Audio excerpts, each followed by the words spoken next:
Chapter 152. James hurried to the castle.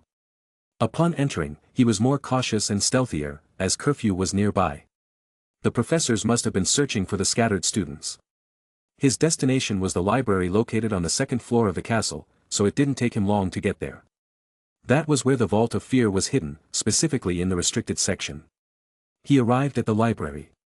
Hundreds of narrow rows with shelves containing tens of thousands of books.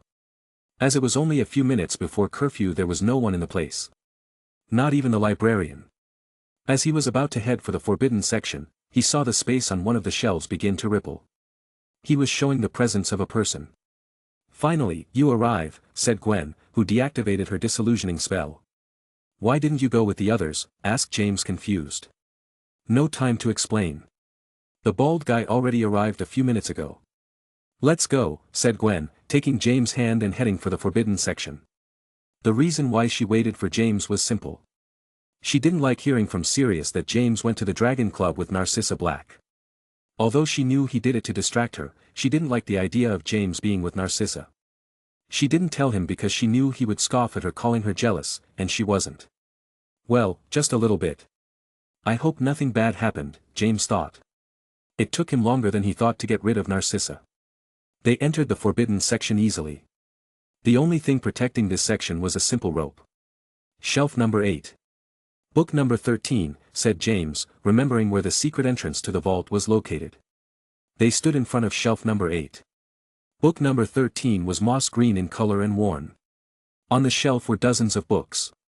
"Another thing, that strange boy came into the library," said Gwen, trying to remember the strange name. "Zeno?" asked James, and Gwen nodded. James frowned and didn't say anything else. It wasn't good to have a variable in the plan, but if it's just one person there shouldn't be much of a problem. James, without wasting any more time, grabbed the book and moved it. He couldn't get it completely out of place. It was some kind of mechanism. After moving the book there was a creaking sound of wood. The bookcase began to move slowly, revealing a secret entrance behind it. It was another staircase, but this time it was a descending spiral staircase.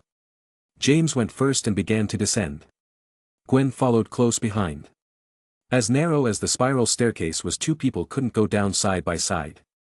"It's getting darker and darker," commented Gwen, noticing that the darkness was getting darker the further down they went.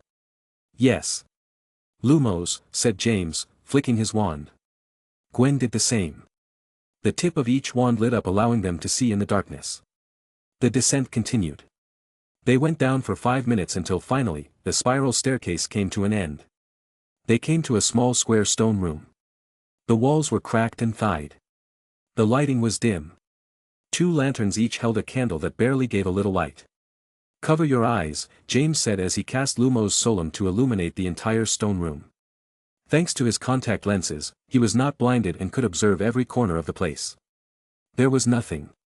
Just old, cracked walls and moss. There was no door, no guardian. Just a dim atmosphere and little light.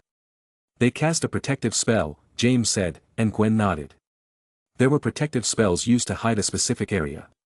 This way intruders would only observe an unremarkable area when people were living there or a structure to hide. These spells would be difficult to detect if used over large areas, but here they were in a square room that was not very spacious. It wasn't hard to detect magic.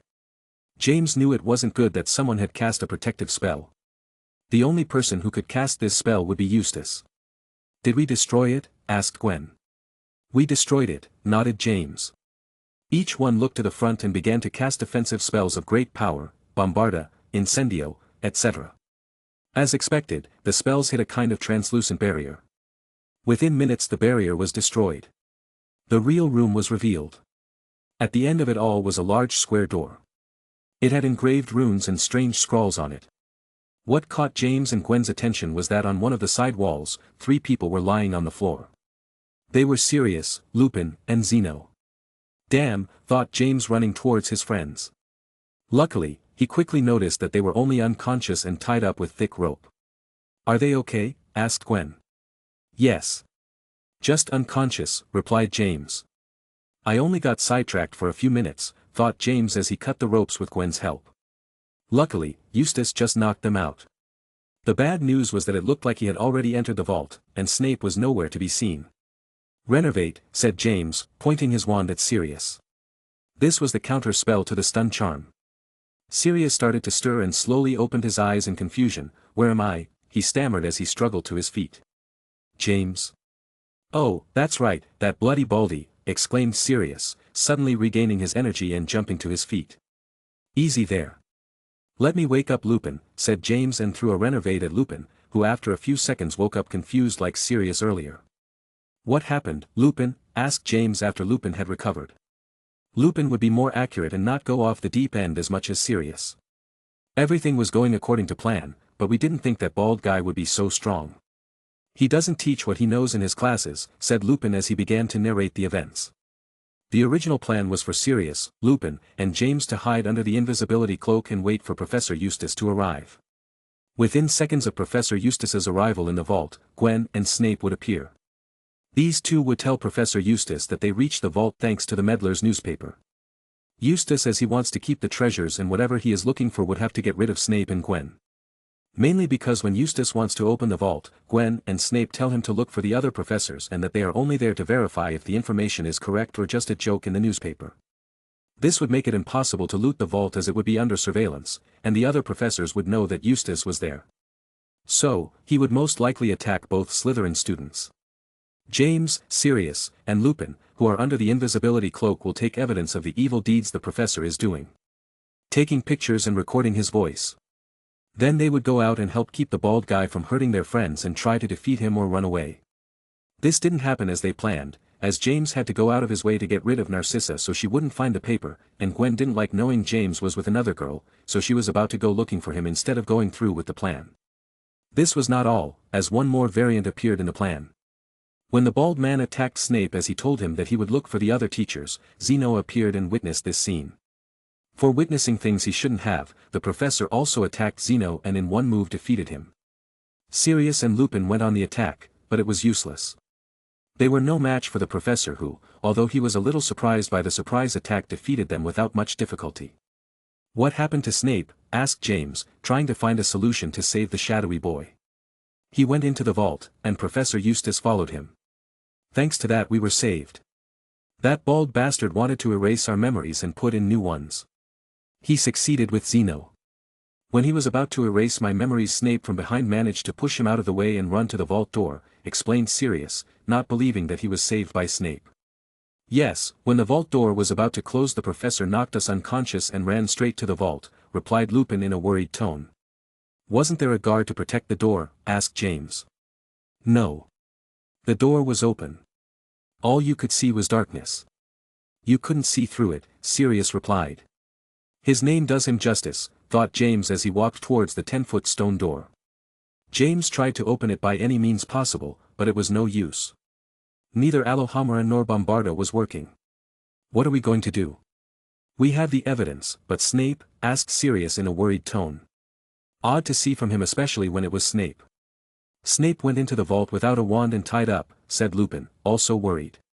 James touched the cold stone with his hand. If it were up to him, he would enter the vault to save Snape, but the door, though it looked like normal stone, was hard as iron. It could not open. I'm sorry, James, murmured Gwen, approaching James. If she had followed the plan, the others would have had a better chance to defeat the professor. As for James, he had no choice, but she decided not to go along with the plan on a whim of her own. It doesn't matter, James said in a soft tone. He was more relieved to know that Gwen had been away from that bald man. Who knows if he could have done worse to her than erase her memories. Snape will have to survive in the vault. We should set up an ambush when that baldy comes out, said James, approaching Zeno, who was still unconscious. Will you wake him up? Asked Sirius. James nodded. To find out what memories Eustace had implanted in Zeno, it was best to wake him up. That way they would know what plan the bald man had created in his head in those few minutes. What happened? Asked Zeno slowly as he rubbed his eyes. As he looked up, he noticed the gaze of several people on him. He recognized everyone but a pretty blonde girl. Are you all right? We found you here unconscious. What's the last thing you remember? Asked James. I was on my way to my common room when I tripped because of an invisible step. That was the last thing I remember. What a bump, replied Zeno, rubbing his never. This is good, thought James with a slight smile. This meant that Eustace was just planning to erase his memories and send them to the infirmary. James had thought that the bald man would have a more ingenious plan, but that didn't seem to be the case. So, Snape should be safe with Eustace. He seems very hasty, James thought about the professor. If it were him, he wouldn't make that plan which had many flaws. From Eustace's perspective, the meddler had already published the location of the vault, so more and more people could arrive. This would cause him to have to erase the memory of several people and leave them in the right place. In Zeno's case on the stairs where he was knocked unconscious. "Where are we?" asked Zeno, looking at the strange stone room. Chapter 153. The room leading to the entrance of the Vault of Fear was empty. Not a single person was present. However, James, Gwen, Sirius, and Lupin were camouflaged in the walls with the disillusioning charm. This spell caused them to take on the exact color and texture of the stone walls, turning them into a chameleon. The dim lighting of the place helped to camouflage them better. They did not use the invisibility cloak as Eustace pulled them off Lupin and Sirius. When they rushed out to attack the professor, they didn't have time to put it away. Zeno was gone from the vault. James quickly explained the situation to him. He showed him and handed over the evidence Sirius and Lupin got. Their mission was to find McGonagall to come to the vault as soon as possible. James decided to stay and wait for Eustace to come out for two reasons. The main one is Snape. He had saved Lupin and Sirius and jumped without thinking into the vault. He couldn't leave him and wait for the other professors to arrive, as they would be late. Eustace could come out at any moment. The second reason was his invisibility cloak. It was a family heirloom, and Eustace had taken it from Sirius and Lupin.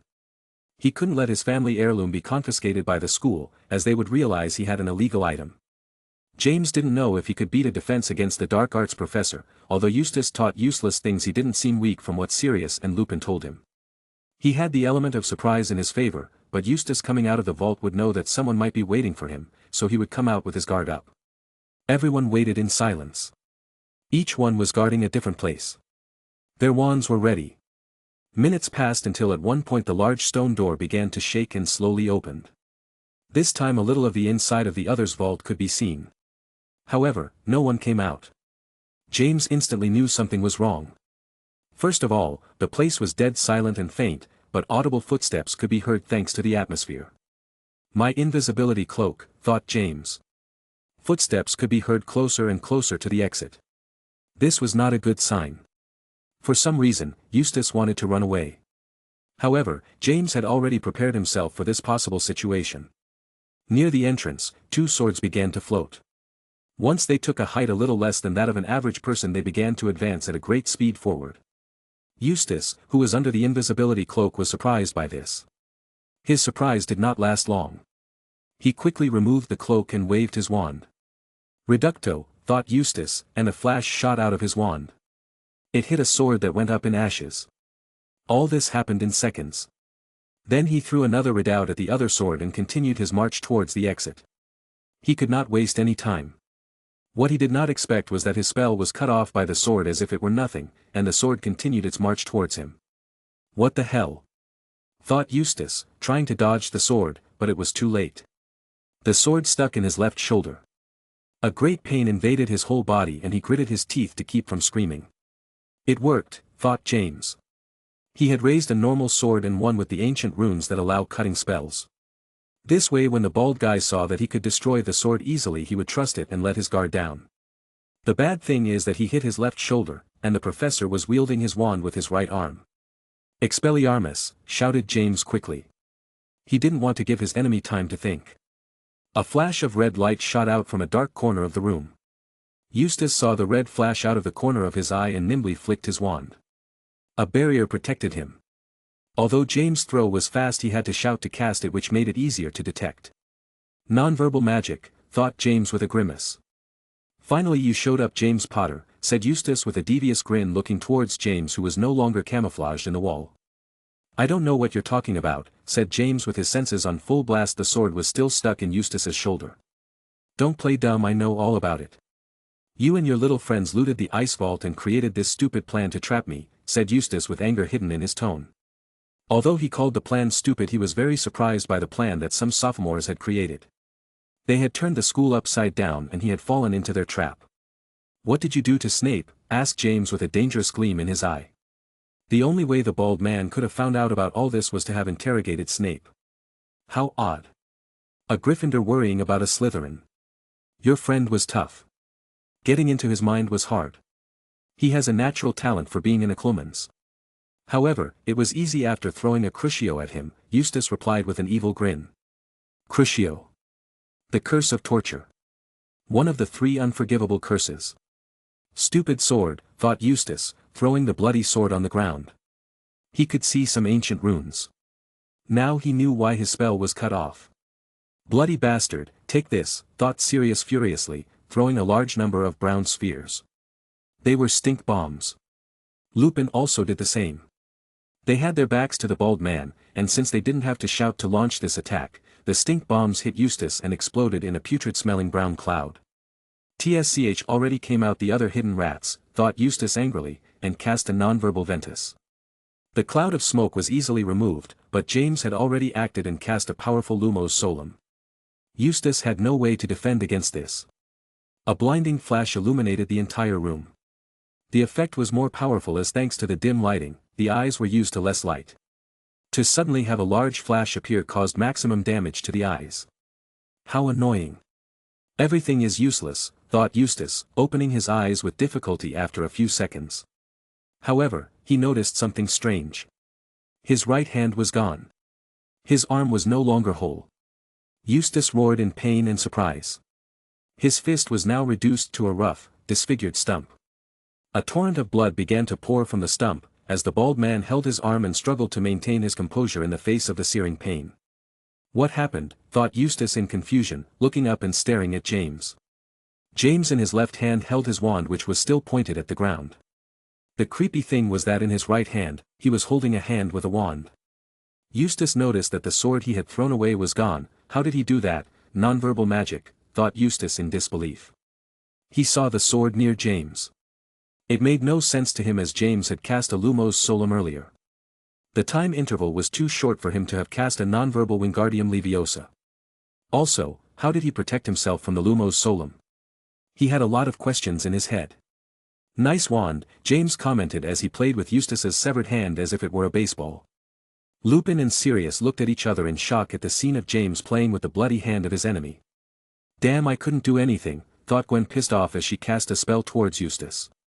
Adabraquium, exclaimed Gwen, and the spell hit the bald man with no trouble. Eustace's arms and legs were bound by an invisible rope. His defeat was a fact. What did you do? Growled Eustace without taking his eyes off James. Eustace had learned of James and the others' plan to trap him. When he came out of the Vault of Fear he wasn't worried about these kids. He didn't see them as dangerous enemies. He wanted to run away because more professors were likely to arrive and he would not be able to defeat them. He had decided to leave Hogwarts this very night.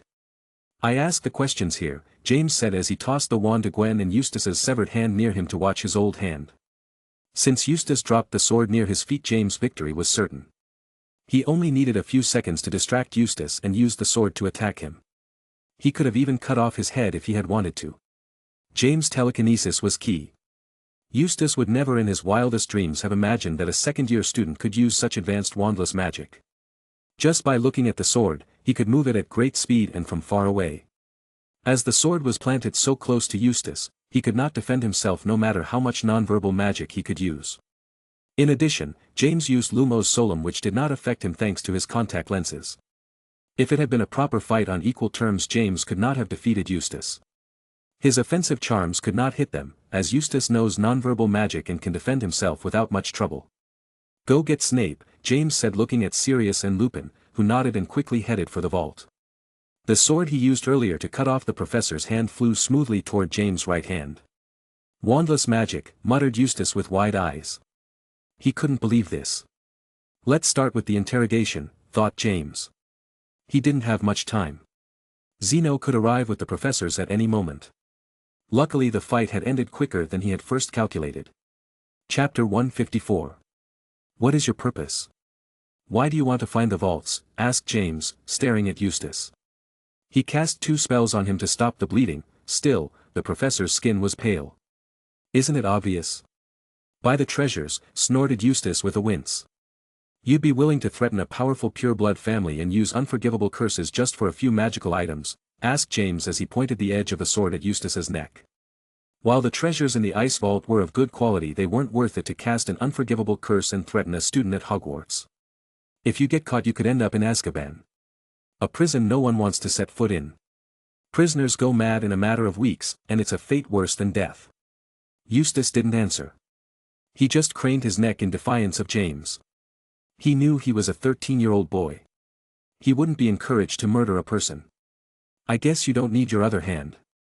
You're going to Azkaban anyway, James said in a cold tone as he raised his sword and pointed it at Eustace's hand. A wizard who can't use a wand.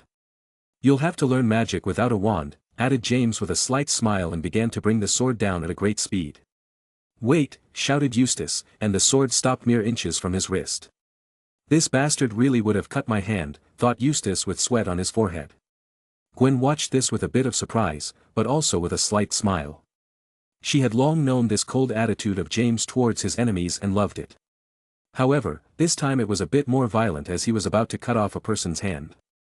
Spit it all out if you don't want to get one-armed, Gwen commented with a chilling smile. What is it with these two students, thought Eustace, looking at James and Gwen's maniacal grins. My goal is to find the final vault, replied Eustace. He didn't want to run out of hands. It would be the worst thing of all. He would become a person who cannot perform magic, as magic without a wand is very complicated, and hopefully, he could learn some weak spells. Although he lost his dominant hand, it won't be difficult to learn to use his other hand. He knows he will be sent to Azkaban, but he is still hopeful that he can escape. The British community is going through a turbulent time. Anything can happen. Hope is the last thing to be lost if he can escape from Azkaban, but he has no hands, it won't do any good. He'd rather die than be like a muggle or a squib. Are there any more vaults? How many? Asked James. With the others, they had already thought about this possibility. There are 4 in total, replied Eustace. That leaves 2, not counting this one and the ice one, thought James.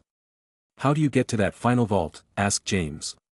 In each vault, there are 2 scrolls. One with a complex riddle and one with a map, Eustace replied, and James understood how to get to that vault. With his free hand, he reached into Eustace's tunic and found 2 old scrolls. These were the scrolls that Eustace obtained after clearing the Vault of Fear and that led to the next vault. Eustace looked at these with resignation. He was so close to his mission. Only half was missing, and he would have succeeded in finding the final vault. Tell me about that final vault. What's in it? Who created it? How do you know? Said James, asking several questions at once. Eustace didn't answer, so James pressed the sword on his wrist, making a slight cut. Its creator was Dai Ryusaki, answered Eustace with no other choice. In 5 minutes, he told him everything he knew. Dai Ryusaki was a wizard of Japanese origin. He was a professor at Hogwarts and is from the year 1600. Little is known of Ryusaki's enigmatic life, but he was a great wizard, potionist and forger of magical items with powerful effects. It is said that he hid his most powerful magical artifact in the final vault. That was Eustace's goal. The professor was not alone. He belonged to a small group of dark magicians who aimed to obtain arcane knowledge and magical artifacts and augment their dark magic. A Japanese wizard who created 4 vaults to hide all his treasures at Hogwarts, thought James with an incredulous expression. James, we need to get Snape to the infirmary, said Sirius, who had already brought Snape with Lupin. He heard the whole story and was very surprised, but they had to cure the Slytherin boy who was unconscious. It's true, at any moment the professors may arrive, thought James. Lastly, why didn't you find the vaults on your own? Asked James, curious. If the bald man had done this, he would never have known about the existence of the vaults, or it would have been less possible. Because of Dumbledore, Eustace replied with a frown. If it hadn't been for the old headmaster's suspicions, he could have moved freely around Hogwarts and taken care of the vault business himself. James nodded and cast an obliviate on him. It erased Eustace's memories of the interrogation and the interrogation the bald man gave Snape. It wouldn't do for a Legilimens to know that they already knew about the vaults. He didn't have time to implant false memories. Within minutes McGonagall and several other professors arrived along with Zeno. A week passed since the incident in the Vault of Fear. Professor Eustace was arrested and taken away by several Aurors. He was most likely going to Azkaban after the trial. It came as a great surprise to everyone that a professor was to blame for everything. Especially when it came to light that the bald man had cast an unforgivable curse on a student.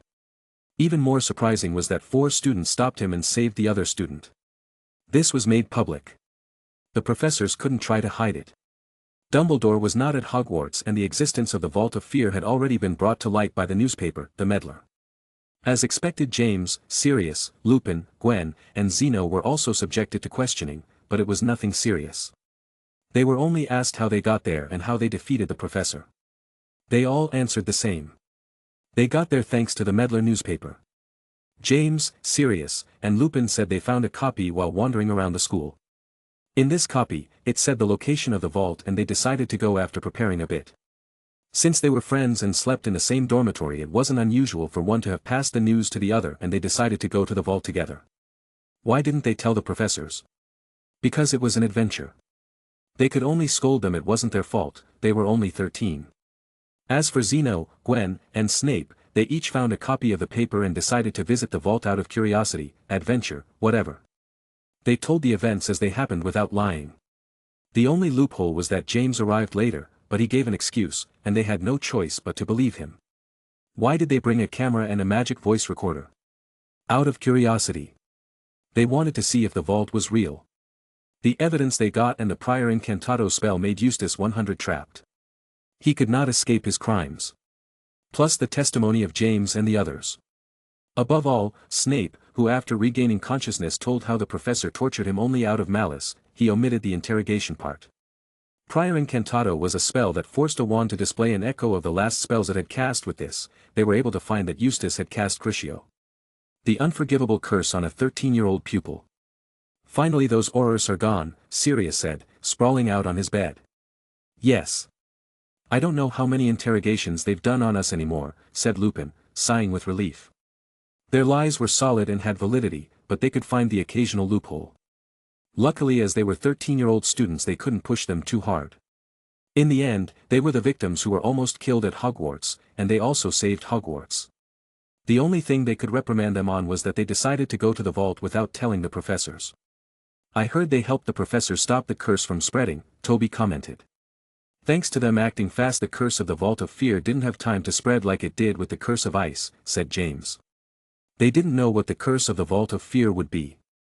Eustace went inside and only retrieved the scrolls to find the next vault. He knew his time was limited, so he did not take the treasures from that vault. So the professors along with the Aurors had to take care of destroying the cursed core or whatever caused the curse. I wonder what treasures the professors have found, James thought curiously, but he wasn't despondent. He got the most important thing. The route to the next vault. His goal was now clear. To get the treasure from the final vault. It could help him in his fight against Voldemort and the Death Eaters. He would see to it that the curses would not spread through Hogwarts. The professors and everyone at Hogwarts thought the matter was over, so he would have a free hand to act. The only worrying thing was the group of dark wizards to which Eustace belonged. These knew of the existence of the vaults and might try to do something. Is Snape still in the infirmary? Asked Lupin. Yes. He's regained consciousness. He'll be discharged in a few days, replied Sirius, and they all looked at him with strange expressions. What's wrong? Asked Sirius. Did you visit Snape? Asked Peter in disbelief. I just visited Regulus. He was discharged today, and by the way, I found out about Snape's condition. If it wasn't for him we'd have our memories erased like Zeno, replied Sirius indignantly. I should pay them a visit, thought James. He knew Snape wouldn't like him visiting him, as if the Slytherin students found out it wouldn't be very good, but he should do it. Snape, Regulus, and Gwen will be in charge of solving the next riddle. They are the most capable of this task.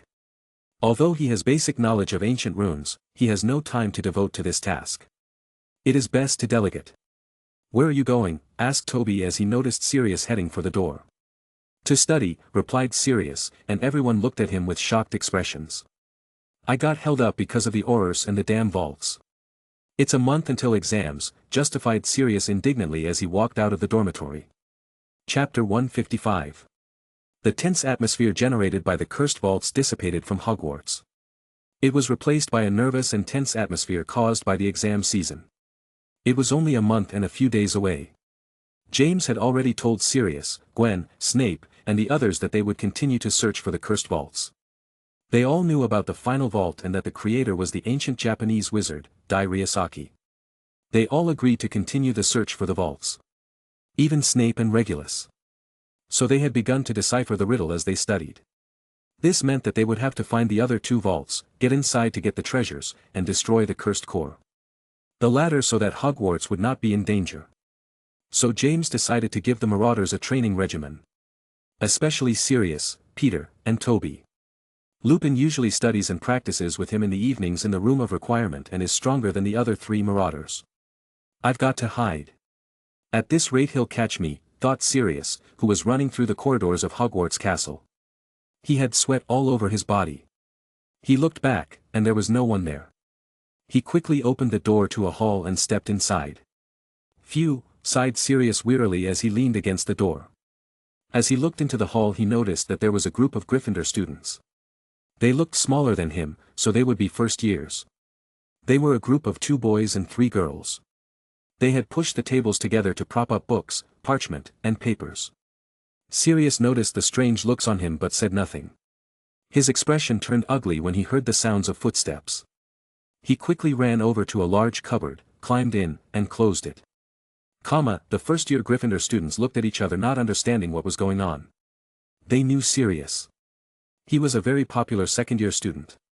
Because of his last name, his looks, his good grades, and because he was friends with one of the most popular students in recent times. The door to the living room was opened again. James, asked a girl with short black hair and gray eyes. Hello, Rachel, greeted James recognizing the first-year girl.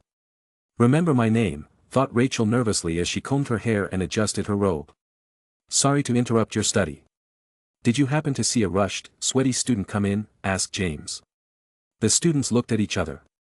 They didn't know whether to tell on Sirius or not. They knew they were friends, but Sirius seemed scared for some reason unknown to them. The only one who answered without hesitation was Rachel. He's hiding in that cupboard, she said, pointing her finger at the cupboard. This girl, thought Rachel's friends, sighing and shaking their heads. Thank you, James said and was starting to walk towards the closet. When he was a few feet away Sirius threw open the doors and exclaimed, Petrificus totalis. Protego, said James with a stoic expression. His shield easily protected him from Sirius' spell. He didn't use Aromantio because he didn't want to deflect the spell and have it destroy some furniture or something. Without giving Sirius time he cast an adabrachium binding his arms and legs. His target had been captured. Look at the time you wasted us. Come on. Got a train, James said, nudging Sirius to walk. As his legs were bound he couldn't run, only walk 1 step at a time, which prevented him from running away. This is James Potter, thought the gawking first-year students. They saw him throw a protego and easily capture Sirius. None of them would have been able to react to the spell Sirius cast, it was too fast for their eyes. However, James fought back without much effort. Ollivander girl, you betrayed me, Sirius said indignantly, looking at Rachel, who looked down fearfully. Don't bother the younger students. Walk, said James, pushing Sirius away. Don't worry. He barks, but he doesn't do anything, added James, looking at Rachel with a smile. Thanks, murmured Rachel, looking at James' back, who was getting closer and closer to the door. James, called Rachel. Said James, stopping and looking at the girl. It's just a little while before the game, and I was wondering how you guys are doing in training. You know, everything is decided in this match against Slytherin. Even the House Cup, Rachel said quickly, almost choking up. That's right. That match will decide the Quidditch champion and most likely the winner of the House Cup, nodded James. The winner of the Quidditch Cup gets 50 points for their house. A great sum. Especially at the moment. Gryffindor and Slytherin are tied on the House Cup scoreboard. Both houses had 415 points. Below them was Hufflepuff with 380 and in last place Ravenclaw with 370. Because of this situation, whoever wins the cup between Gryffindor and Slytherins will also win the House Cup. Since it will be almost impossible to get 50 points when there are so few classes and lessons left where points can be earned. Captain William is giving us a lot of training, but all good. I hope you'll go and cheer us on, said James with a slight smile. Of course, I'll come. I'll get you another garment, said Rachel enthusiastically. When she gave him the scarf they had a great victory. It could be some kind of ritual. Yeah, sure, thanks, said James, saying goodbye to the girl and pushing Sirius. The other students didn't say a word since James walked in. They were all too nervous to speak. "His aura is very different from what I thought," Rachel's friend said. "Yeah, he looks like royalty," said a boy with a strange expression. Most thought James would have a joking and relaxed presence, as they had heard rumors of pranks he played along with Sirius and his other friends, but that wasn't the case. Ever since the incident against Anastasia and the other Slytherin students in the courtyard, the perception of James had changed. As they left the hall, 3 more people were waiting for them. Lupin, Peter and Toby. The last 2 were bound by invisible ropes, as was Sirius. "Looks like you 2 got caught too," Sirius said with a grimace. "You're just wasting our time chasing after them." "Accept your fate," said Lupin, and started walking along with James and his prisoners. Since the goal was to find the vaults, the whole group had to be strong. So James had no mercy. Besides, this will be useful for the future war against Voldemort and the Death Eaters. The training lasted only an hour. He knew they had to study, but in that 1 hour, he beat them to a pulp. Then, he began his individual training.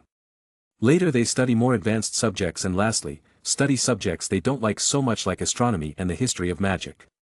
Lucky or not, they will not have a defense against the dark arts exam. Good luck, as the subjects taught by Eustace were a complete waste of time. Bad luck, because students kept falling behind in that subject. If the students were not self-taught, the offensive and defensive spells they learned were very few. James finished the day exhausted. He preferred this to having time off. That way there was no time to think about sad things. Most of all, remembers his grandfather Henry. In this way, the days passed. The first match of the 3rd and final Quidditch match day arrived. Ravenclaw versus Hufflepuff. It was a very close and exciting match for both houses and Quidditch fans. After 2.5 hours of the match, Hufflepuff's seeker Amos Diggory managed to catch the snitch, giving the victory to his team. Hufflepuff with this victory reached 2nd place with 440 points, but they could not reach Gryffindor, who had 490 and 1 game less. So much for this year's competition. The championship would be defined as the last weekend of May. Gryffindor versus Slytherin. The difference in points was big. Gryffindor had 200 points more than the Snakes, so the latter before catching the snitch must get 50 points ahead to tie and 60 to pass Gryffindor. The days leading up to the game were very tense. Exams being just around the corner didn't help. Both houses kept a close eye on each other. Especially the members of the teams. William had the Pruitt brothers act as James' bodyguards. They followed him everywhere. If he went to the bathroom, for a walk, whatever. According to them, it was for safety. James would have liked it if some Slytherin student had attacked him. It would have served as training. Finally, the day of the match arrived. Early in the morning, James headed to the dining hall along with the team members and his friends for breakfast. The day was sunny with few clouds. A large number of Gryffindor students followed him to the dining hall. It was a mass of people in red and gold colors marching. Almost 100 had Gryffindor flags, banners to cheer on the team, etc. Even on the way to the dining hall, a tall, stocky 7th-year boy started chanting, and everyone followed him. "What are we, hooligans?" thought James, who was in the middle of the crowd and being dragged along by everyone. If he stopped he would be crushed. "They sure are enthusiastic," commented Lupin with a slight grimace. Although they had infected his spirit, he never thought they would go to such extremes. It was 8 o'clock in the morning. "What? I can't hear you." "Speak up," said Sirius, who stopped singing and moved his ear closer. They arrived at the Great Hall, and the Slytherin table was full. When they saw them arrive, they started to sing songs making fun of them. So the Gryffindor songmakers started a war of court songs. After breakfast, James and the team members left the dining room amidst applause, cheers, and encouragement from the Gryffindor table. As for the Slytherin team, they were dismissed with whistles and boos. The same went for the Slytherin team, but the reverse. Chapter 156. The stands on the Quidditch pitch were packed. The whole school was watching the game expectantly. The Gryffindor and Slytherin stands were chanting and cheering like never before. Today's match was the most important of the season. Before going out onto the pitch, Professor McGonagall, the head of Gryffindor House, gave them a motivational speech. It is very rare to see a stern and demanding professor. Both teams walked out onto the pitch and were greeted by many cheers. Instructor Hooch began to talk to the Gryffindor and Slytherin captains, who looked at each other with unfriendly faces. "Oh my God," Sirius muttered, looking at the whole crowd shouting and whistling. In the professor's stand, he could see a big silver cup that everyone was wishing for. Imagining that the big cup could end up in the hands of the Slytherin students made him more nervous. This was the third match he had played, but he was more nervous than ever. This match had much more serious implications. If they lost, they would be sad and dejected as ever. They would be the disappointment of all Gryffindor. Slytherin would taunt them for a long time. He doesn't want that. Relax. Your new broom will carry us to victory, James said, patting Sirius' shoulder. Sirius achieved his goal with the school paper. He managed to buy the new Nimbus thanks to his business. No need for his mother's money. I hope so. Catch the snitch as soon as possible, Sirius said, gripping his new broom tightly. They couldn't miss. Mount your brooms, shouted Hooch. Seconds later, she blew her whistle, and they all took to the air. Commentator Murphy McNully began his enthusiastic account of the match that would decide this year's champion. James was flying his trusty old friend Nimbus 1001. He could have bought the new Nimbus, but he didn't want to. The Nimbus 1001 he bought with his grandfather. He would keep this broom until he couldn't anymore. While he was looking for the snitch, he paid attention to the batters. He had to dodge a bludger or two. It was easy. It was harder to dodge hits from enemies that wanted to murder you like the Ice Knights or the Golem. Most of the eyes in the stadium were on James.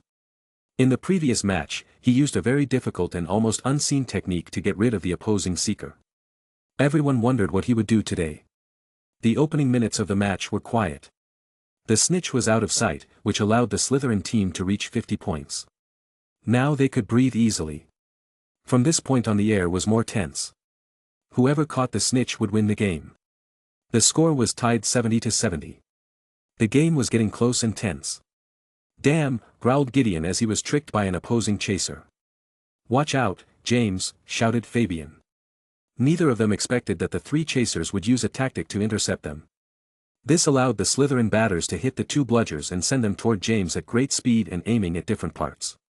To the surprise of the entire stadium, James dodged the bludgers with great prowess and without changing his expression.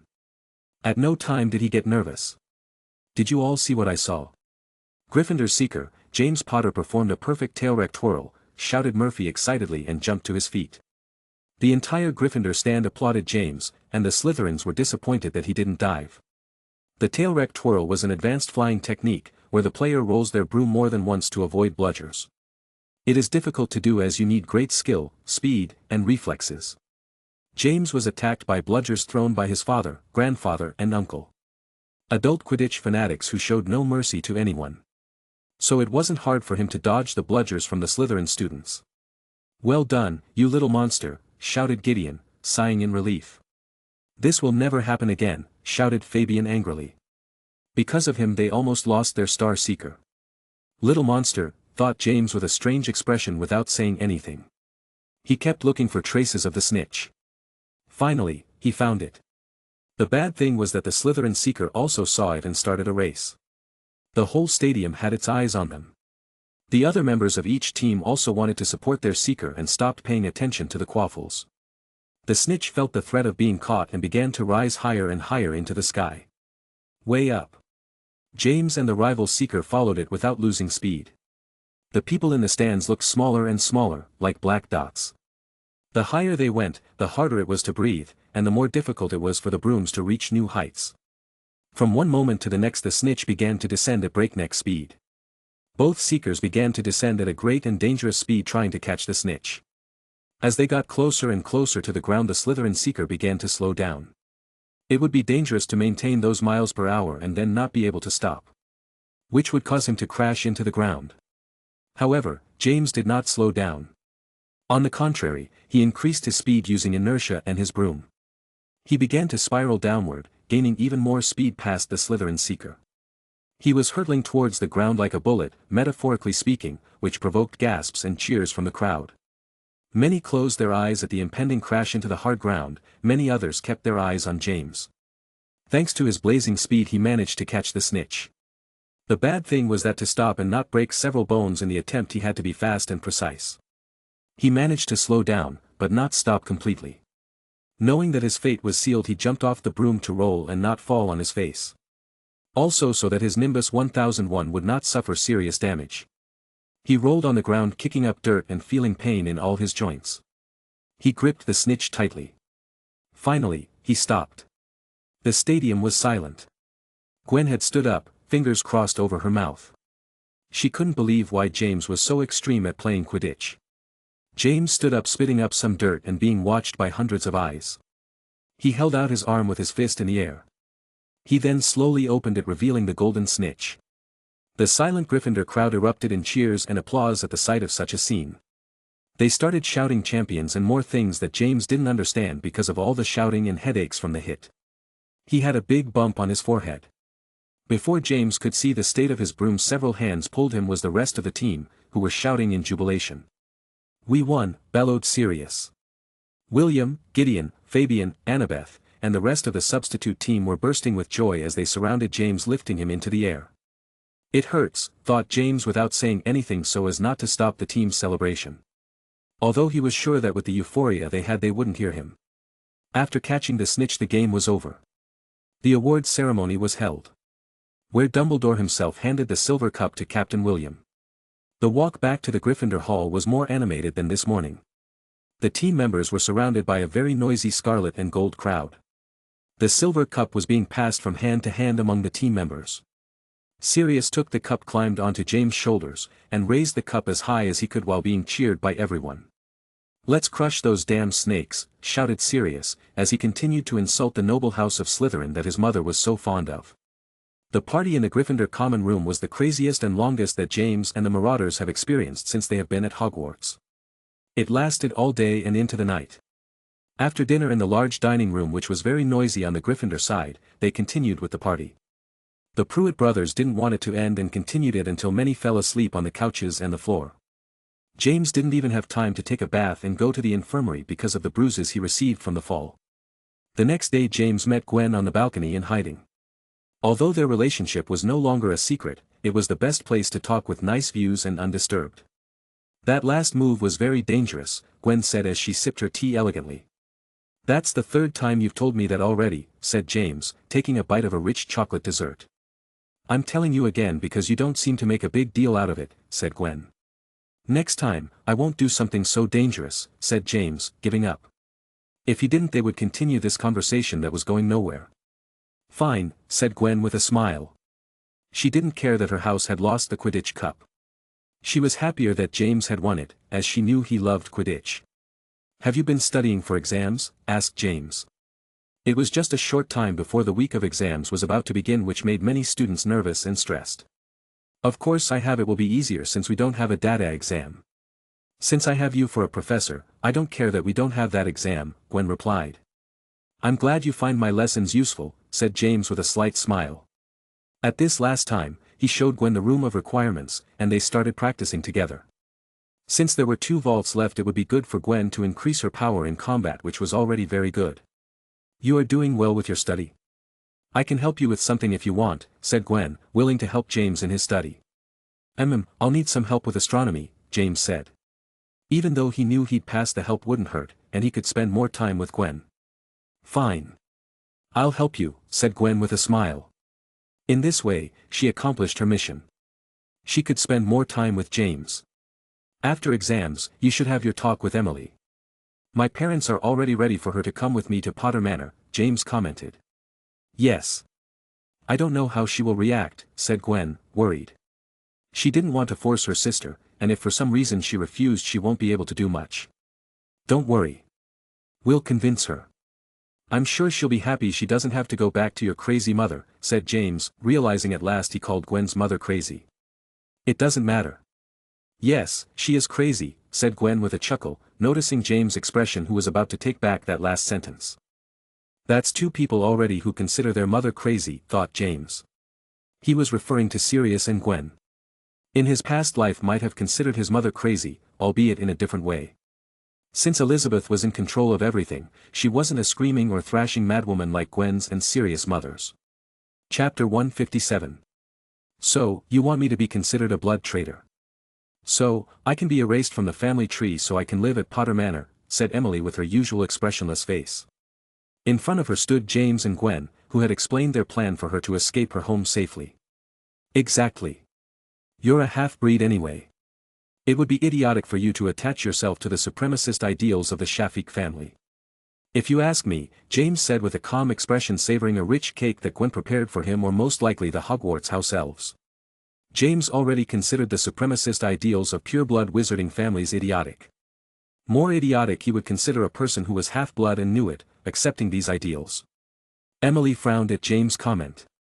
She lived her whole life in an environment with supremacist ideals. When she learned that her mother was a muggle and she was a half-blood, it was hard for her to accept it. After all, she had those supremacist thoughts instilled in her since birth. Gwen elbowed James for the comment. Ouch, did I say something wrong? There's nothing wrong with being half-blood or muggle-born. There's no evidence of that. Just biased, xenophobic thoughts. Lupin, my half-blood friend, can defeat Rabaston with no problem. I'm sure of it, James said without backing down. I get your point. I always side with you, and you always say so. But it's not easy to accept for someone who grew up with our ideals, Gwen said with a frown. Stupid ideas that rely on thoughts with no foundation whatsoever. You'd better leave them behind as soon as possible. If you want to be superior to others trained to crush them, don't think your stupid lineage will help you at all, said James, getting up and walking towards the door. If you decide to come to Potter Manor, let me know, said James without turning around and leaving the balcony hiding. What's wrong with him? Asked Emily in surprise. She rarely saw James in a bad temper. He hates supremacist ideals. His grandfather always stood up for muggles, half-bloods, and muggle-born. He has no tolerance for supremacist ideals. He proved it against Anastasia, replied Gwen. How are you compatible with him? Asked Emily with a raised eyebrow. From what she knew of her sister, she was a supremacist, though not as extreme as Anastasia not. It was true that she got better, but Emily didn't know that since she didn't relate to her because of her crazy mother. Because I changed, replied Gwen in a high-pitched tone and clenching her fists. Emily was surprised by the energetic response. Touch a nerve, thought Emily, not understanding her older sister's behavior. Gwen realized James' rejection of supremacist ideals. She was afraid that he might decide to distance himself from her because of her family and her previous xenophobic behavior towards half-bloods, muggle-born and muggle-born. It is a struggle for her to change these ideals, and the process continues, but she has to do it if she doesn't want her James relationship to end. Let's talk about earlier. The best thing is for you to go live with James. That way you won't be mistreated by Mother anymore, Gwen said with a worried look on her face. Emily stood thinking. She remembered James' words. After a few seconds she replied, Fine, I will. Damn supremacists, thought James, walking angrily towards the Dragon Clubhouse. He wanted to retaliate against the training dummies and be alone. In the room of requirement would be the marauders studying or practicing quietly. Much better than the library or the Gryffindor common room. It was rare for him to be angry, but this subject was one of the most successful. His grandfather always defended muggles, muggle-born, and half-bloods. Because of this, many supremacist families turned against him and branded him a blood traitor. Many of these families must be supporting Voldemort and joining the Death Eaters by covering their faces. So, they are future enemies. Blood traitor? Nonsense. He will teach them a lesson in this war that has already begun. Though it is still in its beginnings. He arrived at the Dragon Clubhouse, and it was empty. That's the good thing about exam time. Everyone is studying in isolation from everyone else, so it is always empty during these times. He went to the dueling room and started practicing against the magical dummies that had superior defenses to withstand James' spells. Otherwise, they would have been burned, frozen, or destroyed into several pieces by now. Fire, thought James from his wand. A stream of flames was conjured that was losing power until it hit the dummy. What a weak power, thought James, unhappy about achieving a nonverbal magic spell being only a second year, almost a third year. Nonverbal magic is very difficult and takes a lot of practice. Something James does not lack. At Hogwarts, it is taught in the 6th year in the data class. James was already able to cast basic nonverbal spells such as Incendio, Flipendo, Immobilis, and Lumos, among others. The downside was that the potency decreased by 50 compared to if he cast it verbally. It's not all bad. Aeromantio nonverbally is much better, since the power doesn't matter, thought James. He shouldn't be in a hurry. If he kept practicing, he would manage to get full power with nonverbal form spells. Nonverbal magic, said a voice in a surprised tone.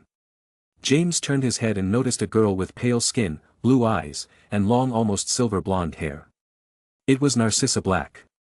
Sirius' cousin. I didn't notice her presence, thought James, sighing internally. He was deep into his training, though in reality, it was taking it out on the poor dummy.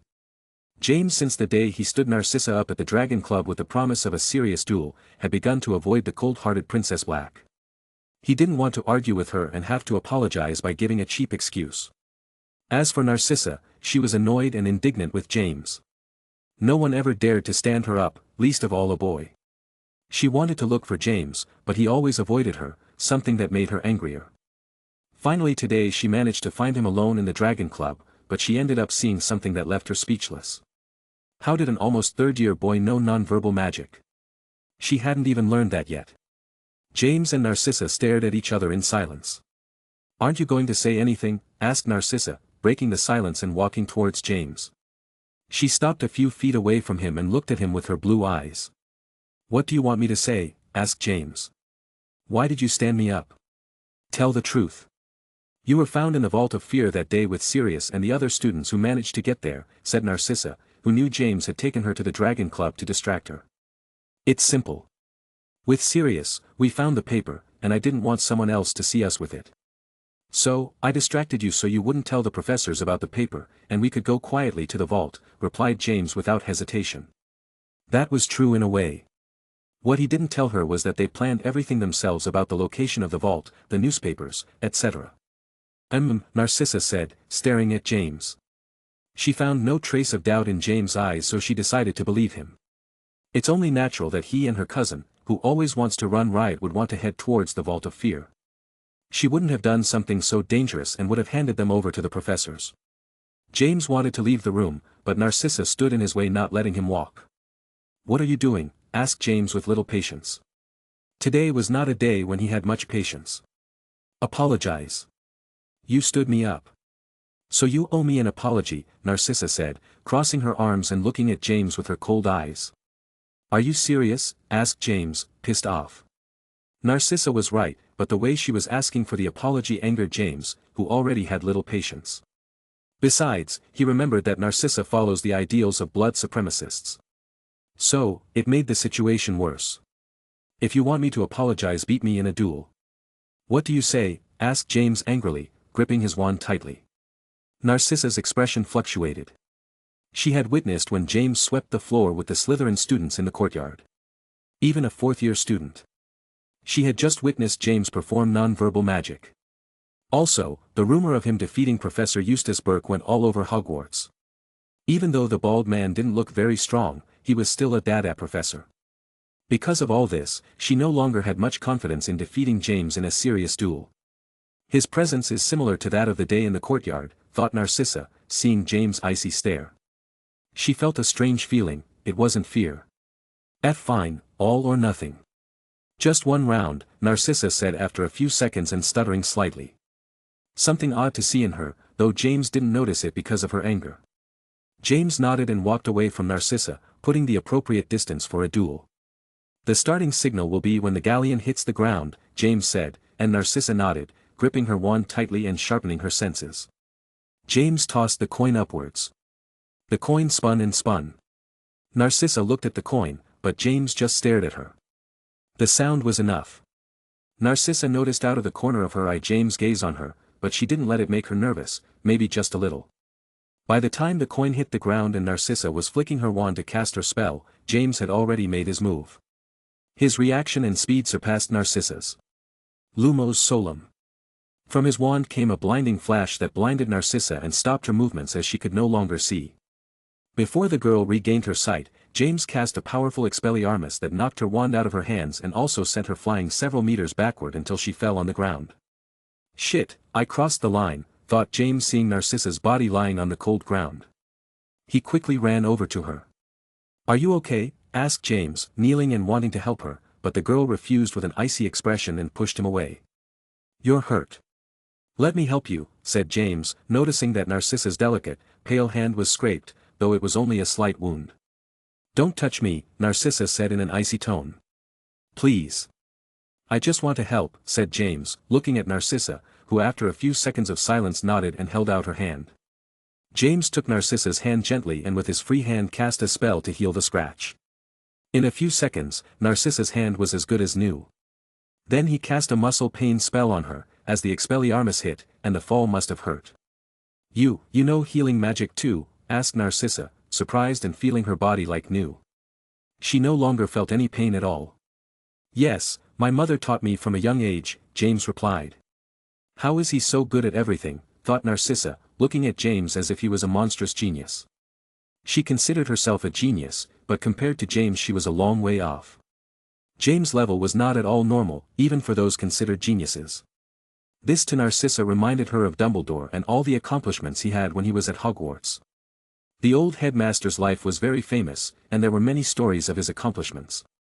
James helped Narcissa to her feet. Then with an accio, he drew his wand and handed it back to her. "I'm sorry," said James, bowing his head slightly. "What?" asked Narcissa, surprised by the sudden apology. "My earlier behavior was rude, for which I apologize. I know it's no excuse, but I had a bad day. I'm also sorry for leaving you posted the other day and avoiding you these days." "It wasn't polite of me," James said in an apologetic tone. What a gentleman, thought Narcissa, pleased with James' behavior. Befitting his status. Few knew how to behave in a noble manner, even boys of her class who belonged to pure-blood families. As for James, he lived all his previous life by the highest class standards in the world. If he wanted to, he could behave like the most chivalrous and classy person in all of Hogwarts, but he didn't want to. "Apologies accepted," said Narcissa. "Thank you. Well, I'll be getting back to my common room." "See you," said James, saying goodbye politely. "Wait," said Narcissa, grabbing James by the wrist. "What's wrong?" asked James, surprised at Narcissa making physical contact. "I accept your apology, but you must make it up to me," said Narcissa, and a slight smile formed on her face. She is pretty, thought James for a fleeting moment. Narcissa's beauty could not be denied. She could be considered in the top 3 at Hogwarts easily. "How do you want me to repay you?" asked James, dropping those thoughts instantly. "Train with me, I need a helpful companion like you," said Narcissa. She hardly had any friends, and the people who followed her were bootlickers and not as interesting as James. "Okay," said James, scratching his head. "Let's start now," said Narcissa. Chapter 158. The month of June began, and that signaled the beginning of the week of exams. Just like last year, they were divided into theoretical and practical. The atmosphere in the halls of Hogwarts was tense and quiet. You could see students walking around with parchment and books. James seemed out of place. He was the only one relaxed and not showing any nerves. In his previous life, he had more intense weeks. Besides, he liked magic. Even though some subjects were not his favorite, he was better than his old mother made him study.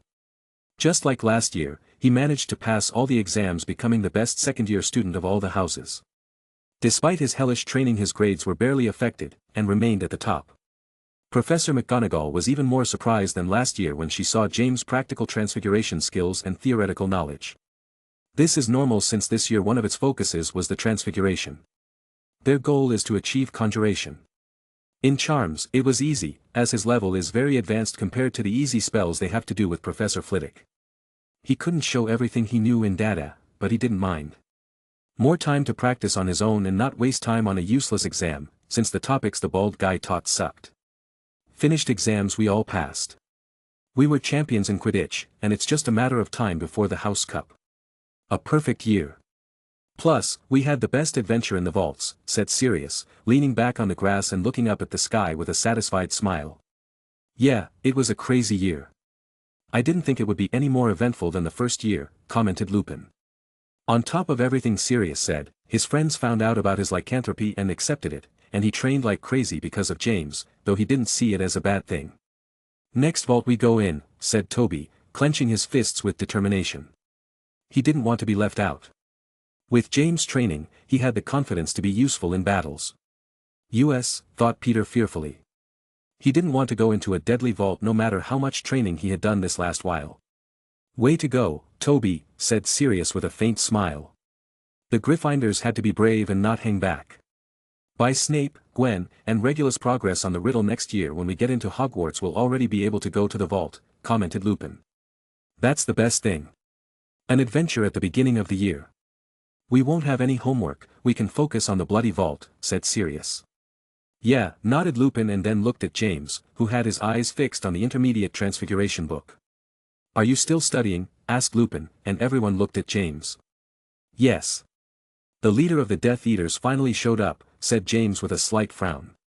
"Voldemort," he added, saying the name slowly. "Don't say it," shrieked Peter, covering his mouth and looking all around in fear. The smiling faces of the others also faded. Maybe it wasn't such a perfect year. Death Eater terrorist attacks were on the rise this year. Since 1970, these attacks had spread terror among wizards and muggles alike, with numerous attacks on muggleborns and confrontations with the Aurors, who were struggling to maintain order. No one knew who the leader of the Dark Wizards called the Death Eaters was. That is until now. Finally, it was known who was the leader of these demented Dark Wizards who wanted to rebel against the Ministry. During exam week, Azkaban was attacked by Death Eaters. The goal of the Death Eaters was to free Dementors to join them and Dark Wizard prisoners, many of whom immediately joined their ranks.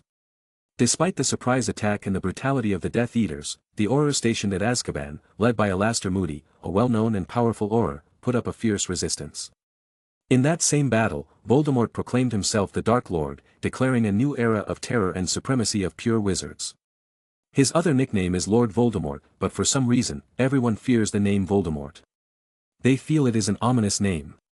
So when he is spoken of, he is referred to as the Dark Lord. Although Voldemort did not manage to completely overthrow Azkaban or eliminate all the Aurors, he did manage to free several of the prisoners and secure the loyalty of many Dementors, strengthening his ranks considerably. The attack also had a devastating psychological effect, further terrorizing the magical community. All of this was covered by several magical newspapers. So the Prophet had no choice but to publish it. Since it was impossible to hide a large-scale attack like the one that happened in Azkaban. James, knowing this, focused more on his study and training. Now that he had several weeks off before returning home, he spent all day in the library, in the Dragon Club, or the requirements room. In a few days, he would finish the Intermediate Transfiguration book. Not only to read it but also to learn all the transfiguration spells covered in this book. He thought it would take him a year and a few months to complete this book, but he would finish it in less than a year. Great speed. He would leave some time to devote to improving his relationships. Especially, at the Slughorn Club he would need talented people. He improved his relationship with Frank, Erica, and even Narcissa, who asked to train with him these days off. The cold princess is more bearable than James first imagined. "Well, the Ministry and the Aurors will take care of it, right?" said Peter, breaking the silence. His tone didn't sound very confident. "Yes, we even have Dumbledore." "The most powerful wizard," said Toby, trying to lighten the mood. Dumbledore, thought James. The old headmaster throughout the year was very absent from Hogwarts. You could tell he was hardly ever at breakfasts or dinners. He was even absent from several Quidditch matches, except for the final. This could mean that he was fighting Death Eaters.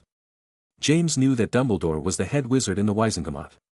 With such a position of power and considered the strongest wizard, it wouldn't make sense for him to do nothing while Voldemort wants to overthrow the current Ministry of Magic. We can't be 100% confident that the Ministry and the Aurors will win over the Death Eaters. In a war, anything can happen. You must keep in mind that the goal of Voldemort and his followers is pure-blood supremacy, said James in a serious tone. And what's that got to do with it? Asked Peter uncomprehendingly. Who have supremacist ideals? Asked James, and Peter, and the others had many famous wizarding families come to mind: Lestrange, Nott, Shafik, Black. He's sure to have the support of several extremist families who have had those ideals for a long time. Only now they have a crazy leader who wants to fulfill those ideals and eliminate the impure, said James. Are you saying that respected wizards from those ancient families want to overthrow the Ministry of Magic? Asked Lupin, and James nodded. Lupin, Sirius, and the others hadn't thought about this point. It's logical if you think about it. Who has these extreme ideals? They know very well. Sirius knows very well his parents. The problem is that if these powerful and ancient families support Voldemort, the war is much more serious than they thought, and the chances of winning are not as high as they used to be. Sirius, investigate your family. Especially the part of your uncles and cousins. House Black is one of the oldest houses in Britain. You know very well the ideals your parents wanted to impose on you. Voldemort is likely to seek their support if he hasn't already gotten it, said James. He said it again, thought Peter as he heard the unmentionable's name. Leave it to me, said Sirius in a serious tone, very different from his usual relaxed and joking character. He is the black sheep of the family next to Alfred and Andromeda.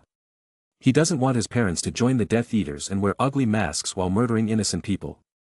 Focus on your cousin Bellatrix Lestrange, said James with a thoughtful look. He had seen Sirius' older cousin at Andromeda's wedding. She is the older sister of Andromeda and Narcissa. He noticed the look of hatred and contempt she gave Andromeda and her new muggle-born husband. Even the girl looked ready to strike at that moment. Her murderous intent and rage were noticeable. From what Sirius told him, her older cousin was scary and was always the one who embraced supremacist ideals the most. As she is a young girl in her 20s, it is logical for her to join the Death Eaters and want to create a new status quo. It is logical for young people to want to rebel against the current power. More so than the old. You can see that in most revolutions. Look at Sirius' grandfather. He wasn't fobbed off by Grindelwald's words and fought against him. He didn't join in even though they shared many ideas. Fine, I'll investigate that madwoman, Sirius said. His summer would be more interesting than the previous ones. Chapter 159. James was in the Great Hall at the end of the year party. Unlike last year, this time the Gryffindor table was laughing and chatting happily and raising the tone. The Great Hall was decorated in Gryffindor colors to celebrate the house's triumph in winning the cup and being on top of the scoreboard. A large banner showed the Gryffindor lion covering the wall behind the professor's table. McGonagall had a slight smile on her serious face. It had been a very good year for her house. Champions of Quidditch and the annual house competition. It had been over 7 years since Gryffindor had emerged as Quidditch and House Cup champions. Good evening, students, said Dumbledore, rising from his chair and looking around at everyone with a broad smile. The Gryffindor table went quiet. This would be their moment of glory. This year has been peculiar at Hogwarts, but it all ended well, said Dumbledore, beginning his 10-minute-long speech. Now, before I hand out the Cup of Houses, I will give last-minute points. It seems to me that this is the best occasion to give these points to be given to several students for their brave deeds, said Dumbledore with a slight smile. Murmurs began to be heard from all 4 tables. The Gryffindor students did not like this news. They wanted the scoreboard to stay frozen there, they didn't want any surprises. Quiet, please, said Dumbledore, and within seconds everyone was silent. Firstly, Xenophilius Lovegood. You earned 20 points for Ravenclaw for the bravery you showed in wanting to defend your classmates and then warning the professors about the vault, said Dumbledore, and the entire Ravenclaw table erupted in applause. Zeno had a surprised look on his face. It was the first time he got so many points and so much applause and shoulder clapping from the members of his house. Thanks to this, Ravenclaw made it to 3rd place, passing Hufflepuff. Although they didn't win, it was better than finishing in last place. Second. Gwen Shafiq. You showed bravery and defended Hogwarts. 20 points for Slytherin, said Dumbledore, and the Slytherin table began to applaud and congratulate Gwen. Slytherin's hourglass went up 20 points, reaching a score of 455. It was still below Gryffindor, who had a score of 475. This isn't good, said Sirius with a grimace. Don't worry, we'll get some points too, said Lupin, since they were in the vault. The Gryffindor students knew this, so they were a bit calmer, but not that much calmer. The main concern of the Gryffindor students is Snape. The Slytherin boy risked his life to save everyone, entering the vault so that the Dark Wizard could follow him and the others could escape. This was a great heroic act. Everyone knew about the incident in the Vault of Fear. The professors could not hide it, so they all looked at Snape, who was not very comfortable being watched by all the tables. Third. Severus Snape. Your bravery and sacrifice were very respectable. You entered a dangerous vault being chased by a dark wizard to save the other students. 100 points for Slytherin, exclaimed Dumbledore, and the entire Slytherin table exploded in applause and cheers. The hourglass added 100 points to Slytherin, who surpassed Gryffindor and reached 555 points. A very high number. Many Gryffindor students cursed under their breath. As for the Marauders, they didn't complain. Even Sirius didn't say anything. To him, Snape had deserved those points. He had risked his life and experienced an unforgivable curse. The boy deserved it. When the hubbub ceased, Dumbledore spoke again, 4th and 5th. Sirius Black and Remus Lupin. They both rescued Severus from the vault and took him to the infirmary to be treated as soon as possible. 30 points for Gryffindor, said Dumbledore, and the Gryffindor table cheered and began to applaud. Gryffindor's score reached 505 points. They were still below Slytherin. However, everyone knew that one person from Gryffindor was missing being rewarded. Finally. James Potter. You faced and defeated the Dark Wizard.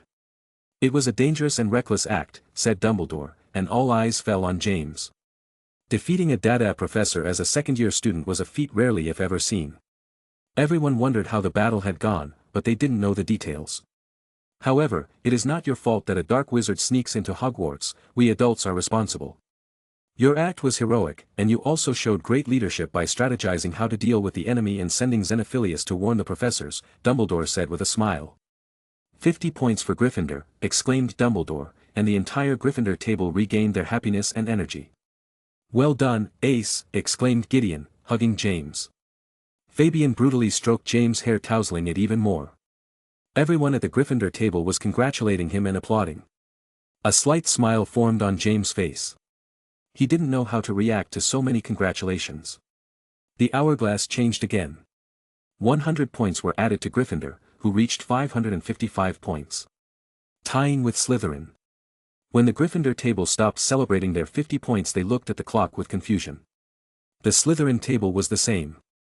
No one knew what happened in the event of a tie, as there were no other people involved in the vault incident. I can see their confused expressions. In the event of a tie, both houses will share the cup of houses. I must remind you that it is good competition, but we are all fellow wizards and must get along. More so in this day and age, said Dumbledore in a serious tone. Why do I feel like he planned the tie, thought James doubtfully. Strangely, all the points distributed end in a tie for Slytherin and Gryffindor. As for the tie and having to share the cup, James didn't mind. What Dumbledore said is true. It is better to be united in these turbulent times. Instead of having such a feud. Especially Gryffindor and Slytherin. The 7th-year annual prizes of Gryffindor and Slytherin raised the cup. It was a strange situation for the 4 students, but they wore smiles as they were in front of Dumbledore and the professors. Then, the party continued. Gryffindor and Slytherin were celebrating. After all, they finished first, and even though they tied, they put their differences aside, and no student started an argument with another student from another house. What will become of my bet with Gwen, thought James as he enjoyed the food and conversations with his friends. Last vacation he bet with Gwen on who would be the winner of the House Cup. He bet on Gryffindor and Gwen on Slytherin for obvious reasons. The loser would have to follow the winner's orders for a day.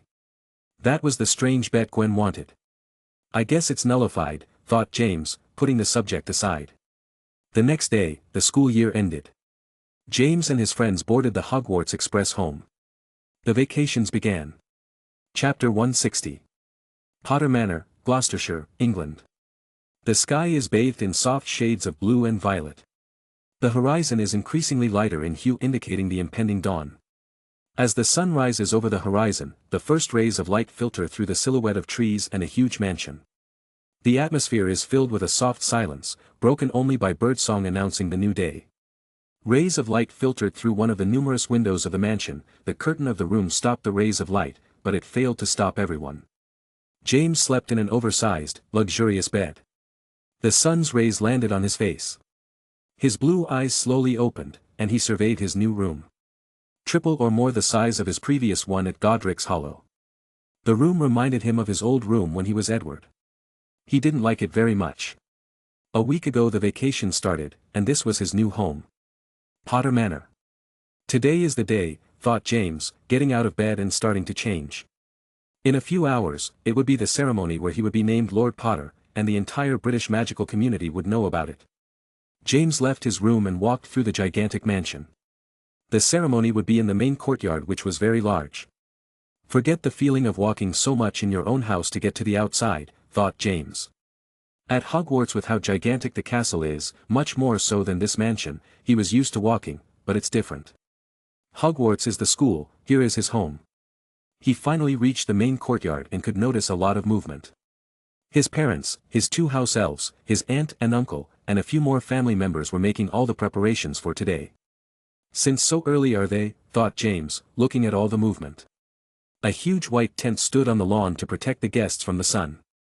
There were several circular tables with chairs. Look who's awake. Today's leading man, said Richard Potter. James' uncle, though he was not his father's and Charles' brother. James greeted everyone with a smile and thanked them for all the effort they were putting into their ceremony.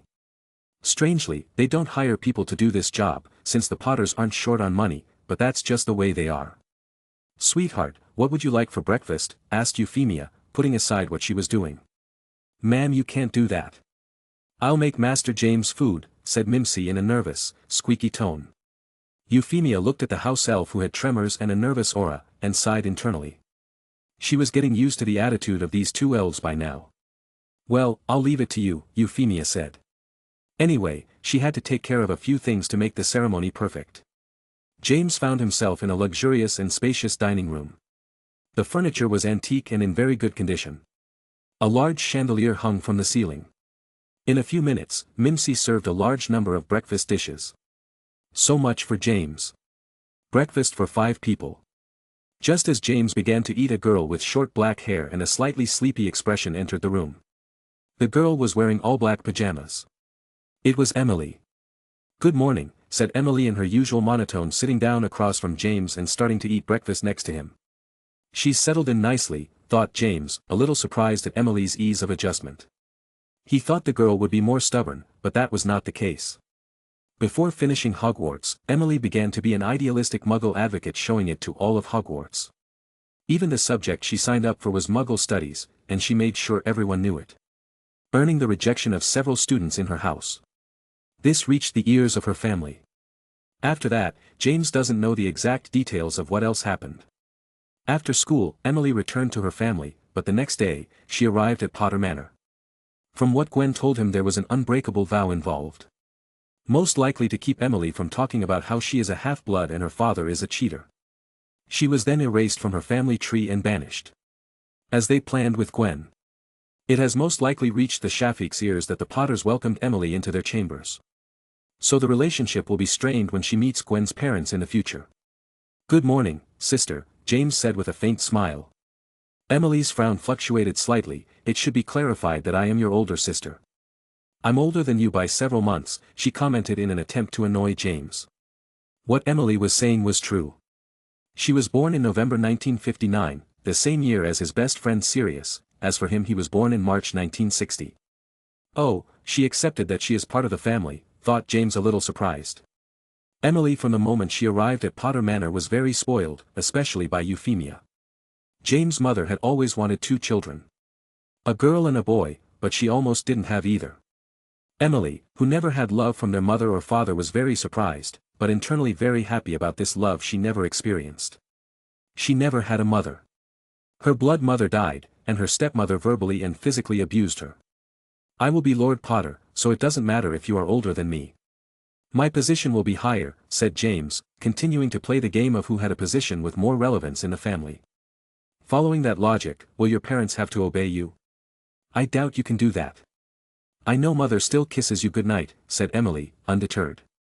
James felt embarrassed by this but didn't show it. He noticed that Emily referred to Euphemia as her mother. In a sense, she is a mother to him and her. It's good that mom is giving him the love she never had, James thought with a slight smile, glad that Emily could feel love. He knew all too well the lack of familial love in his former life. What are you smiling about? Asked Emily. Nothing, you're right, you win. You'll be the big sister, said James, and a slight smile of satisfaction appeared on Emily's face. That's good for you to know, commented Emily. Even her always introverted and expressionless personality had changed, if only a little. Just then another person walked in. A short boy with short blonde hair and green eyes. It was Toby. A member of the Marauders. He had tousled hair and a sleepy expression. You're finally awake. You're such a sleepyhead, Toby, Emily said, looking at Toby with a frown, but her tone was gentle. Let him sleep as long as he wants.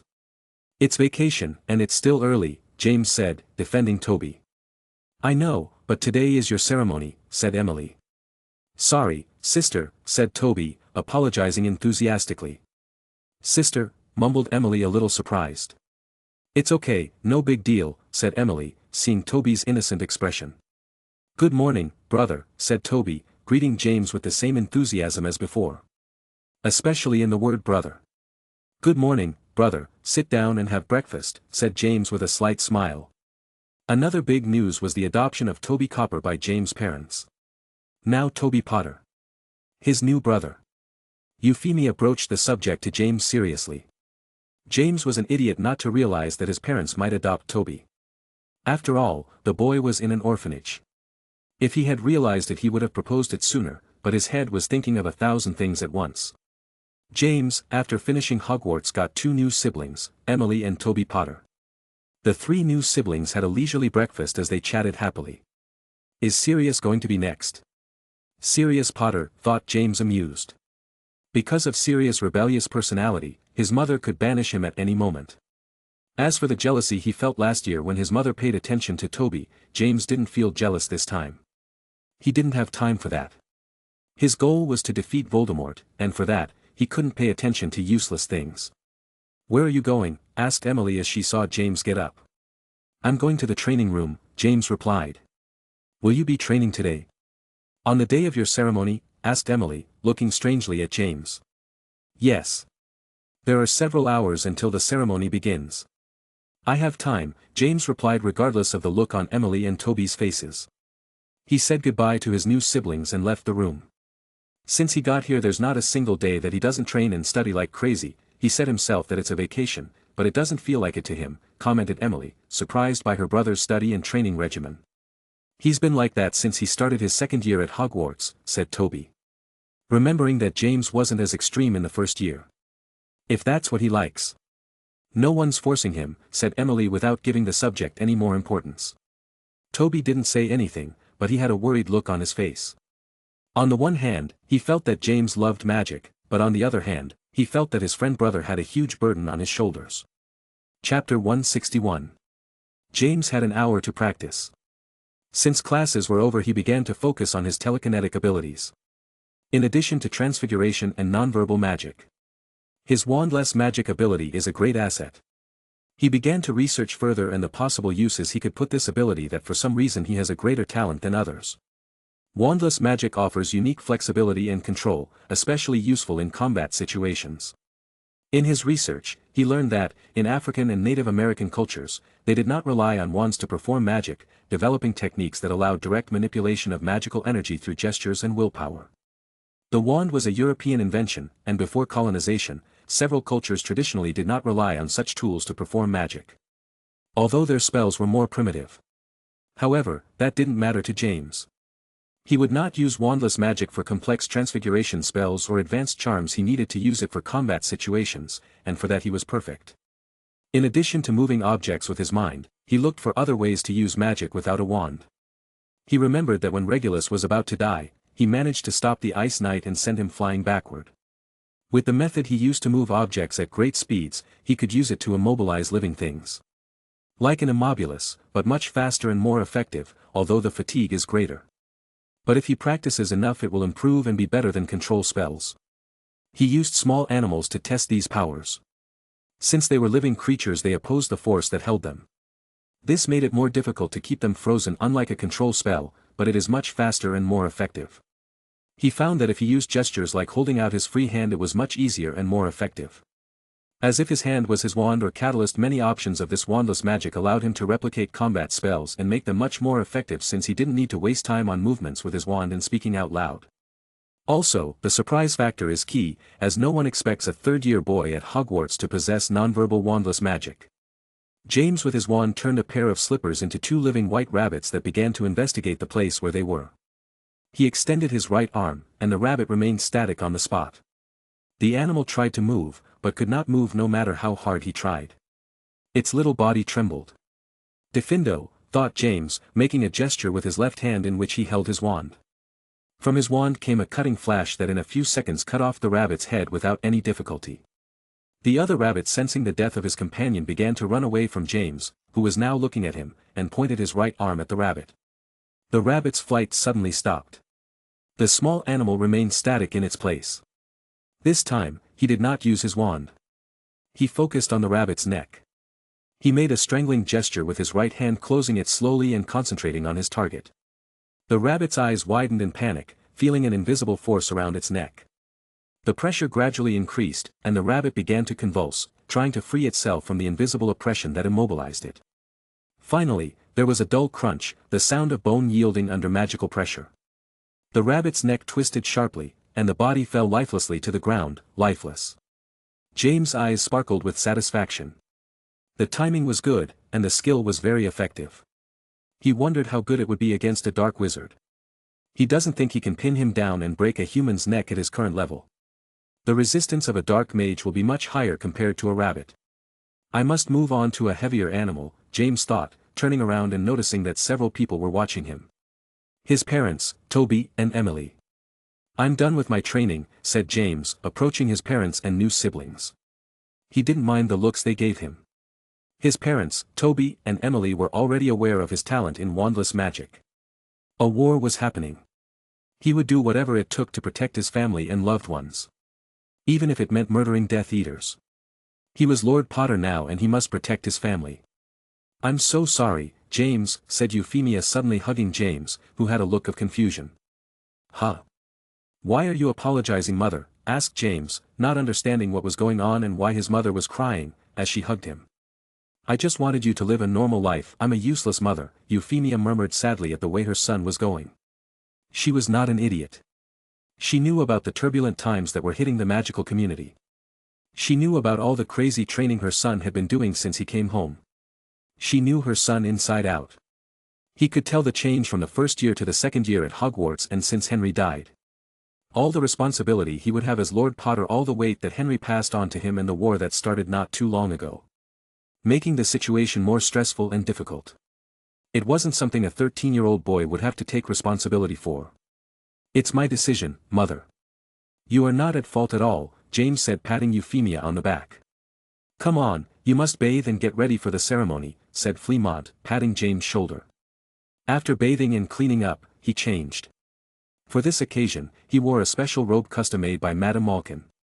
The owner of Madame Malkin's robes. Where most Hogwarts students buy their robes.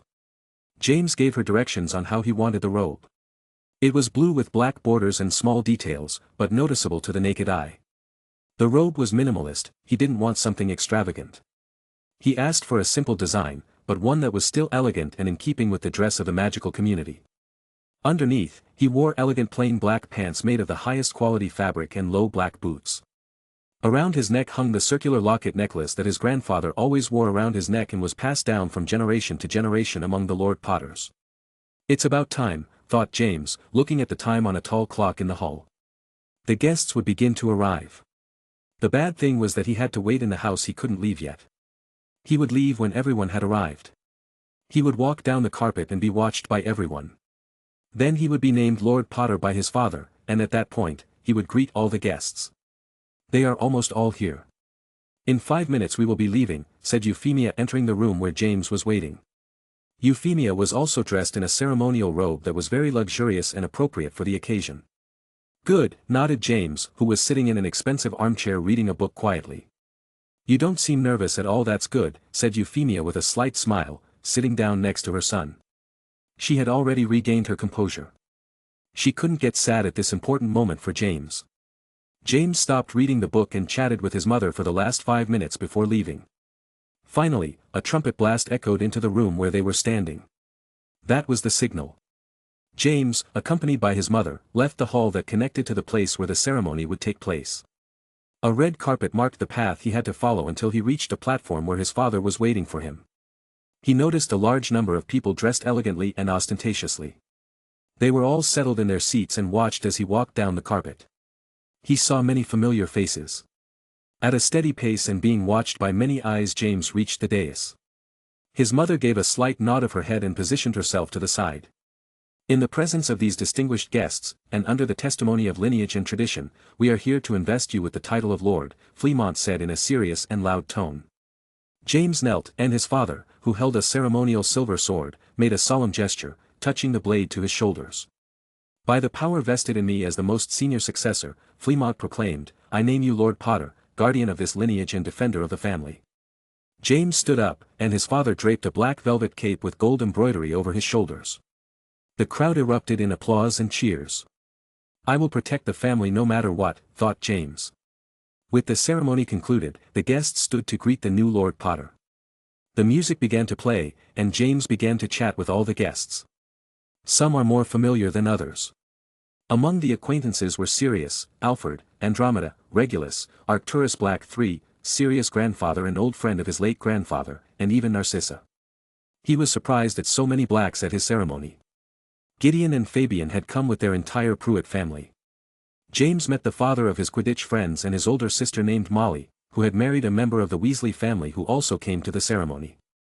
Their cousin, Alicia, also came. James had met her at the Slughorn Club and had befriended the girl who was very talented and close to Frank. Molly's husband's name is Arthur Weasley. He came with his parents, Septimus and Cedrella Weasley.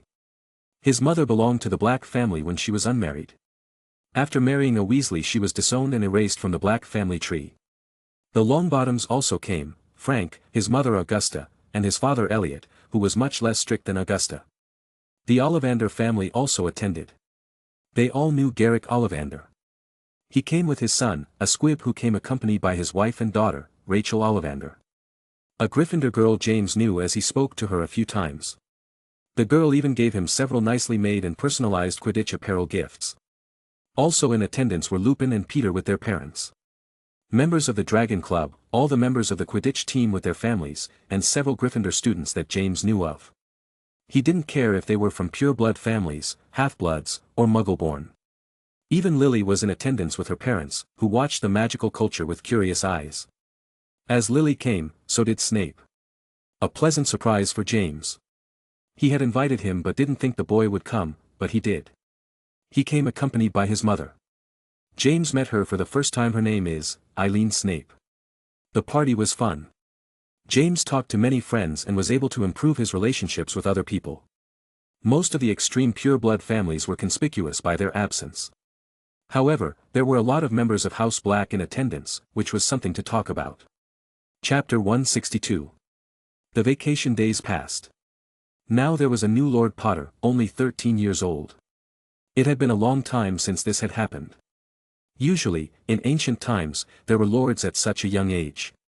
James continued his studies in Transfiguration. He had to retake several theories and topics from the end of the intermediate Transfiguration book. Although his understanding is genius level, that book still covered 3 years of Hogwarts from 3rd to 5th year. There were still some things he did not grasp perfectly, and they were the basis for advanced Transfiguration. On the other hand, he continued to improve in his nonverbal magic and his wandless magic, though the progress did not differ much, as only a month had passed since the vacations began. James had to face adult dark wizards. Even though he was reincarnated, adding his 2 ages together, he was not even 30 years old. Studying, understanding, and magical practice over time is key, and that is a disadvantage for James, who is only 13 years old. He doesn't know Voldemort's age, but he must be easily past 40, and that puts him at a disadvantage. He is not, however, in decline. His unusual talent in wandless magic is his great advantage. He never saw wizards with such good control in wandless magic. Even Eustace, the former Dada professor, was surprised when he learned that James used wandless and nonverbal magic. This is not the norm, at least in the British community where wands have long been prevalent. In addition to maintaining this demanding routine, James used what free time he had to take care of Potter's family affairs. Now as Lord Potter, he must assume the responsibilities. Although his father said he could take over, James planned to take care of family affairs. In his former life as Edward Rothschild, he was taught by the best professors in the world on various subjects such as economics, mathematics, finance, politics, management, and leadership. In addition, he was taught how to lead and manage the family. One of the families that controlled the world. So he is an expert in this area. Even more than most wizards and muggles. He just had to adapt this to the magical world, which was not difficult. He had lived here for 13 years and had already gotten used to it. Currently, James is in a large office formerly used by his grandfather. On his desk was a large stack of papers that James was poring over. The Death Eater rebellion had already begun. They attacked Azkaban, and Voldemort made himself known to the world. In such a delicate situation, James had to protect the family and prepare for war. According to the news of the attacks that James saw in the numerous newspapers, the Death Eaters wanted to rebel and were following supremacist ideals. At this time they were looking for members to join their ranks, be they wizards or dark creatures such as Dementors, to achieve their purpose. Knowing this, it is logical that the Death Eaters try to recruit wizarding families to join them. Most likely through negotiations. If they do not happen as they want, they may end up attacking said family, as they will be an enemy. As they may attack Azkaban, they may end up in a magical family residence to force said family to join them. James, with this in mind, knew what he had to do. Gather the entire Potter family in Gloucestershire, England. Near Potter Manor is Chichdown, a village of 5,000 inhabitants. It is in a semi-rural setting. The Potter family is divided into 5 branches. He would be of the main branch since his father Fleamont was the direct heir of Henry, the former Lord Potter. The second branch would be Charles, Doria, and Oliver. Third, Richard, his wife Catherine, and their only son Charlie. Fourth, elder Willie and his wife Mary. Both are over 80 years old and had no children. Last, Victoria Potter and her daughter Catherine, James' only cousin. Victoria's father and husband died 10 years ago when James was only 3 years old. James, to convince everyone to move near Potter Manor, held his first meeting as Lord Potter a few days ago. The whole family gathered, and James explained to them why it was best to move and have the whole family in one spot. Consolidating everyone in one place would provide a significant strategic advantage in terms of defense, use of resources, and strengthening the family. To their good fortune, everyone agreed. They knew of the turbulent times that were happening in the magical community and felt it was best to be united. Everyone was amazed at James' abilities. He is only a 13-year-old boy, but he is already making a plan to defend himself from possible Death Eater attacks. With the decision made, 4 properties were purchased in Chichdown. The Potter family had enough money to afford such a large purchase of 4 properties. Everything went quietly. The other properties that were now empty would not be sold for the time being. They would be possible shelters or hiding places if prepared with the necessary charms and resources. Once everyone was settled in the village near the mansion, James, with the help of his parents and other family members, implemented protective charms on the properties of each family member. An anti-disappearance charm and an anti-disappearance charm. It wouldn't be nice if dark wizards could just show up and easily leave after attacking. As for if they need to flee if the situation is critical, James prepared a portkey for each family group that only they knew about. This way they could flee if things get ugly, although he doesn't think this will happen shortly. Luckily, the Potter family is very close-knit, and they managed to complete all of this in only a month since the vacations began. Once this first step was completed, James began to focus on managing the family's financial resources. They already had a major expenditure in buying 4 properties, they needed to increase the family's wealth. In a war, money is key, even if it is a magical war. James in his former life belonged to one of the most important families in finance and investment. His family controlled the world's finances at one time. So he was an expert on the subject, much more than adult wizards who have medieval thoughts. The easiest way to make quick money is to get Muggle money, something James is an expert in, much more so than the magical economy, which is backward and has different customs. The goblin-run Gringotts Bank accepts Muggles' money and exchanges it for magical money. This is so that Muggle-born people can acquire magical money and live in the magical community. James began investing money in the Muggle world. His knowledge of finance and investing was very high. In addition, in his past life, he studied the history of the financial market and was currently in the year 1973. In his past life, he was from the year 2000. With his almost perfect memory and financial knowledge, he would get his money back in a short time and make great profits. With his father's help, he made all the necessary transactions. It was more difficult to move in the Muggle world, as his father is not an expert and barely knows Muggle money, so he had to take care of that part. Completed this second step to the third, relationships with other families to forge alliances and be on good terms. This is key for several reasons: information exchange, mutual support, resources, etc. This step was easier. He knew many important people at Hogwarts who would be future heirs like him: Fabian and Gideon, William, Frank, Lupin, and Sirius. Although his family was not aligned with his interests, there was still Alfred and Andromeda, among others. To improve his friendships and relationships, he arranged meetings at his mansion, inviting everyone. He had to do socializing, and the good thing was that he got along well with everyone. Never a meeting would be boring if Gideon and Fabian attended. Thanks to the Pruitt brothers he got to know Molly, his older sister, and thanks to this he got to know Arthur Weasley. He is the eldest son of the Weasleys and currently works at the Ministry. A good ally and a great guy, very enthusiastic. At one of these meetings, Arthur introduced James to his son Charles Weasley, who was not yet a year old. A surprise of these meetings was the inclusion of 2 people, Regulus and Narcissa Black. Sirius' younger brother and cousin. James didn't know how Regulus and Narcissa's parents let them attend Potter Manor, but if Sirius managed it, it wasn't crazy that they could too. James suspected it was thanks to Sirius' grandfather, Arcturus Black III. Arcturus was an old friend of his grandfather Henry, and in the conflict that Grindelwald started, he opposed him in his goal of wiping out Muggles. So it is logical that he has the same position in this war waged by Voldemort. James would love to be able to have most of House Black as allies, but he had to be careful. The ideals of this house were extreme, they were considered the oldest in Britain for a reason, and they married between cousins. As for Sirius, he did not doubt his best friend. He would put his hand in the fire for him, and he knows Sirius would do the same, but he doesn't know this about Regulus and Narcissa. They both display lofty supremacist attitudes. They are not like Sirius, Andromeda, and Alfred, who do not discriminate against muggles. He will need to keep an eye on each during meetings. Let them pass on information to his family, though he doesn't believe that. It would be too hasty when they are only meetings between students and the occasional adult like Arthur or Molly. In this way, the summer wore on. James had plenty of time, but he was busy all day either with study, training, or family matters. Although exhausting, it was fruitful to do so many things and to always have his mind occupied with a goal. Chapter 163. Euphemia walked through the Potter mansion. She walked up the stairs, turned 2 corners, and stopped in front of 2 large wooden doors with silver doorknobs. She knocked gently on the door and waited. There was no answer. She knocked a little harder, but it was the same as before. So she opened the door and entered the room, which was almost dark.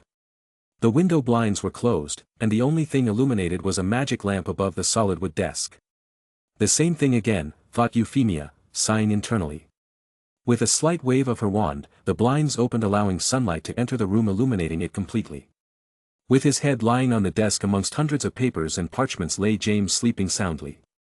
His closed eyes were slightly bothered by the sudden sunlight, but he slept on. Euphemia looked at her beloved son with concern. Since becoming Lord and returning from Hogwarts her son's routine had completely changed from the previous years. She always noticed that James was different from other children. He liked to read, study, and practice magic with his father or grandfather early on, but he didn't show an obsession like he did now. He liked to spend time with his friends, and that reassured Euphemia, but now he had changed and had become more demanding and obsessive than ever. He even took on responsibilities as Lord Potter, taking on many tasks that would be difficult even for adults. Euphemia stroked James' hair affectionately, although she was worried, she couldn't deny that she felt enormous pride in her son.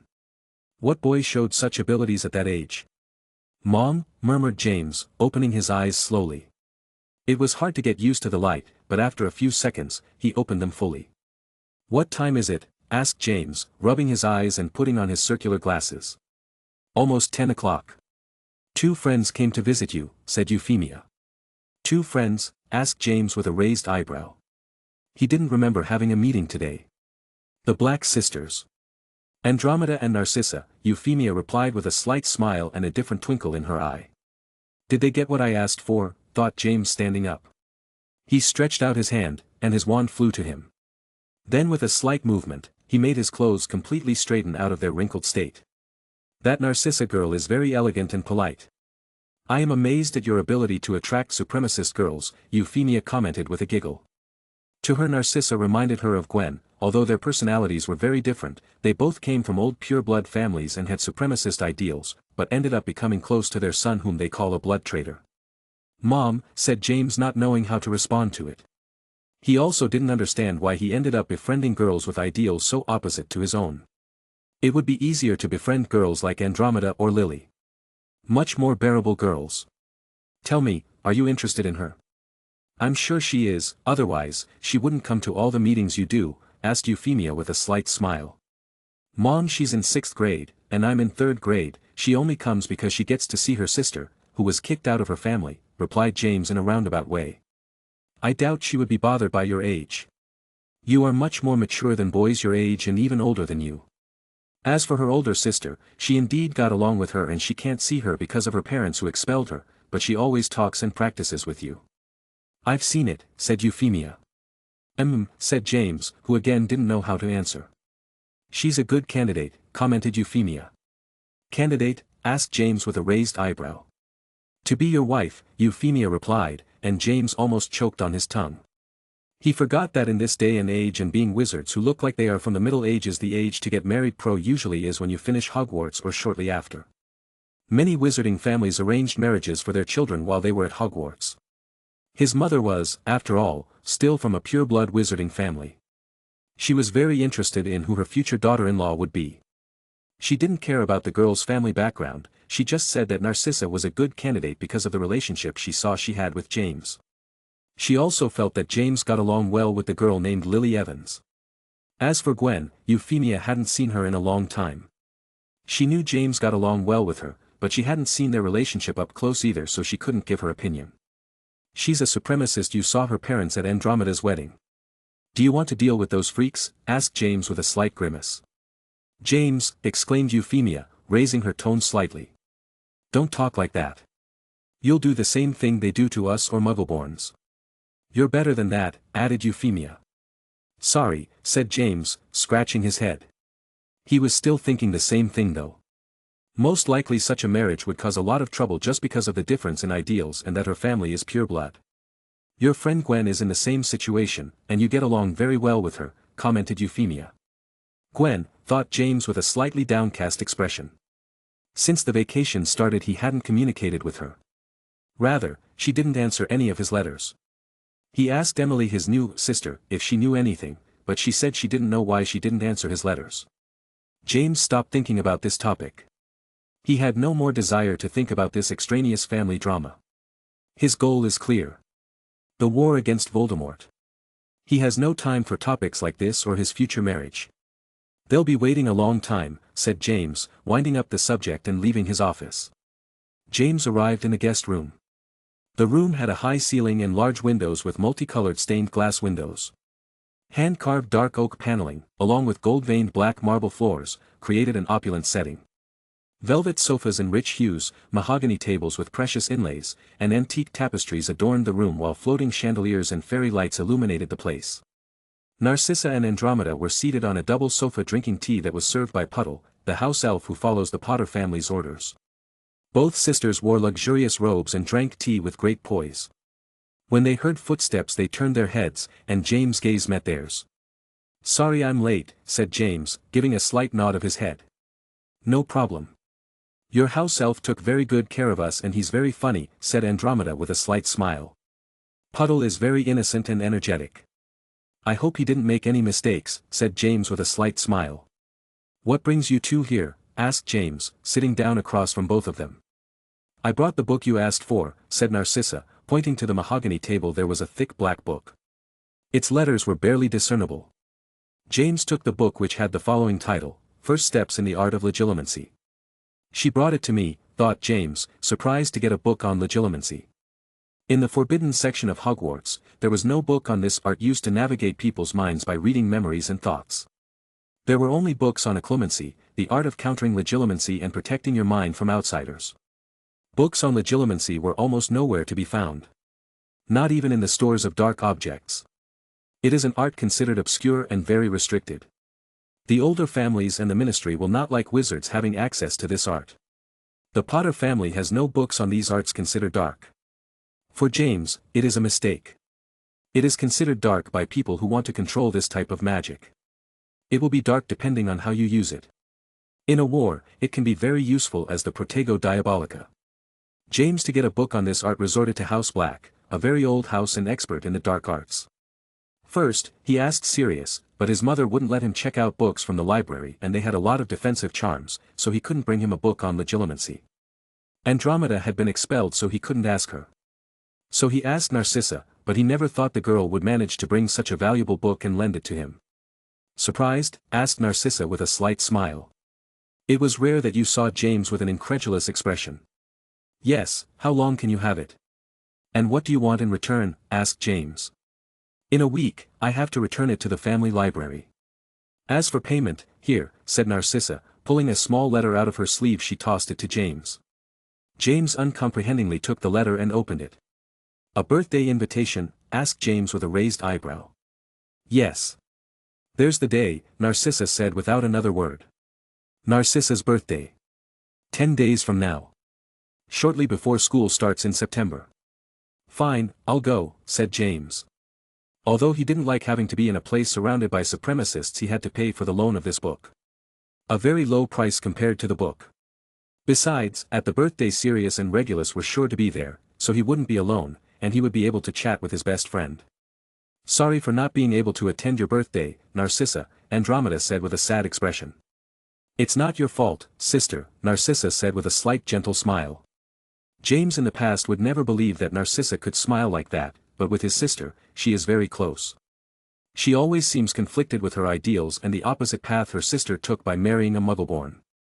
James stopped paying attention to the conversation of close sisters and opened the book Narcissa brought him. James, Narcissa said after a few seconds. What is it? Asked James without lifting his head from the book. Will our host ignore us and read a book? Asked Narcissa. Sorry, said James, closing the book and putting it aside. He then called Puddle over and asked to bring some snacks to eat. As a basic courtesy, he chatted with the Black sisters for almost an hour until they left Potter Manor. Now yes, thought James, picking up the book and beginning to read it. Chapter 164. On the outskirts of a village known as Bath was a large mansion surrounded by trees. Bath is located in Somerset, a county in the West Country of southwest England. This mansion is the home of Narcissa Black and her parents, Cygnus and Druella. Bellatrix no longer lived here, as she married Rodolphus Lestrange and left the house. As for Andromeda, she was expelled, but she would still go to live with her husband. In one of the many rooms of the mansion, Narcissa was sitting on a stool looking at herself in a mirror. Behind her was Druella, a middle-aged woman of elegance and neatness. She was gently brushing Narcissa's long hairdo. You look beautiful, complimented Druella to her daughter. Thank you, mother, Narcissa said, admiring her beauty in the mirror. She had inherited her mother's beautiful traces and her blonde hair, a very different sign from everyone in the Black family who was characterized by black hair. Your 16th birthday. You are a proud one. In just 2 years, you will finish Hogwarts and with excellent grades, Druella said with a slight smile. Her 3 daughters were perfect. This is in the past because Andromeda made a grave mistake and brought great shame to the family by marrying a mudblood. She doesn't know at what point her middle daughter fell in love with that dirty wizard. Druella held Andromeda in high esteem. She loved all 3 of her daughters equally, but if she had to choose one, she would select Andromeda. Obviously, before she married the mudblood. All 3 girls were beautiful and geniuses, but Andromeda had a perfect personality, kind, noble, and neat. On the other hand, her eldest daughter, Bellatrix had a strong and rebellious character, sometimes very aggressive, which caused problems or fights at home. Druella was reassured that Bellatrix's rebelliousness was different from that of her cousin Sirius, who is friends with mudbloods and half-bloods. Her daughter is a very extreme extremist much more than she and her husband, so she doesn't mind that rebelliousness since she doesn't support mudbloods and half-bloods.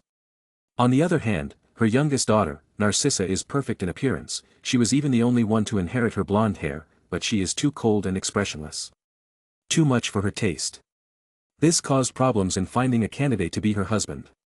It is very difficult for her to accept a boy as she does not consider them worthy of her.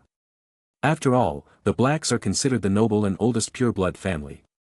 They were magical royalty, 100 pure. Druella took the marriage of her daughters very seriously. They had to keep the bloodline pure. She could not tolerate another failure like Andromeda.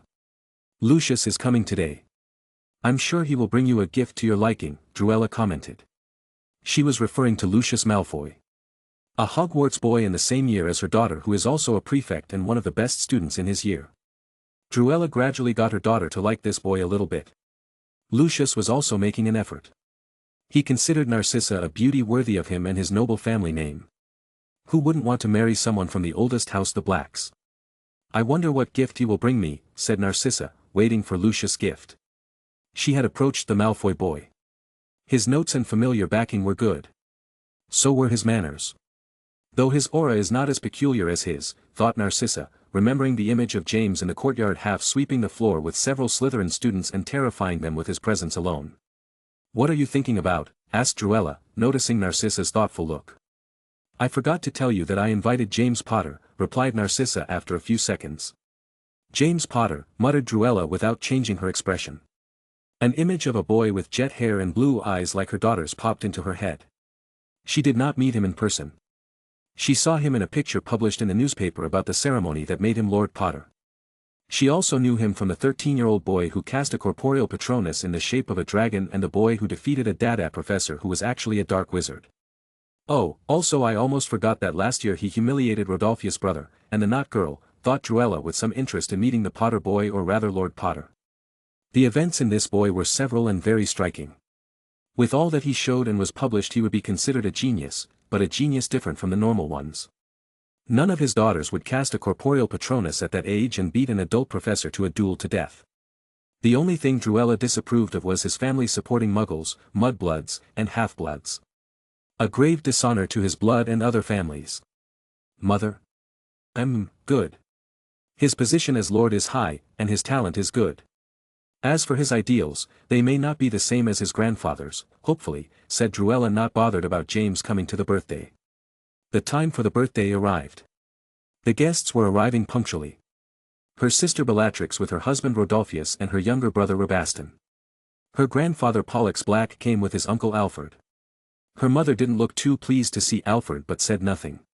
He was still her husband's older brother, and they had already made up to some extent from the incident at Andromeda's wedding. Shortly after Pollux's arrival, Arcturus Black III arrived. He was the current leader of House Black. He was the leader since he was 11 years ahead of Pollux, making him the oldest member of the Blacks. Arcturus did not arrive alone. He was accompanied by Walburga, Pollux's eldest daughter, Orion, Walburga's husband and second cousin, and the couple's children, Sirius and Regulus. After the arrival of a few more Black family members, Narcissa's friends began to arrive. There were not many of them. Her trusted friends were two, so she also invited Erica from the Dragon Club and other members of her club. Lucius and other Slytherin boys from her year also arrived. The latter Narcissa invited as a courtesy since they were from the same year and belonged to important families. "What's with that face, brother?" asked Regulus, drinking from a glass elegantly. "It wasn't wine. I hate these kinds of parties. They should learn a bit from Gryffindor parties." "Those are parties," said Sirius with a grimace, observing the distinguished guests laughing and chatting quietly while drinking or eating small snacks. Soft music was playing in the air that made Sirius want to sleep. He was always bored by high society parties. "The parties at that house are classless and demeaning. Not fit for our kind," Walburga said with a frown as she listened to her eldest son. "How do you know, mother? Have you been to any of those parties?" asked Sirius with a faint smile. Walburga, who was about to reprimand Sirius, noticed him turn his head suddenly, so she followed her son's gaze. She noticed a jet-haired boy accompanied by a house elf enter the hall. "James Potter," mumbled Walburga with various emotions at seeing her son's best friend in person for the first time. "James," exclaimed Sirius with a smile on his face, walking towards his best friend. At last, his relatives' boring birthdays would have some fun. Walburga was surprised that her youngest son also followed his older brother, looking up at the Potter boy. She could see the look of admiration on Regulus' face. Something that surprised her even more. Most of the people in the large hall where the birthday party was being held turned their heads and looked at James curiously. Hardly anyone here had been to James' ceremony, so this was the first time they had seen him.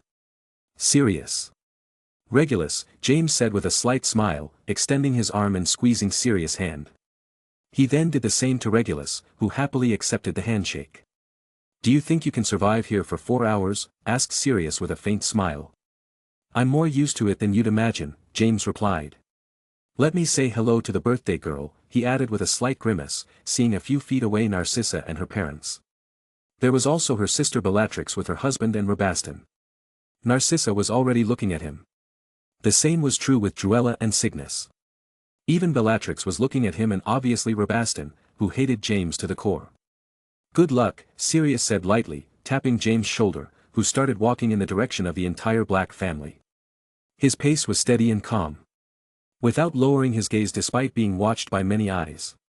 Everyone was surprised at the confidence James exuded. He had come alone, he was considered a blood traitor by most, but he showed no distrust or fear whatsoever. Chapter 165. Lady Narcissa, my sincerest wishes on this extraordinary occasion. "Allow me to present you with this gift," James said with impeccable courtesy and without changing his expression. "Thank you, James." "Ignore, take the present and put it with everyone else," Narcissa said, and her house elf took the gift from James' hands. "May I introduce you to my parents," said Narcissa, introducing her parents. She also introduced her sister Bellatrix and her husband, who were there. "A pleasure," James said in a monotone without changing his expression. That was all the conversation between James and Narcissa's family. As he was about to leave, someone called out to him. "Potter." "I didn't know you were coming today," said a tall blonde boy with long hair. It was Lucius Malfoy, wearing an elegant dark green robe and his expression with a barely concealed arrogance. At Lucius' side were two boys following him like his bodyguards. Unlike Crabbe and Goyle, these boys did have neat, high society appearances. I didn't know either. Narcissa invited me at the last minute, James said with a barely susceptible smile. He knew this boy was after Narcissa. He could tease him a little. He knew the Malfoy boy from the Slughorn Club. He didn't like him, or dislike him. He was a typical supremacist, though perhaps not as extreme as the Blacks, Lestrange or not. Narcissa invited him, thought Lucius with a frown, and a new feeling was growing inside him, jealousy. Narcissa also frowned slightly. Those words could come to be misinterpreted. He's a member of the Dragon Club, so I invited him, Narcissa said, justifying herself. That's logical. It would be strange for you to invite a traitor without a reason, said one of the boys following Lucius. Narcissa, her parents, and even Bellatrix and her husband frowned slightly. Although they disagree with James' family ideals, this is a birthday, and James is a guest. It is very rude to make such a comment. James looked at the short brown-haired boy with small eyes and freckles. His right hand trembled slightly. He wanted to raise it and point it at the freckled boy. Aim at his neck and close his grip little by little, until he heard the dull crack that indicated the bone had broken. Do it, Edward. The Rothschilds show no mercy to people who don't know their place. Use the teachings, and don't let them disrespect you again. A soft voice barely audible rang in James' ear. He recognized the cold, emotionless tone. It was his former mother. Easy, thought James, shaking his head. It was just a voice created by his head. He had realized that his magic without a wand had great potential, especially if you have strong feelings like anger and hatred. Intention made his magic that much more powerful. While this could be good for increasing his power, it was dangerous if he did not control his emotions well. He was always good at controlling himself, but his weak point was being teased by his family and friends. Your name? Asked James in a calm tone without letting his true intentions come out. He had practiced diplomacy so much for a reason. What? Asked the boy. He expected James to get angry or lose his temper, but here he asked him his name in a casual tone. I was wondering what your name is and that of your distinguished family, repeated James calmly and with no change in his expression. Mark Selwyn, replied the boy. Oh, the respected Selwyn family, said James with a slightly surprised expression that was acted. Yes, said the boy, puzzled by James' acting. I've heard they're very good at dueling. I wonder if it's true, commented James in a calm tone, not showing hostility, just simple curiosity. Huh. Yeah, we are, said Mark, not knowing what else to say. Oh, that's good. I'd like to have a duel against you to learn, but since we're at a Distinguished House Black event I'll wait. Hogwarts starts in a few days, said James. I look forward to it, added James with an icy stare at Mark, who for the first time felt a chill run down his spine. Wait, Bellatrix said as James was about to leave and go back to Sirius and Regulus. You can have that duel now. We have a dueling room ready, Bellatrix added with a slight smile. She was curious to see James' abilities, as she heard many rumors about him. Besides, she would rather watch a duel than be at this boring birthday. Sister, said Narcissa quietly, not agreeing with this. I don't think it befits the situation, Bellatrix, Druella said. Come now, mother. It's just a simple entertainment for Narcissa's big party, Bellatrix said, acting a bit over the top. I'll referee. Nothing will happen, she added without backing down. Your sister is right, Narcissa. It will only be a formal sparring session. It's classic in our culture. Mark agrees, Lucius said with a faint smile, it's the perfect opportunity for them to teach Potter humility. I agree, thought Mark. Lucius is right. It will be practice. I want to learn from my Slytherin elders, James said with a slight smile. Good, it will be a good event, Narcissa said with no other choice, seeing that everyone agreed. Bellatrix led the way to the Manor's dueling hall, which had a large size and bleachers to watch the battle. All the guests upon hearing of the sudden duel made their way to the hall to witness the combat. Your friend just needs 5 minutes to make trouble, said Walburga's serious mother. It'll just be a friendly duel. It will make the birthday more interesting, said Arcturus' serious grandfather with a faint smile. He had met James at Lord Potter's conference. He had liked the boy very much. Henry had a perfect successor. Walburga said no more. If the head of House Black accepted James Potter, she could do nothing. For that very reason, she let her 2 sons go to Potter Manor for the vacations. She could not deny that the talent shown by James also made her opinion of him rise. It was like watching the growth of a future Dumbledore. Who wouldn't want their son to be friends with a wizard who could reach that caliber? Everyone knew that Dumbledore was in favor of Muggles, half-bloods, and Muggle-born. However, no extremist wizard dared to show displeasure with him or challenge him. He is the most powerful wizard and is held in great respect for his power alone. James approached the center of the room. In front of him was Mark with his wand and Bellatrix in the middle of them, both with a slightly lazy and slightly interested expression. "Right, you know the rules. Get into your positions and say hi," Bellatrix said, playing with her wavy hair. James and Mark bowed slightly. Then, they each brandished their wands like fencing swords. "1, 2, 3, exclaimed Bellatrix. "Petrificus totalis," thought Mark, waving his wand as fast as he could. A yellow flash shot out of his wand at James. "Take that, nonverbal magic," thought Mark with a slightly confident smile. He had studied over the vacations to learn nonverbal magic, and here were its fruits. James was not surprised by Mark's nonverbal magic. He had already mastered that type of magic in several spells. Petrificus totalis was not a difficult spell. It was even one of the easiest spells to switch from verbal to nonverbal magic. Protego, thought James, flicking his wand. A translucent barrier protected him. The yellow flash hit the barrier, which barely moved. A perfect defense. What? Thought Mark in surprise. He never thought he would see Protego used nonverbally on a boy starting his 3rd year at Hogwarts.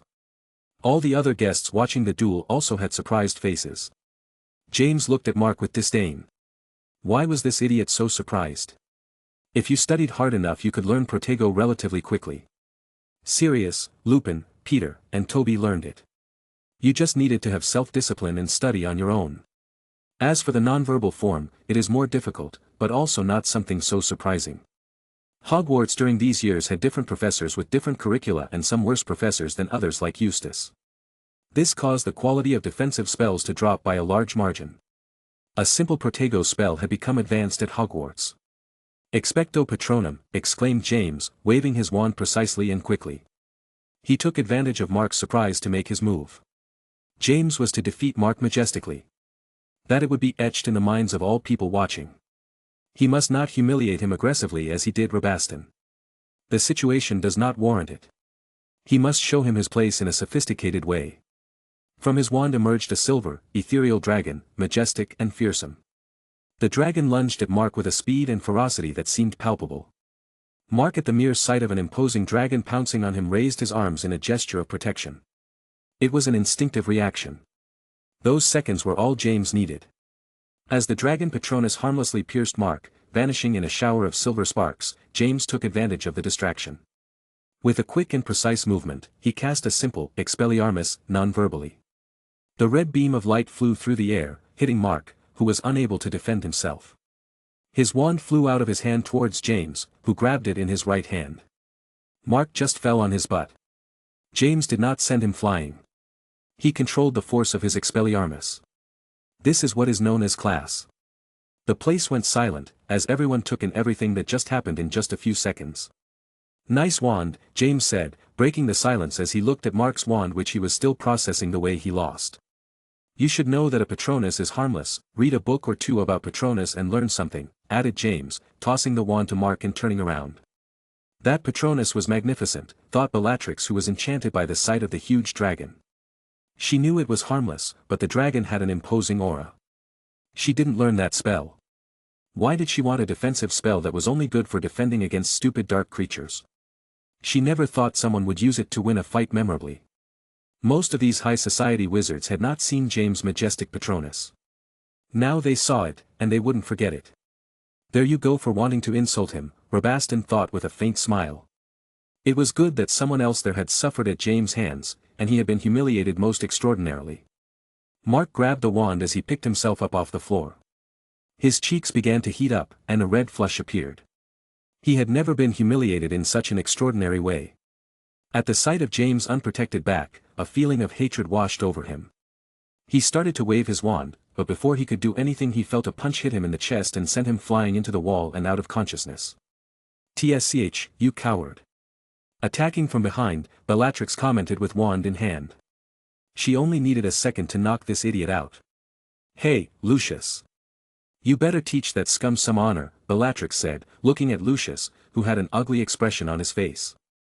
They all watched as Mark wanted to attack James, who didn't even turn around and kept walking towards Sirius. Chapter 166. Narcissa's 16th birthday was over, and James returned home. The duel was the most interesting thing. Then he chatted with Sirius and Regulus and met Sirius' parents for the first time. They just said hello and nothing more. In the last few days before Hogwarts, she focused on her training in wandless magic. Since the vacations began, he started research on his wandless magic. He had to find a more effective training method. Squeezing his brain to the maximum by controlling objects was no good. His limits were not improving. He could improve his control, but it was not the most effective way to improve. Emotions were key. Especially to overcome his limits at a moment's notice, like when he saved Regulus. He read texts on African magic wandless. It was difficult to read the various African languages, but James was always a genius when it came to languages. He managed to learn them and read the texts that had not been translated. The European magic community viewed wandless magic with disdain, believing it to be dangerous and volatile. The wand is more accurate and increases power. Why spend time on wandless magic? The Wagadu School of Magic is an African school of magic with a great reputation. It was founded a long time ago and is about the same age as Hogwarts, maybe older. Records of so many years are hard to keep track of. At this school of magic, they cast spells simply by pointing a finger or by hand gestures.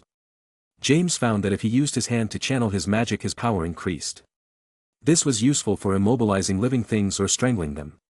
On lifeless objects, it is best to use his sight unless it is a very heavy object. The best emotions to enhance his magic without a wand were anger, hatred, and sadness. The opposite of a Patronus.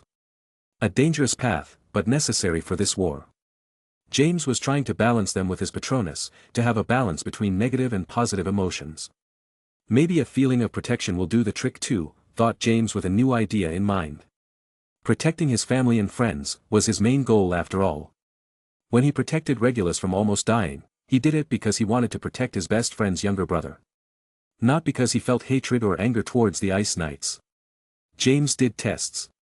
He tried to stop animals like deer from running away from him with his magic without a wand. In his neutral state, he can't do that.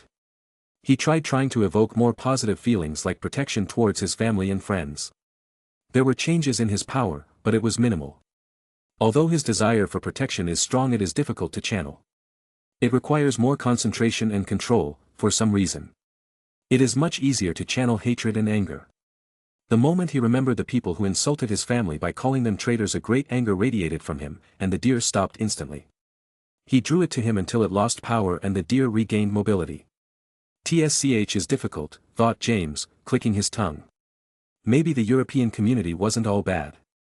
It could be volatile if with more negative feelings your magic without a wand is empowered. In a wand, you don't need such empowerment, as the wand is concerned with improving your power and accuracy.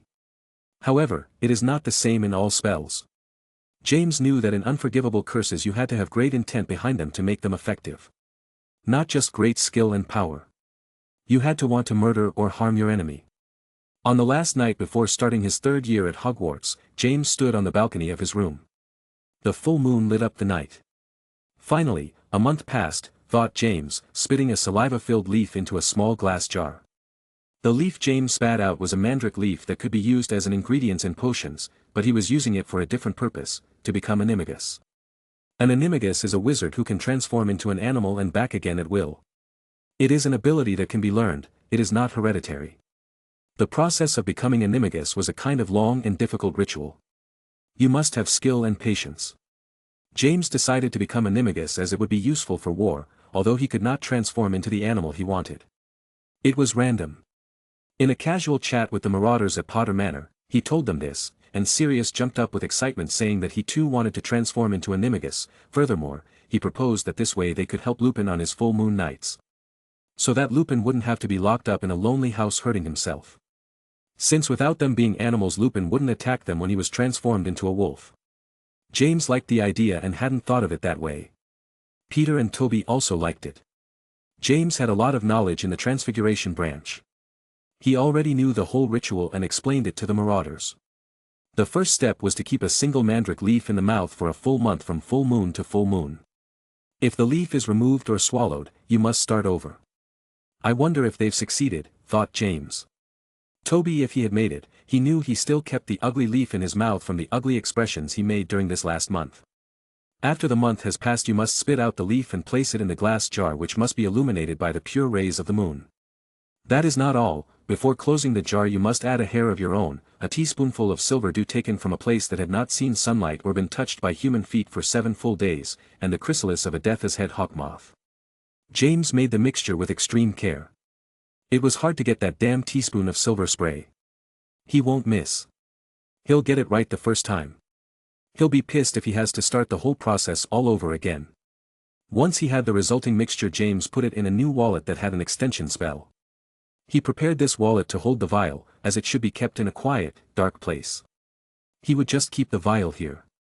Well, now I must wait for a thunderstorm. I hope there is one before winter, thought James with a grimace. If winter comes and there are no thunderstorms, he will have to wait for the winter months to pass, as at that time usually thunderstorms are less common, as winter conditions are usually dominated by low-pressure systems that bring rain, snow, and high winds, but do not usually produce the warm and humid conditions needed for thunderstorms. During this waiting period, James should recite, at dawn and dusk every day without fail, the incantation, Amato Animo Onomato Animagus. When he does so he must place the tip of his wand over his heart. So James hopes that there will be a thunderstorm in September or October. Otherwise, he will have to spend many months repeating this incantation. If he fails he will have to start from scratch. Also, during the casting of the spell, he must remain calm and not be disturbed.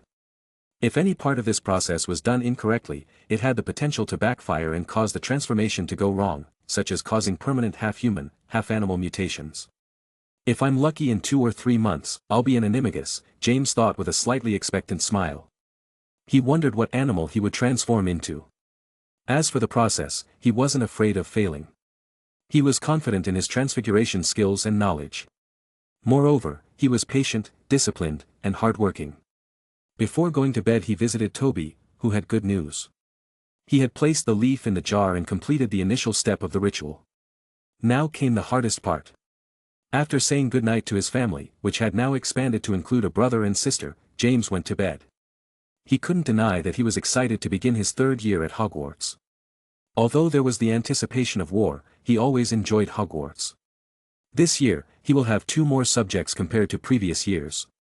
His time will be more limited, but he has already created a study and training plan to be organized from day 1.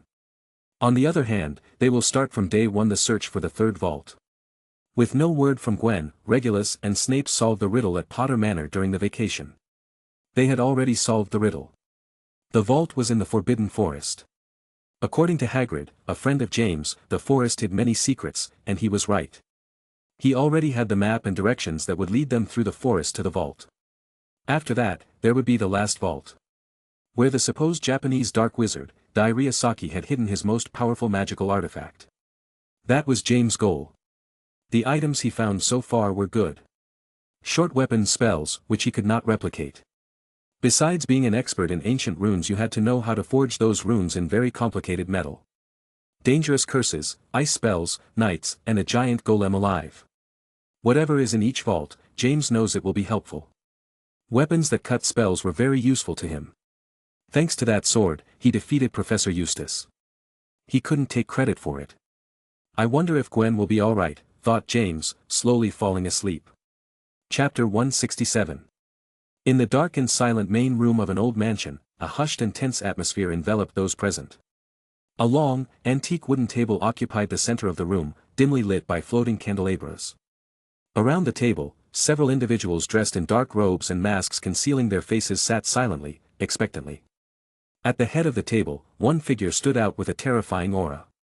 Dressed in a simple black robe, his skin was pale, almost sickly, and his face lacked a nose, replaced by reptilian slits.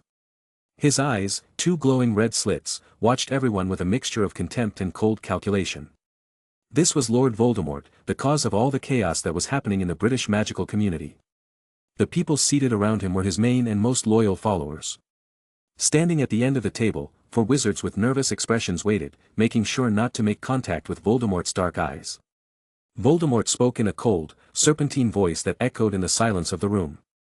A powerful magical artifact hidden at Hogwarts by the Japanese dark wizard Dai Ryusaki, he said, his red eyes fixed on the nervous wizards.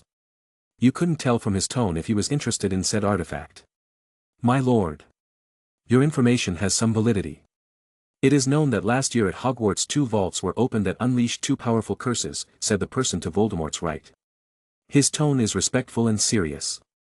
Voldemort stood silently in thought. He knew about this. He always kept an eye on Hogwarts, for that was where the most dangerous person to him was, Albus Dumbledore. How could he have trusted you? Defeated by 13-year-old boys, said Voldemort with a faint cold smile full of disdain. Of the 4 dark wizards 2 were saved by him from Azkaban in his attack a short time ago. The other 2 joined his ranks, but they were cannon fodder. He did not trust them to be in his inner circle. It was obvious the intentions of these dark wizards.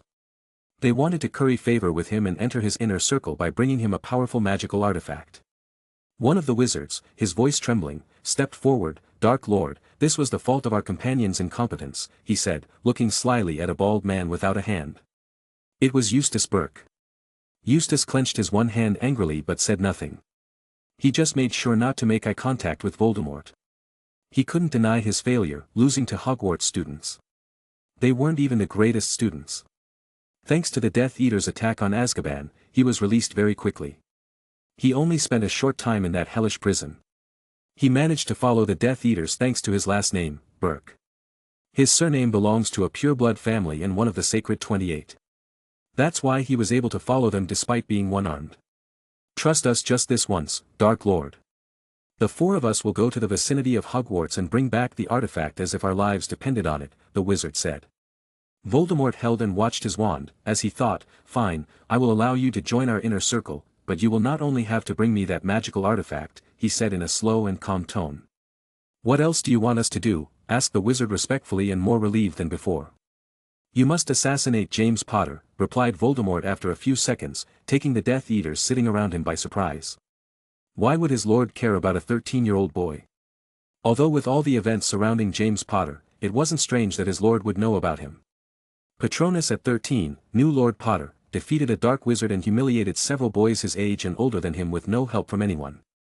Voldemort knowing James' talent through information reminded him of him or Dumbledore. The bad thing was that the boy had ideals opposite to him.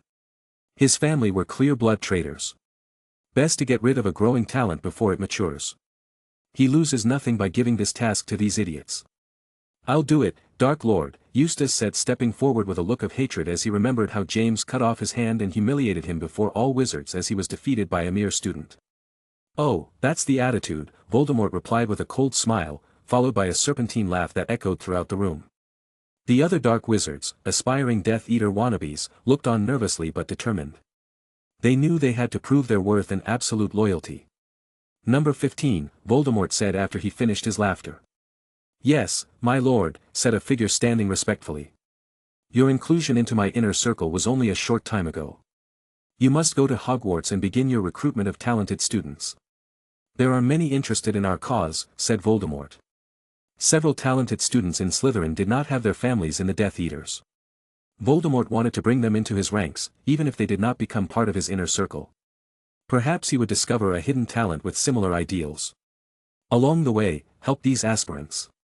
They will need information within the school, added Voldemort. They no longer had a professor inside Hogwarts and would not be able to get in if the professors and Dumbledore were there. The best thing to do is to get information through the students. Voldemort was curious about the Japanese wizard's artifact. Perhaps he could get a new Horcrux. As you wish, my lord, said the Death Eater, bowing respectfully. Thank you, Dark Lord, for your benevolence, said the wizards, including Eustace. With the help of people inside Hogwarts and a Death Eater, their mission would be easier. Remember, failure is not an option, Voldemort commanded, his eyes fixed on the aspirants. September 1st. James rose shortly before dawn that day.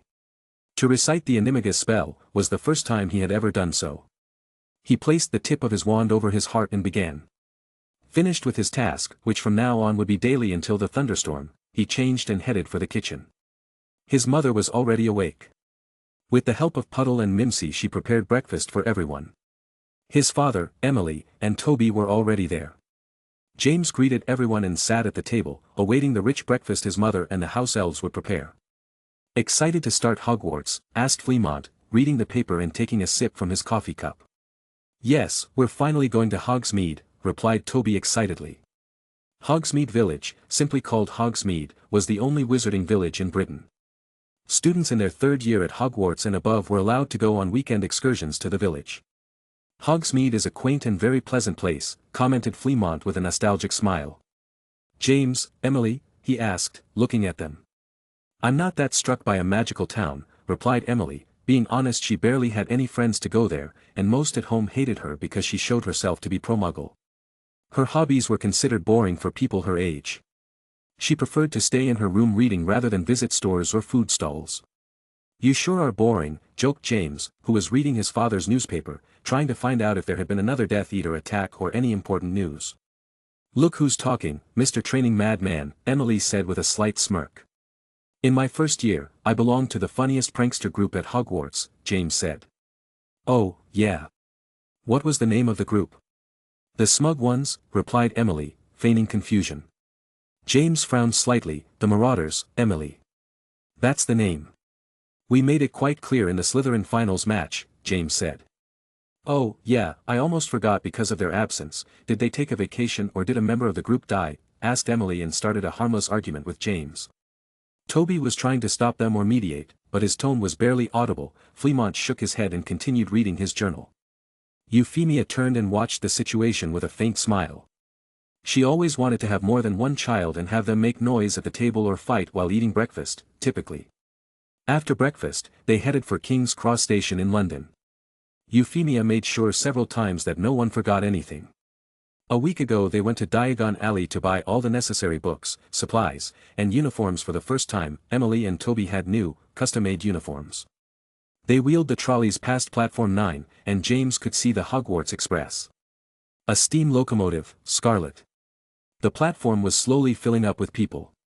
James met his cousins, Oliver, Charlie, and Catherine. All three were starting their first year at Hogwarts. Their nervous expressions could be seen, but when they saw their older cousin, James, they calmed down for some reason unknown to James. He said goodbye to his parents, aunts, and uncles and boarded the locomotive followed by his cousins and siblings. Emily broke away. She wanted to read quietly in an undisturbed demeanor, and she knew that James' friends, especially Sirius, were very loud. James explained a couple of things to his younger cousins and left them to their own devices. They were to fend for themselves. It was no big deal to start Hogwarts, they couldn't be stuck with him. Later, they would start their training. With Toby, they entered a compartment and left the door open. A few minutes later Sirius, Lupin, and Peter arrived. The locomotive began its march, while they chatted about how their summer was, and especially the Animagus charm and the vault in the Forbidden Forest. Chapter 168. The entrance ceremony was the same as last year. After the Talking Hat finished its work and the new students were in their respective houses, the great banquet followed, which was delicious as always. To the happiness of Oliver, Charlie and Catherine were left in Gryffindor. The house they wanted, since they wanted to be with James. He was their role model. Did you choose arithmancy and ancient runes as your electives? Asked Sirius, looking at James like he was a madman. Although, he was getting used to how studious James was by now. Yes. What's the problem? Asked James. Arithmancy was a magical discipline that studied the magical properties of numbers, including predicting the future with numbers and numerology. Ancient runes were a form of writing that wizards and witches used hundreds of years ago. James was always good at mathematics, and arithmancy has many similarities with mathematics. As for ancient runes, thanks to Gwen, he had a little more advanced knowledge. He was not a complete beginner. Besides, after seeing the ancient runes on the swords, he realized that it could be very useful to learn such a subject in depth. Of all the subjects they are the most boring. Numbers no one understands and complex ancient scripts, Sirius said with a grimace. As for him, he signed up for care of magical creatures, divination, and Muggle studies. The latter to spite his mother. I thought you'd sign up for care of magical creatures, Peter commented. He had signed up for the same subjects as Sirius, except for Muggle studies. He'd rather have more free time. I don't have time to learn about magical creatures. I've got enough to do with what Hagrid tells us, James replied. It would have been a fun class, but he couldn't afford to sign up for yet another subject.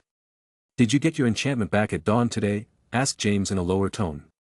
He wanted to talk about Animagus on the train, but Sirius always changed the subject and told some anecdote where he usually made his parents angry. He knew Toby did, but not the others. Lupin didn't, since he's a werewolf and won't do the Animagus ritual. Turns out I swallowed the damn mandrake leaf. I only had 5 days left. Damn it, Sirius replied. As he ate a delicious meal, he swallowed and took the leaf as well. It was hard to eat and keep the leaf down without swallowing it.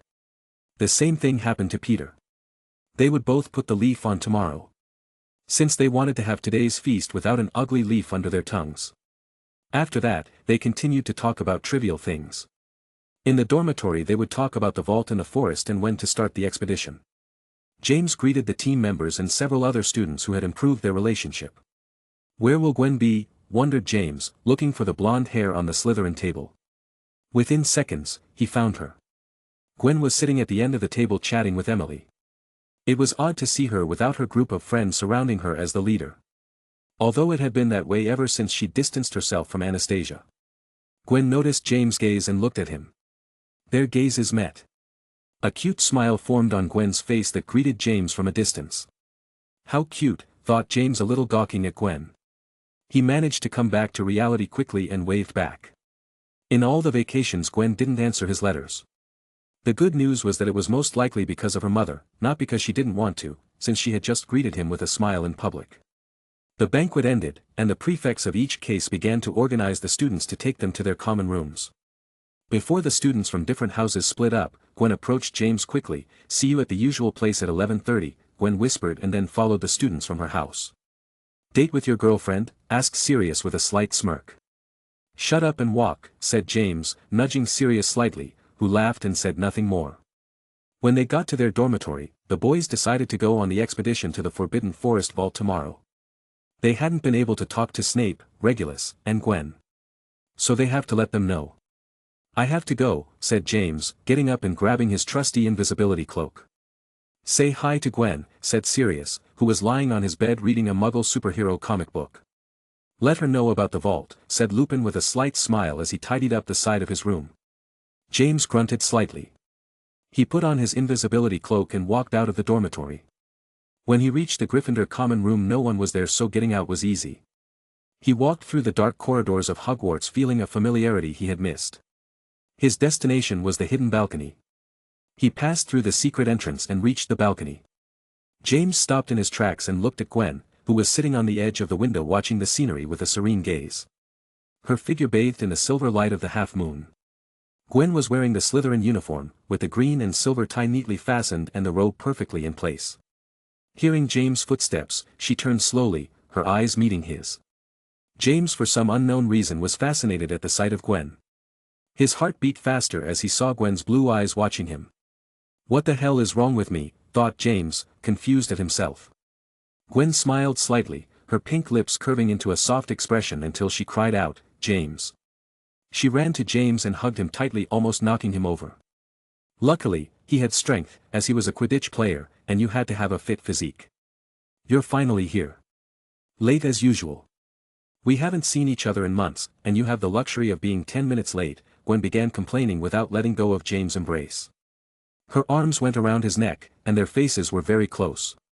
Gwen's serene and ethereal image faded in seconds, returning to her usual whimsical and whiny personality. James smiled slightly and, without thinking, kissed her. It was a natural move, as if his body had acted on instinct. Gwen's whining ceased, and she looked up at James, her eyes large and bright with surprise. A cute blush appeared on her cheeks. "I'm sorry," said James, pulling away from Gwen's strawberry-tasting lips. Gwen, who was looking at him in surprise, sketched a smile. She grabbed James' tie and pulled him closer to her, kissing him again. They both closed their eyes and surrendered to the moment, enjoying the kiss. After a long kiss, though it seemed short to James and Gwen, they broke apart and looked at each other in silence. "You sure we're late?" Gwen said, breaking the silence. She didn't mean James was late for this meeting. She meant that he was late kissing her. "After our first kiss, I'm just going to get complaints?" asked James. "I was just saying, I'm sorry, I missed you," said Gwen, taking James by the hand. "Me too," said James, a little embarrassed. They sat and took in the scenery. I guess your mother has something to do with you ignoring me all summer, James commented. Yeah, she took my cute owl away from me, Gwen said with a not at all pleased expression. She was always spoiled by her parents, she wasn't used to being punished.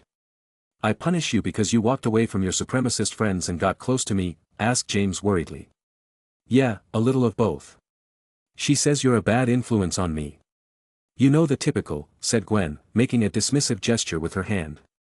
The last thing she would do was obey her mother and walk away from James. Don't make that face. Her opinion is slowly changing, said Gwen with a smile.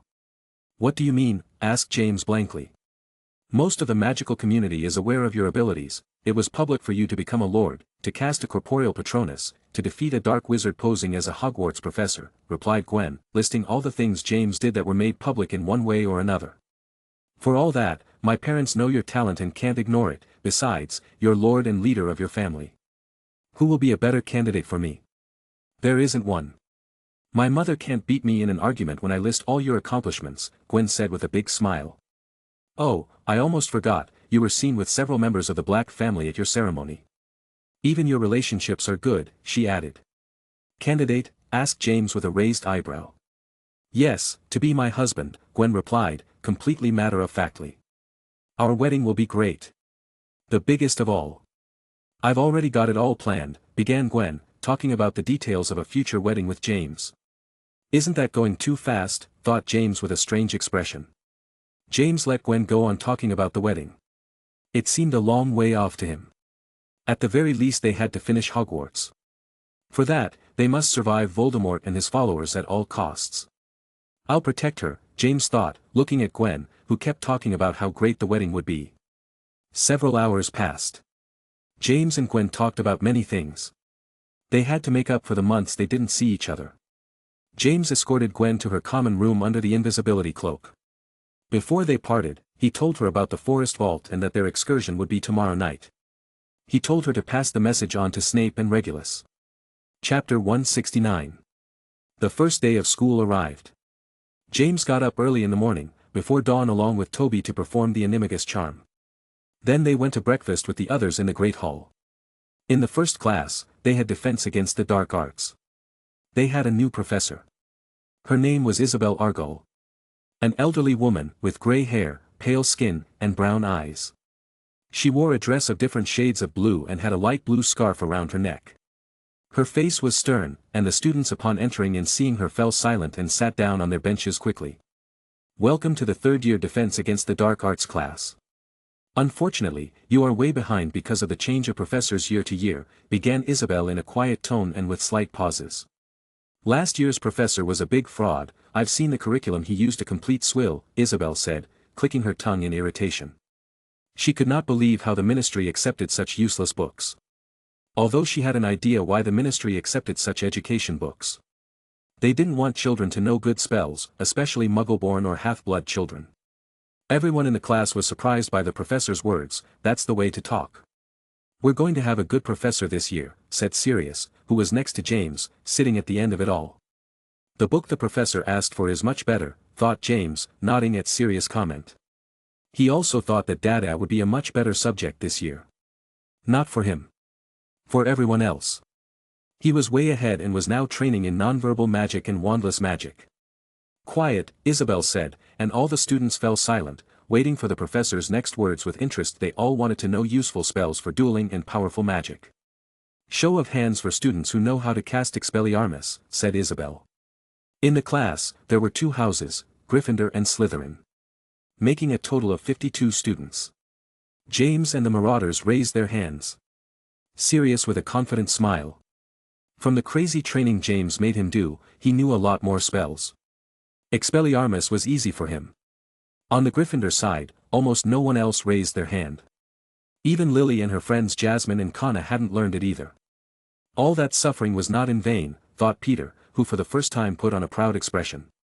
He was one of the few students who knew how to cast an Expelliarmus.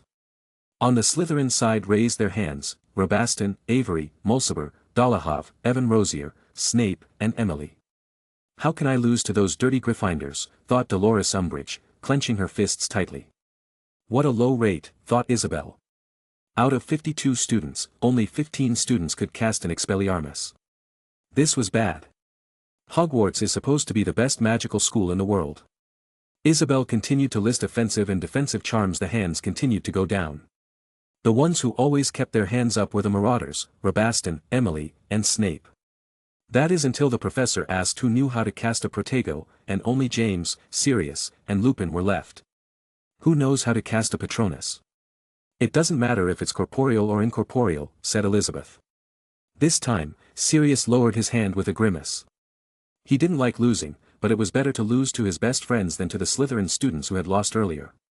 Even though it wasn't a competition, he saw it that way. Corporeal Patronus? Asked Isabel again. This time, Lupin lowered his hand. He still couldn't cast a shaped Patronus. He was in a bottleneck and couldn't move forward. All the students looked at James with different emotions. Admiration, jealousy, envy, surprise, love, etc. James Potter, said Isabel. Yes, Professor, asked James, a little surprised that the professor knew his name. So far no students have introduced themselves. It was only natural that she would know his name though. Lord Potter and all the things he did drew the attention of the entire British magical community. You will be my assistant. A second professor, let's call you that. You will help your classmates, and you will also have the power to punish them or give them points, depending on their behavior, said Isabel, taking James and everyone else by surprise. Any objections? Asked Isabel, ready to hear complaints about her decision. However, no one objected. She expected the Slytherin students to complain, but no one said a peep. Rabaston, Dolores, and the other Slytherin students were grimacing and frowning, but couldn't bring themselves to say anything. Normally, they don't say anything knowing everything this boy did, thought Isabel, looking at James differently for the first time. Isabel knew that the Slytherin students didn't say anything for one reason, fear. Not because they admired and respected James. They were afraid of being humiliated or beaten to a pulp like Rabaston in his duel, the 3rd and 4th year boys, or the last case, the 6th year boy who was defeated magnificently in front of many eyes. Well, it's a good thing there are no complaints. Now we look at the theory of the Expelliarmus charm. Then we will go to the dueling room to put it into practice right away, said Isabel, and all the students looked excited. Isabel only used 30 minutes to explain the theory, pronunciation, wand movements, and the occasional tip. In the dueling room that was an ideal size for everyone to get in pairs of 2 and practice, James was a professor for the first time officially. He did his best to teach. He had already taught Sirius and the others, albeit in an unorthodox way, a lot of sweat and suffering, so he changed his approach when teaching Lily and her friends or other students. At the end of the class, Professor Isabel spoke to James alone. She explained to him that his evaluation for passing grades would be different from the others. She will evaluate him depending on how good a professor he is, although the standards are not very high either since she knows he is a 13-year-old boy. He should just help her and lessen her burden in the face of this course so far behind in defensive and offensive spells. She told him Dumbledore agreed. No one could object knowing James' abilities. Many saw him in his last duel at Black House, casting a Protego and a nonverbal Expelliarmus, and of course, a Patronus, though this everyone already knew. What surprised everyone this time, was that James already knew nonverbal magic and not so easy spells. James was happy about this decision on the part of the school. He could learn more things being a professor than as a student. He was very advanced in this subject and this was the best thing for him. At lunch that same day the news of James being an assistant professor spread throughout Hogwarts like wildfire. Again, he felt a lot of stares as he ate with his friends. He was used to it by now, and his goal was beyond the popularity of the school, unfortunately for him, who always wished for a normal school life. The second class they had was Transfiguration with Professor McGonagall. James arrived early to the classroom. It was still 10 minutes before the start of the class.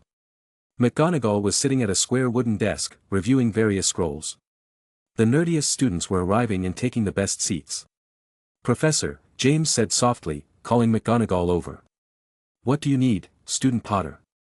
It's strange to see you without your group of friends, McGonagall said, looking up and stopping writing with her quill. I have a request, James said, pulling a parchment out of one of his robe pockets. James explained his request to him in a few minutes. Long story short, he didn't want to take the 3rd-year Transfiguration class, but not because he didn't want to study Transfiguration anymore, it was because he wanted to take the 6th-year Transfiguration class. He explained to McGonagall that he had already studied the entire intermediate transfiguration book covering 3 years at Hogwarts, 3rd, 4th, and 5th years. In addition to knowing the theory perfectly, he had also cast all the transfiguration spells successfully. On the parchment he handed to McGonagall his parents credited their son's abilities.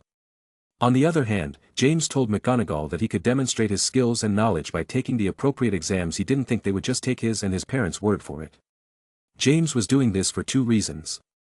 First, he didn't want to keep wasting time in a class that didn't contribute anything to him. Second, he wanted to take the 6th-year transfiguration class. In that year you learn about advanced transfiguration, which involves conjuration. His learning would be better if he had McGonagall teaching him instead of studying on his own.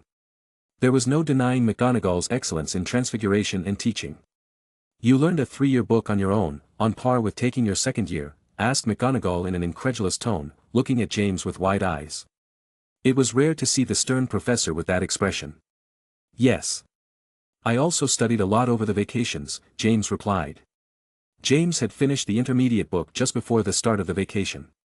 He had planned to start with advanced transfiguration right away, but he decided to strengthen his knowledge and practice the intermediate transfiguration spells more.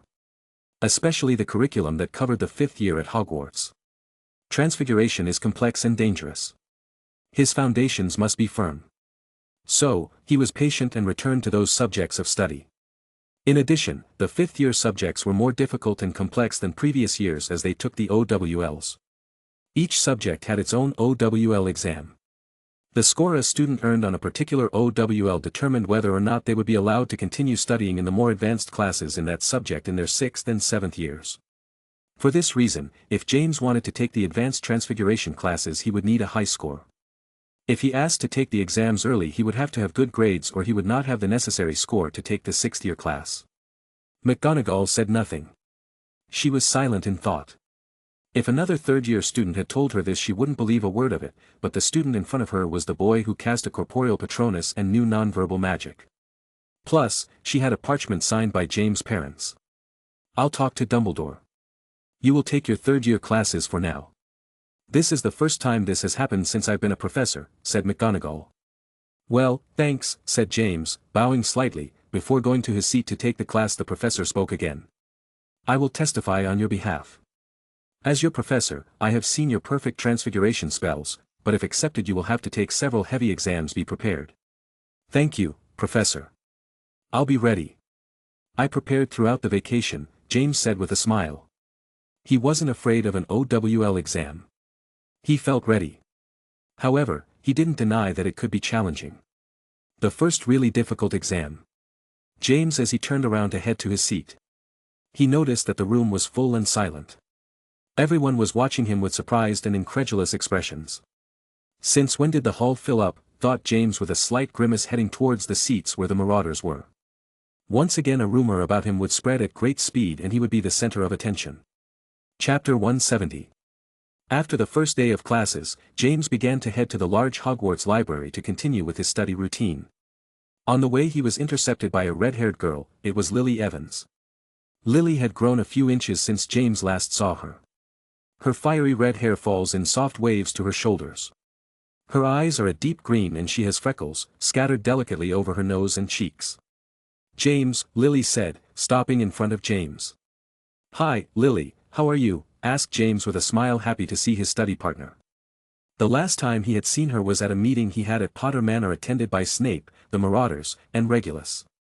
Good, good, I heard your talk with McGonagall. Are you done studying the intermediate transfiguration book completely?" asked Lily, who was holding the same book in her hands propped against her chest. Lily, being a nerd, arrived 20 minutes early to the classroom to get a good spot in the front row.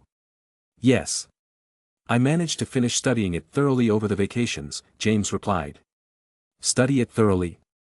Even on vacations, he studies that much," thought Lily, twitching her eyebrows slightly. "What about you? Have you finished it?" asked James. Lily took a few seconds to answer. Last year, she studied like crazy for the entire school term. The vacations allowed her to relax a bit and get her energy back. Although she studied a bit, she wasn't as disciplined as she was during the school year. "Yes, I finished it. I also told McGonagall to take the exams with our knowledge being in the 3rd-year class will only waste our time," Lily said, lying. Her competitiveness was very high and even more so when it came to studying. For some reason, she didn't want to lose to James and have him find out that she slacked off during the vacations. That's the spirit.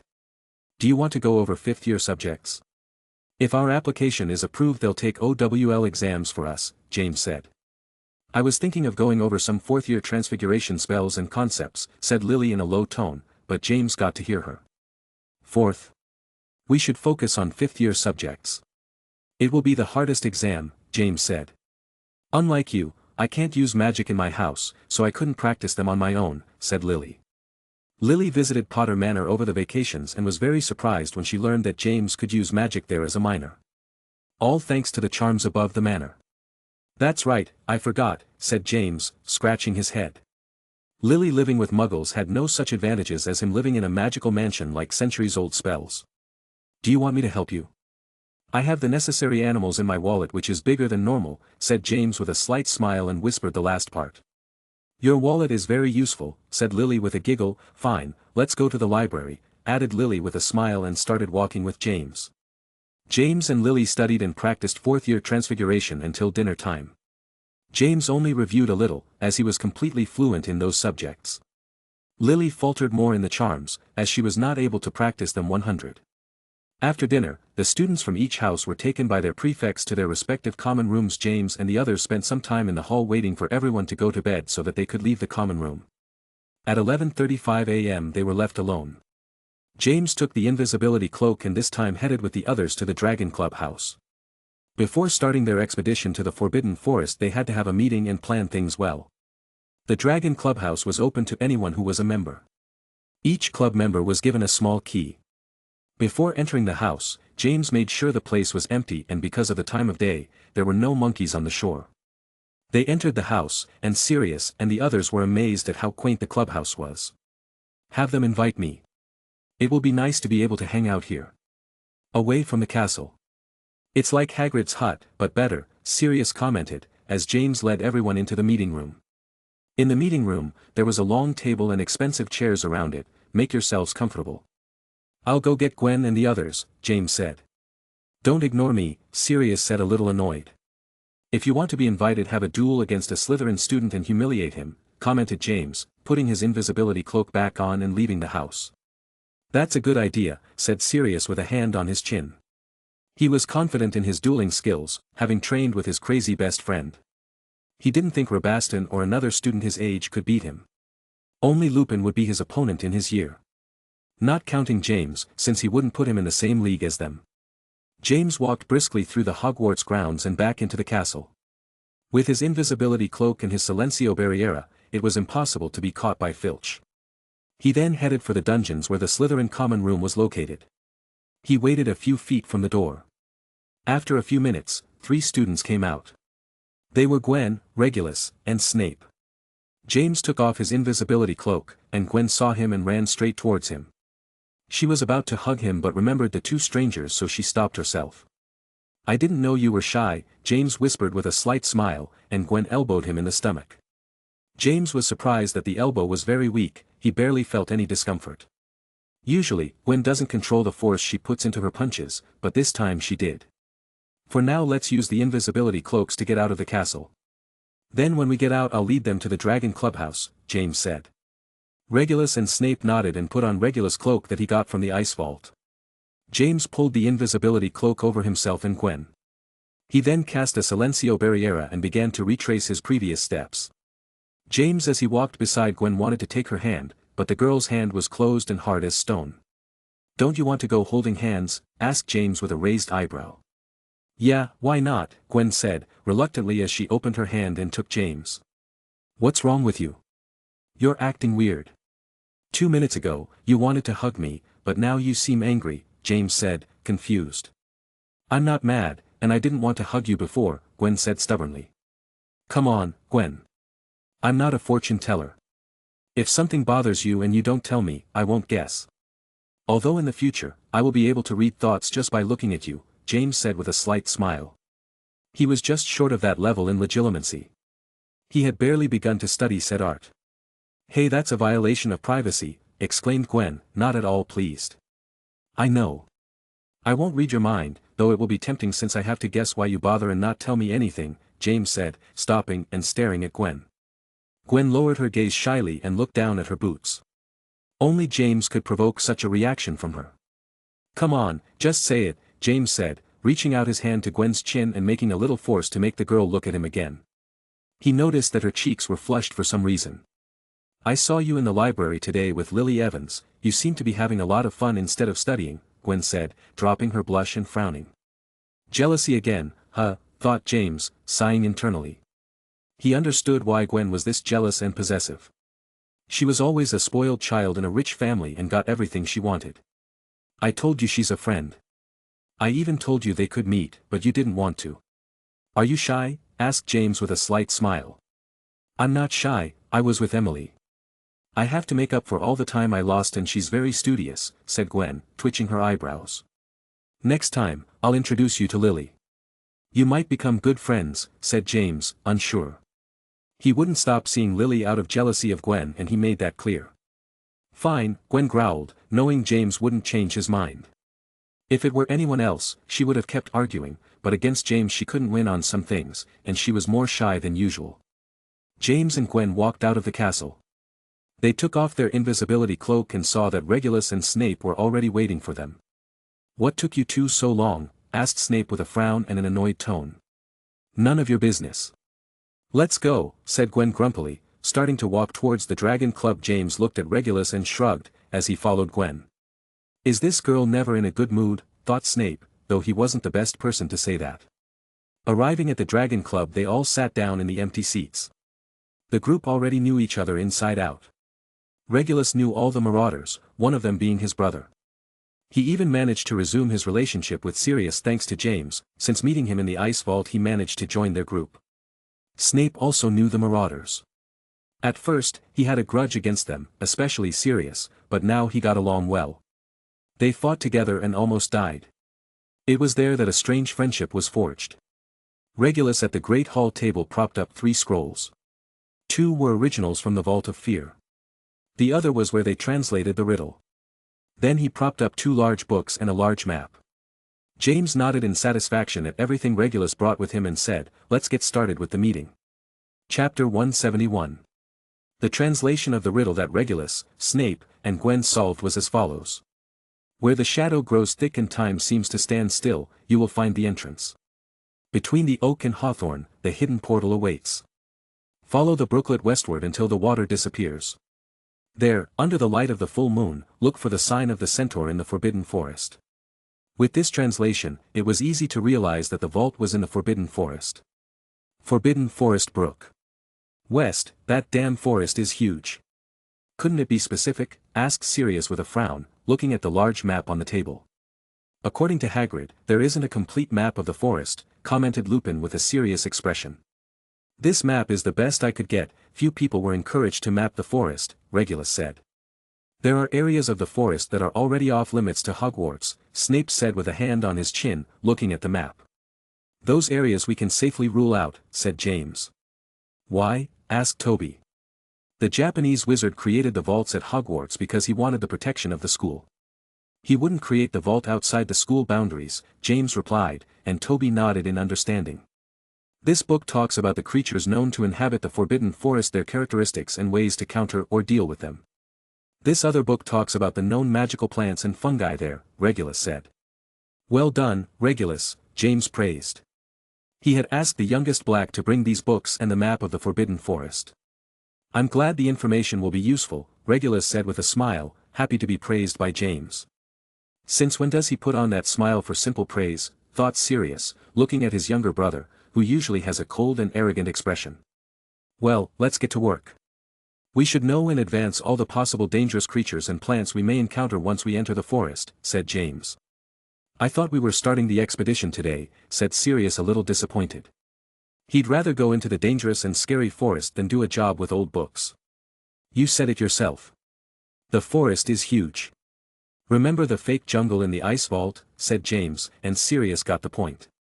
We had a really bad time, and it wasn't even real, nodded Sirius. Yes. This forest is real and must have magical creatures and plants far more dangerous than the jungle. "We should go prepared," said James, and they all got to work. By going prepared, James meant knowing the magical creatures, plants, and fungi so they could counter them or know how to act when they encountered X creature, plant, or fungus. For example, in the fake jungle of the ice vault, they encountered a devil's trap that trapped Regulus. Thanks to Gwen knowing his weakness, James was able to cast a Lumos Solum to make the dangerous plant retreat and free Regulus. Snape sat on a bush that started to catch fire, that they couldn't prevent, as they didn't know that kind of magical bush. Because of this, a forest fire started that was almost fatal for Snape and company. Now, they will enter a century-old forest with double, triple, or more magical plants and even creatures that will not be friendly when they see them. They must know their characteristics to be able to deal with them in a possible confrontation. The night passed slowly, as the group concentrated on categorizing all the magical creatures and plants from most to least dangerous. Knowing how to identify them, strengths, weaknesses, etc. There were many. Especially magical plants and fungi. The encyclopedias Regulus brought between the two of them exceeded 1,000 pages. In addition, they might encounter unknown creatures or plants that did not appear in the books, since no one explored the Forbidden Forest 100. 2 hours passed. It was already past 2 in the morning. James called it a day. Tomorrow they had classes, and they already had 5 hours to sleep, too little for his liking. "How long will it take?" asked Sirius in a complaining tone as usual for him when it came to annoying tasks. "We are 8 people working. Maybe a week or a bit more, besides, we have to learn the information by heart, so we can use it when we are in the forest," replied Lupin, rolling up several parchments with information that he summarized. "Once we finish this task, I will create several potions that will be of help to us on the expedition. As well as essential antidotes to counteract possible venoms, so it will take longer," said James, who was planning to go to the Forbidden Forest well prepared. They didn't know how long it would take to find the vault, and they would have to go much deeper, perhaps further than Hagrid. "TSCH, I thought the first few days we'd have the adventure by now," Sirius complained, but said no more. "Learn a bit from Potter and be more patient." "I'm surprised the Sorting Hat put you in Gryffindor," Snape said, looking at James with a strange expression. In all the time he had known James, he saw him as having more of the Slytherin qualities, though it wasn't that he didn't possess some Gryffindor qualities like bravery. Sirius just growled at Snape and didn't start arguing. He had dreams, and it was late at night, he didn't have the energy to start an argument. This time, James did not accompany Gwen. He put on the invisibility cloak along with Sirius, Toby, Peter, and Lupin and said goodbye to the Slytherin students. When they reached their dormitory they all went to sleep without saying a word. It had been an exhausting day. The next few days James kept up this routine. He also had his first classes in ancient runes and arithmancy. The introductory classes were heavy and information heavy. There were not many students. It seemed that these two subjects were not very popular with Hogwarts students. When about 10 days had passed since the first meeting of James and the others at the Dragon Club, James and Lily were called to Headmaster Dumbledore's office. That was the second time James had visited Dumbledore's office. McGonagall was also there. The meeting was short. It lasted only about 20 minutes and it was explained to James and Lily that their application to take advanced transfiguration classes was accepted. However, first, they had to demonstrate their knowledge in 3 exams that would take place over the next week. The first would be on Monday, the second on Wednesday, and the last and most difficult of all on Friday. James was happy about this news. In a week, he would be able to start his advanced transfiguration class in the 6th year. He would no longer waste time in 3rd-year transfiguration. Lily was also happy about this, as she considered it a great achievement. On the last exam, she was less than enthusiastic, though only she knew that. "It's going to be a tough week for you too. You must prepare yourselves. The first exam is in 2 days," Dumbledore said with a slight smile. Proud that 2 Gryffindor students were so advanced in transfiguration. He had previously been a professor of the subject. Many years ago. "The last exam will be the hardest of all, only students at OWL level take it and many do not make the grade needed to continue their studies in transfiguration. Getting them to give the exams to 2 third-year students was difficult. I hope their skills are not lies," McGonagall said with a slight frown. McGonagall was saying this so that they wouldn't waste the school's time and end up failing with low grades. She believed in James and Lily's abilities, but she had to make sure that they had enough 5th-year knowledge to take the exam and get an acceptable grade. The OWL exams would influence James and Lily's future. They could not take them lightly, and getting the council's acceptance for 2 third-year students to take such advanced exams was very complicated for Dumbledore and McGonagall. "Don't worry, Professor. Our knowledge will be enough to get an E," James said with a confident smile. An E meant a grade, exceeds expectations. It is one of the 3 passing grades, and one of the 6 grades overall, in ordinary wizarding levels, OWL, and Newts. It is the second highest grade, below outstanding O and above acceptable A. Most Hogwarts professors set their entry standards for Newt classes that exceeds expectations, so, if James and Lily wanted to take 6th-year Transfiguration classes minimally, they should get this grade. "That's a lot of confidence, Potter. I hope you'll back it up on exam day," McGonagall said somewhat chidingly and pleased with his answer. "Professor, Headmaster, I can't take the OWL exam, I studied almost nothing from the 5th-year curriculum," Lily said in a nervous, teary-eyed tone. "What, why? I thought you said you had completely studied the Intermediate Transfiguration book," McGonagall said with a frown. "I'm sorry, I lied," said Lily, starting to cry. James looked at her in surprise, not because of Lily's lie, he was surprised to see her crying. Perhaps because of the presence of Dumbledore and McGonagall, she became nervous, as they went to the trouble so that she could take an OWL exam, and it seemed that it was not an easy process to be approved. "Take it easy, Student Evans.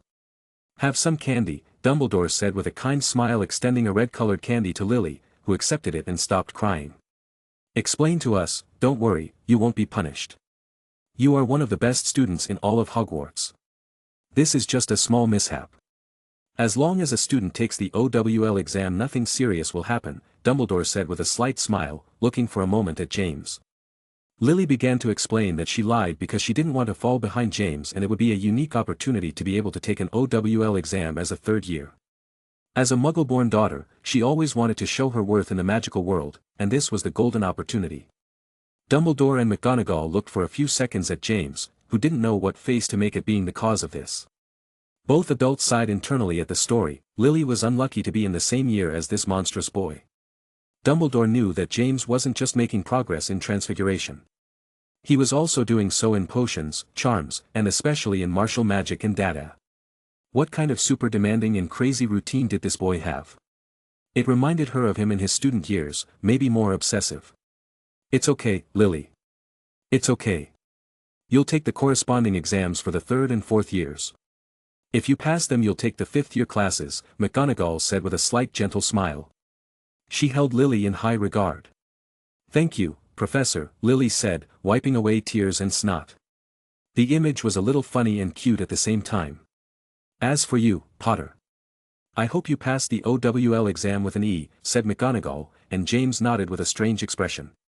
Why did the professor now seem a bit angry with him? After that, Lily and James left Dumbledore's office and started heading for the common room. Lily was still breathing erratically. It seemed like it was the first time she had ever felt so nervous at the possibility of being reprimanded by the school authorities. She should learn to relax like Sirius, thought James, watching Lily out of the corner of his eye. "I'm sorry, maybe because of me, you ended up wanting to take the 5th-year exam. I should have realized," James said with a strange expression. For some reason, he felt guilty seeing Lily crying when he didn't do anything. "It's not your fault, James. I was to blame. For my competitiveness I tried to keep up with you," said Lily with a slight smile and denying with her delicate hand. "She's right, it's not my fault, but why do I still feel guilty?" thought James. "But don't relax. I'll catch up with you soon and take the OWL exam," said Lily, returning with her usual enthusiasm and competitiveness. "I'll be waiting for you," said James with a smile. Chapter 172. James and Lily's first exam came on Monday after the normal school day had ended. It was held in the same classroom as the 3rd-year Transfiguration class, but the room was almost empty compared to this morning.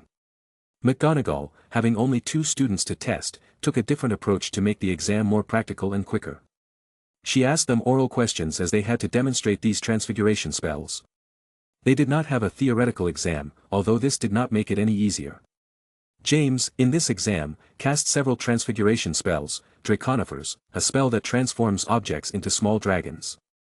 However, it was only a very small transfigured dragon, about the size of a baby, which significantly limited its potential for violence and fire spewing.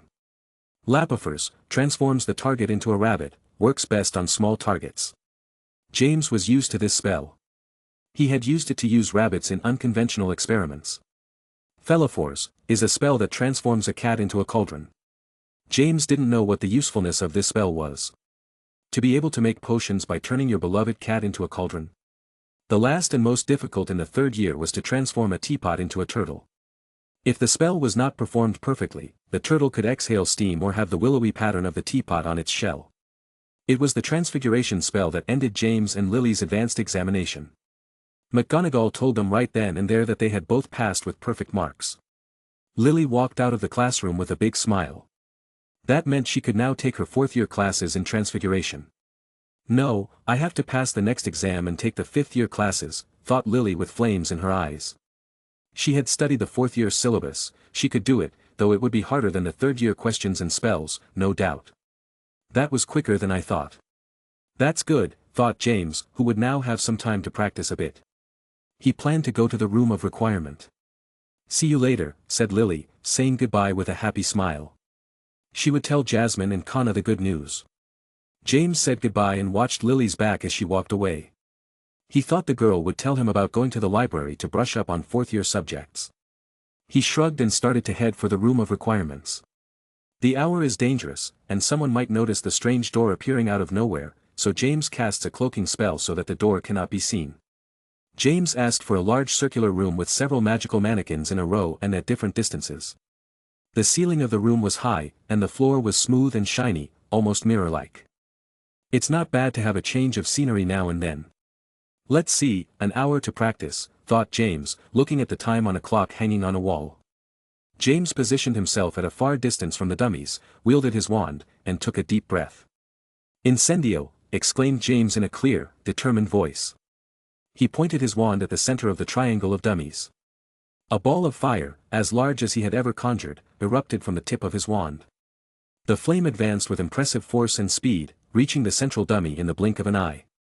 But this time, it didn't stop there.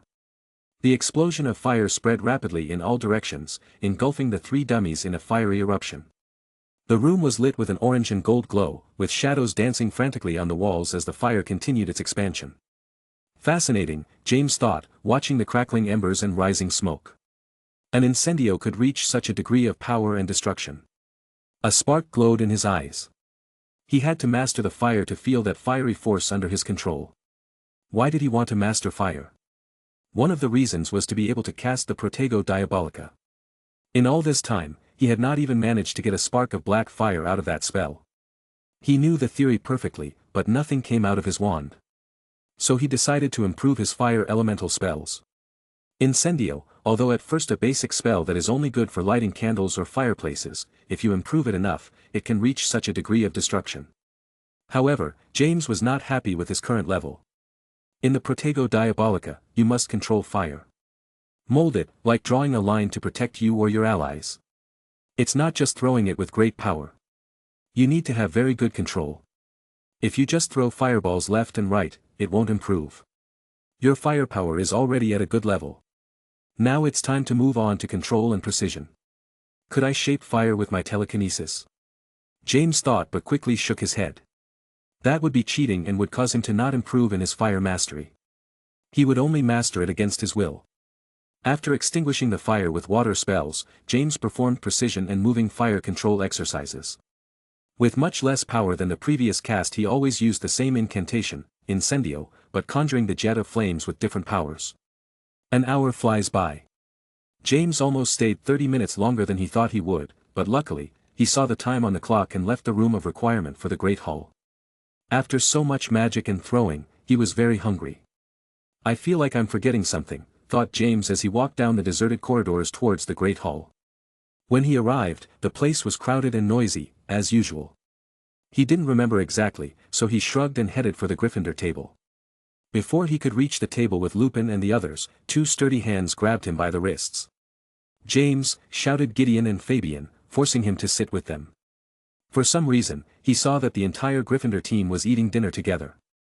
It was weird since most of them are from different years and usually eat with their friends. Except on match days. Oh, I remember, I had training with the team today, James thought with a slight grimace, seeing the expressions of the whole team. Skipping a training session was serious, he wouldn't be punished, but he might be moved out of his starting position, and in the team, relations would be strained. Where have you been, James? Why did you skip practice? It's already the second time you've missed, and we started training a week ago, asked William, the Gryffindor captain and warden. A week meant 3 practices, and James had already missed 2. His schedule was very tight now that he had 2 extra subjects in his routine. Plus Dragon Club, Slughorn Club, studying, training, etc. I'm sure he was training, thought Sirius, shaking his head. He already knew all too well of James' obsession with training and studying magic. This was doubled by the ever-growing Death Eater attacks.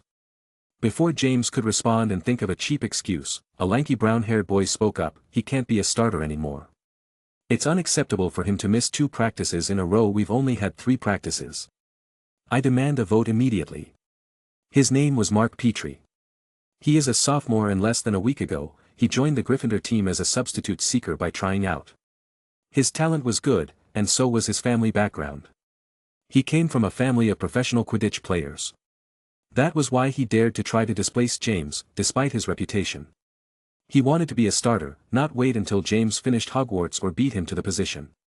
He had to live up to his father, who is a current professional player. He doesn't want to be his shadow. The team members stood in silence, not knowing how to proceed.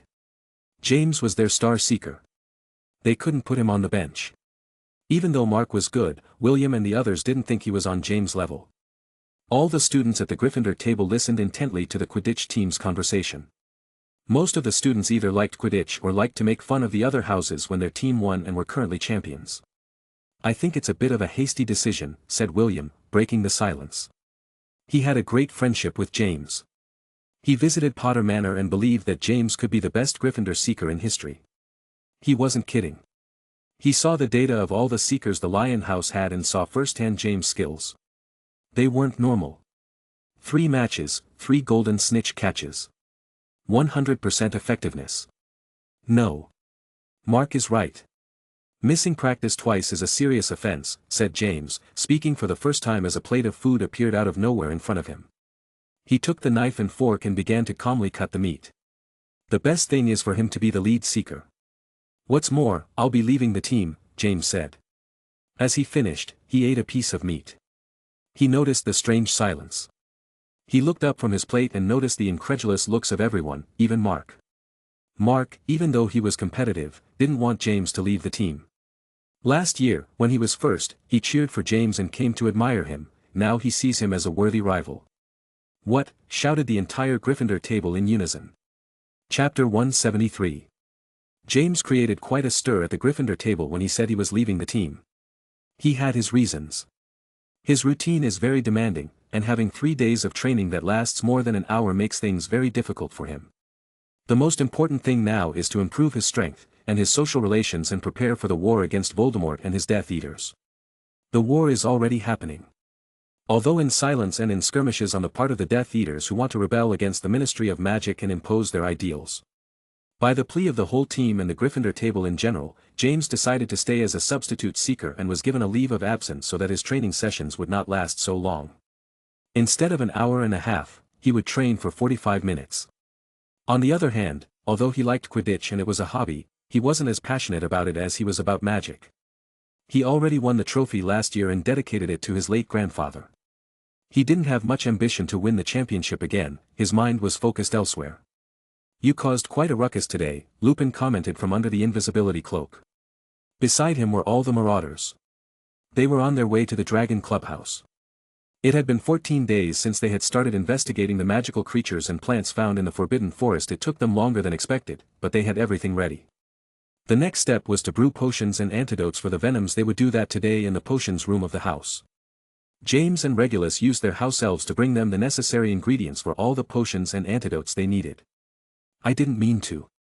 I just want to spend that time training my magic, James said with a slight grimace.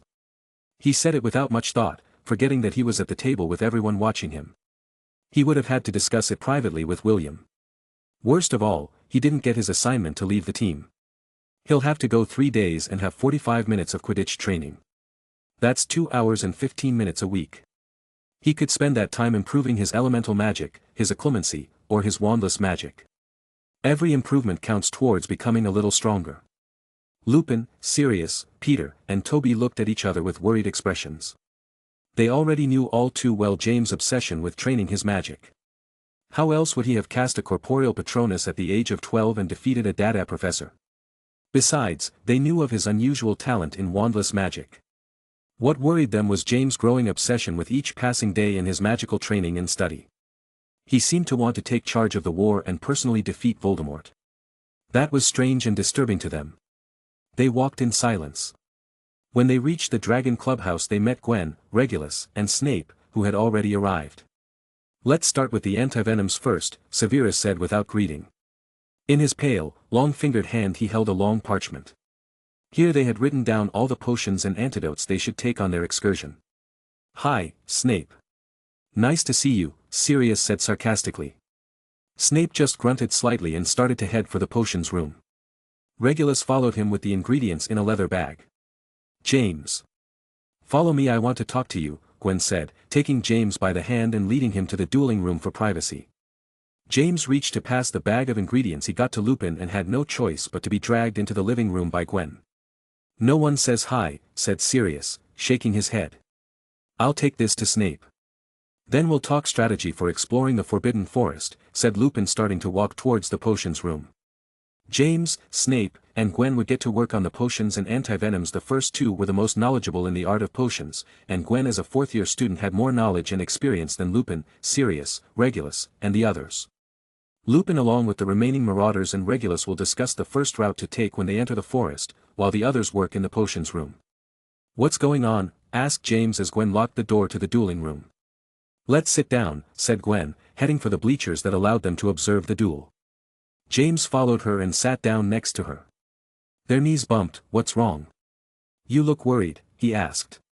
"Where to start?" muttered Gwen, sorting out her thoughts. Before she spoke, she cast Silencio Barriera around her and James, who was a little surprised by this but said nothing and waited. 15 minutes later, Gwen finished speaking. James' face was serious. Long story short, Gwen's parents had joined the Death Eaters. This had been going on for months. Gwen noticed that her parents were having strange meetings at the mansion, but at those times she was not allowed to leave her room. How did she know that the guests were Death Eaters? Thanks to Slinky, the mansion's house elf Shafik. Gwen at Emily's request began to treat Slinky better. She usually treated him neither good nor bad. Neutral. Thanks to this the elf told her about the secret meetings her parents had, since the creature had to attend the guests and bring drinks and so on. Gwen showed Slinky a picture of the Death Eaters, obtained from the newspapers, attacking with their peculiar masks, and Slinky told her that they were the same ones that the guests had on at most meetings. However, the Death Eaters who visited Shafik Manor were not numerous and did not always wear masks. One of them was Andrew Knott, father of Anastasia Knott, Gwen's former best friend. Gwen's father and Andrew were old friends. There were also the Bulstrodes. No need to hide their identities when visiting a supremacist and an old friend, thought James. Most likely when Marcellus had agreed to join the Death Eaters, he would have been given masks for himself and his wife. "James," called Gwen, taking James' robe in her delicate hand. "Yes?" asked James, snapping back to reality. Gwen's information was very helpful. He already knew of 3 families that belonged to the Death Eaters. Though it was somewhat obvious to think of the Knotts and the Shafiks. As for the Bulstrode not so much, so that was good to know. "Do you hate me?" asked Gwen, lowering her gaze. "What? Why would I hate you?" asked James. "My parents joined the Death Eaters, you hate supremacists and more so Death Eaters who murder muggles, muggleborns, and half-bloods just because they don't have pure blood," replied Gwen. "You're not like your parents or those demented people. I won't hate you just because of your family history." "If I did that I should hate Sirius too," James commented, resting his hand on Gwen's. "But, I'm not like your friend, Sirius," said Gwen, who was still crestfallen. By this, she meant that she had despised and discriminated against muggles, muggleborn, and half-bloods in the past. Even as a child, she recalled insulting James because his family were blood traitors. In contrast, Sirius always rejected the supremacist ideals of his family and was always rebellious. A true black sheep with all the letters. Not even Andromeda and Alfred had been that way when they were Sirius' age. Sirius, whenever he could openly show his liking for muggles, was elected to Gryffindor House, breaking the black tradition, and at high society parties he got on badly with all the supremacists. "Sirius is a special case," said James with a strange smile. Despite his best friend growing up with Alfred, who had extravagant tastes, Sirius had a rebellious spirit rarely seen in a boy.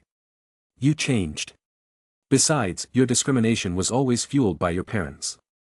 I noticed that you didn't hate muggles, muggle-born and half-bloods. You're not like Anastasia not or those crazies, James said, and this time Gwen looked up, meeting James' eyes. If your hatred of my family or muggles had been as great as Anastasia's or the other supremacists, I would never have befriended you.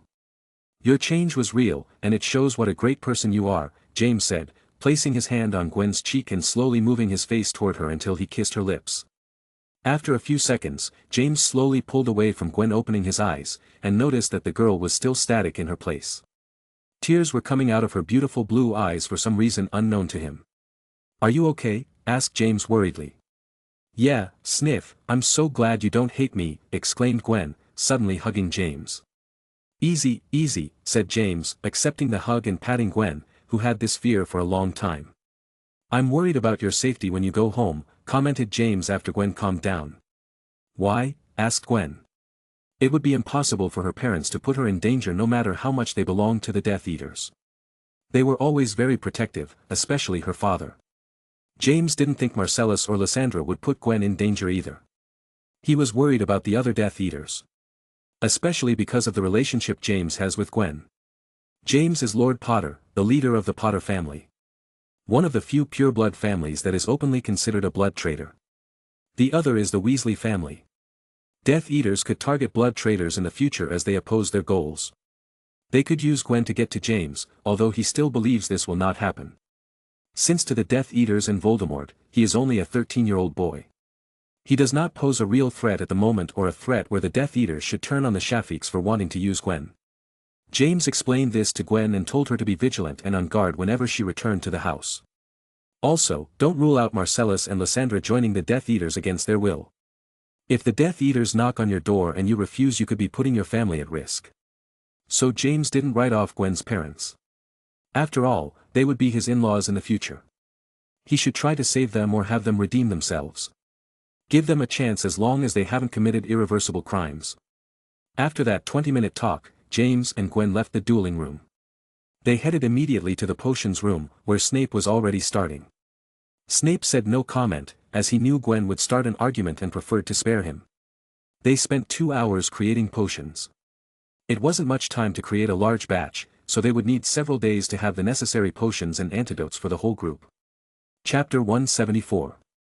September 16, 1973. Where could she be? Wondered a boy walking down the large, long corridors of Hogwarts. The boy had messy blonde hair and was wearing the Ravenclaw robes, which were a bit dirty for some reason. This was Xenophilius Lovegood, the famous journalist from the Meddler. Though hardly anyone knew of the journalist's identity. Since Eustace was caught, the Meddler has disappeared. Zeno was sad about this, but they had to stop or they could be caught by the professors, and they would have to explain about the vaults. Zeno, as a journalist and gossip investigator, knew that James and the others were hiding something in the vault incident.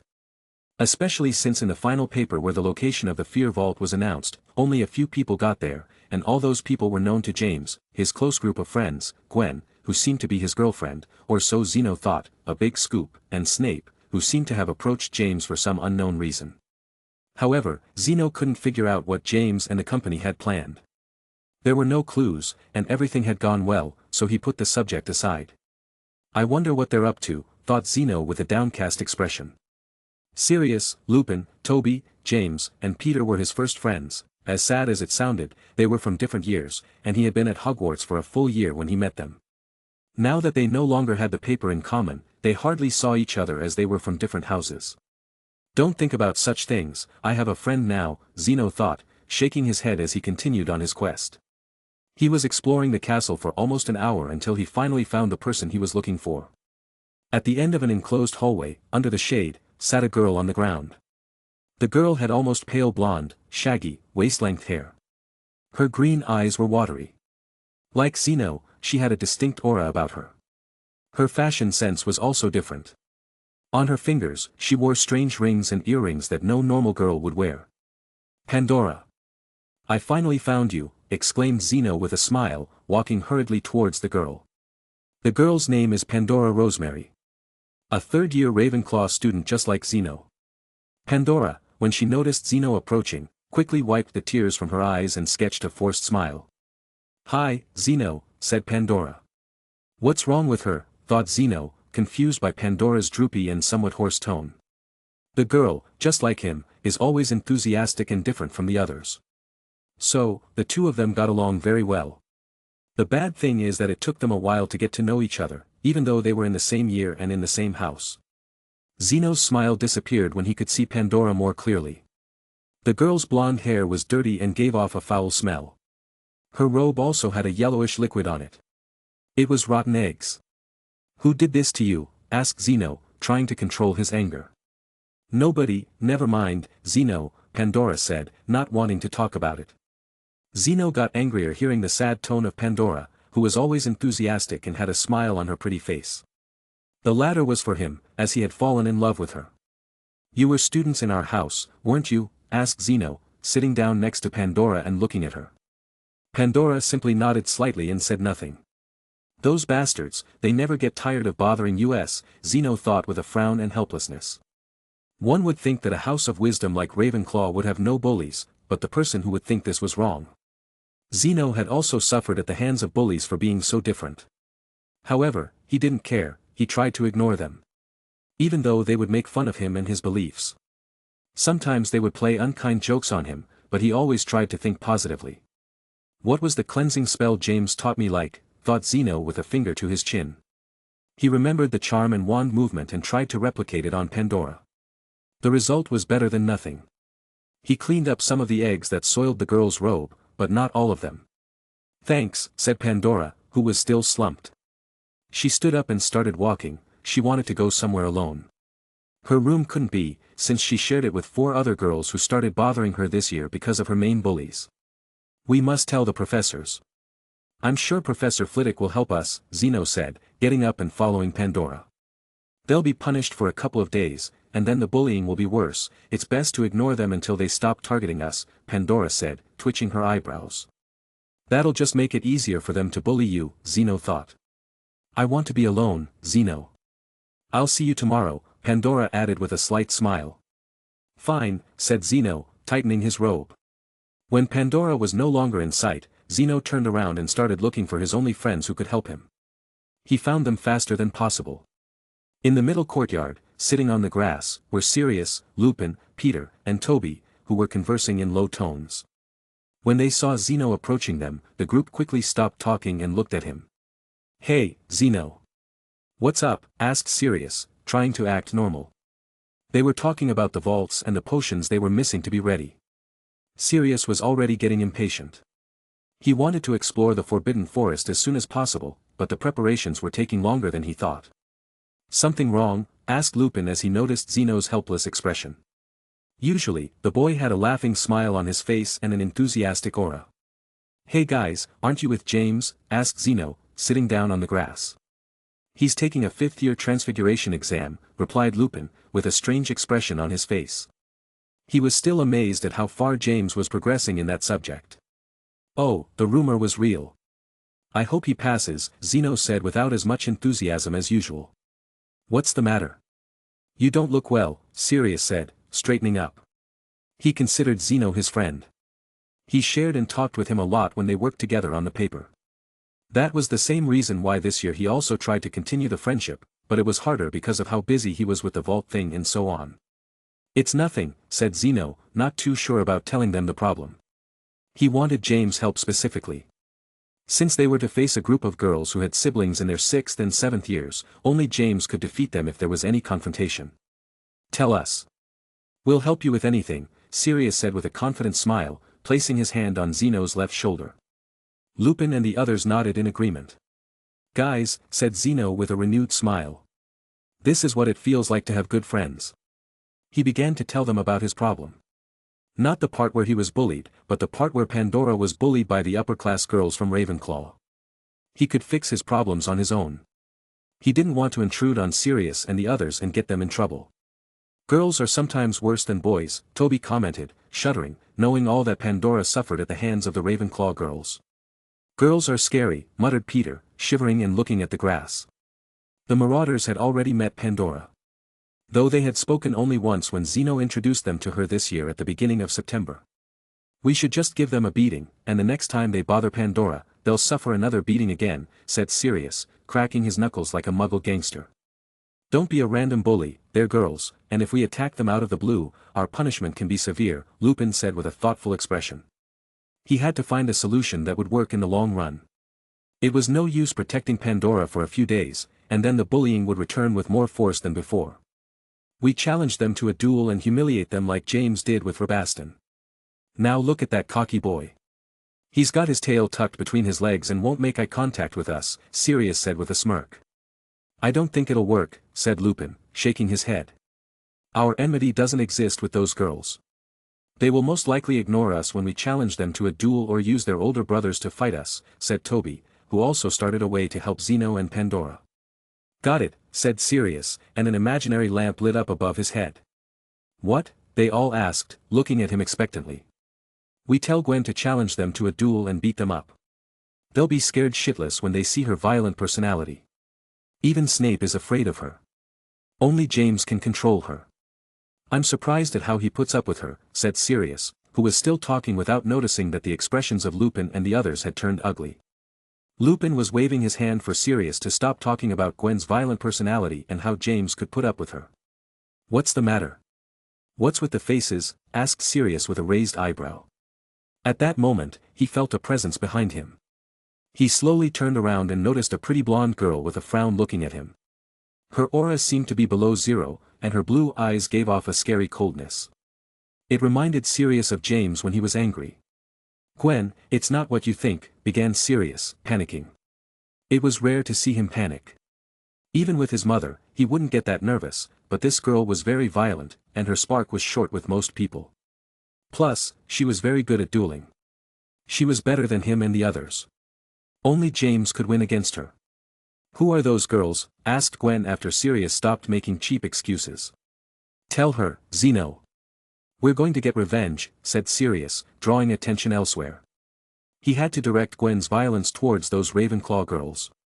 He didn't want to have another duel with the blonde girl and end up frozen in a block of ice. The aftermath was not pleasant. Zeno started naming the Ravenclaw girls. He knew them as he was a great gossip researcher, and the girls were from important families. "Phew, since we started Hogwarts, her personality has improved a lot." What could have happened, thought Sirius, relieved and looking at Gwen, who was listening attentively to Zeno. "Tien Windsor," Gwen repeated the name of one of the stalkers, and a creepy smile formed on her hegemonic face. "What we're doing is right, isn't it?" they all thought as they saw Gwen's beautiful, creepy smile that sent shivers down their spines. Chapter 175. James finished his last exam. He left the classroom that had been ordered exclusively for him and began to walk through the halls of Hogwarts while thinking about the exam. This exam was different from the previous ones. Much more difficult and rigorous. It was a good challenge for James. It was administered by the Magical Testing Authority.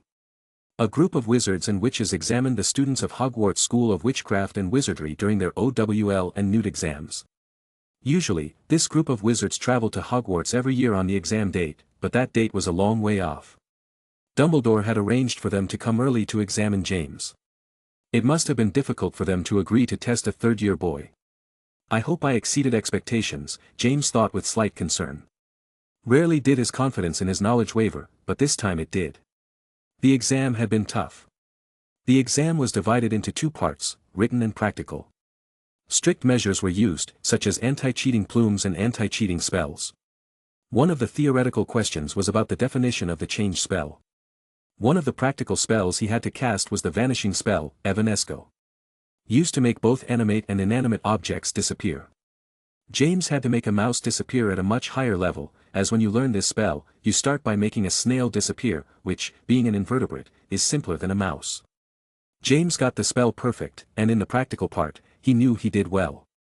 He was more concerned with the complicated definitions and formulas. "I'll have the results on Monday," James thought as he walked to the large dining room to have dinner and meet his friends. It was almost 7 o'clock. Today was Friday. McGonagall told him that between Saturday and Sunday, they would review his exam so that on Monday he would have the results. If he passed, he would go straight to the 6th-year class. The bad thing is that he will have to catch up, so these 2 days he will start studying 6th year transfiguration. James was walking through the corridors of Hogwarts, absorbed in his thoughts. As he rounded a corner, he spotted a group of girls, all wearing blue Ravenclaw uniforms. There were 5 of them in all, walking together and chatting happily, with sporadic giggles. However, not all of them shared the same joy. The girl in the center of the group kept her head down, her expression dejected, and was practically being dragged along by 2 of the girls walking beside her, their hands firmly resting on her shoulders. James, immersed in his musings, did not notice these details and barely paid them any attention.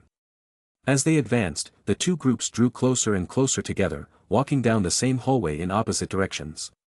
The girls, noticing James' presence, were turning off their laughter and conversation, casting furtive glances in his direction. Tension was palpable in the air, though only for them. When they finally crossed paths, James looked away from the group of girls for a brief moment. Suddenly, one of them gave a little jump and let out an unexpected hiccup. However, the 2 groups continued on their way without further incident, each going their way. The girls, who had maintained a carefree and amused attitude before encountering James, breathed a sigh of relief as they walked away from him. Among them, T.N. Windsor, who still felt a slight fear of James from the incident in the middle courtyard, exhaled deeply, glad that the encounter had been brief and non-confrontational. "Are you still afraid of him? You should have told your brother to teach him a lesson. Now, he's graduated, and you don't have the chance," said a lanky, short-haired, freckled girl. "I don't want to make any more trouble," Tian said, not wanting to talk about it too much. Her brother had offered to give James a lesson, but she stopped him. She had a strange feeling. She thought her brother would lose. A 7th grader with excellent grades would lose to a 2nd grader back then. Crazy, wasn't it?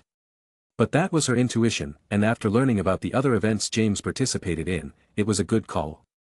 He beat the 6th year Selwyn boy, the duel would have been tied, and only your brother would have come off badly going up against a junior, said a red-haired girl with 2 pigtails and a small build. "TSCH, the rumors are always exaggerated," said a curly-haired girl, clicking her tongue. She had heard the rumors of how amazing James Potter was, and even though her friends like Tian had told her about it, she didn't believe in such prowess from a boy a year younger than her. Until she saw it with her own eyes, she wouldn't believe it. Anastasia was saying the same thing, Emma, said Tian, remembering that fateful day. "Let's stop wasting time. Come on. You walk," said the girl named Emma, pushing the blonde girl with a dejected expression. The group of girls began their march until they entered a disused hall. They closed the door by putting in some incantations to keep out unwanted people and led the blonde girl to the center of the room. "Please, Emma, this is my last pair of robes," the blonde girl said imploringly. "Don't say my name with that mouth of yours," Emma said with an evil grin, looking at the girl in front of her. The blonde girl was Pandora. Pandora, on this very day, was bombed by rotten eggs. Zeno found her and managed to clean her robe a bit, but it still had a disgusting smell, so she had no choice but to change her robe. Then, when she was going to the bathroom again, she was caught by this group of bullying girls. She did not think that they would still get tired of completely dirtying her. She should go back to bathing and wear the least smelly and dirty robe. "Don't wear that expression. You'll make us look like the bad girls. You're the boyfriend stealer," the redhead with the pigtails said with an amused smile. Tian and the others laughed at their friend's comment. "He talked to me first and couldn't get enough of following me around," thought Pandora without saying anything. She knew that anything she said would be used against her and would only make the punishment worse. "What spells will we try?" asked the redhead, fiddling with her wand. "They already used rotten egg spells, ice water spells, and feather spells that stick to the body. I've brought a new spell. Red paint that is impossible to clean off for at least the first 24 hours, Emma said with a nasty smile. Pandora just clenched her fists and kept looking down at the floor. She had to hold on until these girls got tired of bothering her. Then she would go back to her peaceful life, like last year. "That's a good one," Tian said with a chuckle.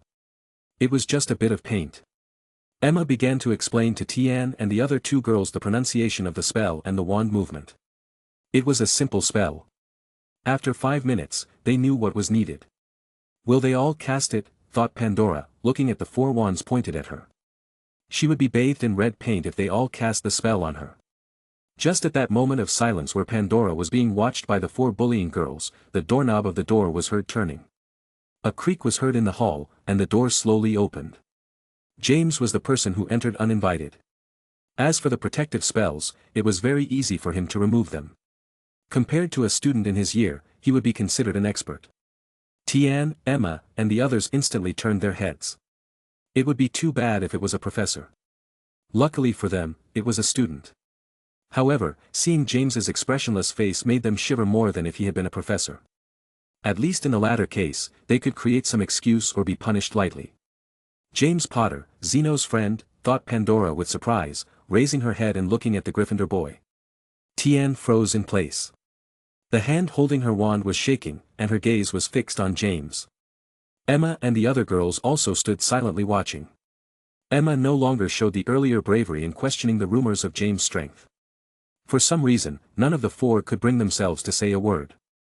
James began to walk towards the group without saying a word. His gaze was fixed on Pandora, who, for some reason, felt more fear as she was watched by James' stoic gaze.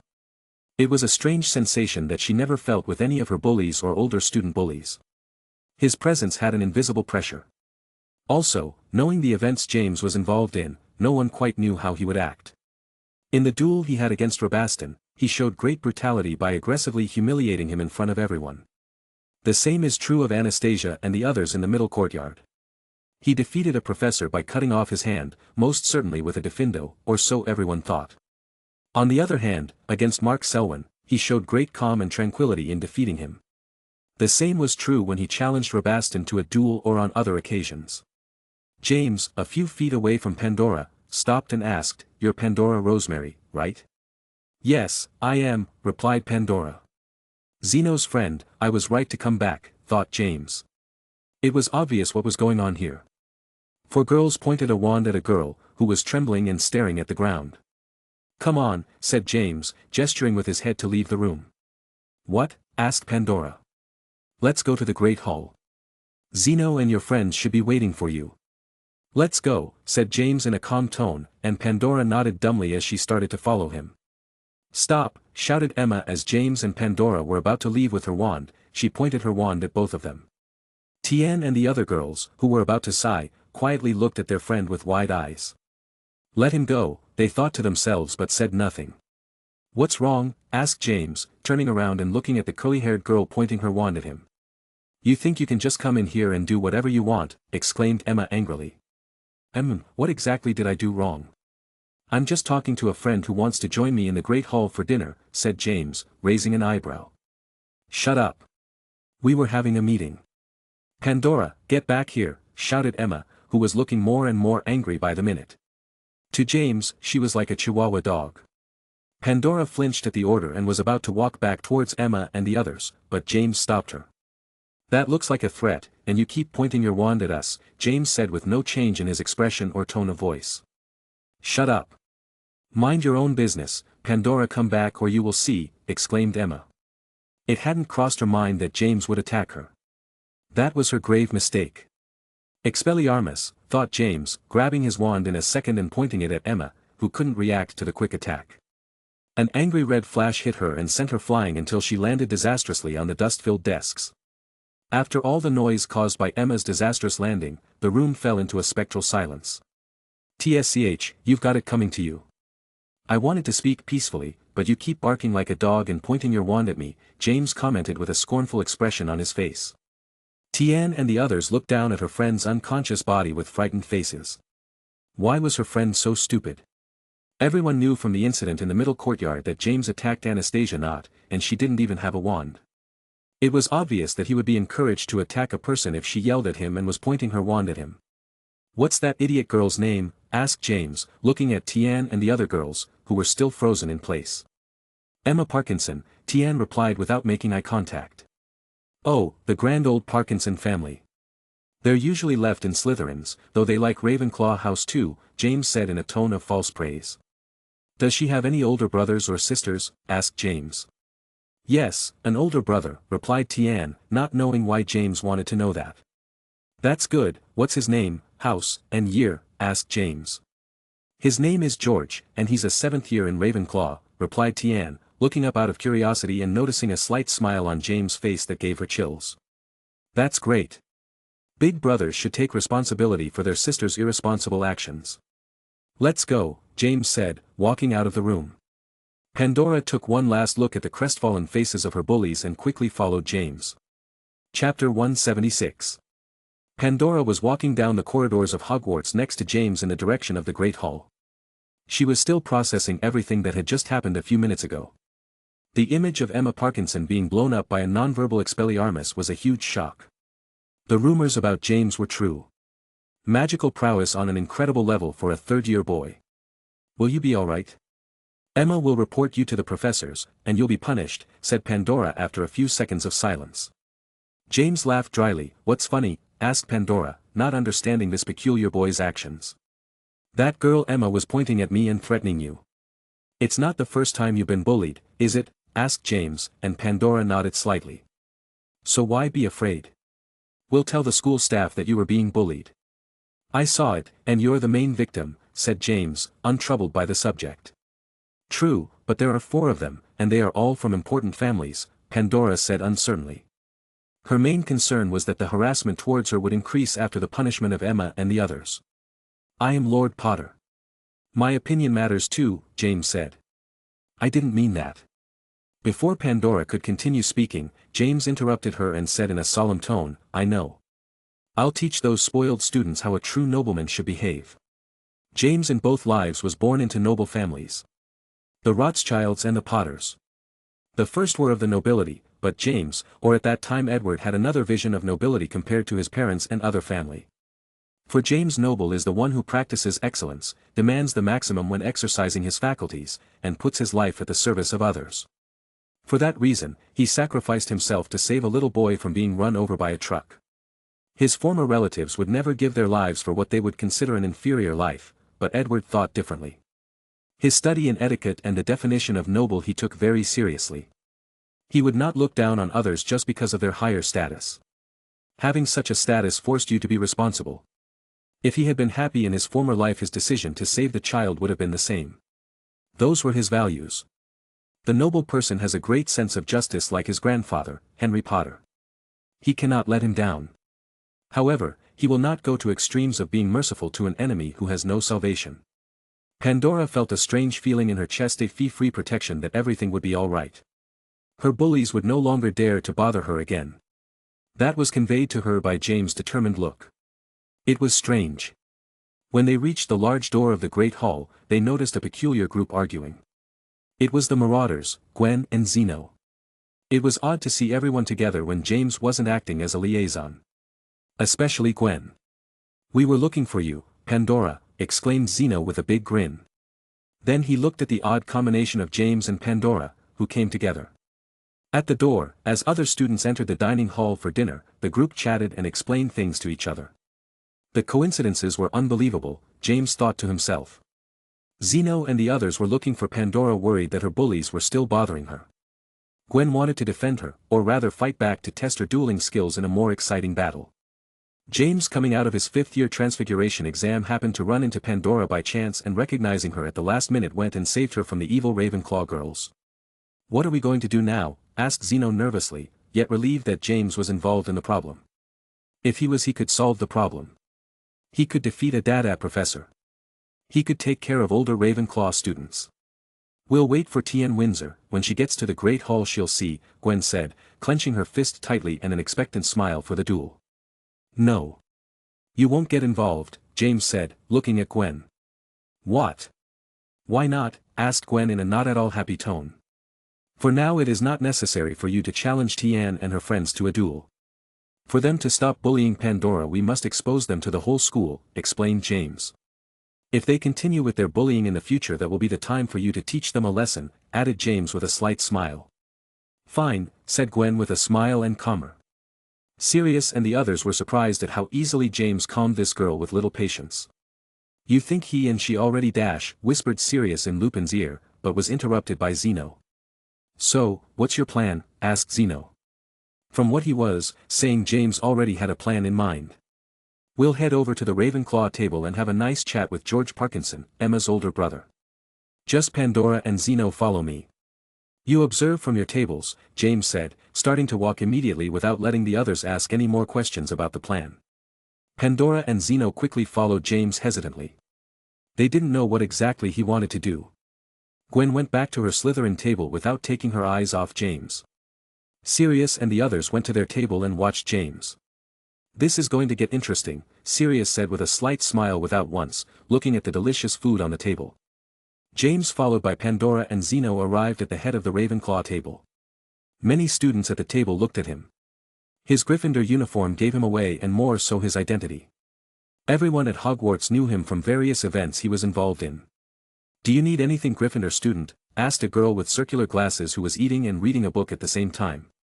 She was the sixth-year Ravenclaw prefect and knew James like the vast majority. "Yes. Just give me some room here," said James, shifting the girl a little from her spot. That way, he could stand on the bench and look at everyone from a higher position. This way his big speech would be heard by everyone, and already many are looking at him as they see him standing on the seats of the Ravenclaw table. Before the prefect could complain about this rude act, James exclaimed, "George Parkinson. I want you to know something. A few minutes ago, defending a classmate, I threw an Expelliarmus that sent your sister Emma flying and knocked her unconscious," James said in a firm tone, echoing through the dining hall. The murmuring from the other tables died down, and they listened to what James said with shocked expressions. Then a murmur rippled through all the tables at James' statement. George stood up, his face showing surprise and anger. "What did you say, Potter?" spat George, advancing towards James. "What you heard," James replied, not looking away. "Your sister was bullying Pandora, along with some other girls. I caught them red-handed, each pointing their wands at Pandora in a disused classroom. That's when I intervened." George turned red with fury. "You have no right to attack my sister. What you say is slander." "Slander, retorted James, keeping his gaze fixed on George. "Then explain to me why I found Pandora cornered by your sister and her friends, all with wands in hand, ready to attack her." The great hall fell into a tense silence. All the students were intent on the confrontation, whispering amongst themselves as James spoke. "You have no proof," George growled, his voice trembling with anger. "You only have your word against my sisters, and you've said in front of everyone that you attacked my sister." James held up a hand to calm the tempers that were beginning to flare around him. "Just like your sister, you are narrow-minded." James paused, then looked at Pandora. "Pandora, please tell us what you have endured." Pandora swallowed saliva and took a step forward, her voice shaky at first, but quickly gaining strength. "They've ruined my things, they've cast spells on me when no one was looking, and today they wanted to cover me in red paint just for fun. I can't go on living with this constant fear." The silence became thick, charged with empathy and pent-up rage. James turned his attention back to George, his tone now firmer. "Is this what you stand for, George? Your sister's right to humiliate and terrorize others just because she believes her bloodline allows it? They claim to be noble and pure-blooded, but all I see is cowardice. Your sister and her friends believe that their lineage gives them the right to do whatever they want, to humiliate and terrorize those they consider inferior. But true nobility is demonstrated by fairness and responsibility. They call Muggle-born wizards mudbloods, but their actions are dirtier. They call Muggles animals, but you act like wild animals by gang-attacking a defenseless girl. Where is your honor?" continued James, his voice echoing through the dining hall. James paused, looking around. "Everyone here deserves respect and dignity, regardless of our origin. A wizard's greatness is not measured by his blood but by his character and actions." Pandora, with tears in her eyes, but with her head held high, added, "I have done nothing to deserve the treatment I have been given. I just want to study and live in peace, like everyone else." The silence in the dining room was broken by murmurs of agreement and sympathy. James seized the moment to continue, "Hogwarts is a place of learning and growth. We cannot allow bullying, no matter how minor." More and more students began to rise, showing their support for James and Pandora. The murmur of agreement spread throughout the great hall. The Gryffindor and Hufflepuff tables showed 100 support. The Ravenclaw table was less so, but many students agreed with James' speech. The table with the least enthusiasm was the Slytherin table, but there were even a few students who were encouraged to show support for James. "Together we can change this," James declared, raising his voice for all to hear. "Let's make Hogwarts a place where everyone can study in peace." The dining hall erupted in applause and cheers. Students surrounded James and Pandora, showing their solidarity and support. James was a little surprised by the support he was able to garner. Even many bullying victims began to give their testimonies, encouraging them to tell on their bullies. "That boy making a fuss again," McGonagall said from the professor's table. She had listened to James's entire speech, and she was surprised and a little excited, even if she didn't want to admit it. "A great speech in which he comments on many truths," said Dumbledore with a slight smile, seeing all the students applauding and supporting the cause. Dumbledore is not always at Hogwarts dinners, as they are going through a turbulent time. Luckily today he was able to attend the dinner and listen to James's speech, which united many students. Chapter 177. It wasn't easy to calm all the students after James' speech. Several professors had to intervene, saying that they would investigate the case and not let Pandora or other victims suffer again. Emma, Tian, and the other two girls, upon arriving in the Great Hall, received hostile looks from all the tables. Who knew these classy and graceful acting girls would have such black hearts? Proving the evil deeds of Emma and company was easy for the professors. In addition to Pandora's, the main victims, testimony, many other victims were encouraged to speak up after James' speech, which gave them courage. Many witnesses saw the acts committed by the Ravenclaw girls and were encouraged to speak up. Emma and the others received a punishment, the specifics of which are unknown. The only thing that is known is that they lost many house points. To the point that the Ravenclaw score was negative. This meant that almost the whole house was against them, something they deserved. James was spared punishment. He thought that since he told himself that he had knocked Emma unconscious with an Expelliarmus, he would be punished, but he wasn't. He was only lectured by McGonagall for 10 minutes and nothing more. He was not punished as he acted to save a student, and it was 4 versus 2. Although everyone knew that, with his skills, he could have disarmed Emma without sending her flying, no one said anything. Zeno thanked James with great enthusiasm before they each went back to their common room. He even hugged him with great strength and tears in his eyes. James patted his back with a strange expression. That weekend, James, Sirius, Gwen, and the others used the days off to finish the preparations. By Sunday morning at 4 o'clock, they had everything ready to start their expedition to the Forbidden Forest tomorrow. They had prepared a large batch of anti-poisons, anti-paralysis potions, antidotes against different types of bites caused by insects or magical creatures, and cures for boils, among many others. As for the potions, they had elaborated, potions of strength, potions of protection against fire, potions of resistance, potions of doxicide, potions that sharpen the wits, among others. They had worked hard brewing potions and antidotes. They even brewed potions from more advanced years. James and Snape, as the main potionists, perfected their methods and efficiency. They also improved their teamwork in making potions together, although it was already good, as they had shared a group with Slughorn last year.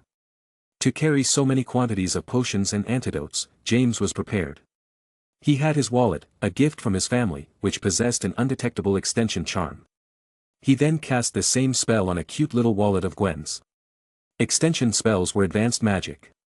James, when he received his wallet, did not master this spell, capacious extremis, but during this time that he trained and studied like crazy, he managed to learn it. So he gave Gwen a nice wallet with an extension spell in it. The girl happily accepted and gave him some reward kisses, which James happily accepted. The group needed 2 objects with the extension spells because they would be split in 2. This is to make the exploration more efficient. There are 8 people in total, and they will be divided into 2 groups of 4. James and Gwen will be the leaders, as they are the most versed in martial magic. Gwen did not like to be separated from James but accepted this configuration. James' group consisted of Sirius, Regulus, and Peter.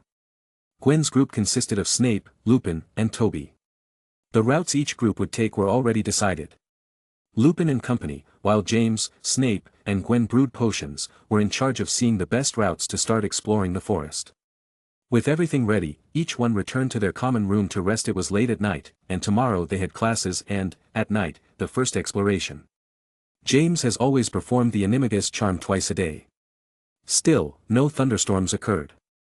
The next day, James received many greetings in the large dining hall as he ate breakfast. Many greetings were from Hufflepuff and Ravenclaw students. This was due to the speech he gave days before, causing his popularity to rise again and be the center of attention again. I didn't have to make that big speech, James thought with an inward grimace as he ate his breakfast. Perhaps it would have been better to have taken care of business with the old reliable, beat-up George Parkinson and let Gwen take care of Emma, Tian, and company. With the first period of classes over, it was time for lunch, but James was called to the headmaster's office. He knew why he was called. He would learn the result of his OWL exam. The Marauders, Lily, and more students at the Gryffindor table wished him luck as James left the large dining hall.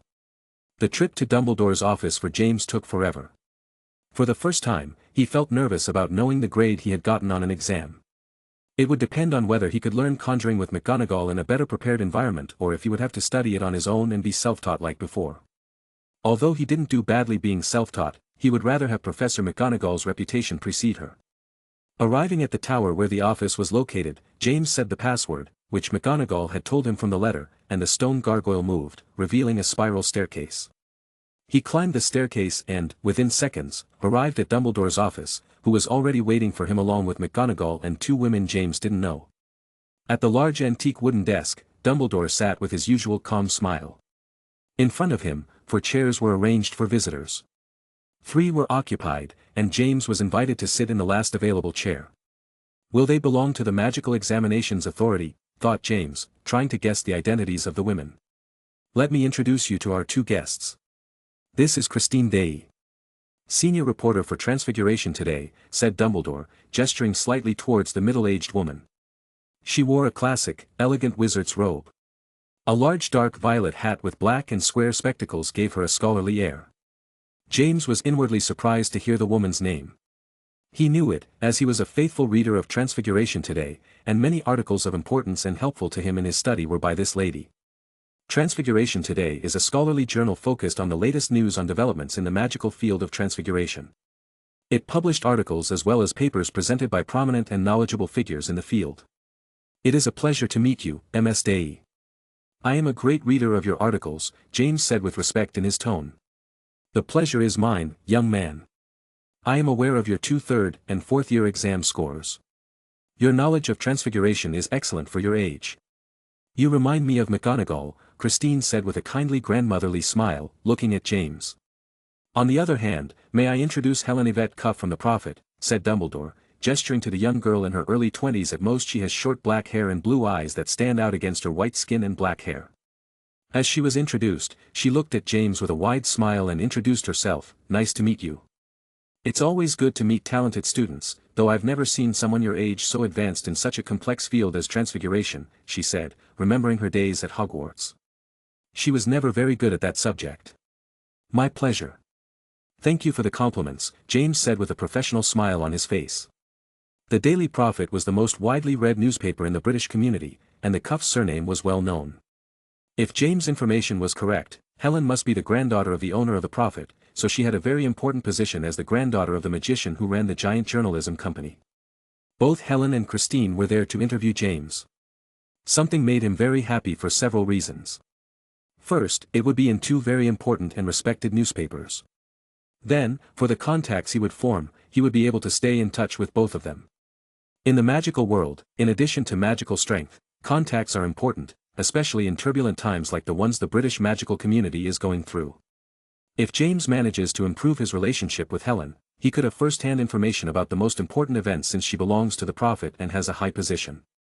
As for Helen, she could be interested in improving her relationship with a genius who already has a great reputation, and that is Lord Potter.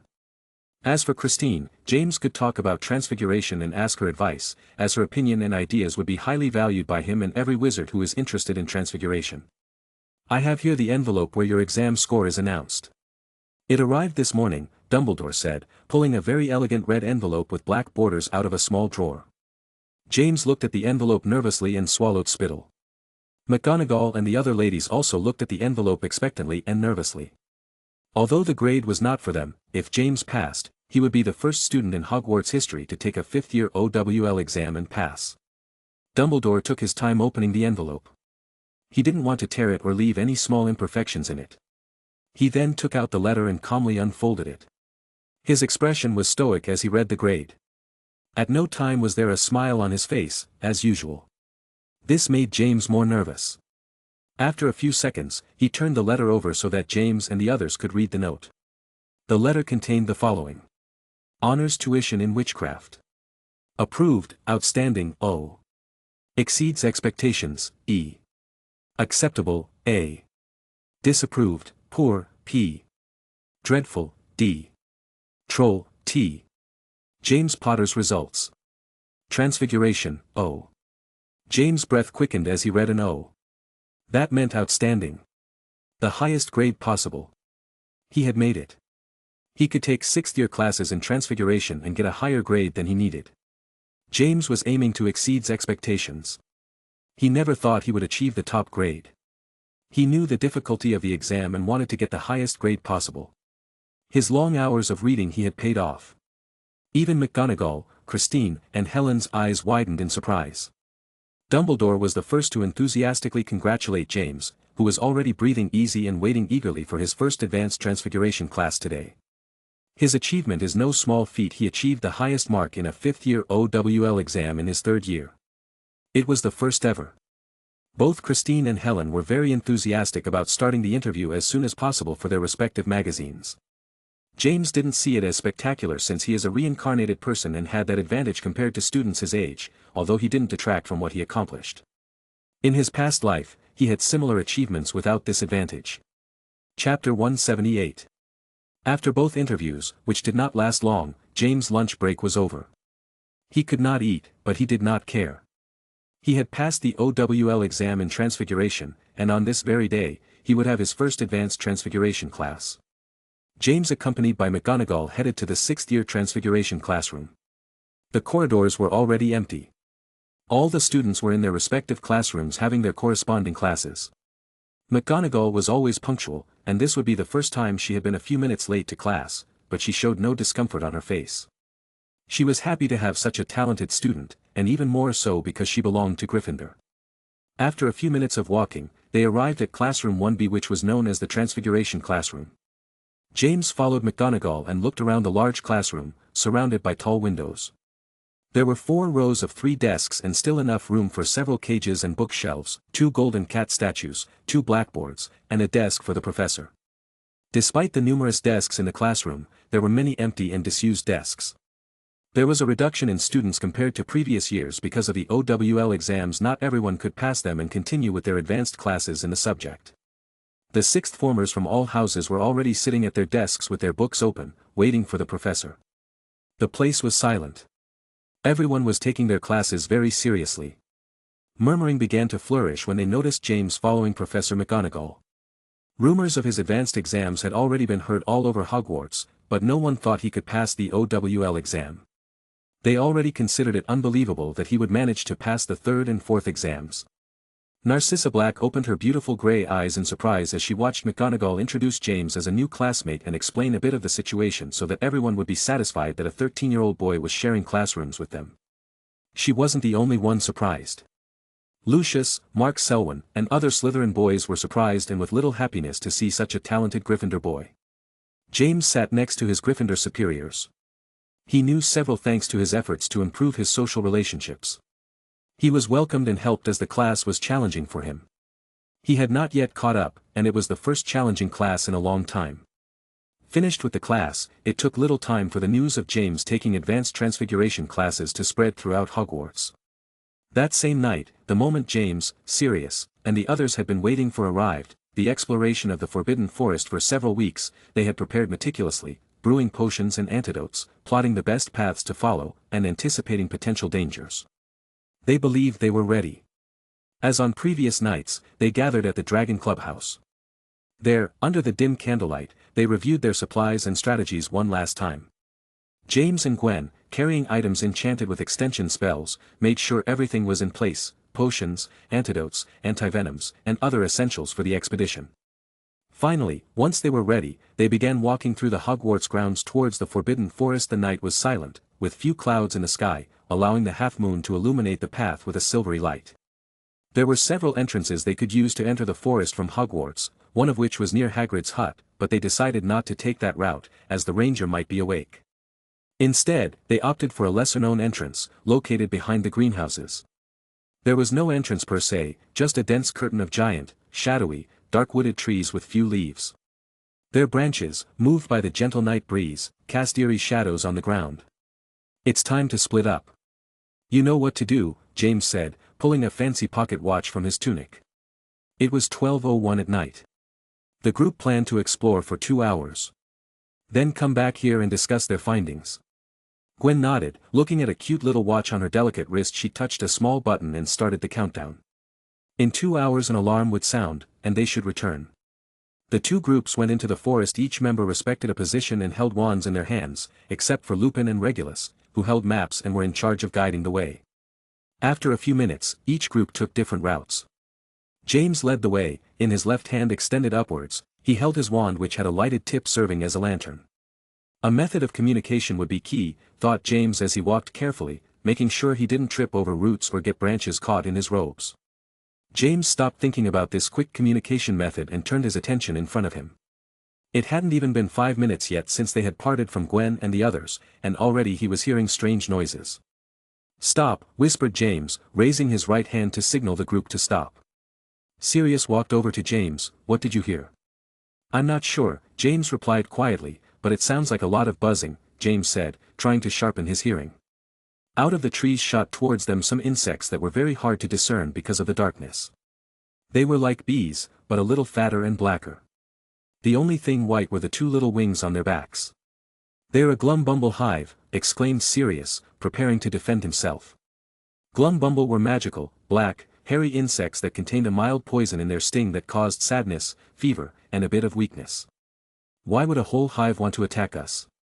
"In the books, they didn't say they wanted to murder humans as a hobby," Sirius said with an ugly expression, preparing to defend himself. If it was just a few insects, it would be a piece of cake to defend himself and get rid of them, but there were dozens of them. A swarm. If that many stingers pricked you, it would be the end of you. Regulus put the map away and readied his wand. He didn't think they would find themselves in such a dangerous situation within 5 minutes of entering the bloody forest. Peter grabbed his wand, trembling, not knowing what to do. However, the three of them were calm.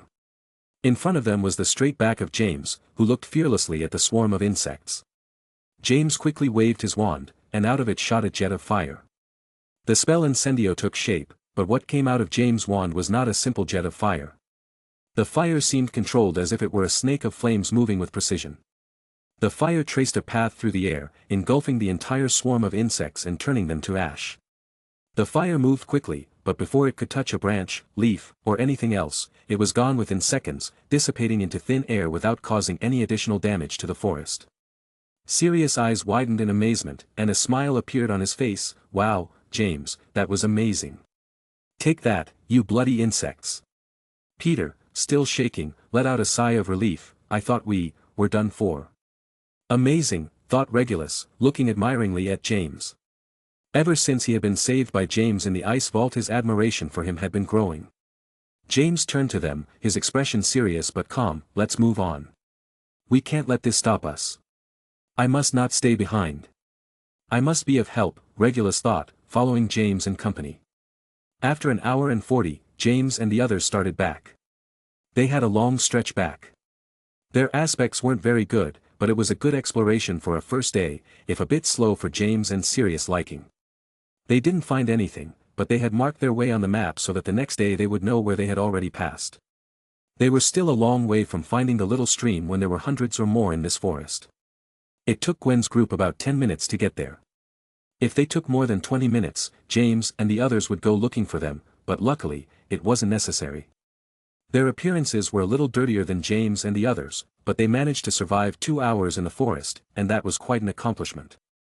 Before returning to the castle and their respective common houses, they talked about their findings, which were not much, but they had discarded a stretch of the forest where they had not found what they were looking for, so it was good to have taken the first step. So, a month and a half flew by at Hogwarts. October had already begun. Halloween was only a few days away. That wasn't the only good news for the students at Hogwarts. This weekend third-year students and beyond would be able to visit Hogsmeade. It would be the first weekend open to visit the magical town. Only a permission form had to be submitted and signed by the students' parents or guardians. The Marauders and most of the third-year students were looking forward to the weekend. Even more than Halloween itself. James was also excited to visit Hogsmeade. He could take a little vacation and enjoy 2 days in the magical town with his friends and Gwen. This month and a half that passed was hard. In addition to exploring the Forbidden Forest and all the dangers it entailed, James was studying and training like crazy. The subjects were getting harder and harder. So it would be good to relax a bit, even if it was only for 2 days. Chapter 179. Damn it, Sirius began complaining as he walked in the direction of Hogsmeade. The day was sunny and there wasn't a cloud in sight. Beside him were James and the Marauders. A large crowd of third-year students were walking in a group towards Hogsmeade Village. Professor McGonagall and Professor Slughorn were leading the way. "What's wrong?" asked Lupin, who was by now used to his friend's out-of-nowhere complaints. "What's wrong?" repeated Sirius, annoyed at his friend's question. "We've scouted the forest for over a month, and we still haven't found the bloody entrance to the vault," he added with a frown. "We're already out of potions," James commented, walking while reading a small book. "The forest is big.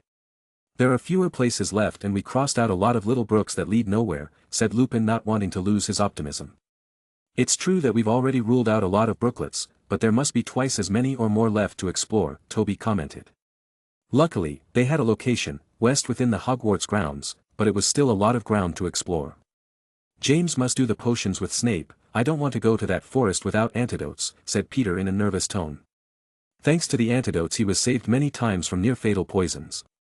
On one of the many excursions into the forest, Peter sat on a normal log. What he did not see was a trail of brown toxic poison camouflaged by the log.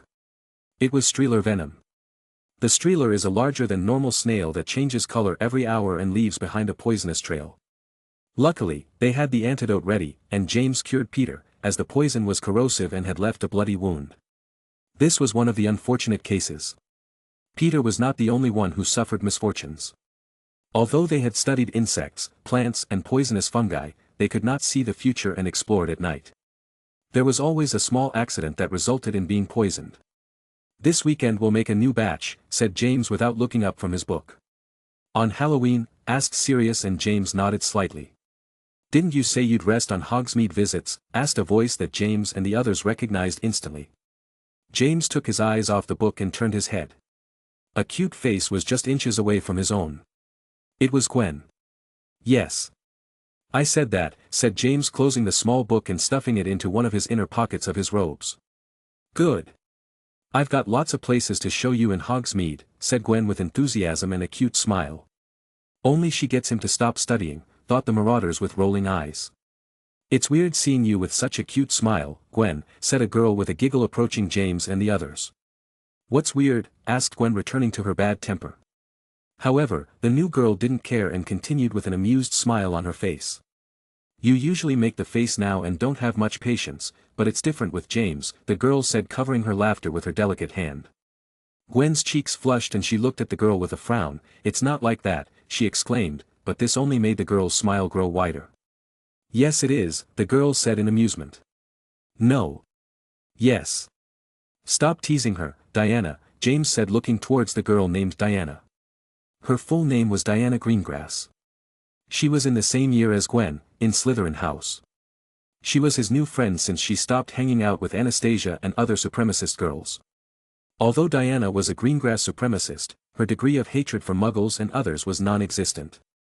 At most a mild contempt that James noticed a few times, but the girl was very kind and funny. She liked to piss everyone off, and since she was Miss Greengrass she always got her way.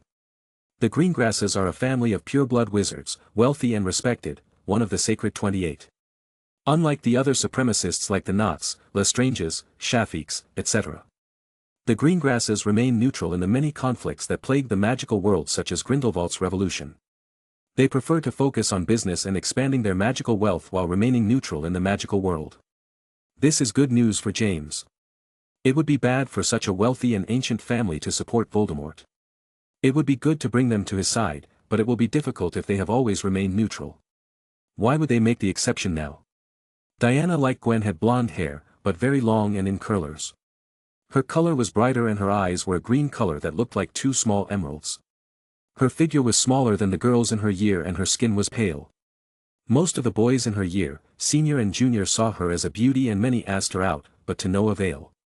Unlike Gwen and her aggressive and short-tempered personality, Diana was popular because of her kind and playful personality. When she annoyed someone she had her limit and usually made it fun for both of them, so she had no enemies. She was not a bully like Tian, Emma, and the others. Add to that her beautiful looks and family history and it was a perfect combo. "Fine, I'll leave you alone just because your boyfriend is scary," Diana said with a slight smile, stopping to annoy Gwen, who upon hearing the word boyfriend blushed more than before. "I'm scary," muttered James, twitching his eyebrows. It wasn't the first time he'd been told that. He even noticed it in some people the first time he met them. "Boyfriend," muttered Gwen, blushing, looking sideways at James. Only you can leave them both like that, Lupin commented with a strange smile. It's a technique inherited in my family that allows me to be very annoying, Diana said with a smile looking at Lupin, who laughed and shook his head. The group continued walking and chatting amicably in the direction of Hogsmeade. In 15 minutes of walking they arrived at the quaint magical village. Professor Slughorn quickly told the history of the village so that the enthusiastic third-year students could explore Hogsmeade freely. Hogsmeade is the only fully magical village in Britain. It was founded by Hengist Woodcroft between the 10th or 11th century, about the same time as Hogwarts. Finished with the quick explanation of history, James was taken by Gwen to visit many stores in Hogsmeade. Then when she released him, he visited with the Marauders' joke stores among other curious stores. James did not realize that he was being watched by two hooded people in one of Hogsmeade's dark corridors. "That's the boy," muttered a hooded wizard in tattered black robes. His eyes followed James and gave off a great hatred. It was Eustace Burke, ex-professor of Dada and the wizard who was defeated by James. Seeing James after so long, he felt a tingle on the stump where his hand used to be. "He looks like a normal brat," said another hooded man observing James, who was laughing and chatting enthusiastically with his friends like any normal 13-year-old. "He hides that dark part of his personality," said Eustace with narrowed eyes looking at James. James only erased Eustace's memories about the interrogation and the part where he cuts off his hand with his wandless magic. However, there were parts he didn't erase at all. Eustace had realized that his memories were modified, as he is a data expert, and knew that there was a hole in part of his memory, as James did not have time to add new and false memories to it. "He knows how to erase memories, and for some reason he erased part of our quick confrontation," Eustace thought, feeling a slight fear for such a monstrous force for a 13-year-old boy, and especially for planning to erase memories and hide his strength. Eustace is sure that if James had the time, he would have implanted false memories. If that had happened, he wouldn't even know that his memories were erased. "Let's go back to the house," the other hooded man commented, turning around and starting to walk down the alley. Eustace nodded and followed his companion by the name of Victor. In a few minutes of walking, they reached their destination. They turned away from the main street of Hogsmeade, arriving at a lone house in a secluded corner of town. The house had a scruffy and gloomy appearance, out of keeping with the bustle of the nearby town. Built of weather-worn stones, its rough walls support a battered thatched roof, which seems to defy gravity with its uneven pitch. The surrounding landscape is dotted with sparse, dry trees, adding a desolate air to the surroundings. The windows, small and dark, look like watchful eyes peering unnoticed, while a rickety chimney looms high above. Overgrown and neglected vegetation borders a path of stone steps, leading to a solid wooden door. Eustace and Victor followed this path until they reached the wooden door. Victor knocked on the door several times in different rhythms. After about 16 knocks he waited 7 seconds and knocked again. The door was opened a few seconds later by another short, hooded person who let them in without saying a word. The three hooded men walked silently into the dining room of the house, which was in the same condition as the outside, disused, dusty and cobwebby. At the dusty and dirty table was a person sitting in a chair that was barely supporting his weight. "News?" asked the hooded man named Ivan. "We saw the Potter brat. They finally got out of that damned castle. Now it's all up to the Death Eater sent by the Dark Lord," said Victor, sitting impatiently in a dusty, cobwebbed armchair. Ivan nodded and went back to reading the book he propped on the dirty old table. A book of dark magic, as was to be expected for a person of his caliber. "I hope you get information fast. I don't want to be in this horrible house anymore," said the shortest wizard of them all in not very good English. His name was Volker and he was from Germany. For that reason his English was not very good. The small group of 4 wizards were old friends who always searched for ancient magical objects and archaic potions. Finding out about the vaults was very difficult for them, and more difficult for them to accept Eustace at Hogwarts as a professor. However, their plans were ruined by 13-year-old students. Now they had to hand over the magical treasures to him with Voldemort. Adding this to having to spend more than a month in this old house, none of the 4 were in a very good mood when their mission was to obtain treasures to take to someone else. Since the Hogwarts school year began, they had been staying in Hogsmeade undercover in this old, ramshackle house. They had to somehow get information about the vaults, and their only lead was James Potter. That boy was the cause of stealing the treasures from the ice vault and then trapping Eustace through a very well executed and thought out plan. Eustace knew that James stole the scrolls that led to the next vault, so they had to target him to get the Japanese wizard's treasures and take them to Voldemort. Their only hope was that the Death Eater of unknown identity sent by the Dark Lord would get information from inside the castle through Slytherin students, and that those students would spy on James under his orders. They had to wait until the students' first outing to Hogsmeade so that the Death Eater could meet with potential young would-be Death Eaters. Chapter 180. Hogsmeade weekend and Halloween passed. The month of November began, and the temperature began to drop gradually. The first weekend was the first Quidditch match of the season, Hufflepuff vs Ravenclaw. It was Ravenclaw's victory by a good margin. After the previous disastrous year, they managed to get up and start the season on the right foot. On Sunday, the second weekend of November, the Gryffindor vs Slytherin match was played. A match that was eagerly awaited by all of Hogwarts. James didn't pay much attention to Quidditch. He had his hands full, and he had bad news since Halloween ended. First of all, not even a thunderstorm happened, so he was still having to utter the Animagus charm twice a day. Toby had already lost because of the nighttime explorations of the Forbidden Forest, so he had to repeat the whole process. Secondly, he had to use the whole weekend to brew potions with Snape and Gwen. So, they were unable to continue exploring the Forbidden Forest. James, nor Sirius, nor any member of the group thought it would be so difficult to find the entrance to the vault. The previous entrances were much easier to find after deciphering the riddle of the scroll. Thirdly, and the most disturbing news of all, was that they had spies following their footsteps and their nocturnal activities. This news they learned thanks to Diana Greengrass, Gwen's new and trusted friend, and also because they saw their pursuers patrolling the castle late at night. Diana told them that on the last day of the Hogsmeade visit, the most promising Slytherin students with pure bloodlines were invited to a private room at the Hog's Head Inn. This inn is located 1 or 2 streets away from the main street. It is known for its low price, at least relative to the Three Broomsticks Inn. Diana, several other Slytherin students, and a few Ravenclaw students were invited there by a mysterious person who hid his face with a hood and a spell that made his face blur when candlelight or daylight hit him. From what Diana told Gwen after this infamous meeting, the hooded person gave the students from large families a mission to investigate about the cursed vaults. James and his friends have information about them and are after the treasures in the remaining vaults. Diana was very surprised when she heard this, as the other students, who were listening to the hooded person. Several things closed in on her as she learned of this. First, who were the people behind the Meddler, the Hogwarts paper that first talked about the vaults and found the location of the Fear Vault and the Ice Vault? It made sense that James, Sirius, Lupin, and so on were behind this newspaper, since it talks about gossip and school news, and no one up to this point knew who was responsible. What would the Slytherin students gain by assisting in this mission? Possible entry into the ranks of the Death Eaters led by the great Dark Lord that all supremacists idolize, and more so Slytherin teenagers. For Slytherin supremacist students such as Anastasia, Rabastin, Lucius, etc. Voldemort is a hero who carries out his ideals and puts the mudbloods, half-bloods, and blood traitors in their place. He is purging the magical world of the filth that pollutes it. All the participants in that secret meeting in Hogsmeade agreed to follow the instructions of the hooded person. All, except Diana, who was neither against, nor in favor. "We must warn Dumbledore.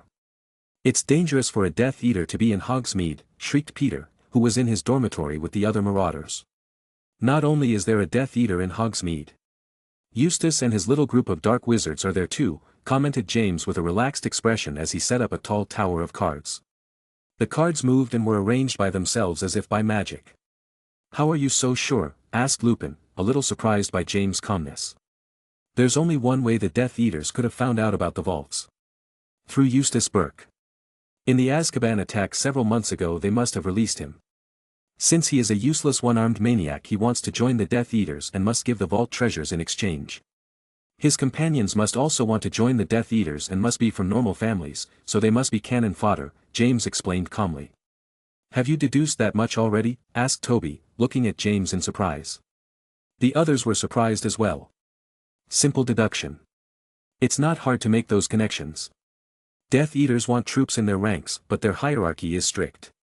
Eustace knows I wiped his memory when I defeated him, as I didn't have time to add memories to that bump in his head," James said, looking up. A card flew lightly to the top of the tower. "Stop showing off your wandless magic." "What are we going to do now?" said Sirius, looking at the large 10-foot tower in front of his eyes. James sketched a faint smile and with a simple wave of his hand caused the tower to disarm. The cards began to fly in circles, sorting themselves out in a few seconds and landing on James' bedside table. "We will continue our exploration of the Forbidden Forest as before. They have no idea that the vault is outside the castle. We just have to be more careful and not get caught," James replied, standing up and stretching. "We won't tell Dumbledore that criminals are staying in Hogsmeade?" asked Peter with growing fear. This was already getting very dangerous. "No. The treasures in the vault will be for us," said James without a second's hesitation. Then his invisibility cloak flew to him on its own, and he passed it to Sirius. "You four will go under the cloak. You will follow me. When I come out through the fat lady's portrait there will most likely be one or more students lurking around, and they will follow me," James said, adjusting his robes. "Shall we get rid of them?" asked Sirius with a grin. It would be good to sweep the floor with those supremacists. He, like James, hated supremacists as weird as it sounded. "Before that, we'll go to the Slytherin common room. Gwen, Snape, and Regulus most likely won't be able to get out because of their housemates," James said, and as he finished a cold smile formed on his face. "Once we get there, we'll attack them. Hopefully, Filch will give them long, hard punishments," he added. "I'll finally get to beat those supremacists to a pulp," exclaimed Sirius with a big grin and clenched his fist tightly. He'll be able to take out the stress of not finding the vault and having to take so many antidotes because of the poisonous insects and fungi in the forest. Lupin smiled slightly and touched his hand to where he kept his wand. He was looking forward to this duel.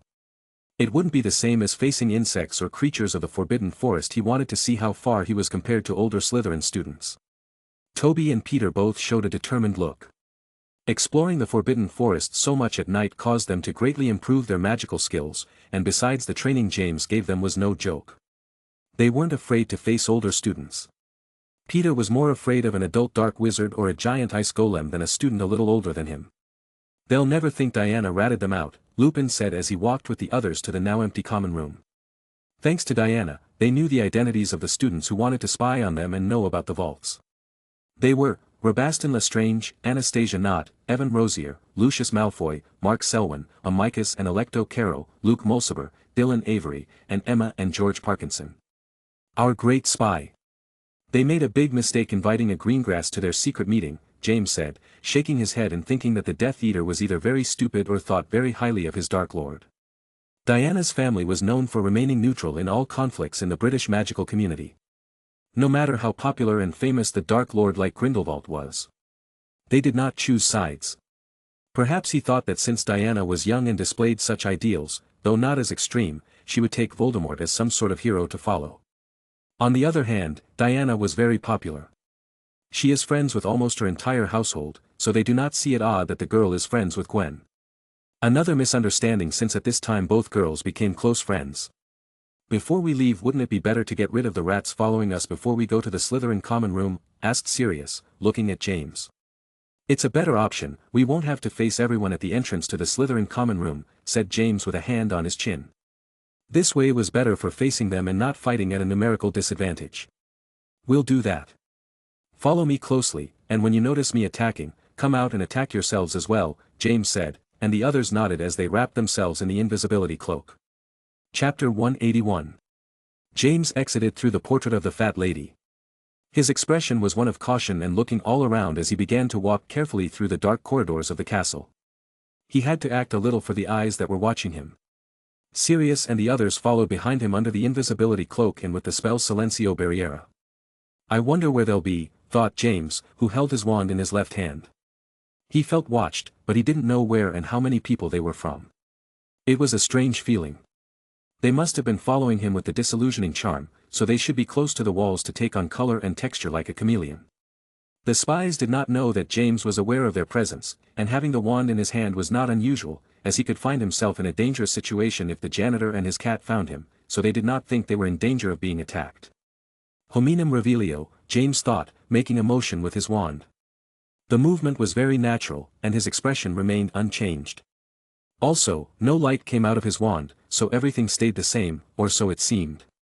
After a few seconds James already knew where the people spying on him were. They were 4 students, divided into 2 groups of 2. Each on a different wall followed him from behind. Hominum revelio is a spell that reveals the presence of other humans in the surrounding environment. The incantation indicates a body using a marker. It is a more advanced variation of the revelio incantation. The best thing about this spell is that if you can pull it off non-verbally no one will know you cast it, as the spell does not create flashes of light when cast. James continued walking as cautiously as before without arousing suspicion in the people spying on him. From one moment to the next he suddenly turned around and waved his wand at an incredible speed. Stupefy duo, thought James, pointing it at a dark wall where no one was. From his wand came a flash of red that hit the wall with great power. Instantly, two boys in Ravenclaw and Slytherin robes appeared. Both fell helplessly to the ground unconscious. They only had a second of shock when they saw James turn around and cast a double stupefy spell at them. The stupefy spell is used to knock a target unconscious instantly. It is the most useful method to end a fight instantly if you manage to catch your enemies by surprise, as long as you don't want to assassinate them and do light damage. All this happened in a few seconds. The other two students watched in surprise as their classmates were defeated. They quickly came out of their hiding places and attacked James without hesitation. I knew it was the Hominum Revelio spell, thought a boy with long blonde hair, light blue eyes, pale skin, and Slytherin robes. He had noticed the strange movement James made with his wand, but seeing that his mouth didn't even move and his expression remained the same, he thought he was just being paranoid. James calmly watched the two different colored flashes head towards him in anger. Nonverbal magic meant that these Slytherin students were 6th years minimally, and it was true. He recognized them both, Lucius Malfoy and Mark Selwyn. Protego, James thought, waving his wand proficiently. A translucent shield protected him from the two flashes. Mark clicked his tongue in fury. Ever since the humiliation he suffered at James' hands, he wanted revenge, and this was the perfect opportunity for him. All his concentration was on James. That was his big mistake.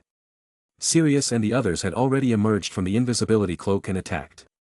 Since they didn't know nonverbal magic yet, they all screamed at the same time, but thanks to the Silencio Barriera their screams were contained. Otherwise, Filch would not be long in coming. Toby and Peter aimed at Mark. Both cast stun spells that hit the target at the same time. When they combined, they not only knocked Mark unconscious but also pushed him several meters, causing him to collapse to the ground after spinning a few times. Lupin and Sirius aimed at Lucius. The former cast a powerful Expelliarmus and the latter a stun spell. Unlike his friend, Lucius did pay attention to his surroundings.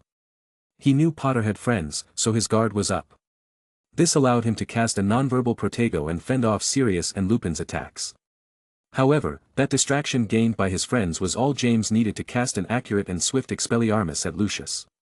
His Protego had run out, and he didn't have time to cast another one in time. James calculated very well to make it impossible to defend yourself unless you have divine reflexes.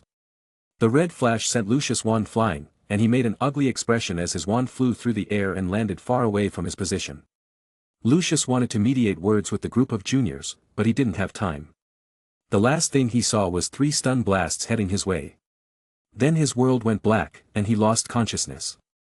"Will he be all right?" asked Toby, approaching Lucius' unconscious body lying near the rocky wall. Besides being hit by 3 stun spells, he went flying until he hit the wall and fell like dead weight to the ground. Stun spells leave no lasting damage. "His back must hurt, but nothing Madame Poppy can't deal with," Lupin commented, walking over and looking down. The others did the same. "I read once that there was a case where a dark wizard was hit by multiple stun spells simultaneously which amplified the effect, and he had to be moved to St. Mungos," James commented. "Did he die?" asked Sirius with a strange and worried expression at the same time. "No, but he was left with serious injuries for the rest of his life in Azkaban. I don't think this case is the same though. There were only 3. He was hit by more than 6 and from adult wizards," James said. "Don't scare us like that," muttered Lupin, sighing in relief. He didn't want to leave anyone behind. No matter how much of a supremacist he was. James then walked over to the 2 students he knocked unconscious. They were George Parkinson and Amicus Caro. "We've already eliminated the older students," Sirius said, and a mischievous grin formed on his face. James nodded with a grin just as mischievous as his friends. There were only the students in the same year or a few years older like Anastasia Knott, who is in 4th. Much easier than beating Lucius Malfoy, 6th-year prefect. Lucius was unlucky. His reflexes were very good as he was able to fend off the 2 attacks from Sirius and Lupin, who were hidden under an invisibility cloak and had cast a Silencio Barriera which made their spells look like nonverbal magic. "Come on. Let's free Gwen, Snape, and Regulus," Lupin said, and the others nodded, leaving the battle site.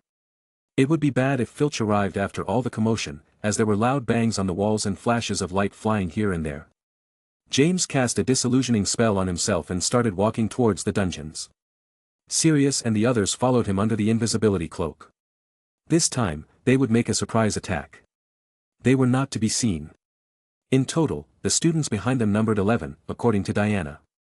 They had already defeated 4, so 7 remained.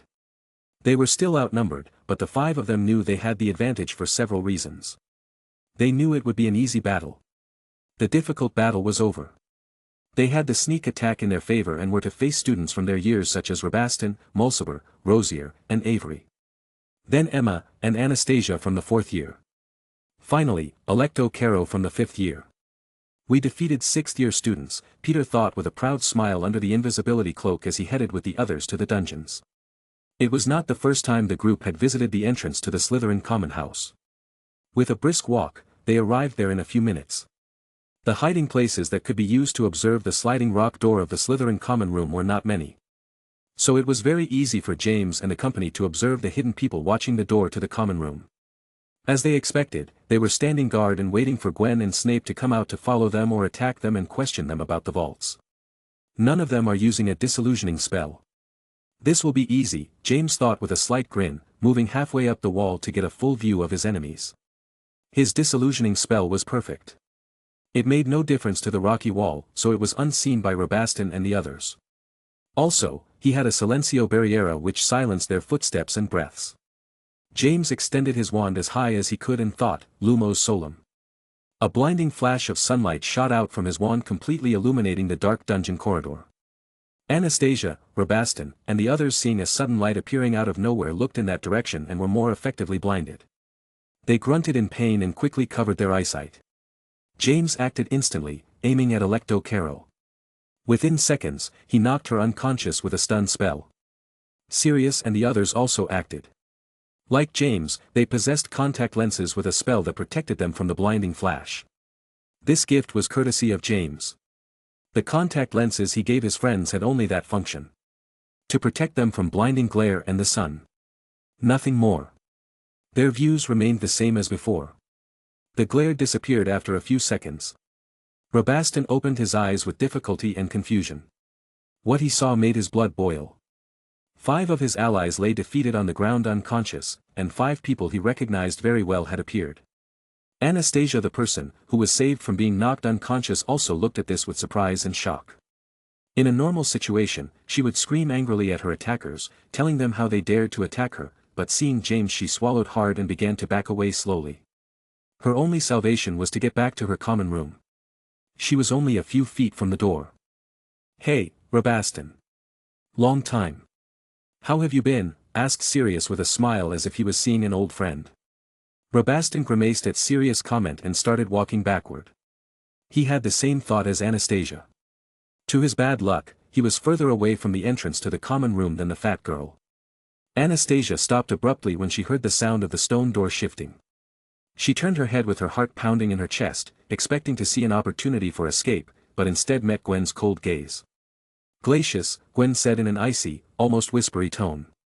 A cold, biting air emerged from the tip of Gwen's wand, advancing toward Anastasia with terrifying swiftness.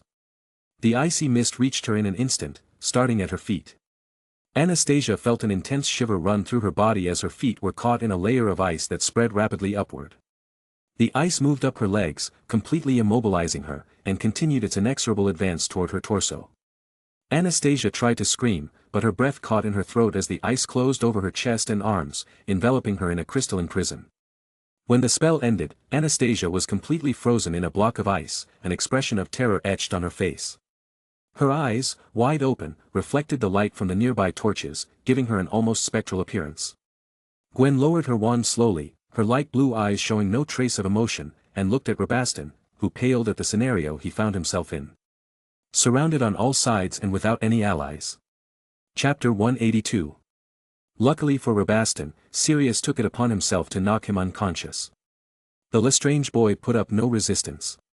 He would rather be defeated this way by Sirius Black than have James act or have Gwen leave him frozen in a block of ice. Gwen walked towards James and the others. Snape followed her, looking at the mostly Slytherin students with a conflicted look. He was supposed to be Slytherin, but he was joining a group of mostly Gryffindors. Am I doing right to follow them? Thought Snape with a slight hesitation. He detested muggles and always had great envy for 100 purebloods. Unfortunately for him, his father is a stupid muggle, an alcoholic, and abusive. Perhaps for that reason, he hates muggles so much. He lives in a rundown suburb of Cokeworth. 99 of the muggles there are bastards, criminals, and nasty. He also met his crush's sister, Petunia Evans. A very unpleasant girl for his taste. Snape had previously disliked the Gryffindor students because they were loud-mouthed, boastful, and defenders of muggles. He had a hostile first encounter with James and Sirius, which made him categorize them as the two popular golden-born boys who are typical bullies and muggle defenders. However, that thought changed when he started meeting James at the Ice Vault incident. As hard as it was to admit, the more the events unfolded, the more admiration he felt for James. Now, his friend. In the first year, when he started hanging out with supremacists, his relationship with Lily, his best friend and the girl he has a crush on, began to worsen because of his friendships. However, now, thanks to him hanging out with James and the others, he has started to improve his relationship with Lily again. What's the matter, Snape? If, in the next few days, they bother you about being with us, tell me. I'll take care of protecting you, Sirius said with a smirk, putting his arm on Snape's shoulder. Yeah, I'm fine with them, Snape concluded, twitching his eyebrows at Sirius' comment. Shut your mouth. I didn't need your protection. I alone can defeat them, Snape said with a faintly confident and disdainful smile. In the past, he would have pulled Sirius' arm out, but now he doesn't mind. He also considered this annoying, blustering boy a friend. True nobility is shown by fairness and responsibility, Snape thought, remembering the words James said in the great speech he gave days ago. Why do I have to keep hiding? Asked Regulus, who appeared out of nowhere. He walked out next to Gwen and Snape, but unlike the two of them, he used his invisibility cloak. They don't know you're with us. Eustace thinks I attacked you to get the information out of the vault. They better think that, James replied, putting his wand away. The group of dark wizards that Eustace belongs to, the Death Eaters sent to Hogsmeade, and the Hogwarts students who are spying on them only think that the Marauders, Gwen and Snape, are together. Thanks to Regulus being sent to the infirmary by James, the information they have is that they are not allies. This is what James plans to take advantage of. Why is it better that they think that? Asked Regulus, who wasn't satisfied with having to hide. He wanted to fight, too. Because you'll be our spy, and for that, they better think you're just another supremacist like them, James said with a slight smile, and he began to explain the plan he had for Regulus. Thanks to Diana Greengrass, they found out about the Death Eater, that Eustace was in Hogsmeade, and that they sent students after them to find out the location of the new vault. Diana was key to obtaining this information. The girl was able to do so thanks to her pure-blood family and the supremacist personality she showed, which was not too exaggerated compared to other people. Regulus is the perfect spy. He comes from a black family, and his parents adore him as he displays all the typical characteristics of a supremacist, unlike Sirius, who is the black sheep. They all know this and see Regulus as the true heir. This Sirius doesn't give a damn about. The only relationship there is between James and Regulus is the handshake they gave each other on Narcissa's birthday, and nothing more. No one made a big deal about it, as Regulus keeps a stoic expression in most situations. James is sure that the Death Eaters will approach Regulus to recruit him, as he is of House Black and a male heir since Sirius is likely to be erased from the Black family tree. I understand. You'll be training me? Asked Regulus without showing a hint of dissatisfaction as before. Yes, to be a good spy, you must learn some crucial spells and have the right mental agility, James replied, and Regulus happily accepted this deal. Like Snape, Regulus ended up admiring James even more than Severus. At first, he looked favorably on the Dark Lord, but all the events involving James made him change his mind. His idea of nobility and purity was wrong, and thanks to James, he could see it. Muggles were not to be despised and annihilated. They were weak and powerless beings, while wizards were noble and superior beings. They had to protect them. That was their responsibility. Regulus was just remembering his previous vulgar thoughts, which made him ashamed. He should learn from James about true nobility and etiquette. The group stopped wasting time and began to head for the outskirts of the castle using the 2 invisibility cloaks. It is very rare to possess 2 invisibility cloaks, this gives them a great advantage in their explorations. They resumed their exploration where they left off. The only difference was that they were now moving in a single group, as they were in a dangerous area of the Forbidden Forest and had ruled out many possible places. They had to go more carefully, and it was no longer as effective to split into two groups. The next day, there was a great commotion at Hogwarts. Filch caught several students unconscious on the floor. The victims had very popular and well-known identities. Lucius Malfoy, prefect of Slytherin and a student from a very important family, Mark Selwyn, another character from an important family, etc. The most talked about was Anastasia Knott, who was found frozen in a block of ice.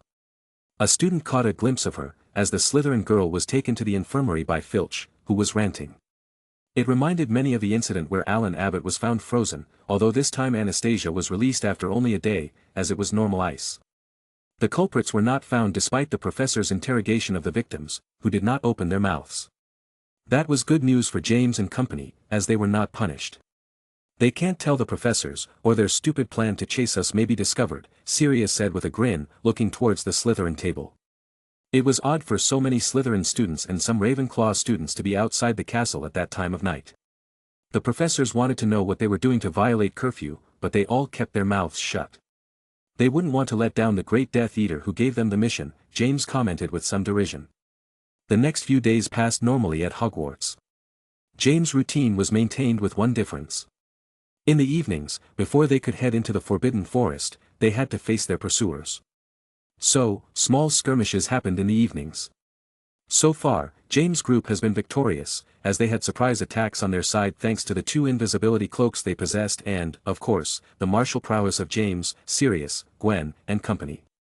Thanks to the punishments that Rabaston, Lucius, etc. suffered. James and his group had a few nights off, and they were able to go out without the need to fight or sneak away from persecution. One night on the 17th of November, at 3:10 in the morning, the group finally found the long-sought-after entrance to the forest vault. The place was hidden in a clearing deep in the Forbidden Forest, where the trees formed a thick canopy that blocked almost all of the moonlight. The darkness was deep, barely broken by the beams of light emanating from the group's wands. They came to an ancient, twisted oak tree that stood next to a hawthorn tree, as it said in the riddle. The oak had a thick, knotty trunk, while the hawthorn was thinner and full of thorns. Between them, barely visible, was a narrow stream that meandered westward. The group followed the stream until the water disappeared into the ground, leaving only a bed of wet stones and fallen leaves. There, under the light of the half-moon, they found the sign of the centaur engraved on a rock, almost hidden by the undergrowth. The entrance to the vault was camouflaged by nature, barely large enough for a person to slip through. It was partially hidden by a thick curtain of ivy and vines tangled around an ancient stone door. The door had inscriptions in ancient runes, similar to those on the scroll, and was adorned with an intricate relief of a centaur with a bow and arrow. Right in the center of the centaur relief, there was a small circular hole, the perfect size for inserting an arrow. James moved closer to the door, inspecting the hole and symbols closely. "The centaur arrow must go here," he said, pointing to the hole. The smile on Sirius' face disappeared at this comment. "Key? Do we need a key?" he asked with a frown. He had thought they would be able to get in by now, but indeed, the door wouldn't budge no matter how much effort he put into pushing it. It was obvious a key would be needed, Snape mused, examining the intricately intricate door with his cold, pale hands. "We came across the centaurs once. They didn't seem very friendly," Lupin commented. "They let us go because of our age," Regulus added in a tone of anger. He didn't like the condescension of those beasts.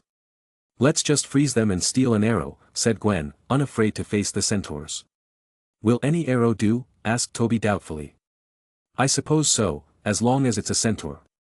It must be able to discern between a normal arrow and one made by a centaur," said James.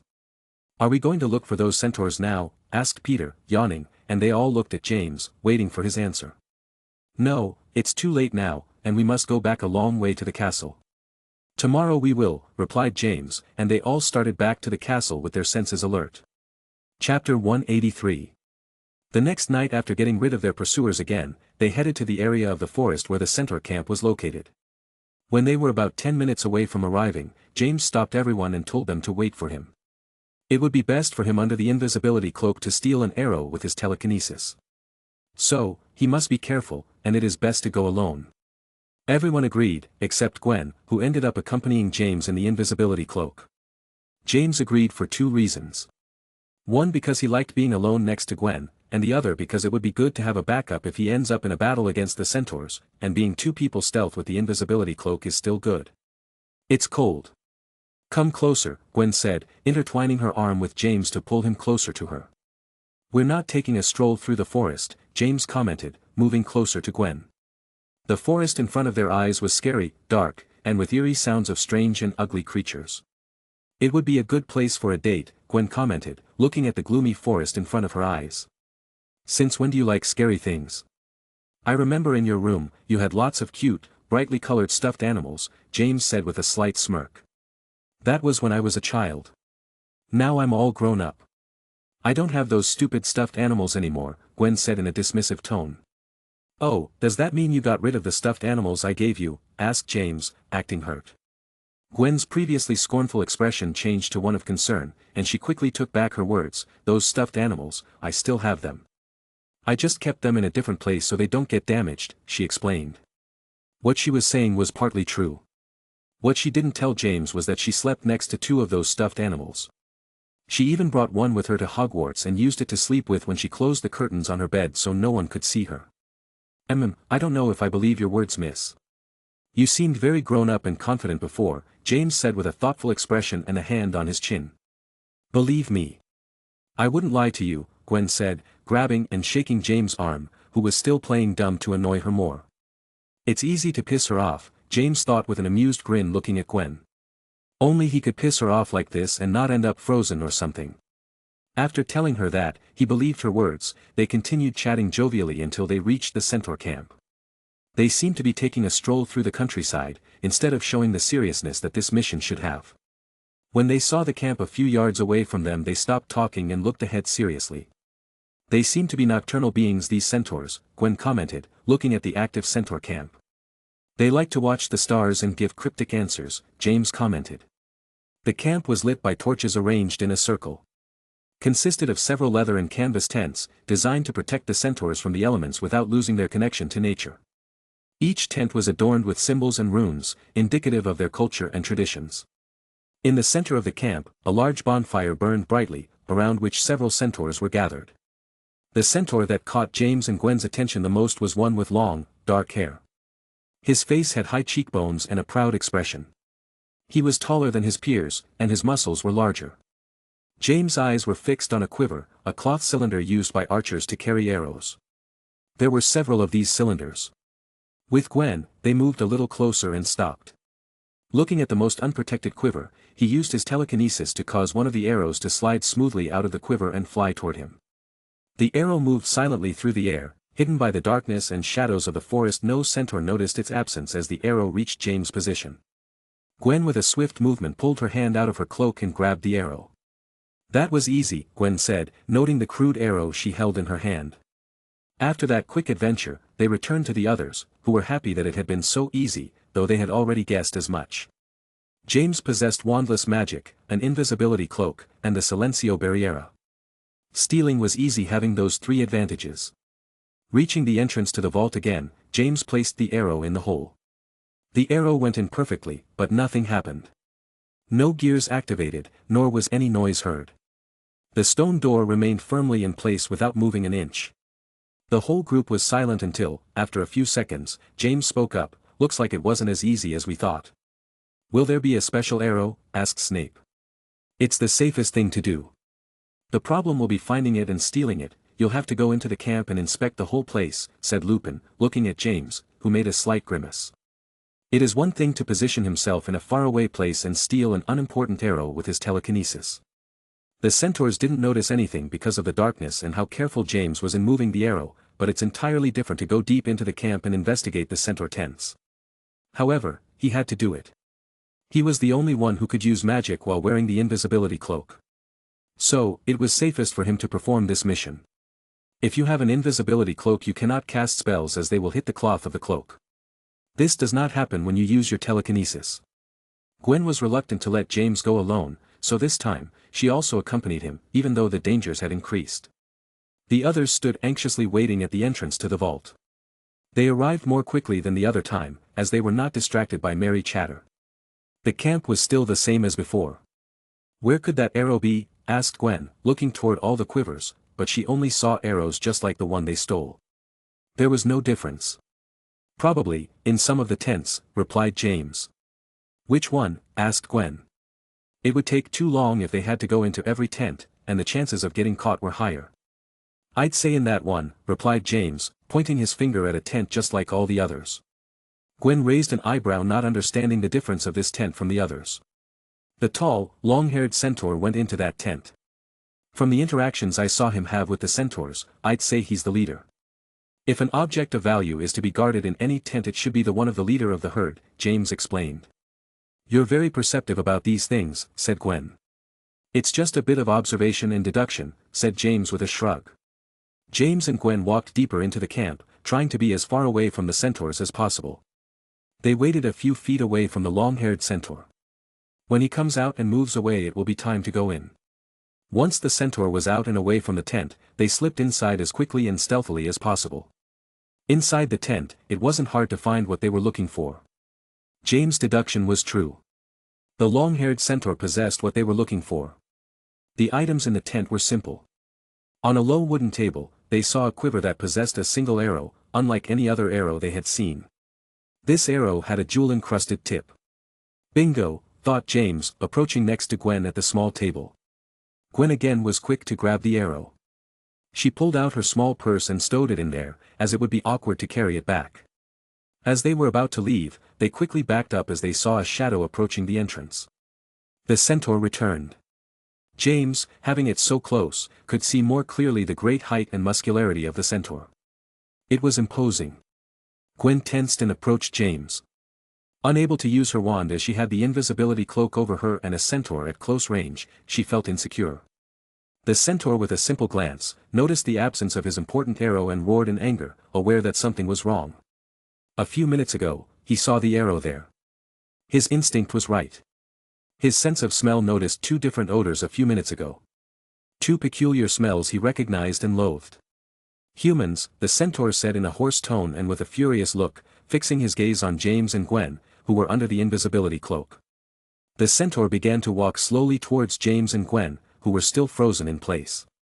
James noticed how the centaur tensed his powerful muscles ready to attack. James, murmured Gwen, fearfully hugging James. The situation was dangerous. If they removed the invisibility cloak and attacked the centaur with their wands, they would not make it in time. The centaur is only inches away from them, and its speed will be greater than its spells no matter how non-verbal they are. James at Gwen's whisper snapped back to reality. He was surprised by the imposing and great presence of the centaur that left him motionless. It was the first time such a thing had happened to him, and he had faced several creatures such as a drug-enhanced troll, a giant ice golem, a dark wizard, etc. The only way out of this place was to quickly defeat the centaur in front of his eyes, and for that, he needed all the strength of his wandless magic. The easiest way to empower his wandless magic was to use negative emotions. In less than a second, he remembered the insults towards his family and his late grandfather, and let those emotions fuel his power. James raised his hand and pointed it at the towering centaur. This time his eyes flashed a cold, hate-filled glare. The centaur was lifted off the ground. His previously furious face showed an expression of confusion before the invisible force that imprisoned him. He tried to free himself, but it was useless. James, with a quick and decisive movement, threw the centaur away from the tent. An invisible force struck the creature, sending it flying. It tore through the canvas and wood structure, shattering it as it flew through the air until it crashed violently into a nearby tree. The impact echoed through the camp, and the centaur was stunned and wounded, unable to get up immediately. At such a disturbance in the silent camp, all the centaurs ran towards the wounded centaur, shouting in confusion. "Leader! Are you all right, Megorian? Who dared to do this to you?" asked a centaur, grabbing his bow and ready to give chase to the mysterious attackers. James and Gwen wasted no time. They took advantage of the confusion and chaos to escape from the centaur camp. They ran as fast as they could. They would be in a more dangerous situation if they should fight more than 20 centaurs. However, so much vigor in their flight was not necessary. "Don't go," ordered Megorian, getting up with the help of his companions and coughing up blood. "Why not? They can't go far if we chase them," said a centaur, confused by his leader's decision. "I said no. It's dangerous," Megorian said in an irrefutable tone.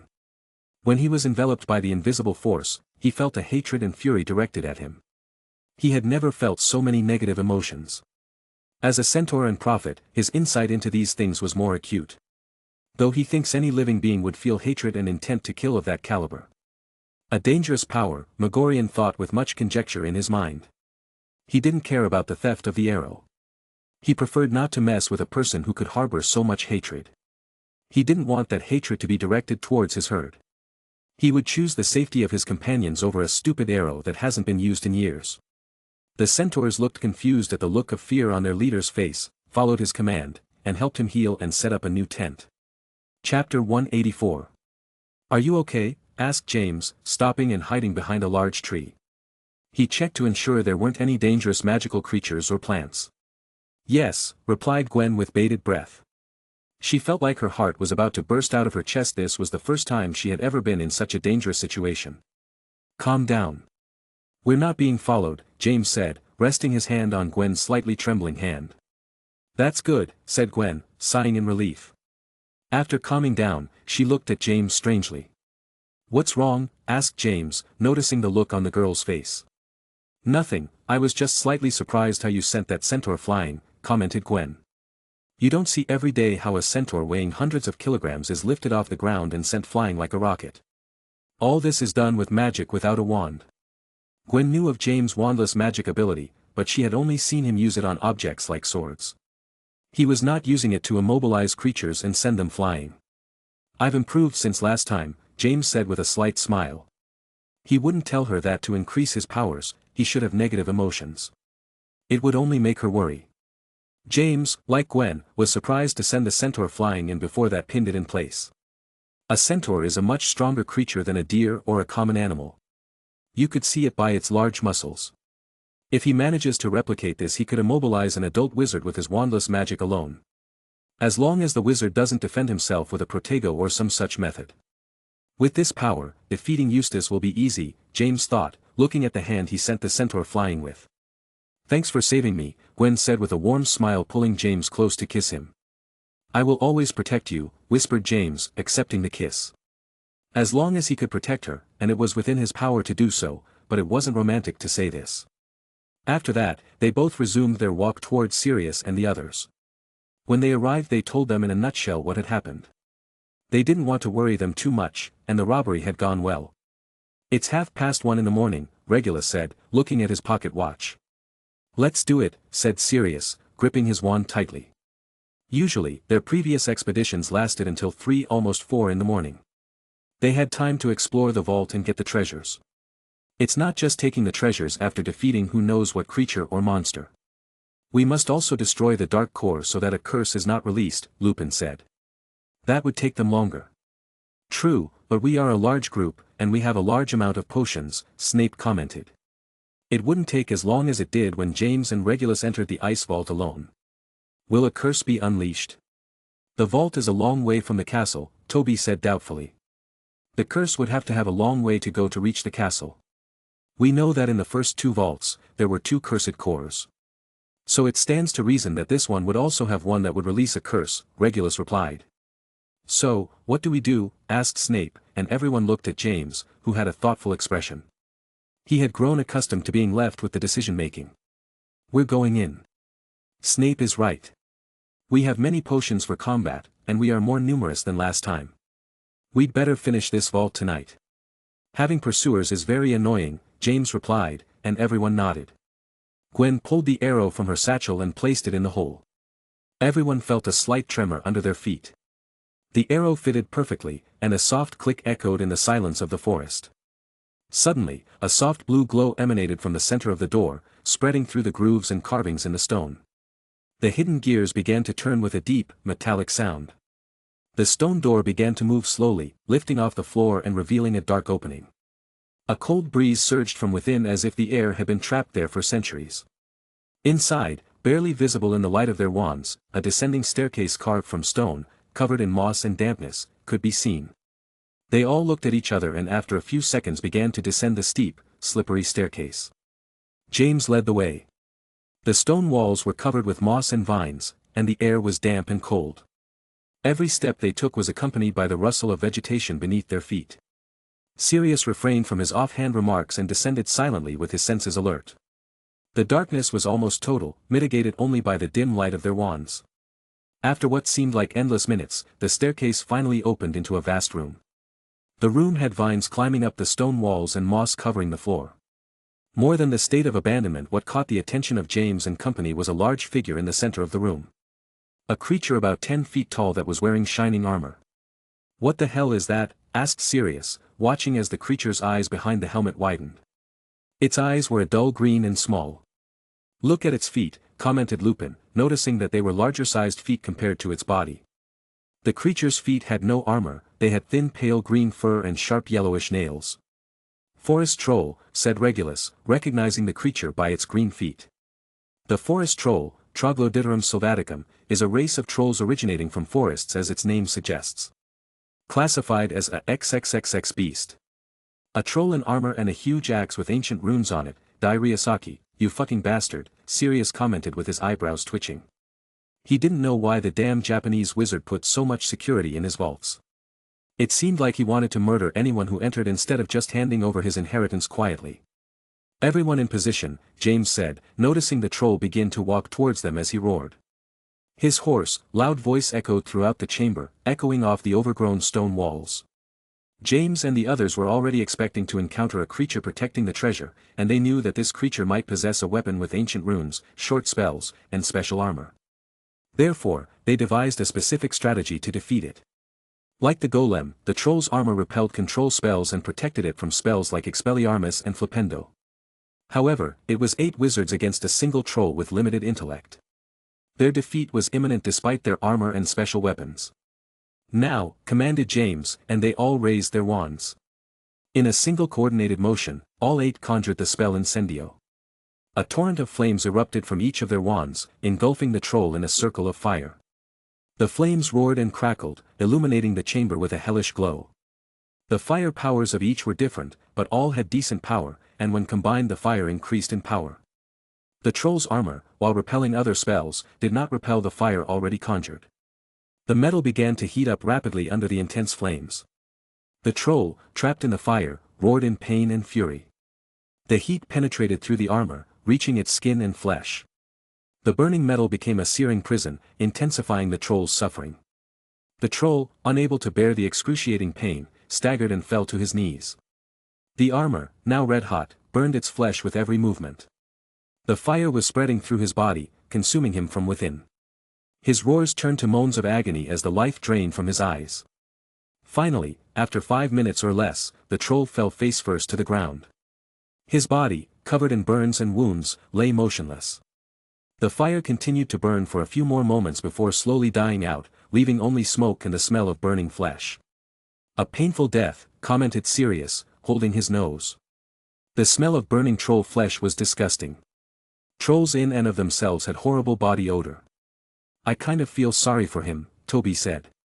The hand holding his wand trembled. Killing inanimate armor and a golem made of pure ice was not the same as killing a living creature. The least affected were James, Regulus, Snape, Gwen, and Sirius. James was already used to killing living creatures in his experiments, and the others didn't see the troll as a creature worthy of pity. That was easy. "We were right to go in," Regulus said with a slight smirk. "They taught that stupid troll the supremacy of wizards." "Maybe since it was harder to find the vault, the Japanese wizard put in a weaker guardian," Lupin said, and Snape nodded. "He'd been in both vaults.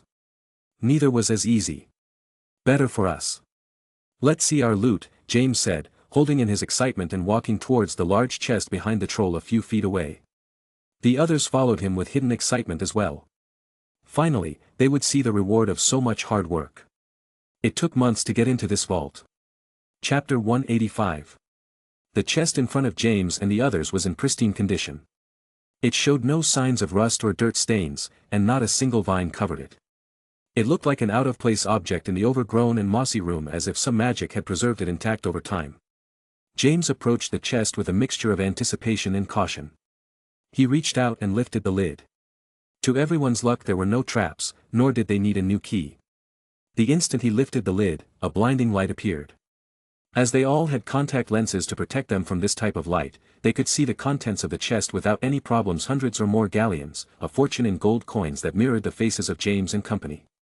The group of 8 Hogwarts students fell silent at such a sight. Although many were used to having a lot of money like James, Sirius, Regulus, and Gwen, the sight of hundreds of galleons in a chest was a sight to behold. Peter and Toby had their eyes and mouths open as they looked at the large fortune in front of them. Snape gulped, and his eyes were fixed on the galleons. He had never seen so much magical money together, not even in his best dreams. The first to speak was Lupin in a trembling tone. "The adventure was worth it," he commented, and everyone nodded in unison. "Look, there's a book." James gestured towards a medium-sized book resting on the large gold mountain. All eyes moved to the book. No one had noticed it because of the large picture of a chest full of gold coins. James picked up the book, which had an antique look to it. "How much does this book weigh?" thought James in surprise, feeling an incredible weight for a book of that size. He read its title aloud, which read, "Ancient Runes and Artifacts I, by Dai Ryusaki." James' eyes glowed brighter than seeing the mountain of galleons. Ryusaki was a genius in ancient runes. If in this book he explained how to insert ancient runes into weapons, allowing them to cut spells, it would be great news. James and the others had no time to inspect the book. The instant the object was lifted from the pile of gold coins, the entire room shook. "Shit! Is it a trap?" exclaimed Sirius, grabbing his wand and looking around. Ready to face a new challenge. He would guard all these galleons with his life. He wouldn't need to work for a long time, and he wouldn't have to ask his mother for a single canute. James turned and looked at one of the four walls of the room. It was the wall that shook the most. Suddenly, in that wall, a sliding door opened.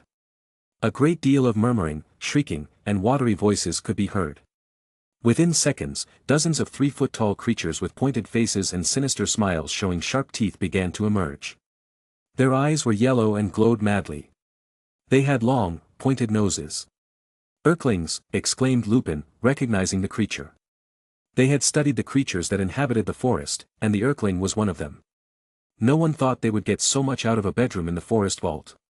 "Are those the ugly creatures that devour children?" shrieked Peter in fear, positioning himself behind the group. "Yes, shit. Brace yourselves, there's a lot of them," exclaimed Sirius, ready to fight.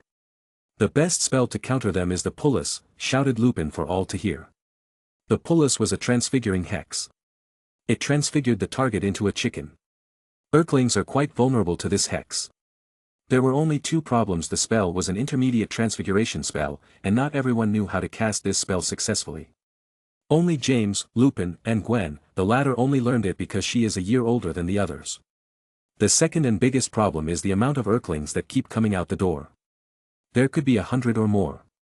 Before they could turn everyone into chickens, they would be suffocated and killed by the ugly little creatures that had sharp teeth and nails. James and Lupin launched several Pullus but quickly realized that they were falling back and their speed of transforming an Earthling was slower than those coming toward them. Gwen froze several Earthling in small ice structures but also realized that it would be useless to continue this route. The same was true for the others, who found themselves outnumbered, being pushed back and defending themselves from the siege of dozens of Earthlings. The Earthlings ran with sinister smiles while chanting in their shrill and annoying voice. When they were near James or another member of the group, they would leap towards them. "Depulse!" shouted Sirius, pushing 3 Earthlings who jumped towards him. The small creatures collapsed against their companions and quickly got up, charging back. "The exit is closed," shouted Peter, looking back for a second to where they were retreating. That small distraction caused an Earthling to latch onto Peter's neck and bite him with its sharp little teeth. Peter shrieked as he felt a great pain near his neck. He fell to the ground, as he shrieked in pain and tried to pull off the creature clinging tightly to his flesh. James noticed this and quickly used his telekinesis to pull the Earthling out of Peter's neck. The bad news was that in the process the creature ripped a bit of skin off, which made Peter scream more in pain. At the same time, James launched a Protego, and 4 Earthlings flew out of the reflector shield. "I must not hesitate," thought James, extending his palm backward. In an instant, he unleashed his full power, aiming it at the mass of Earthlings that were just inches away from them. From his hand came an invisible wave of energy. The force of the thrust was devastating. Dozens of Earthlings went flying, spinning in the air like rag dolls. Some crashed violently against the stone walls, breaking bones on impact. Others fell to the ground, their bodies twisted and bruised. Gwen, Snape, Sirius, and the others were stunned at the sight of all the Earthlings flying backward. Despite the carnage, many survived. They struggled to their feet and were ready to charge back. James, however, took a step forward. His eyes gave off a cold gleam as he looked at the creatures. With a wave of his hand, the troll corpse lifted off the ground and, in the blink of an eye, flew at full speed until it crashed into the small creatures, crushing them. The sound of bones breaking was heard and blood gushed out. James' forehead was pearly with sweat, but he didn't stop. There were still more survivors. This time, the troll's great axe rose and began hacking away at the last Earthlings mercilessly. Within seconds, not a single Earthling was left alive. The axe, full of blood, fell to the ground with a clatter, and James watched the ferocious landscape in front of his eyes. The group reacted in different ways to James' carnage. Gwen, though trying to hide her feelings, couldn't help but feel delighted and admired by James' cool determination, her cheeks flushing slightly, as she muttered some things that only she could hear. Snape remained silent, but surprise and respect were evident on his face. He hadn't expected James' telekinetic power to have improved so much. Before, he couldn't lift a troll weighing hundreds of kilograms. It was only for an instant, though. To what was this increase in power due? Snape didn't know. Regulus showed a clear expression of admiration and respect for James. He enjoyed the brutality and efficiency James showed in eliminating the ugly, demonic creatures. Sirius, Lupin, and Toby, being James' best friends, were surprised, but not frightened. However, they couldn't help but be concerned by the look of hatred on their friend's face as he slaughtered the creatures. Peter was still shrieking in pain from the wound on his neck that was still gushing blood. He had never been in such a condition. His heart was beating a mile a minute. Is it time for him to die? He doesn't want to die. He's young and talented. Chapter 186. Phew, that was close, thought James, sighing and grabbing his brow. If he launched an incendio, it could cause the creatures in their desperation to be incinerated to launch themselves at them like kamikazes or inadvertently burn the vines and all the vegetation around the room, causing a dangerous fire. "Are you okay?" asked Gwen in a concerned tone, clutching James' cheeks with both her hands and staring at him.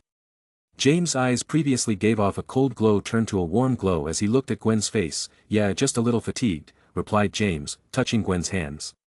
A smile appeared on Gwen's face as she heard James' response and saw his eyes look at her warmly. Ahem, coughed Lupin, and Gwen quickly turned away from James. "You must cure Peter," added Lupin, looking at James. He felt helpless having to leave everything to his friend, but he was the only one who knew healing magic. James heard Peter's shrieks of pain and quickly ran to his side. A part of his skin had been ripped off by the Earthling's teeth that had dug in ferociously. Without wasting any time, he cast a spell with his wand to stop the holy and then proceeded to heal the wound that looked like a vampire's puncture. James from his wallet took out a small bottle. He pulled out the stopper and poured 3 drops on Peter's wound. A greenish smoke rose upward, and when it dissipated, Peter's skin was as good as new. There was no longer any trace of his previous wound. "Drink this," said James, pulling out another vial containing red liquid. Peter took it without hesitation. He felt the blood he lost return to his body, and his energy recovered. "Stop being such a crybaby.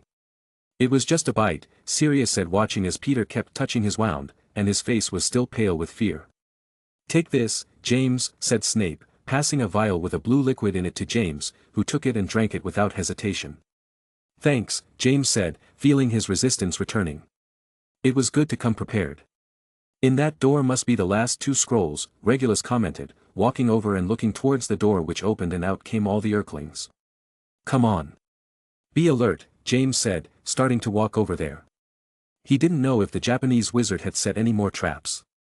Luckily for everyone, no trap was triggered. They reached the door after passing through the corpses of the Earthlings. The new room is smaller compared to the other one and is only lit with a torch. The walls are also stone with moss and vines. There is only a simple wooden table at the back of it all. The legs of the table look very weak. No one knows how they endured so long and having dozens of Earthlings locked in there. "How did those horrible creatures survive so long?" asked Sirius. "They must have been hundreds of years ago, and they had no food." "Did they eat each other?" said Gwen with a raised eyebrow, and the faces of the others paled at this creepy idea. "I shouldn't have asked," thought Sirius. "Look, the cursed core, or so I think." "It doesn't look very powerful," Regulus said. On top of the table, floating like magic, was a small opaque green sphere that gave off a barely perceptible energy that slightly disturbed the air around it. Underneath the core were 2 ancient-looking scrolls. "He asked me what curse it released," muttered Snape with curiosity in his dark eyes. That wasn't his only question. He also wanted to know how the Japanese wizard managed to get these curses to spread throughout Hogwarts. It's better not to know. Let's destroy that thing, Sirius said. Before attacking the core, James used his telekinesis to bring the scrolls to him. It wouldn't do to destroy it in the crossfire. Then they all attacked the core with different spells, destroying it like the one in the ice vault. With the core destroyed, James opened the first scroll at hand and was surprised to see a language that was not ancient runes. "This looks like a letter," said James with surprise in his voice. "A letter from that bastard?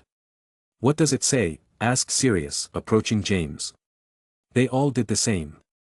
The letter was in English. Although Dai was Japanese, he was a Hogwarts professor for several years and lived much of his life in Britain. To the intrepid one or two who have made it this far. Congratulations. You have shown exceptional courage and determination in overcoming the challenges and dangers I have left in your path. Your skills and ingenuity are commendable, and I am honored to see that my trials have not been in vain. However, know that your journey is not over. You have only one more challenge left to obtain my most precious and powerful items. I do not care who or what you are. If you manage to decipher the last scroll and pass the last challenge of the final vault, you will obtain my legacy, whether you are Ministry wizards, Dark wizards, students, or muggles. Doesn't say much, said James, who was expecting more revealing information. At least he could be assured that what Eustace said was true. In the last vault was Dai Ryosaki's great treasure. James put the letter away and took the other parchment carefully. As he unrolled it, he noticed that it was noticeably longer than the previous scrolls. The scroll continued to unroll until the end touched the ground. Everyone watched in amazement and concern as the scroll unfurled. Ancient runes, etched in small, dense script, covered the entire surface of the scroll. Everyone present wore an expression of disgust and frustration as they saw the complexity of the text. "This is going to be complicated," muttered Regulus, frowning. He noticed that the ancient runes on the scroll were more advanced than on the others. "That's just glancing at it." "It's endless," exclaimed Peter, staring incredulously at the length of the scroll, though deep down, he was relieved that he wouldn't have to explore a deadly vault any time soon. "This will take us a long time to translate," said Gwen, taking a better look at the entire scroll. "If they combined the previous scrolls they wouldn't get to the length of this one." James rolled the scroll back up as he said, "Best not to worry about this now. We have loot to take." Everyone, remembering the chest full of hundreds of galleons waiting for them, regained their spirits and returned to the previous room. First, they would count how many galleons there were in total to divide it equally. Before that, James with his telekinesis and the help of the others took the corpses of the Erklings to the room where they came from. They wiped the floor with a water spell and began counting. "How many galleons do you think are in here?" asked Toby, his eyes sparkling at the sight of the treasure. "I don't know. We've been here for quite a while now, and it's still almost full," replied Lupin, looking at the piles of gold coins in front of him on the floor. 40 minutes later there wasn't a single gold coin left in the chest. They had stacked the coins in vertical rows on the floor. 20,000 galleons, commented Regulus, amazed at the vast fortune the chest contained. Everyone else was equally as surprised. No one thought there would be that much money. They thought there would be 1,000 or 2,000 galleons, a little more, a little less.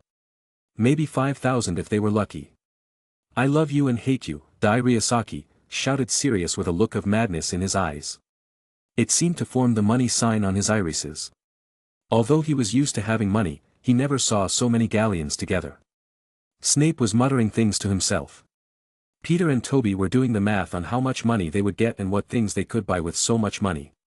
Lupin was gawking, oblivious to Sirius's ravings and the reactions of the others. "This money will be a great help," thought James. He won 2,500 galleons that he could use shortly for the war. Gwen played with her hair, looking at the small mountains of gold. She was more amazed by the sight than the money itself. She always had what she wanted thanks to her parents, so she didn't care much about it. "Oh, I'll be able to use it to gift things to James," Gwen thought with a new idea. 2,500 galleons each. "The problem will be if anyone asks where they came from," Snape commented with a hand on his chin and scheming his brain. He knew the others wouldn't have that problem, as they came from pure-blood families and could create an excuse either with their parents or someone to help them, but that wasn't his case. He lived in a poor suburb. He couldn't pull more than $15,000 out of nothing. People would ask questions, and he might lose his money. Noticing the concern on Snape's face, James reached over and put a hand on his shoulder. "Don't worry, Snape," James said with a confident smile. "I'll take care of that." I'm Lord Potter, and I have a way to create a justification that looks legitimate. Snape raised an eyebrow, still skeptical. And what justification do you plan to use? James replied almost instantly, we can say that the funds came from a successful investment my family made. I made those investments myself. Where do you think I get so many ingredients for the potions we brew? Snape exhaled in relief, all right. I'll trust your plan, he said, no longer concerned with such a topic. James approached the empty chest. The chest had standard measurements. It was impossible that it could hold 20,000 galleons, but somehow it had managed it. As he expected, he noticed something peculiar inside. On the bottom of the copper were ancient runes engraved. An extension spell in ancient runes, thought James with interest at this method of using runes. Extension spells had only one disadvantage. Its shelf life. Not forever. After a not too long period, you had to cast it on the object again or it would lose its extension functions. After all, it was a spell. The chest in front of him contained 20,000 galleons for hundreds of years. If he learned this method of ancient runes, he could create objects with an enhanced extension forever. Very useful. Seeing the time, the group put the coins back in the chest. It was best to move them using the said chest which James kept in his wallet. Then they headed back to the castle. The exploration of the forest vault was over. Chapter 187. Christmas was approaching. One mid-December morning, Hogwarts awoke to find itself covered in several feet of snow. James stared at the snow with a frown. Several months had passed, and there hadn't been a thunderstorm. So, he had to keep reciting the Animagus spell at dawn and dusk. It was not easy. He had to be very careful while reciting the spell, as a small distraction could ruin all the work from months ago. The Animagus potion he created was still in the place James kept it months ago. Thunderstorms in winter are rare, I'll have to wait until spring and if I'm unlucky until summer, James thought, taking his eyes off the window and looking around the empty and silent dormitory. It was odd to see none of his rowdy friends, Sirius especially, not there. Since the group made it through the forest vault and got 20,000 galleons, everyone was in a very good mood. Even Snape. James gave them all a gift of foulards. These were small bags used to hold coins and other small items. James put extension spells on each bag so that everyone could store the hundreds of galleons and more. James' study routine was not as demanding as in the past, mostly because his offensive and defensive charms could no longer improve, or the improvement was minimal. It was a waste of time to stand in a room throwing the same spell at a dummy over and over again. His Protego could no longer improve, his Aeromantio, Expelliarmus, and Flipendo were the same. So, he had more time to devote to the study of transfiguration and ancient runes. As for improving offensively, he was focusing on his fire elemental magic and his wandless magic. These subjects were not easy to study and took up many hours of his day-to-day life, but it was not the same as before when he had to study 5 or 6 different subjects. Ancient runes was the subject he was most excited about these weeks since he found Dai Ryosaki's book. It looked like a book of about 300 to 400 pages, but it was over 1,500 pages long. This was due to some ancient runes inscribed on the back of the book. That is why James found it so heavy when he picked it up. To read it and study it, he had to improve his study in ancient runes, which are an ancient language used by wizards and witches hundreds of years ago. James was always good at learning new languages and alphabets, so it wasn't a subject he found difficult, but it wasn't simple. With the help of ancient runes classes and a dictionary book, he was able to read it and learn at a decent pace in the weeks that passed. In addition, his knowledge of ancient runes was already on par with Regulus and Gwen, who were the most knowledgeable in these subjects. Those two were in charge of translating the scrolls of the ancient vaults. Now, James could help them and augment the translation process. This was not quite the case, though.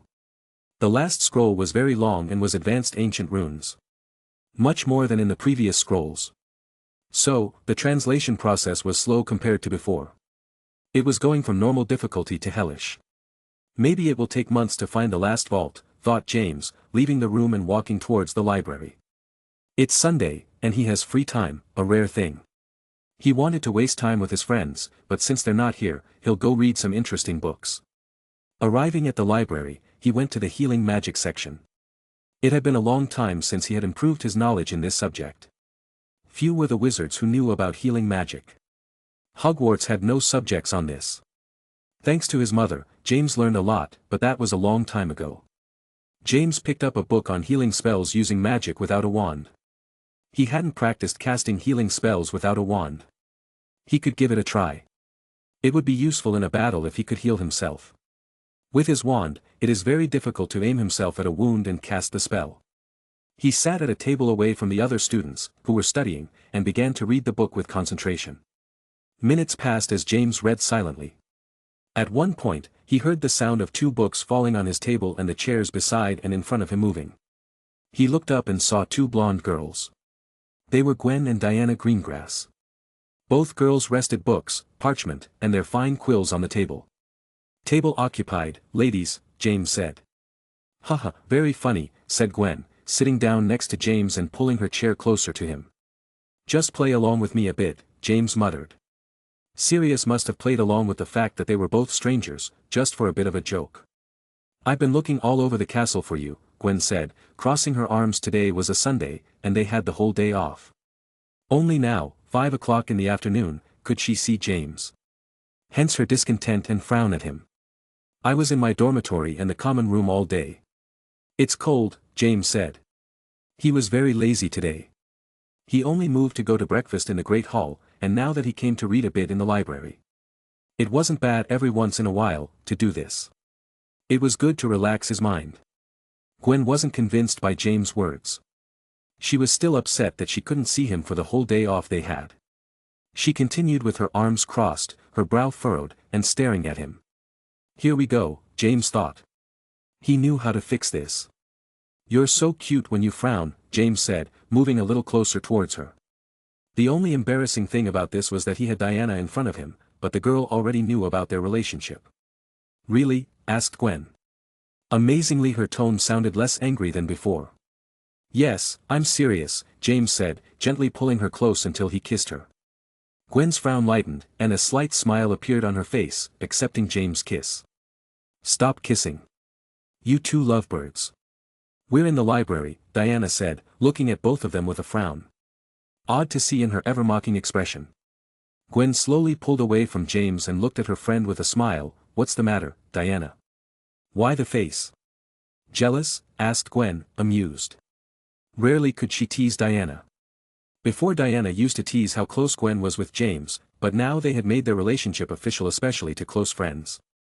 So Diana could no longer tease Gwen since Gwen didn't care, and now the Greengrass girl was jealous of how loving James and Gwen were since she was an old maid. James coughed several times and stopped both of them. He didn't want to be kicked out of the library because of the 2 of them. "Transfiguration task?" asked James, looking at Gwen and Diana's books. "Yes. Professor McGonagall sent us to do an essay, and we have to read a lot of pages," Diana replied with a less than happy expression. She is a good student, but she also doesn't love studying, and transfiguration is not her favorite subject. "That's exactly why we came to seek your help." The student who appeared in Transfiguration today, and the first one who passed an OWL exam as a 3rd year, said Gwen, looking at him with a smile that showed pride that her boyfriend was so talented. Diana looked at James, hiding her astonishment.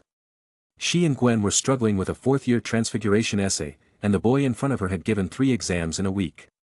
Each exam was harder than the last, and he managed to pass them all with top marks. James just smiled slightly. He decided to help his girlfriend and her friend. He didn't give them the test, his job was as a private professor. As he does in data classes. Time passed at Hogwarts.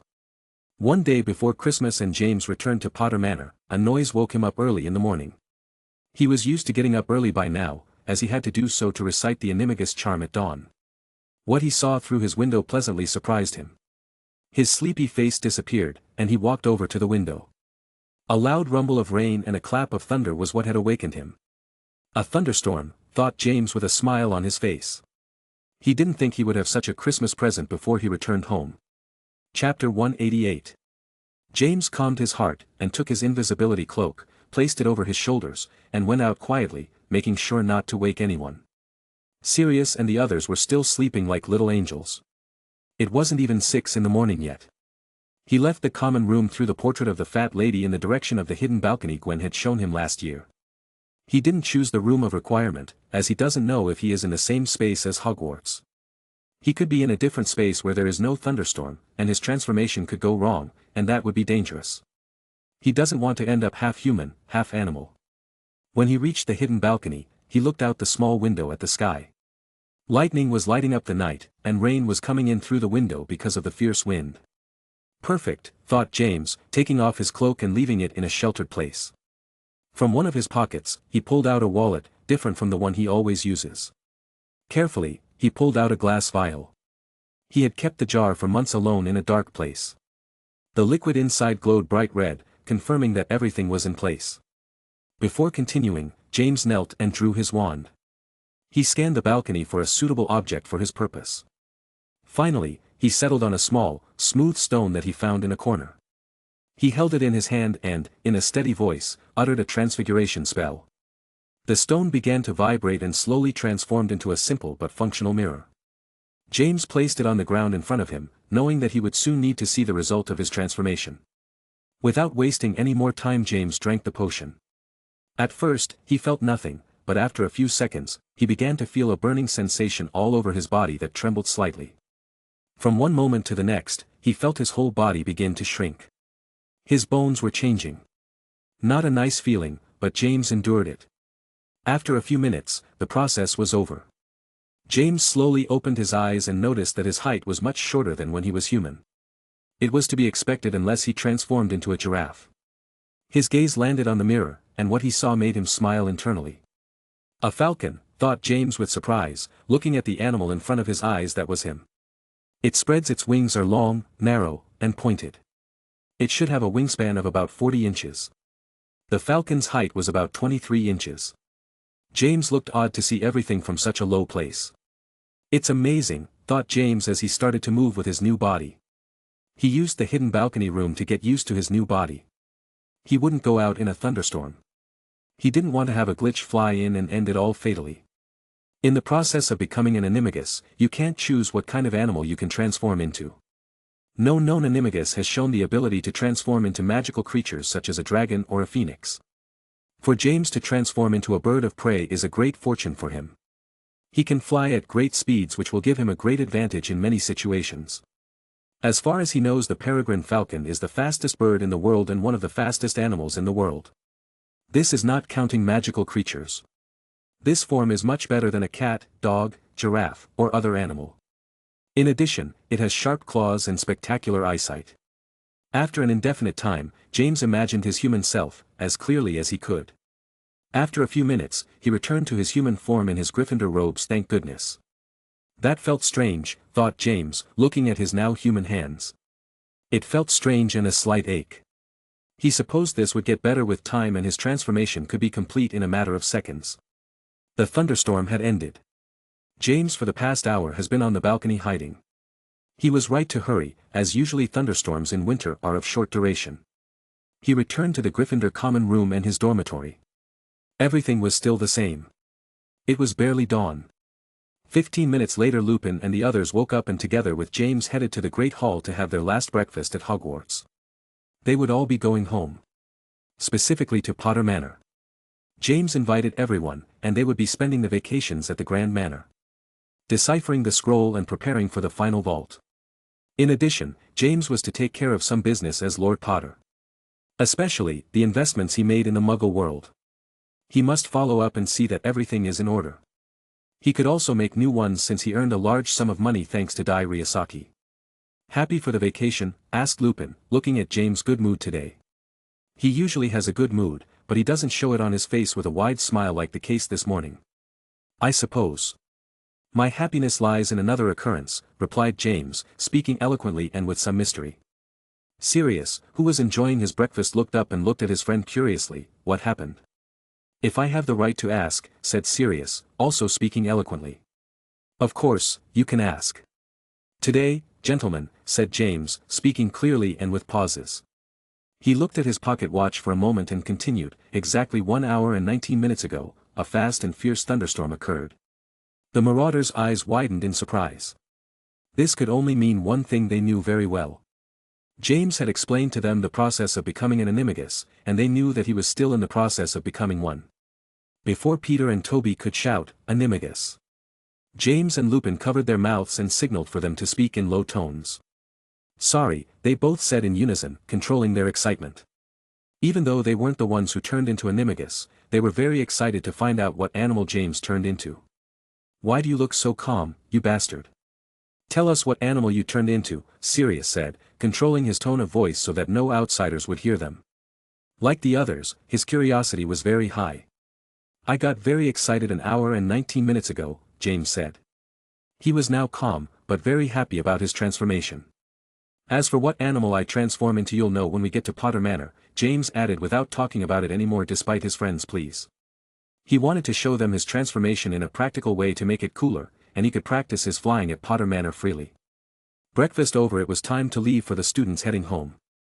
James along with the Marauders began to head out of the castle led by Professor Slughorn. The Marauders would not be the only ones staying at Potter Manor. Severus Snape would also be going to the manor and spending the vacations there. He already had his mother's permission, and together with James, they would spend their time translating the scroll. Regulus would not go as James did not want it known that the youngest black boy was his close friend. Before walking out the large door of the castle, James said goodbye to Gwen, who would not be returning home this year and would be staying for the vacation at Hogwarts. Will you be okay spending Christmas alone? Asked James in a worried tone, looking at Gwen. He knew she always spent Christmas with her parents. It was strange for her not to go home. Don't worry. Diana is staying too. My parents told me I couldn't go home. Strange, Gwen replied with a thoughtful look. Do you think? Yes. It must be about the new hobby they have which isn't legal at all, Gwen said with a frown. She already knew her parents had joined the Death Eaters, and she didn't like it one bit. Her supremacist ideology had left her behind long ago. Her sister was a half-blood and wouldn't let any of these madmen touch a hair on her head, and she was in love with James, who hated supremacist ideals and defended all wizards equally. She should stay in the castle, James thought wordlessly. He preferred Gwen not to go to a possible house where there were Death Eater gatherings. Everyone knew about Gwen and James' relationship. Even the girl's parents didn't agree, but Gwen didn't care. Take care and have a Merry Christmas, said James, who began to hear Sirius and the others shouting, calling for him to go. Thanks, you too. Send me a letter every day, or you'll see, said Gwen with a smile, giving a quick kiss goodbye to James, who hurried towards the group walking away from the castle. I'd like to spend Christmas with him, thought Gwen with a sadder look on her face than the one she showed James. She didn't want to worry him, and she knew that, if she told him that, he would get the method for her to escape Hogwarts without anyone knowing and spend Christmas together. She also wanted to spend Christmas together with Emily. It had been a long time since they had spent a good Christmas between sisters. She knew Emily would finally have a Merry Christmas, as she was with Euphemia and Fleamont, who are very loving. Sad about being left alone at Hogwarts? Asked Diana, coming to Gwen's side, who looked at her with a more cheerful expression as she saw her friend. Of course not. I'll finally get to spend Christmas here. I'll make the most of my time, said Gwen, returning to her usual confidence. On the Hogwarts Express in one compartment were James, Sirius, Lupin, Peter, Toby, Snape, and Emily. A combination is rarely seen on the train. How does it feel to travel with the most popular Gryffindors? Asked Sirius, looking at Emily and Snape, who had grim and dull looks on their faces as usual. The dark eyes of both Slytherins were fixed on Sirius' smiling, confident face that did not flinch at the icy stare of the two. He was used to it. Snape just clicked his tongue slightly and went back to looking out the window at the scenery. At first, he was hesitant to befriend the Gryffindor students who had a hatred of his house, but he no longer cared. His decision was made, and he had already met the cold stares from the students of his house, but he didn't care and even stood defiant in the face of the bullies. He had fought to the death through the vaults and trained many times with Sirius, James, and the others. He wouldn't let them bully him, though it was rare for them to do so, as many feared James. With the Marauders he was much more comfortable than with his old friends, Antonin Dolohov and Evan Rosier. Two students in his year and purebloods that he first bonded with when he entered Hogwarts. Rosier and Dolohov always looked down on him because of his Muggle surname and half-blood status. They were both inferior to him in everything, data, potions, dueling, etc. But they thought they were superior because they were purebloods, so he never considered them his true friends. He only considered Lily Evans a true friend, and these two boys despised her for being a mudblood. His true friends grew wider since meeting James and the others at the vault affairs. He never thought he would become better friends with those he considered his arch-rivals. Don't you ever get tired of talking? Said Emily with annoyance in her tone. Ever since the train had been in motion, Sirius hadn't stopped talking. Which Emily found very annoying, as she liked the silence and quiet. Sirius's smile widened. At least one person fell before his taunts and managed to be annoyed. Snape had gotten used to how annoying Sirius was by now, so he ignored him, but it wasn't the same with Emily. It's weird to see her annoyed, James thought, looking up from his book and seeing Emily's pissed-off expression. Although her expression was barely noticeable, James did notice it, since he lived with her and knew her. One of my great family's gifts is talking up to my elbows. Don't you think I should take advantage of that, Miss Goth? Asked Sirius. He called Emily a goth because of her appearance. Pale skin and a dark shadow under her eyes. Black nails, black boots, and all dark-colored accessories. As Emily and Sirius were arguing, Snape looked at James, who noticed his stare. Is something wrong? Asked James. Later we should talk, said Snape without being very specific. About your mother? Asked James, and Snape nodded. Good. Then we'll talk in private, said James, looking back down at his book. He knew what Snape wanted to talk about. It was about his mother, Eileen, a member of the pure-blood family, the Princes. Eileen was currently staying at Potter Manor. Chapter 189. The Princes, like the Potters, have a hereditary royal title. Although they have long since severed their connections with the Muggle world. So, there are no princes, princesses, or princedoms, and they do not rule over a principality. Severus' mother, Eileen, belongs to this family, but she married a Muggle named Tobias Snape. Rare to see in a pure-blooded wizard, although she is not the first. The Prince family has been in decline for many years. Their golden age ended long ago, and they are losing importance, power, and money in the magical world. Nowadays they could be considered a middle-class family at best among pure-blood families. Members within the ministry are few, and their sources of income in the magical world are low. So, they are not in as good a position as the Potters in money matters. The first time James saw Snape's mother was at his ceremony to become Lord Potter. Eileen is thin, she looks both angry and sullen. She had bushy eyebrows and an elongated, pale face. At that moment, James spoke momentarily to his friend's mother. For most of the vacations, he did not talk to Eileen, until days before Hogwarts began. Snape's mother wanted a meeting with him.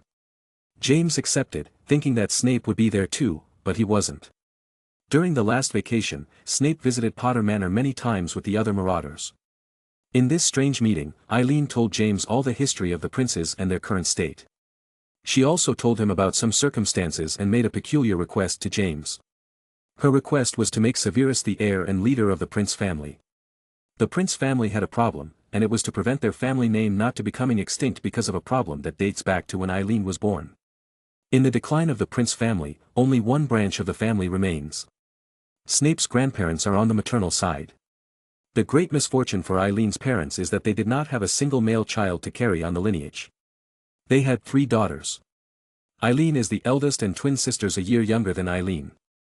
Following patriarchal rules, when Eileen and her sisters married, their children would have the surname of the father's family, which would make the prince's surname extinct. Under such extreme circumstances, Snape's grandfather decided to pass on the family name through the female line, but only to the eldest daughter, i.e. Eileen. However, this did not happen as it was supposed to. Eileen married Tobias Snape, a Muggle. According to the story she told James, this was a plan of her younger sisters. They did not want her offspring to be the heir and had to get her out of the way. So, they came up with a plan. Eileen met Tobias Snape on her own. They had a connection, but she would never marry the Muggle, as her father would not accept the heir having Muggle's blood. What happened? Eileen married Tobias, and they had Snape, who has the surname on his father's side. According to Eileen, this was due to a malicious plan by her sisters. They used a potent love potion to make her accept Tobias Snape's love and decide to marry him. When her father found out about this, he eliminated her from the family tree and expelled her from the family. So she had to live with Tobias in a ramshackle neighborhood of Cokeworth. For that reason, Severus carries his father's surname. Eileen does not hate her son, but she never gave him the attention he deserved, since she lived without a soul because of her tragic destiny. From her son being able to be the prince's heir to ending up in a slum in England and living in deplorable conditions. Although her family was not doing very well, they still had a large inheritance, and money was not lacking. She was not used to living in such conditions. Besides, her love for Tobias was fading away, as she blamed him for all the misfortunes. If she had not met him, her sisters would not have been able to conspire against her. James was very surprised by the family drama of his friend Severus. What surprised him most was being involved. This was not the end of the story. Eileen's younger sisters married and had only one child each. Getting a magician to accept such conditions was very difficult. No one from the most important families would accept that their children carry the surname of another family. So, they had to settle for pure-blood wizards of dubious lineage and little or no wealth. They were still better than a muggle, though, to Eileen's father. The twin sisters, because of their special connection, did not sabotage each other. They decided that the best child, in terms of magical talent, would be the heir, and their father agreed to this. However, fortune did not entirely smile on them. One of the twin sisters was only able to get pregnant once and had a daughter. The other sister had only one son who was to be the heir, but his talent and attitude left much to be desired. Although they managed to solve the problem of the extinction of the prince's surname with this boy who is only a few years older than Snape and James. With this panorama, a slight hope was born in the depths of Eileen's conscience when she saw the genius of her son. However, her hope grew slowly, and she had no faith. That is until she learned of her son's great friendship with James Potter. The new Lord Potter. James' exploits were known throughout the British magical community. A mammoth talent, many comparing him to the youth of Dumbledore, the strongest wizard of the time. Corporeal Patronus at 13, exceptional grades, advanced martial magic, defeating an adult dark wizard, and the achievements went on. Upon meeting James at the ceremony, Eileen's hope reached the highest peaks. She knew that if her talented son was helped by someone so gifted and with a great family supporting him, she could achieve what Severus was entitled to. The position of patriarch of the Prince family. What would James gain? Having his friend lead an ancient family that could rise again in power and wealth. Which would be helpful against the Dark Lord and his Death Eaters. That's the way it is, James said, summing it all up to Snape, who had not been a participant in this meeting between James and Eileen. By now they had arrived at Potter Manor and were in James' office. Typical of her to talk about things involving me without even asking me, said Snape, sighing internally. James remained silent. Snape's relationship with his parents was complicated, more so with his father, but with his mother it was no big deal. Why would you help in me becoming heir? Asked Snape, who kept the same expression as always. Though inside he was going through a lot of emotions. What he wanted most was to have a pure-blood surname, and more so if it was a surname like Prince. Although the family was in decline, they were of noble descent like the Potters and had great seniority. He always gave importance to the lineage and always hated his Muggle surname. Much the fault of his abusive father.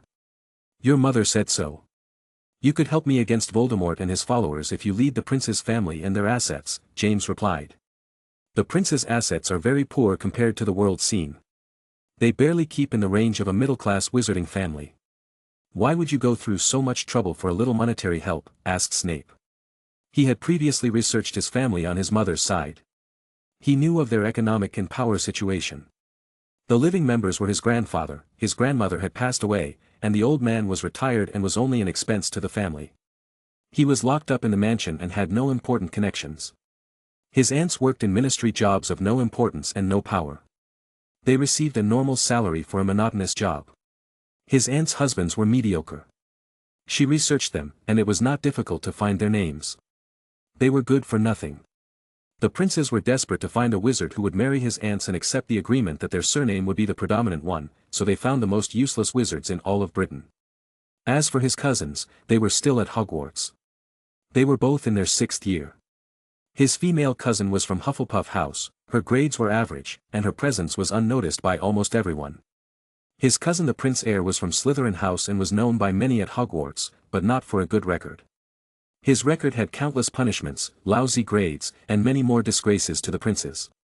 His OWL exams were a disaster. His expectations for working life were abysmal. Hopefully, he would get a boring and unimportant job in the ministry. If he decided to work or continue to melt his own family. This was the prince's bleak and dismal outlook. At James' silence, Snape spoke again. Besides being almost lower class, the living members of the princes are all useless. No one would be of any use to you to help you in the war. Not even Voldemort and his Death Eaters would go recruiting this family that possessed no money, influence, or magical talent in its members. What a nice way to talk about your relatives, thought James, but he knew Snape was right. He did some research on the prince, and none of them had any good talent. Except one, who had Snape's last name and was sitting across from him. I know. I'm not doing it for that. I'm doing it for you, said James, surprising Snape, who was not expecting this answer. "Why are we friends?" asked Snape with clear difficulty at the word friends. That was the only possible answer as to why James would try to help him. One of the main reasons is because of that. But it's also very important to your talent. Your magical abilities are incredible, and your intelligence surpasses that of many pureblood heirs, James explained. Not yours, Snape said with clear satisfaction in his tone at James' praise.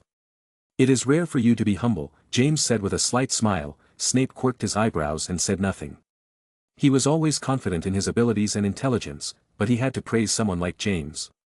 I'm sure if you lead the princes they will rise again and get back on their feet. It's your decision. It's not easy to carry the fate of a family on your shoulders. It has to be your wish, not your mother's wish. If you want it, I will help you as your friend, and shortly I will ask for your help, James said in a serious tone. He didn't want his friend to have to carry a destiny he didn't want to carry. I will. I expect your help, and when you need me, I will lend you my assistance in whatever you want, Snape said without hesitation. This was what he always wished for in his life. Not a wish from his mother. Good. You must promise me that you will not look down on muggles or muggle-born wizards. Remember that Lily has a muggle family. She would be very sad to see supremacist ideals in you, James said. Snape in the past would have hesitated, but not today. I'll have the princes considered blood traitors, he said with a slight smile. That's good to hear. The princes and the Potters will be the two main blood traitors, said James with a smile and a laugh. Chapter 190. Christmas and New Year's were spent at Potter Manor. James had never spent such a boisterous and enthusiastic holiday season. There were a large number of people at the manor. The marauders, Snape and his mother, his parents, his aunts and uncles, new siblings, and his cousins. Lupin and Peter's parents were also there. In addition to the parties and translating the scroll, James showed his parents and friends his animagus form. His parents were aware that he wanted to become one and knew he would not register as the law required, but they were confident in how responsible their son was. Everyone was surprised at the peregrine falcon's speed of flight and majestic figure. Sirius and the others began the process of becoming animagus again, now that they saw James turned into a falcon and able to fly through the skies at great speed. James practiced a lot in his animagus form, using the large grounds of Potter Manor to fly and get used to his falcon form. His horizontal flight speed exceeded 100 km per hour. If he swooped down, he could reach speeds of over 300 km per hour, making him the fastest normal animal in the world. That was not all. Its vision is 8 times better than that of a human in that form. It can see more than 1 mile away. Its visual acuity allows it to identify a small moving bird at that distance. In addition, its claws are sharp and dangerous if you are attacked at more than 100 or 300 km per hour. Even for a magician, it would be difficult to react to such a swift attack coming from the air. His study and training focused on his animagus form, his fire elemental magic, ancient runes with the Japanese wizard's book, conjuration, legilimency, and wandless magic. On the first day of the new year, James and his friends returned to Hogwarts. Time thus passed. In the blink of an eye, 2 months had passed. In the Marauders' dormitory, there was a large blackboard full of information. In the center, it read, Sunken Vault. Complicated ancient rune symbols beside it had their translation. They filled almost the entire blackboard. One part to the right of the blackboard had names, Eustace, Victor, Ivan, Volker, and Death Eater with a question mark next to them. In addition to the names, there was information about these people, though not very extensive. The door to the room opened, and James walked in. There was a loud bustle coming from the Gryffindor common room. James waited a few seconds and then closed the door. He cast a charm on the door so that no one could open it, no matter how much Alohomora they used. Out of nowhere, blonde hair appeared. It was Gwen. She placed the invisibility cloak on James' bed. They sure are noisy. Are they always like that, when they win a match? Asked Gwen. The hubbub was due to the Quidditch team's victory in the match versus Hufflepuff. This way the Gryffindor team managed to put themselves in the running for the title, after their loss against Slytherin in the first match of the season. James, as he became the alternate seeker, was not the main star. He was able to sneak away, and no one stopped him. So, with all the movement, they took advantage of Gwen to be in the dormitory alone. The other marauders were celebrating with each other. They're always like that. Even louder, James said with a slight smile, standing in front of the big blackboard. In these 2 months, they had all worked exhaustively to translate the scroll and prepare everything for the expedition to the last vault. After translating the endless scroll, they had to solve the riddle, which was easier than the translation. They already knew the name of the vault and the coordinates indicating its location. The vault was located in the Great Lake, also known as the Black Lake. It is a large landlocked freshwater lake on the Hogwarts grounds. Specifically, it is located underneath the lake. In a cave there lies Dai Ryosaki's most prized treasure. Everyone was very anxious to find out what this great treasure was. It had to be something better than 20,000 galleons, and that would be worth seeing. As with the previous expedition, they already had potions and antidotes that would help explore this latest vault. In addition to the vault, James obtained information about the group of dark wizards to which Eustace Burke belongs. In his falcon form, he made visits to Hogsmeade and spied on the wizards. He found out where they were staying, in an old house similar to where Lupin spends his full moon nights. He also discovered their names and some of their personalities. They were very impatient at having to spend so much time in that old house, waiting for news of the Slytherin students sent by the unknown Death Eater. However, the Slytherin students who wanted to spy on James and his group did not manage to find any information during this time. This was because James and the others stopped doing nightly expeditions, so they didn't get anything useful.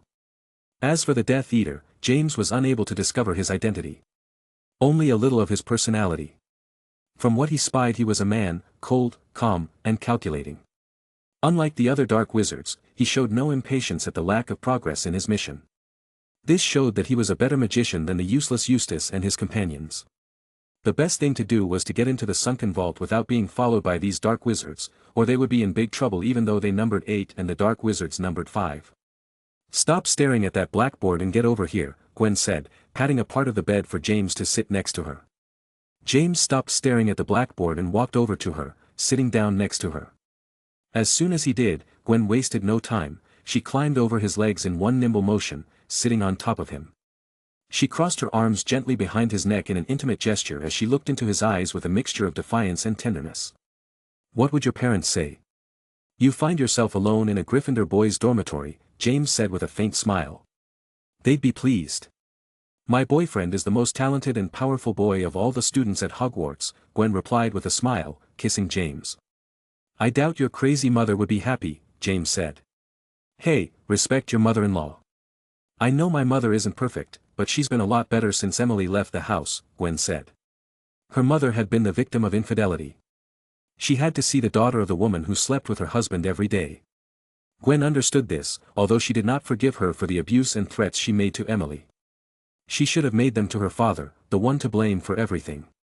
She was her mother, and she didn't want to hate her for the rest of her life. "Just kidding," James said, knowing the subject was a sensitive one. Changing the subject. "Tomorrow is Valentine's Day. Did you plan the date, and do you already have my present?" asked Gwen, with sparkling eyes. She would finally have her long-awaited Valentine's Day with James in Hogsmeade. She had been looking forward to this day since she stepped onto Hogwarts. "Don't be curious. It's a surprise. Otherwise, it's not funny if you already know everything," James replied, causing Gwen to puff out her cheeks in dissatisfaction, but she failed to get a single word out of James about tomorrow. "Did you know that Remus invited Diana to Hogsmeade for tomorrow?" asked Gwen, changing the subject. "Really?" asked James in surprise. He hadn't expected that pairing. Lupin hadn't said a word. He's a silent player. "Diana told me." She was happy. "They make a cute couple," Gwen said, happy that her friend was finally getting along with a boy. "I'm glad for Lupin," said James with a happy smile.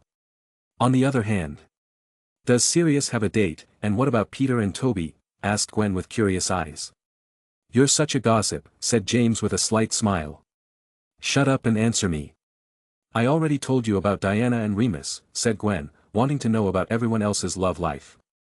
Time passed as James and Gwen chatted happily alone. The next day, it was Valentine's Day. A large number of students headed to Hogsmeade, leaving the castle emptier than usual for such outings. All the marauders went to Hogsmeade to spend the whole day on their respective dates. Even Toby and Peter got dates, so they were very happy.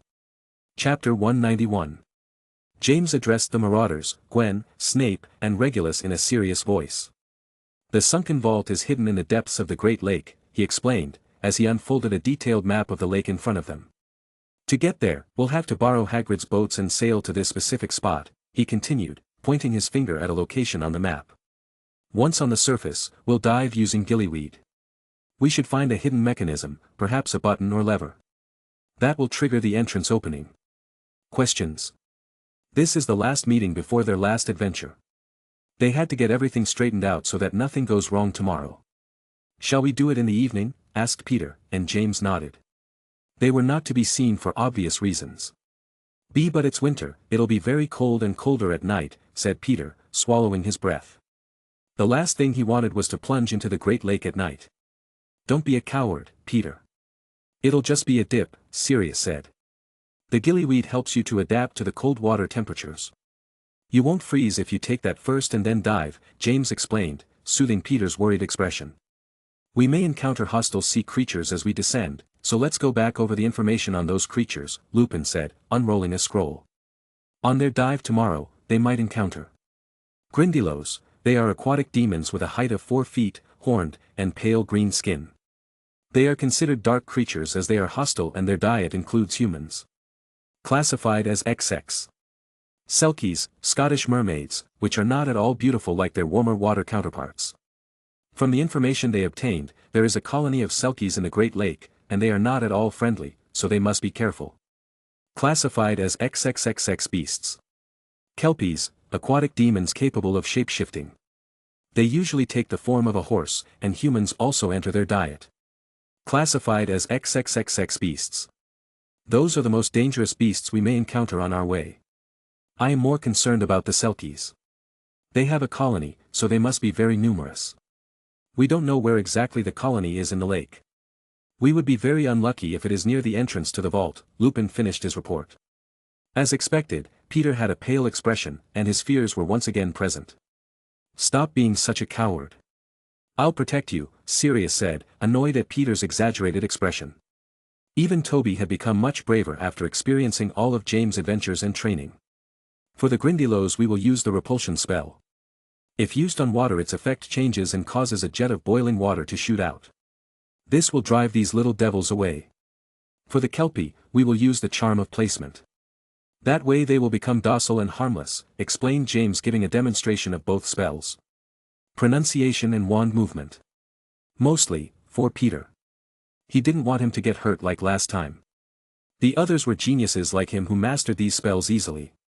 Toby, with hard work, training, and experience from recent battles, had become very capable. He was no longer the shy and nervous first-year boy. What about the Selkies? Asked Regulus with a raised eyebrow.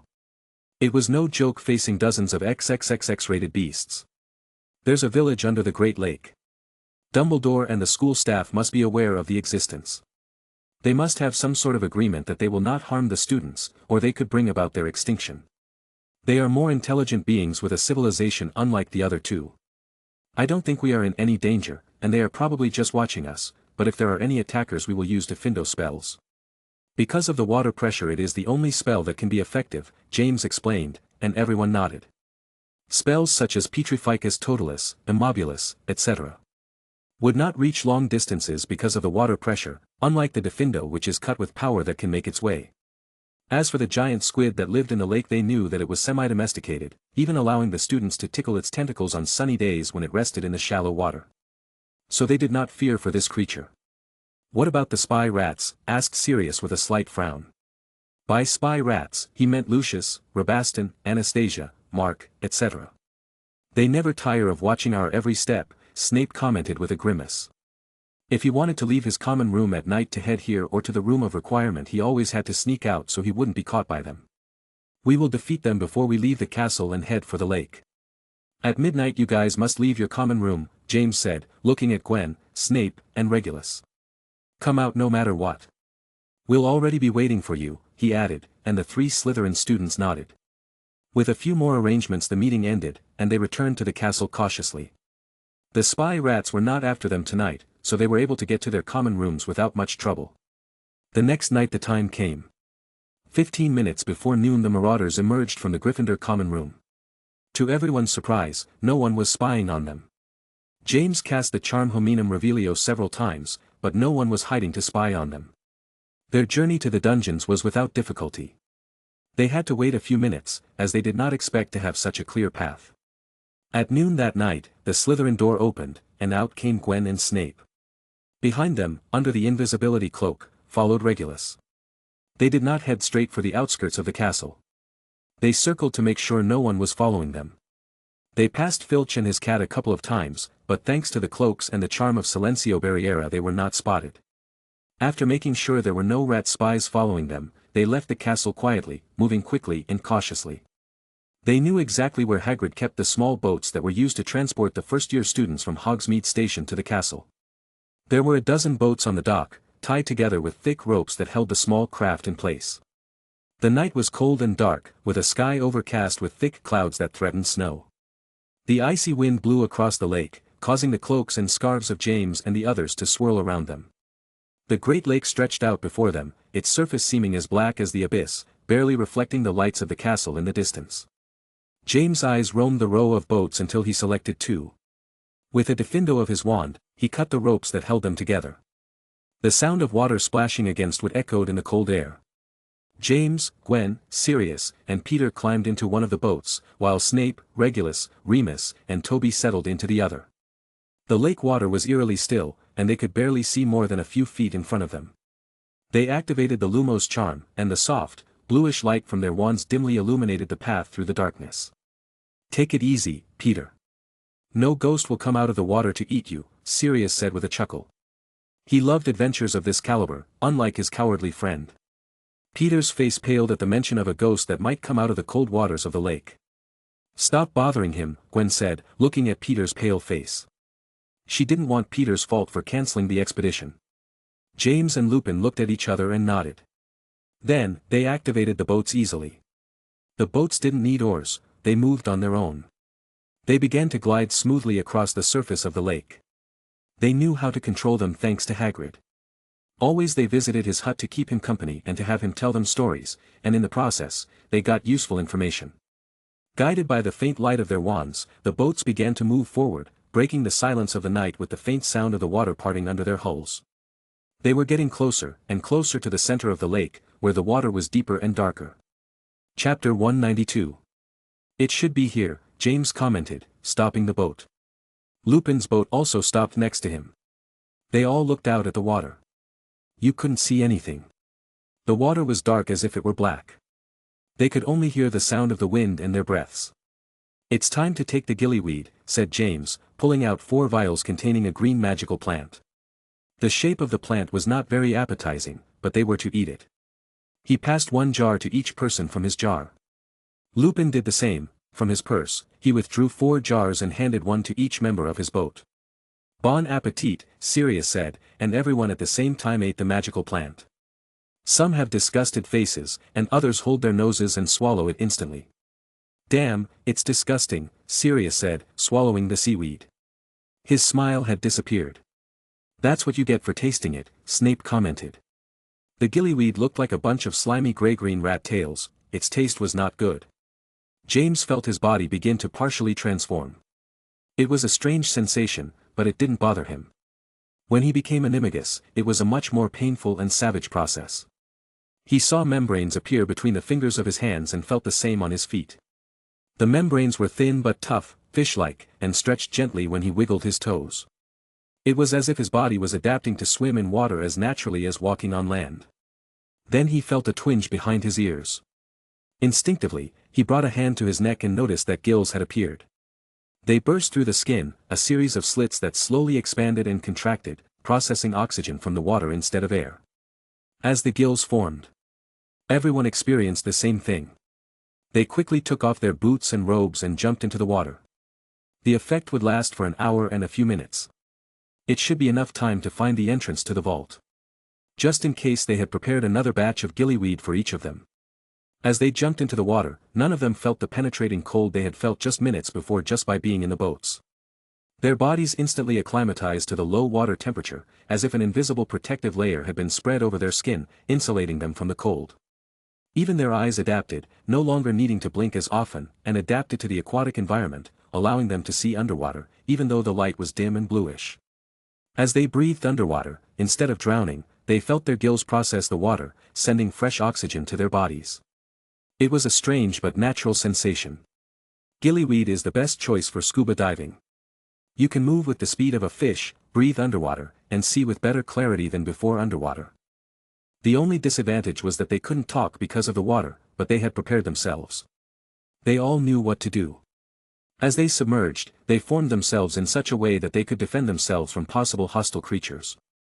They began to descend further and further. Algae floated as ghostly curtains and shadows of large creatures moved in the gloom, but the gillyweed allowed them to swim with the grace and speed of fish, keeping them alert and ready for any eventuality. Amid the underwater gloom, James spotted 4 small, shadowy figures gliding swiftly toward them. Focusing his gaze, he recognized them almost immediately: Grindylows. Just as he had read, they were small, sickly green creatures with sharp horns adorning their heads. Their faces, grotesque and misshapen, showed mouths filled with dozens of pointed teeth, and their long, slender fingers twisted with sinister agility. Tentacles emerged from their undersides, waving erratically as they rapidly approached the group. The creatures emitted high-pitched roars of delight as they sensed the presence of humans, swinging their long arms with predatory impatience. It was evident that it had been a long time since they had come across such appetizing prey in the lake. Realizing the impending danger, Sirius, Lupin, Snape, and Regulus quickly unsheathed their wands, which they had kept in their belts during the descent. The membranes that now covered their fingers due to the gills made holding the wands more difficult, but not impossible. They had trained with fake membranes, and although their movements were clumsier, they could perform a simple spell like relatio with no problem, even non-verbally. This is thanks to the training they did with James in the room of requirement. Jets of boiling water spurted out of the 4 wands, which spurted swiftly towards the Grindylows. The creatures, taken by surprise, were hit squarely, grunting in pain as their bodies writhed under the searing heat. But far from deterring them, the attack only enraged them further. With renewed rage, they charged toward the group with even greater ferocity. Without losing his cool, James watched the creature's onslaught with an icy expression. As one of the Grindylows lunged toward him, he extended his hand with lethal precision, concentrating his telekinetic energy. Suddenly, the Grindylow was suspended in the water, immobilized amid its attack. The creature struggled, its eyes filled with hatred and fear, but it could not break free. With a swift movement, James closed his hand into a fist, and the Grindylow's neck twisted with a dry snap. The creature let out a final groan before its limp body slowly fell to the bottom of the lake. The other 3 creatures, which had been poised to attack, came to a screeching halt. Their eyes once filled with fury, now showed wariness and fear toward James. Their beast instincts warned them of the deadly danger they were in. Without hesitation, the Grindylows turned and fled in terror, leaving a trail of bubbles in their haste to escape. James didn't bother to chase after the ugly fleeing creatures. He would not waste his time. He continued his descent, not noticing the looks everyone was giving him. The descent after that little incident went smoothly. It took them about 15 minutes to reach the depth indicated on the scroll. What they had not noticed was that several Selkies and Kelpies had observed their group but decided not to get in their way. The reason? They saw the fate of the Grindylow, and their instincts told them that it was better to stay away from this peculiar group. Especially from the boy who led the group and killed the Grindylow. At the right depth, they began their search. It did not take them long to find what they were looking for. Although they did not know what exactly they were looking for, it was obvious that it would be some half-hidden structure in which there was a door, and indeed it was. It was a large circular door embedded in a rocky wall covered with algae and aquatic moss. The door, like the previous ones, was decorated with engravings of ancient runes.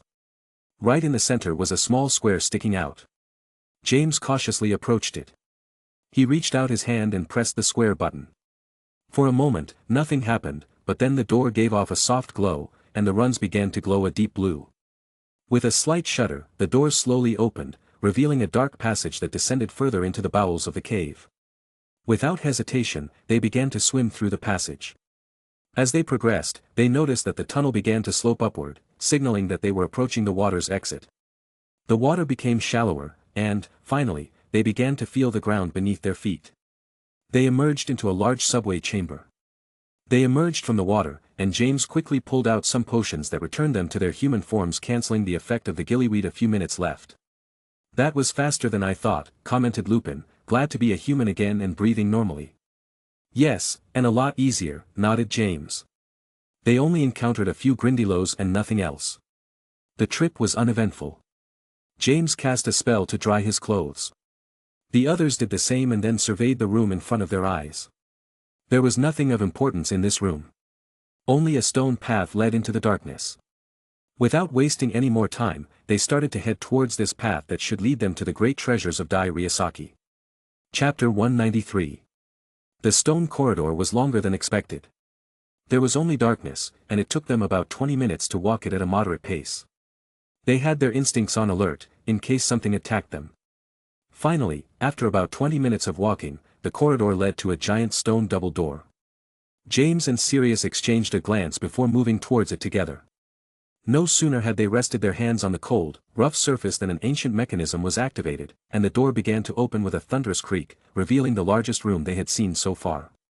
Crossing the threshold, they found themselves in a huge chamber, far more vast than any other they had explored. Dominating the center of the room stood a colossal statue of a giant squid, its writhing tentacles extending toward the ceiling. Suddenly, the door behind them closed with a clang that echoed throughout the room, trapping them inside.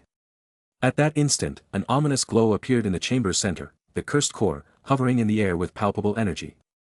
Before they could react, the core cast a curse that enveloped the group in a thick, opaque fog.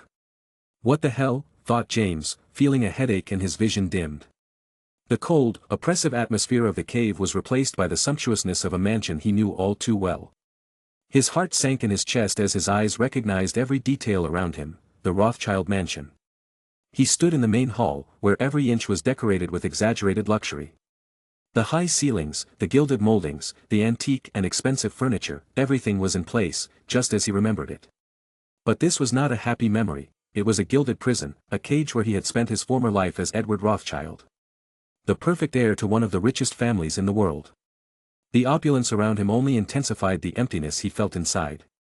His life at the mansion had been a series of strictly controlled routines, designed by his mother to mold him into the perfect heir. There was no room for dreams of his own, for personal desires or interests. Every second of his life was calculated, from the moment he got up to the moment he went to sleep, all to prepare him to meet the crushing expectations of the Rothschild family.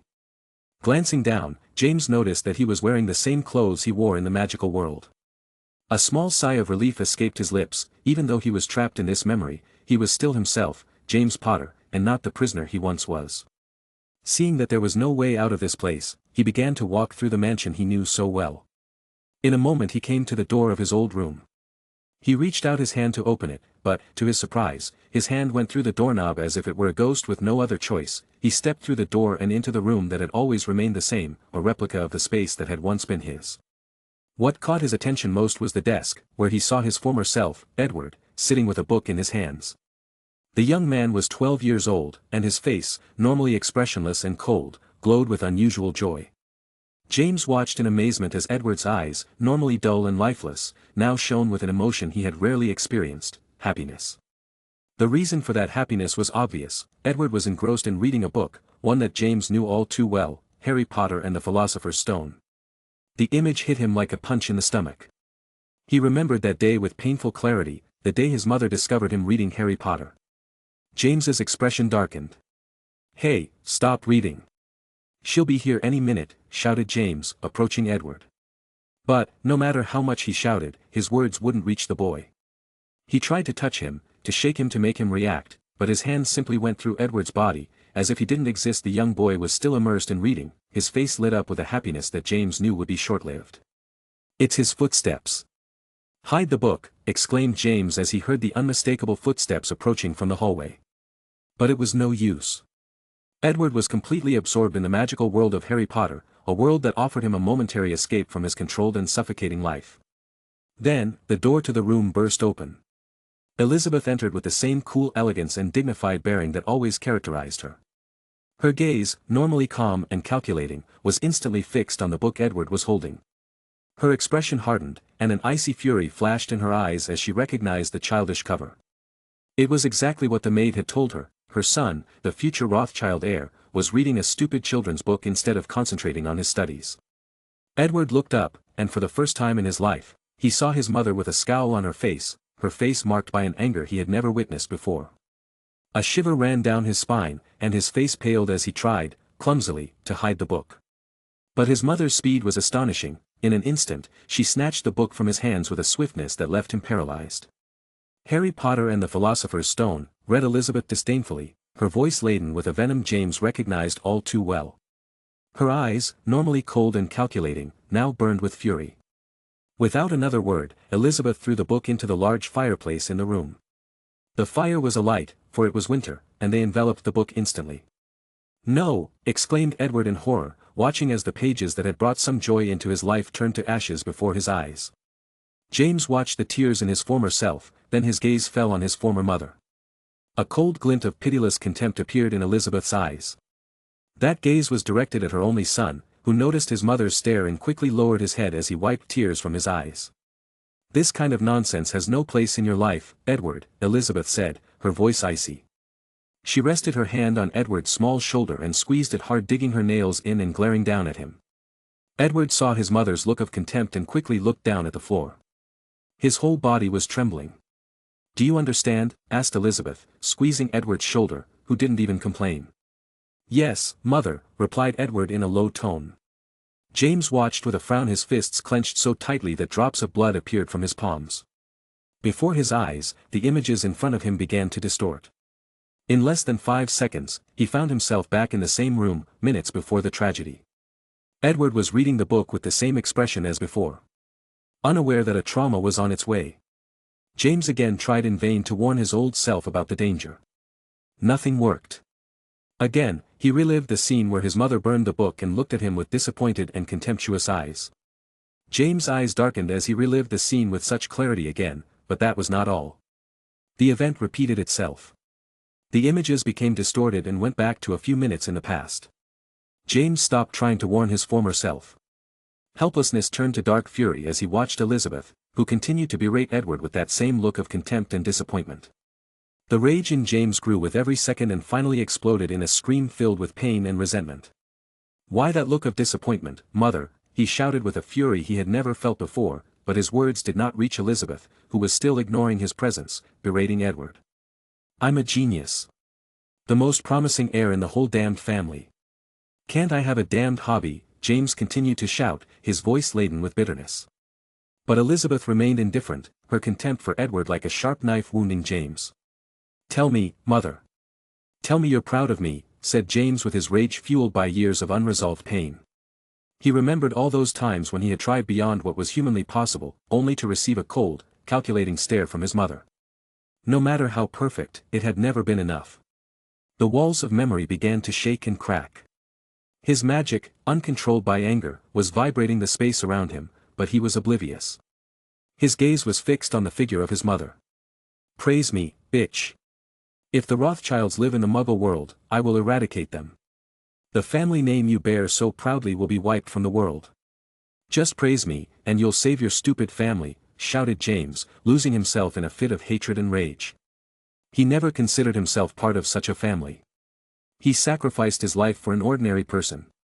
His ideals of nobility were different from his entire family, who saw everyone as ants. Space began to shake violently. James unsheathed his wand and, with one furious motion, cast spell after another, Bombarda Maxima. Incendio. Defindo. But the spells went through Elizabeth as if she didn't exist, as if it was all an illusion that mocked his despair. Helplessness devoured him, and with each failed spell, his rage intensified. Not satisfied, he resorted to his telekinesis, trying to crush Elizabeth, throw her against the walls, destroy her, something. But nothing worked. Each attempt failed, and James' rage grew unchecked. Finally, the space began to break down. The memory could not withstand the intensity of his emotions, and the walls cracked further, the reality of the past distorting until it all came crashing down in a burst. With a blink, James' eyes met again in the vault room. His fury still echoed in his chest, but the real world was in stony silence. Chapter 194. James, with sweat on his forehead and a headache, looked to his sides. His friends were lying on the floor unconscious, all with expressions of pain and anguish. Was that a curse, thought James, cursing de Ryusaki. His gaze fell on the cursed core that hovered with an ominous air. Thanks to his fury and out-of-control magic, he was able to break the illusion. He didn't know whether to laugh or cry. Seeing his friends suffering, he quickly forgot about the traumatic memory he relived. He had to rescue them as soon as possible, and for that, it was urgent to destroy the core. From his wallet, he took out 2 potions that he took without hesitation. In a few seconds, his headache and mental fatigue began to disappear. In such a state, it would be impossible to use his telekinesis to destroy the core. Once recovered, he pulled out a huge axe inscribed with ancient runes. The axe began to float, and from one moment to the next it shot into the core. A metallic clang was heard throughout the room. James had to hit the core more than 20 times to destroy it. Damn core, James thought as he watched his special axe shatter into tiny little pieces. He paid no more attention to the core. He turned and ran to Peter, as he was the closest to his position. He carefully grabbed the head of Peter, who was sobbing in low tones. "Drink this, mate. It'll make you better," James said in a warm tone, pouring the blue liquid from the potion. Peter obeyed James' voice and slowly swallowed the liquid. James carefully laid Peter's head on the floor and moved on to the next one. After about 5 minutes, all the members of the group recovered. Sirius, Lupin, Regulus, Peter, and the others were sitting on the cold stone floor with pale expressions. It looked like they had woken up from their worst nightmare. Thanks to the potion, they had recovered from the mental fatigue and headache, but they had lived their worst memories in a loop for who knows how long. Gwen hugged James tightly as she sobbed. She didn't have many traumatic memories, but she did have one. It was when she got to watch her mother physically and verbally assault her sister. Seeing this, she without hesitation wanted to stop her mother, who looked like someone else. However, she did not expect that her mother, in a fit of rage, would attack her. Seeing that she hit her blood, Lysandra stopped and left the room. She was leaving the two girls there. Then Gwen healed as best she could the wounds of her little sister, who had a lifeless expression. That was what affected her the most. I wonder what she must have seen in the illusion, thought James, patting Gwen. So, they were all immersed in an illusion of their memories, asked Snape, breaking the silence. They all nodded slightly. The worst, added Sirius with an expression rarely seen on his always happy and relaxed face. If it had been a terrifying illusion, it wouldn't have had such a strong impact on everyone. How did you manage to get out and destroy the core? Asked Snape, looking at James. He was both grateful and curious as to how James managed to get out of the powerful illusion. A clemency, James replied dryly. A clemency, repeated Snape and Regulus in their minds.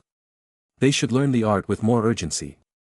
James had already helped them get started with their training in occlumency, but for the two teenagers it was not a pleasant training, and the improvements were poor. Snape began studying the art of mental protection ever since Eustace entered his mind in the Vault of Fear. Knowing about legilimency, he did not want to let strangers enter his mind at will. So he asked James, who was more advanced, for guidance. Regulus began studying occlumency at James' request since he would be a future spy. He couldn't allow them to be reading his thoughts, no matter how few wizards capable of using legilimency there were. "Let's get this over with," James said, and the others stood up. They no longer wore the happy expressions from the adventure earlier. They wanted to take the treasures and go to sleep after living through such an experience. At least they wouldn't leave empty-handed. James walked forward with the others. Behind where the core floated was a sturdy wooden table against the wall. On the table rested several objects. The first that caught the eye of James and company was a small wooden box with inscriptions in ancient letters that read, "Ring of Nemi." Carefully, James opened the box, revealing a simple black ring inside. The ring looked plain and ordinary, but James and the others did not believe this to be so. "We'll see what it's for later," James commented, closing the box again. He moved on to the next object. A rolled-up black parchment. Unrolling it, James could tell that it was the formula for brewing a potion called mental potentializing potion. "Such a potion exists," muttered Snape as he read the name. Like him, James was surprised, and his eyes widened. He had never heard of a potion that would better enable your mind. Not even the most difficult potions would have such an effect. Your legilimency and occlumency could be improved without the need to study and practice like mad. Even your telekinesis could be improved. With this in mind, James was no longer so unhappy with Ryusaki, who made him relive his trauma. On the black parchment, the necessary ingredients were written down, and the steps to follow were detailed with precision. At a glance, you could tell that this was an advanced brewing potion. James and Snape had never come across a potion with so many steps and so much detail. Next to this parchment, rested a book entitled, Ancient Runes and Artifacts 2, Final Part, by Dai Ryusaki. This book seemed to be the key to better understanding the artifacts and charms Ryusaki had left behind. James took it carefully and put it in his wallet. He still hadn't finished reading part 1. He had a long way to go to understand the first book perfectly. It was more complex than what he studied on Transfiguration. Finally, there lay another plain parchment. James unrolled it and discovered that it was a message from Dai Ryusaki, the creator of the cursed vaults. James began to read the scroll for all to hear. Ryusaki was congratulating him, her, or those who managed to pass the tests. He would then talk about the objects and their functions. The Ring of Nemi is a powerful artifact capable of protecting the wearer's mind against the most powerful legilimens. Not only that, the ring also allowed its wearer to project thoughts and memories into the minds of others, an ability that could be invaluable in capable hands. As for the potion, it explained a bit about how it could enhance the drinker's mental abilities, allowing him to reach new levels of power in the mental arts. In the final part, Ryusaki explained the reason why he hid all his treasures in the vaults and placed powerful curses and defenses. He recounted how the International Confederation of Magicians had targeted him as a dark magician with malicious intent and how he had been persecuted for his creations. Knowing that his time was limited, he had decided to hide his treasures in the vaults of Hogwarts, where he had been a professor. He concluded by saying that, if the treasures remained, it was likely that he had been captured and killed or was rotting in a cell, unjustly treated for a crime he never committed. "Whoa, that story sounds like a movie," Sirius commented as James finished reading the parchment. He had seen a lot of Muggle movies. "Poor Dai," said Toby, feeling bad for the Japanese wizard's fatal fate. Even though they almost died several times at the hands of the defenses Dai put up in the vaults, they all felt pity and respect for the Japanese wizard. "His artifacts and potion were very dangerous in the eyes of the ministry," said James, who also felt respect and pity for Dai. "No wizard with power would like it if there was a way to protect yourself from the most powerful legilimency, and on top of that, you could project thoughts and memories to other people. As long as the ring has that function. Also, Dai created seemingly normal objects like swords and axes that could cut mage spells. It's best to study these artifacts in a quiet place," James commented, putting the valuable objects away in his wallet. These three objects, potion, ring, and book, would be of great help with the impending fight against the Death Eaters. Just as he finished speaking, there was a low, ominous sound, the creak of the huge double doors slowly opening. James and the others quickly looked towards the entrance to the room. They already had their wands at the ready. Ready for any threat that might present itself. They were aware of Dai's machinations in his vaults. In the previous one, they defeated the troll and got a glimpse of the treasure, only to have a pack of ugly creatures pounce on them shortly after. The doors opened wide, and everyone could see the new threat in front of them. Except for James, the others put on ugly and tense expressions as they saw 5 people enter the room. James' expression hardened. They were not enemies left by Ryusaki, they were the dark wizards behind them. 4 of the 5 figures were hooded, with long, dark cloaks that hid their faces and bodies almost completely. They walked with a firm and determined step as if they had been waiting for this moment for a long time. But it was the 5th figure that made James' heart pound in his chest. The last person, clearly the leader of the group, also wore a black cloak, but his hood was deeper, and his face was covered by an eerie mask. The mask was pale white, with narrow snake-like slits for eyes, which gave it a sinister appearance. The eyes that glowed behind those slits were cold and calculating, full of malevolence. The unknown Death Eater, thought James, clenching his wand tightly. It would be his first time facing a Death Eater. The situation was not good. True, there were 8 versus 5, but those 5 people were adult dark wizards. One of them is a Death Eater. Voldemort's inner circle that only the best wizards in both strength and family background could enter. Chapter 195. The Death Eater took a step forward, surveying the room and the remains of the cursed core. When his gaze settled on James and company, the tension in the room intensified. "Looks like we've arrived just in time," the Death Eater's voice said in a cold, calm tone. "How did you find the entrance?" "Your minions shouldn't have gotten information," James said, speaking for the first time. By minions, he meant Lucius and the other students, who were following the Death Eater's orders. "Oh, you don't seem very nervous," the Death Eater commented with some amusement and curiosity, watching James. The boy who had so many incredible rumors and feats behind him. The Death Eater watched Sirius and the others, and they looked tense. Very different from James, who kept a calm expression. However, that didn't mean he wasn't nervous at such a prospect. Lucius and the others left a lot to be desired. "It took them a while to find what we asked for, but in the end, they succeeded," the Death Eater said. From what Lucius informed him of their defeats against James and company, the Death Eater deduced that James and the others knew of someone wanting to find the vaults.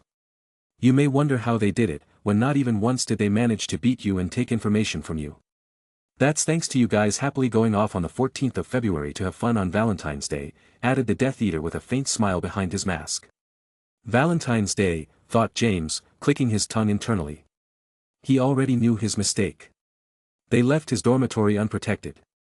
Lucius and someone else must have infiltrated the Gryffindor common room and pilfered his dormitory, where they had the information about the vault and so on. How did they manage to infiltrate another house's common room?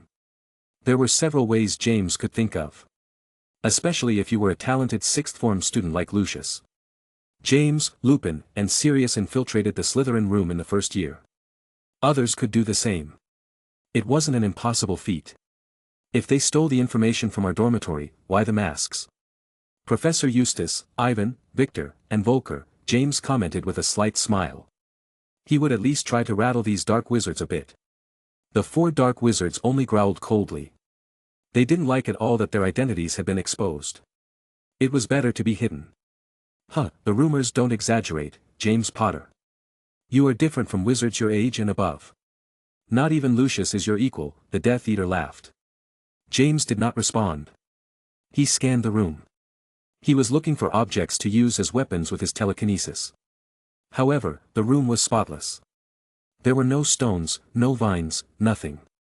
If he took out his wallet, it would take him a while to pull out a weapon for combat, and when he was doing so, he would be attacked by the 5 adult mages.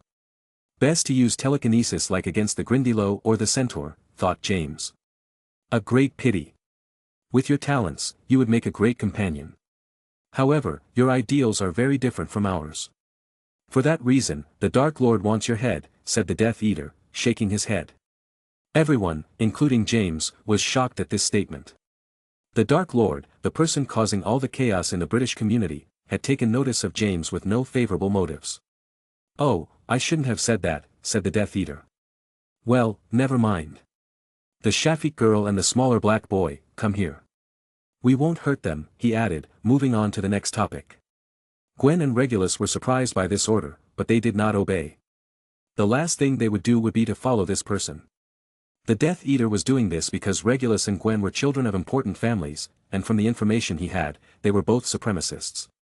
Although Gwen was known to be close to James, it would not be good for her to die. She is the only daughter of the Shafiks, 2 Death Eaters. Marcellus is a powerful wizard, they don't want to turn him against them. As for Regulus, he is the black son who will inherit the position of leader of the family. Although Sirius is older, everyone knows he is a black sheep. Pro-Muggle and against supremacist ideals. As for Regulus, he is the perfect heir. They can't kill him under any circumstances. It would be very bad to have the blacks against them, especially Regulus' side of the family. He didn't know why Regulus would cooperate with James when they were supposed to have very different ideals. He would have to look into that later. Teenagers are tricky, well, what's the difference, the Death Eater said as he saw Regulus and Gwen not even responding and giving him unfriendly looks. Well, you know, don't hurt those 2. As the Death Eater was about to finish his sentence, a large amount of smoke came out of James' wand and covered the room within seconds. It's no use, growled Eustace angrily, casting a ventus that dispelled all the smoke quickly, but James bought the time he needed. He had placed several weapons on the floor, ready to be used. Even a sword was already headed for the neck of the Death Eater, who quickly defended himself with a protego that repulsed the blade. Oh, that was a good attack. 2 spells non-verbally at a great speed, praised the Death Eater, unnerved at facing teenagers. For the Death Eater, James used a Leviosa Wingardium non-verbally to send a sword flying at him. Incendio, thought Snape, waving his wand at one of the dark wizards. Since they weren't paying attention to him, the best thing to do was to attack them. The best way was to conjure a fire that could become dangerous because of its temperature. On the other hand, spells like Expelliarmus or Immobilis are unlikely to reach their destination. With a simple nonverbal protego, they would defend against it. Sirius, Lupin, and Gwen also acted and launched one incendio after another. A similar attack to the one they performed against the forest troll. 2 jets of water shot out of Ivan and Victor's wands and extinguished the joint fire of Gwen, Snape, Sirius, and Lupin. That was not all. The water jets continued their march until they hit the 4 of them, drenching them and pushing them back several feet. Shit, Sirius thought with a sore back, quickly scrambling to his feet. He didn't think there would be that much difference in power between the adult wizards. The other disadvantage was that they had to shout their spells, and that made it easier to counter them. Murum Faber, thought James, waving his wand as fast as he could. He pointed it at the cobblestone floor. As his spell hit, a selected area of the ground began to rise, rearranging itself into layers that formed a stone wall separating them from the dark wizards. The wall rose just in time to block the spells Eustace and Volker had cast at Sirius and company. "Nice transfiguration spell, but it's not enough," exclaimed the Death Eater as an orange flash shot from his wand. The flash hit the makeshift stone wall, setting off a powerful explosion that demolished the wall without difficulty. Fragments of stone flew everywhere. James managed to roll a moment earlier, but several stones grazed him, leaving small cuts all over his body. The same was true for the others. Except for those who had been pushed by the water jets. The one in the worst condition was Peter. He was lying on the ground, hiding his head in his hands, shivering. Toby managed to get Peter to stand up and move. Luckily, they were not being targeted. "Resistance is futile," the Death Eater said in a cold tone and with a smirk, seeing the stupid resistance these students were putting up. "If they want to die a painless death, hand over the treasures. I will give them a painless death," and then the dark mark appears to let everyone know that Death Eaters get everywhere. "There is no place that the hand of our Lord will not reach," he added in an eloquent tone. "I'll kill his friends first," Eustace thought hatefully. He did not want to kill James so easily.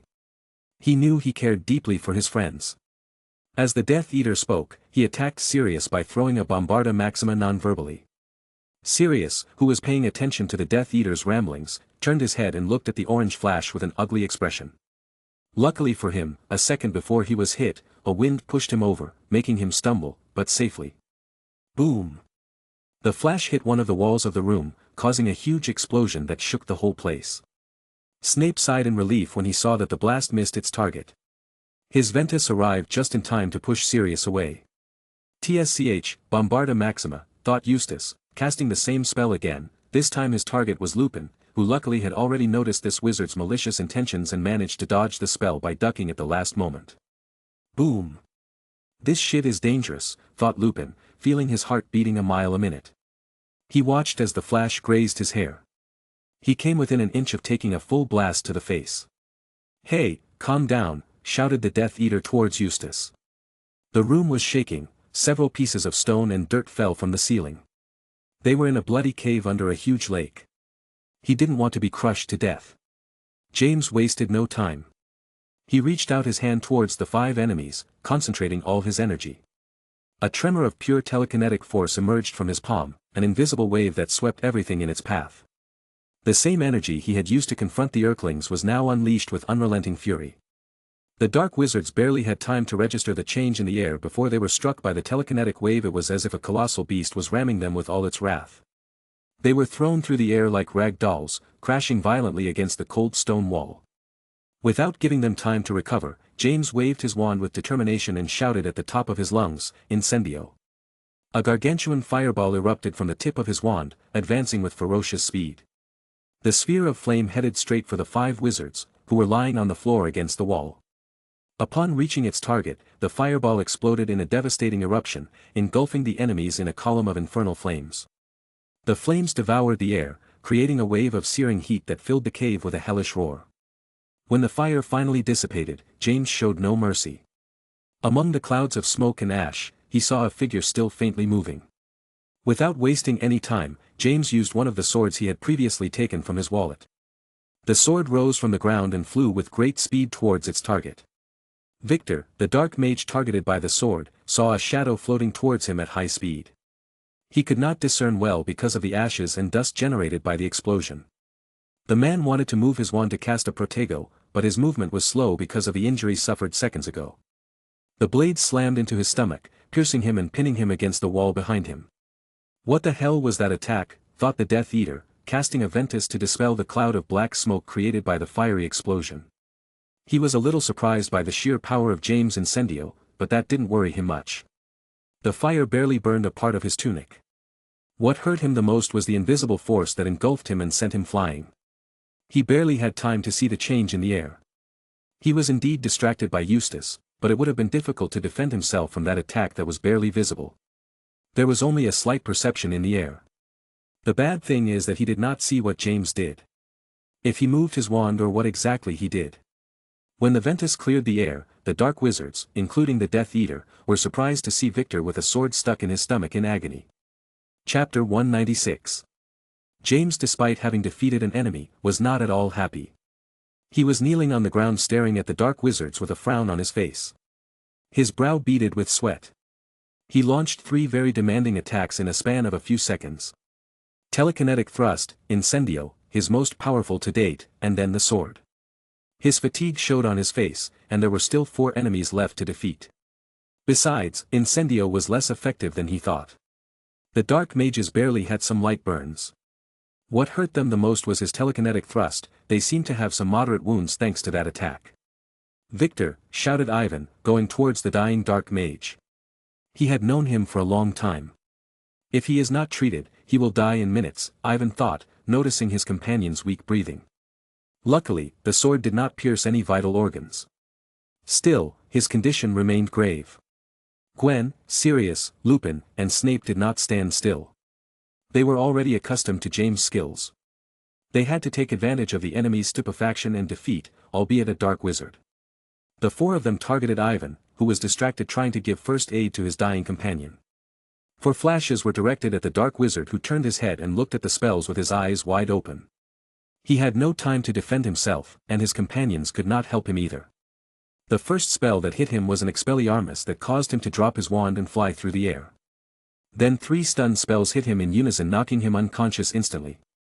Snape, using a nonverbal Wingardium Leviosa, drew the wizard's wand towards him. When he held it in his hand, he unhesitatingly broke it into 2 pieces, then into 3, and finally into 4. "Now I understand why Eustace lost to you," the Death Eater said with a hint of praise, though his tone was filled with coldness and hidden fury.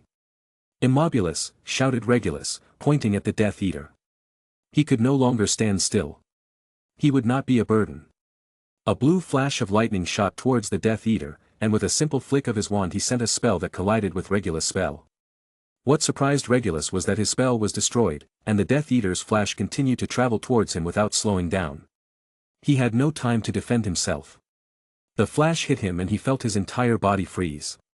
He was stiff as a board, causing him to fall helplessly to the ground. He could hear and see, but not move. "Volker. Wake Ivan," the Death Eater ordered in an impatient tone. He couldn't believe all the trouble they were going to for taking on some brats. The short wizard named Volker nodded and quickly went to his partner, who was knocked unconscious by Sirius and the others. Before the Death Eater could take action to end the mission, a hate-filled scream rang through the room. "Crucius," shouted Eustace, raising his wand and pointing it at Toby, who watched dumbfounded as one of the unforgivable curses was directed at him. The speed was too much for him. He would never be able to cast a Protego in time, and for all he knew it was useless against this powerful curse.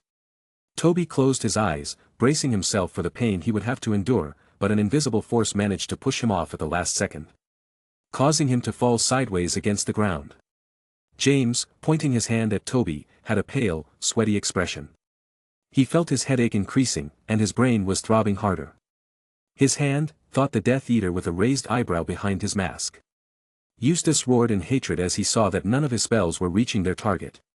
He thought this was his hand's fault. He wasn't used to his weak hand. This was all because of James Potter cutting off his dominant hand. "Avada Kedavra," shouted Eustace with more hatred and rage than before. There was a flash of blinding green light and a quickening sound. His target? Peter stood frozen in place watching the green flash head towards him. Ever since he had seen the dark wizards he had been paralyzed with fear. He knew it was a mistake to come here when they knew that dark wizards and a Death Eater were following in their footsteps from Hogsmeade. "Move, Peter," shouted James, extending his hand towards him, but his mind was already on edge. No invisible force came from his hand to push Peter away and save him from his impending fate. The spell hit with a dull, brutal sound. The Avada Kedavra curse hit Peter squarely in the chest, and his body was thrown backward as if struck by an unstoppable force. The air escaped his lungs in a choked gasp as he was violently hurled against the cave floor. His body landed with a thud, sliding a few more feet before coming to a stop, inert. James watched in horror as the life faded from his friend's eyes. Peter's face remained motionless, his eyes open in an empty, lifeless expression. "Peter," shouted James in desperation, running to his friend's body. He knelt beside him, lifting his head carefully and resting it in his lap. Peter's skin was cool to the touch, his chest unmoving. "Peter, wake up," implored James, gently shaking his friend, but he got no response. Sirius, Snape, Toby, Gwen, and Lupin watched this with pale, horror-filled expressions. What had gone wrong? None of their expeditions had ever ended badly. This bald one was good for something, thought the Death Eater. He noticed the expressions of the brats, they had no fighting spirit anymore. As for James, he kept repeating the name of his deceased friend. Eustace laughed sinisterly as he saw the reaction he expected from James. His laughter ended when James suddenly shouted. No. His scream was charged with pain, rage, and helplessness. It was a shriek that echoed off the walls of the cave, a scream so intense that it seemed to split the air. The force of her despair was palpable, a storm of emotions she could not contain. As James' scream filled the space, the cave began to shake violently. Stones and debris tumbled from the ceiling, and the ground beneath his feet vibrated with increasing intensity. What the hell, thought the Death Eater, trying not to stumble. James' eyes darkened with murderous fury as he looked up at the dark wizards. There was no longer any doubt or hesitation on his face, only pure, burning hatred consuming him from within. His hands trembled, not from fear, but from the amount of power struggling to break free and hurt his enemies. Eustace felt a shiver run down his spine as he met James' gaze. The Death Eater felt that they had unleashed something far more dangerous than any curse or spell. James stood up slowly, his body trembling, not from fear, but from sheer fury. His eyes, filled with deadly determination, fixed on the Death Eater who, despite the trembling in the cave, raised his wand with murderous intent. The Death Eater stopped dead in his tracks, his body rigid in the air. His eyes grew wide behind the mask as he felt an invisible force take hold of him, a force he could not counter. With a simple wave of his hand, James began to lift the Death Eater into the air, slowly floating him up.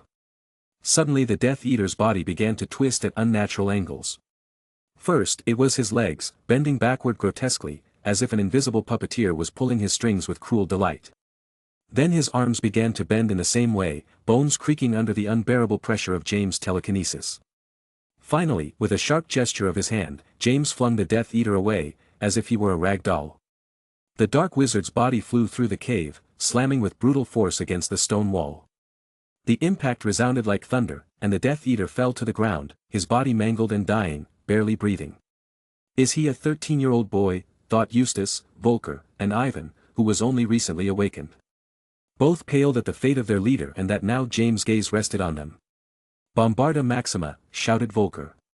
Avada Kedavra, shouted Eustace. James' gaze did not waver. With a determined motion, he extended both hands towards the ground. With a dry snap, the stone beneath his feet began to tremble and crack. A portion of the ground, huge and rough, rose as if torn by the very force of the earth.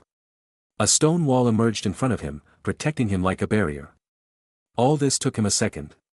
With a wave of his hand, James threw the stone wall forward, propelled by his telekinetic power. The wall advanced at great speed, heading straight for the spells flying towards it. The distance between the attacks and the stone barrier closed in an instant. The explosive spell and the killing curse hit the stone wall halfway. In a moment, a deafening explosion was unleashed. It generated a shockwave that shook the cave, which seemed to shake more and more. It would not hold for long. James used the countless stone fragments to hurl them at Volker and Ivan. The latter could not defend himself as he had no wand. He was crushed by dozens of stone fragments at high speed. Volker with a protego that he had to throw repeatedly managed to save himself for a few seconds. Until James made the stones hit a specific point of the shield and then launched a shockwave at him. They destroyed the shield and sent it flying as it was hit by some stones. James' gaze fell on the last dark wizard. He knew it was Eustace, the one who had caused Peter's death. His eyes glowed with more hatred than before. Chapter 197. Eustace's legs trembled under James's murderous gaze. He didn't look like the same boy he'd faced. He had that coldness, but the hatred he gave off was different. James held out his hand, and Eustace immediately cast a protego non-verbally. A good decision, as an invisible force just hit the barrier that didn't last long, but lightened the onslaught that pushed Eustace several meters back. Bombarda Maxima, shouted Eustace.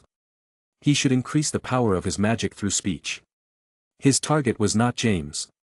It was the roof, which was already in bad shape.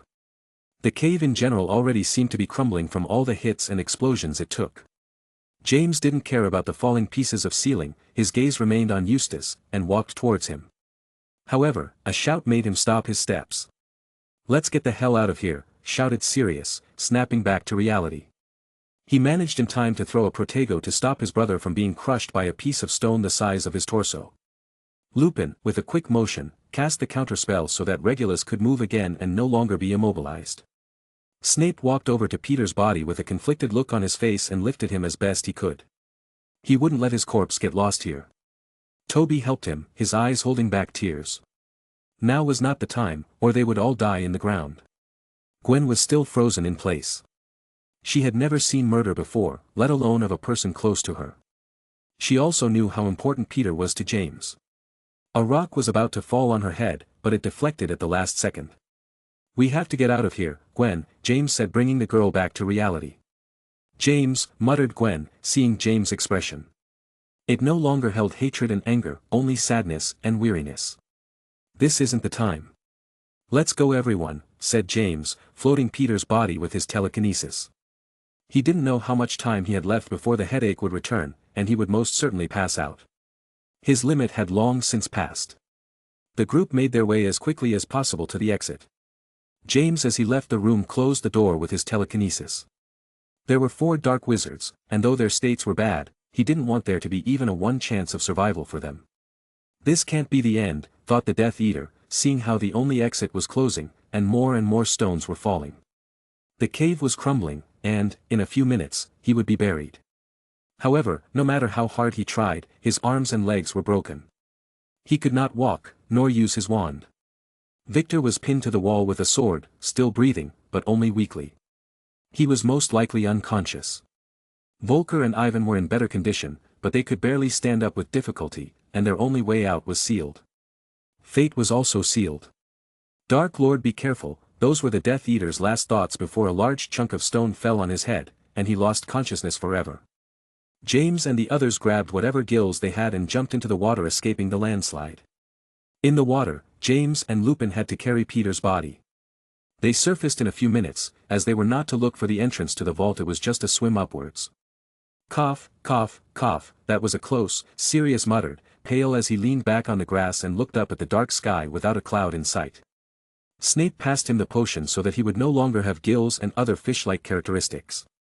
James paid no attention to his friends. The important thing was that they escaped. After returning to his human form, his body began to transform again. His size rapidly decreased as his bones reconfigured, his arms transformed into wings, and his vision sharpened. Within seconds, where James had been, now stood a peregrine falcon, its feathers glistening in the moonlight. Without missing a beat, the falcon took off with a mighty flap, soaring through the night skies with fierce determination. His vision, much sharper than human, allowed him to see every detail of the landscape, from the treetops to the shadows moving in the distance. Rising above the lake, James scanned the terrain with his falcon-like gaze, looking for any sign of Eustace. After a few minutes of flight, something caught his attention. In the distance, near a small hill, a hooded figure was rushing through the trees. James didn't wait a second longer. With astonishing speed, he swooped toward Eustace, his eyes fixed on his target. The wind whistled in his ears as he approached, and his body turned into an unstoppable arrow. As he got closer, James adjusted his flight, aiming directly at Eustace's hand holding his wand. If Eustace got beyond the boundaries of Hogwarts, he could use the apparition to escape, and there would no longer be any way to catch him. He would not let that happen. Eustace barely had time to look up before the falcon reached him. With a cry of pain, the dark wizard felt James' sharp beak dig into his hand, tearing flesh and causing him to drop the wand. Blood gushed from the wound as Eustace recoiled, falling to his knees as he tried to stop the bleeding. "Shit," thought Eustace in confusion, looking at the falcon, who within seconds transformed into what was his worst nightmare. A 13-year-old boy with black hair, blue eyes, and a look full of hate. "It's an animagus," thought Eustace in despair. He felt his escape was assured, but he was wrong. He didn't know how a boy could have so many prowesses. Wandless magic, corporeal patronus, nonverbal magic, animagus, what else? Was he the reincarnation of Merlin? James from his wallet pulled out a sword. With his wand, he pointed it at Eustace and lifted him using a nonverbal Wingardium Leviosa. This gave him less fatigue than his telekinesis. "Kill me. Your friend will not be able to come back from the dead. You shouldn't have taken someone so weak into that vault." "It's your fault he died," Eustace said with a smile, accepting his fate. He knew there was no way this boy would forgive him. He watched as he beat his companions to a pulp. Kill you? Your luck won't be so good, James said in a cold tone, making a slash with his sword. Eustace's hand was cut clean off. He wanted to scream in pain, but an invisible force wouldn't let him open his mouth. James then stopped the bleeding. This bald man was not supposed to die. Death was too good a karma for him. I will wipe the Burkes off the face of the earth, James said in a tone full of murderous intent, looking at Eustace. My family, thought Eustace paling. Before he could regret being the main reason for his family's tragic future, James cast a stun charm on him, knocking him unconscious. James looked at the bald man. He took the dark wizard's wand and put it in his wallet. Then, he created ropes with a transfiguration spell and imprisoned Eustace. Finally, he raised his wand and cast a kind of flare so that his friends could find him. He was not far from the position from which they emerged. The bald man could not run for long. James felt a great fatigue flood his entire body. His baiting was at its limit. From 1 second to the next he lost consciousness. The exploration of the vaults left by Dai Ryusaki was over. Chapter 198. In a bleak and desolate forest, a gloomy castle stood solitary.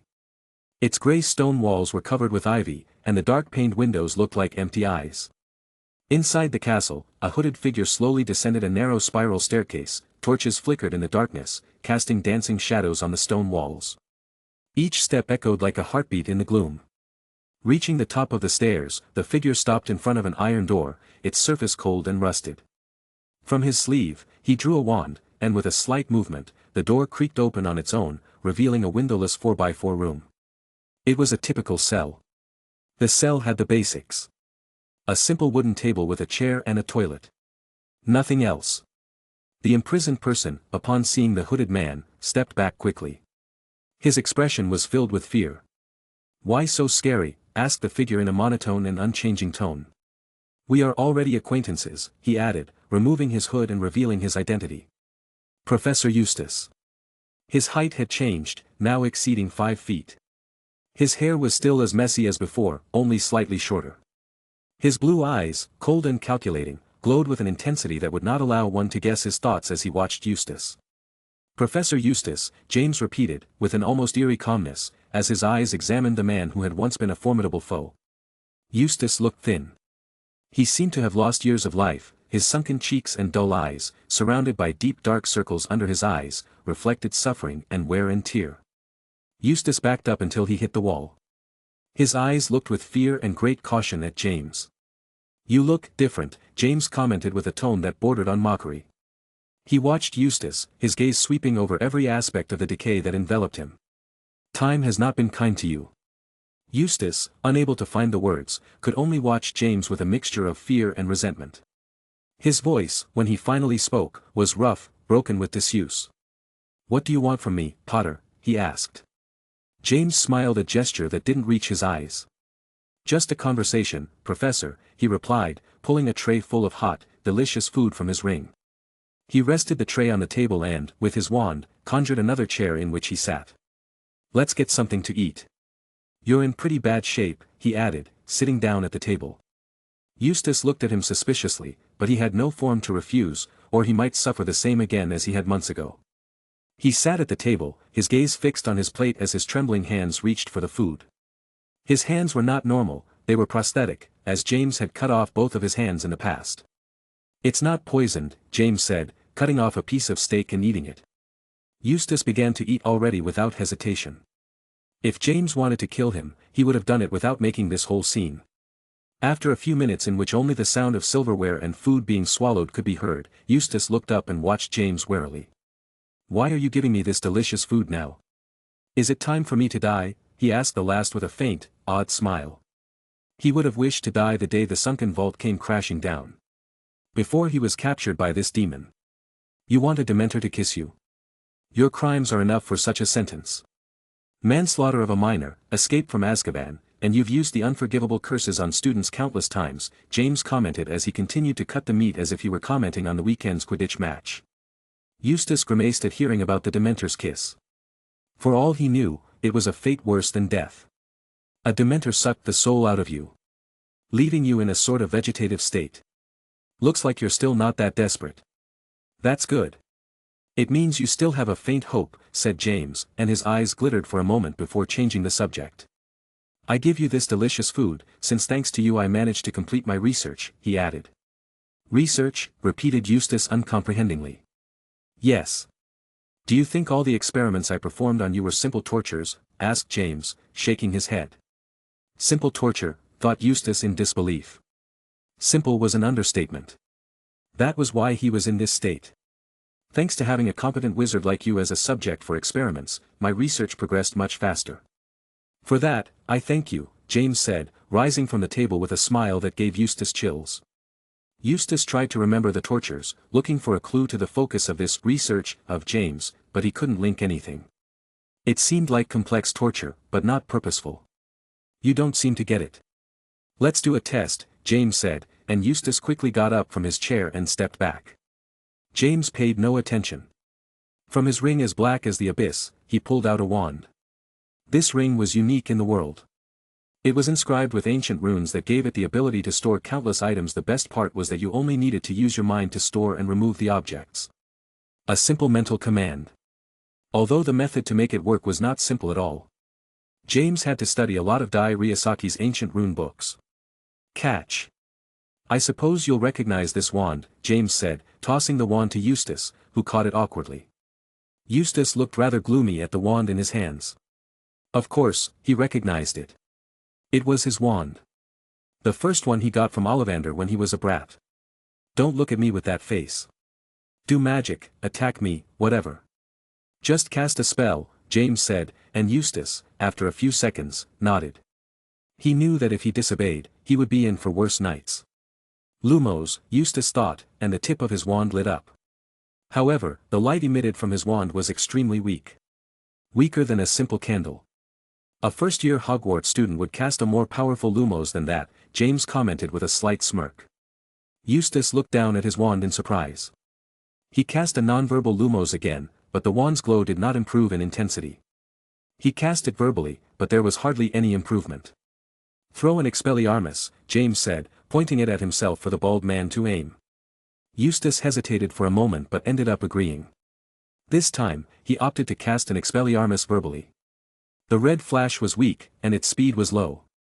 James deflected it without difficulty with a simple, non-verbal Aeromantio. Weak, a second-year student would beat you in a duel, Professor, James said with a smirk. This is due to my current state, Eustace replied, stammering and looking distrustfully at his wand. He was skinny, gaunt, and hadn't used magic in years. He wanted to believe that his magic was simply rusty and that it was just a matter of practice to regain his former power. Indeed, your condition is not optimal, James said calmly. But I always fed you 3 times a day. Even if you haven't used magic in a long time and are somewhat rusty, casting such a weak Lumos is completely unheard of. James looked at him with a mixture of pity and contempt. It is unheard of for a wizard who in the not-so-distant past would cast unforgivable curses to now barely manage to light the tip of his wand. Eustace felt a chill inside him, far icier than the prison air. What did you do to me? He asked, stuttering again as his hands shook. James smirked, like a professor about to reveal a crucial lesson. It looks like you're finally catching on. My research focused on the anatomy of the magical human being. And you, Professor Eustace, were the perfect experimental subject. Eustace looked at him in horror, his mind trying to process what he was hearing.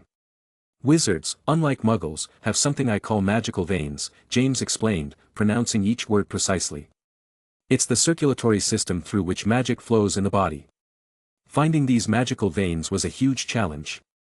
Research in magical biology and anatomy is extremely precarious, you know. We should learn from the muggles and their advances in medicine. They've studied their bodies thoroughly, while we barely know ours. James paused, letting his words sink deep into Eustace's mind. I studied your body, Professor. During this time, I searched and analyzed those magical veins and watched how the magic flowed in you. However, he added in an almost nonchalant tone, in the process of my experiments, it was inevitable that I damaged your magic veins. To understand how they worked, I had to try different methods, intervene in their flow, and analyze the consequences. The deterioration of your magic was a necessary sacrifice for my research. Eustace brought a trembling hand to his chest as if he could feel those magic veins deteriorating inside him. That explains why your magic is so weak now, James said, leaning toward him. You are no longer the dark wizard you once were. You're a shadow of your former self, barely able to turn on a light. And my research didn't end there, he added with a smile that to Eustace was that of the devil himself. I concluded my research by developing a spell, James continued, his voice lower and more lethal. A spell capable of destroying those magical veins.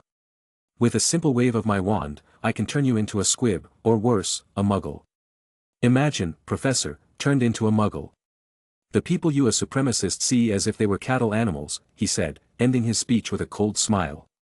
No, impossible, exclaimed Eustace, unable to believe such a dangerous curse.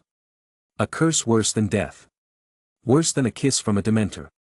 A wizard who experimented with magic was stripped of his powers and turned into a muggle. James watched Eustace with an implacable coldness. Let's see if it's impossible or not, he muttered, his voice laden with palpable menace. With a determined gesture, James extended his right hand, focusing his telekinesis on Eustace. An invisible field of energy seized the dark wizard's body, immobilizing him completely. James, holding the wand in his left hand, pointed it directly at Eustace. The wand glowed with a cold, metallic light as he uttered the incantation he had perfected over a long time of research. His voice was clear and precise. Venatrum exuro. A beam of silvery magical energy emerged from the wand, slamming into Eustace with searing force. The energy seemed serpentine and cruel, it slid through the air with a painful intensity, as if it pierced the very core of his being. Eustace screamed in agony as the spell acted upon him. A wave of indescribable pain swept through his body as if his magical veins were disintegrating from within. It was a sharp, stabbing pain that seemed to consume him completely, causing his vision to blur with every heartbeat he felt. As the spell continued, the pain gradually began to subside. Eustace, exhausted and trembling, fell to the ground as the invisible force that kept him immobilized dissipated. He lay there, breathing heavily. He sat up with difficulty, his movements clumsy and weakened. His body felt lighter, but he did not notice any other immediate difference. He thought the pain had been some sort of intense curse, similar to the cruciatus, but he didn't feel any strange alterations. Quickly, he bent down to pick up his wand from the floor. The wand was in perfect condition, and his mind still hoped he could cast a spell, relieved that the torment was over. He picked up the wand and, with a mixture of desperation and hope, tried to cast a simple spell. But when he tried to concentrate his magic, nothing happened. The wand remained inert in his hands, unresponsive to his attempts. No, no, no, no, shouted Eustace, who kept waving his wand without stopping, but nothing came out of it. Damn you! Avada Kedavra, shouted Eustace with hatred and great intent, but nothing came out of his wand.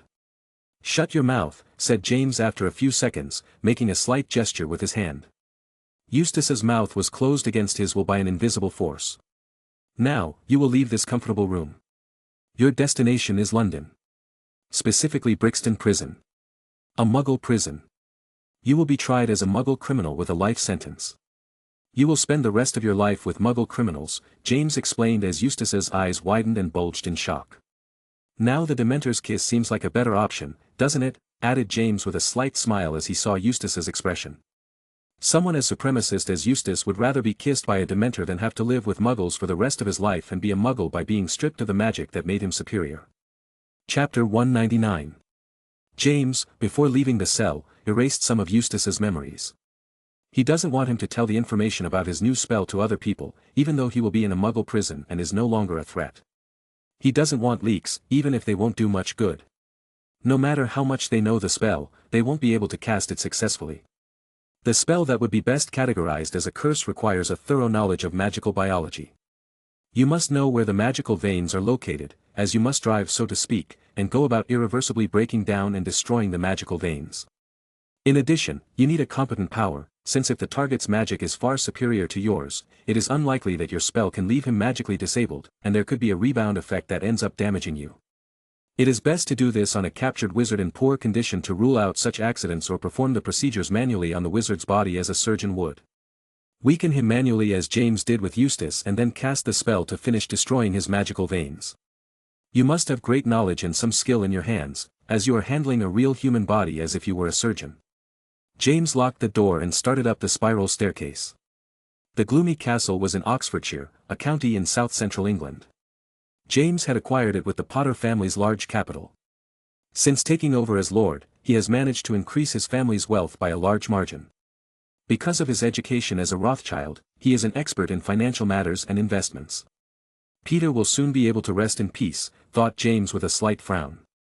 At last, the first step of his revenge was accomplished. Give Eustace a fate worse than death. He would live the rest of his life surrounded by the muggles he so detested and without magic as a squib. More than 2 years had passed since the tragic end in the sunken vault. Where Peter died in the subway cave since that day, James has remembered every night the lifeless face of his friend. James studied like a madman, not only his new curse but also the books that talked about Dai Ryosaki's ancient runes. He managed to create his artifacts, although they were not at the level of the great Japanese magician. But his path was freer, as the books had thousands of pages that made many things easier. James made his way to the room where all the data of his research was stored. Innumerable scrolls written in full, papers, etc. With a simple movement of his hand, all the papers flew to his hand and were stored in his ring that absorbed them in a second, as if it swallowed them. Just at that moment, someone knocked at the castle door. James was not surprised. He was expecting important guests. He walked calmly to the door and opened it with a slight flick of his wrist. 3 figures appeared in front of James. They were 2 men and a woman, all adults. "Madam Minister, come in." "You too, Master and Mr. Crouch," James said in a respectful tone, gesturing for the guests to pass into their secondary abode. Minister Eugenia Jenkins is a middle-aged woman with dull reddish hair, hazel eyes, a small nose, and an elegant dark violet robe. At James' comment, she entered, followed by the 2 men behind her. Mr. Crouch had short gray hair with a very straight middle. A narrow mustache like a toothbrush and a serious face. His attire was a clean, smart, simple robe. Crouch is the current head of the Magical Law Enforcement Department, the largest department in the British Ministry of Magic. Finally, the person James referred to as a master in a respectful tone was named Alastair Moody. His face bore several scars. He had dark hair, small dark eyes, and a stern expression on his face. He belongs to a pure-blood family, the Moodys. He is an Auror. The most famous of all currently for his magical combat skills, all the criminals he caught in his career, and the amount of Death Eaters he faced since they appeared in 1971. All 3 adults held very high positions within the ministry. There was the minister herself. "Don't be so formal, James. You can call me by my name," Eugenia said with a slight smile as she passed into the castle. "If you are comfortable with that, I will, Eugenia," James said, agreeing as he closed the door. Crouch just nodded and followed the minister. Moody nodded and patted James' shoulder amicably. "A nice abode. At last, you show us where you have imprisoned the dark wizard, Eustace Burke," Eugenia commented, looking around the place. "Yes, it is time. My research is finished," James said as he conjured up some comfortable couches for his guests to take a seat on. "Research? What exactly are you investigating with the prisoner?" "It sounds like just revenge," Crouch commented, speaking for the first time. He respected James. He never thought he could respect a 16-year-old boy so much. He even treated him as his equal. James a year and a half ago requested Minister Eugenia. He was asking for the surrender of the prisoner Eustace, who was currently in Azkaban for serious crimes committed. The news of the death of a Hogwarts student at the hands of a group of dark wizards in '74 reached the ears of the entire British magical community. James could not hide it, nor was it his plan to do so. Peter was to be given to his family and have a proper burial. He, Sirius, and the others had to speak the truth about the vaults. There was no other choice, so the authorities, such as the minister, Dumbledore, and the others, knew all about the incident. However, they were not blamed for anything, as they did not commit any crime. They even took care of dark wizards and a Death Eater. As for Dai Ryosaki's items, they were a legacy that, in the scrolls he wrote, said that he who finds his treasures will keep them. All treasures were obtained cleanly. Not by stealing, Ryosaki created his artifacts and the money he earned from his work as a teacher and in his artifact business before he was falsely named a dark wizard. Or anything like that. Ryosaki created his artifacts and the money he earned from his work as a teacher and in his artifact business before he was falsely named a dark wizard. James, using his position as Lord, managed to get the objects they had obtained through sweat and tears to keep them for themselves. A year after the incident, he made a rare request to the minister that Eustace be handed over to him. James knew that they couldn't hand over the wizard knowing the grudge between them, and he only wanted him for revenge, but he managed to reach an agreement. The agreement was to support the minister. With his position as lord, if he decided to support her, the whole Potter family would do so, and now the family was in a great economic moment. This would come in very handy for the minister at this time, as her government was not being entirely effective against the rise of Voldemort and his followers. It had been more than 4 years since the Dark Rebellion began, and she had failed to stop it. Many considered her unfit for the challenge and called for her removal. Monetary and political support. Not only that, James also promised things that he delivered in a short time, gaining even more favor with the minister and Crouch. He managed to get part of House Black to support the minister. Alfred, Sirius Uncle, and Arcturus Black. The highest-ranking person in House Black. Thanks to this, James got Eustace and became his prisoner. It was not easy. It took a lot of meetings and tedious conversations to get him, but he is good at politics and business. In the agreement, James was not to kill Eustace. Just keep him prisoner in his abode, as long as he didn't die, nothing happened, and that was what James wanted for his research. It's not quite revenge.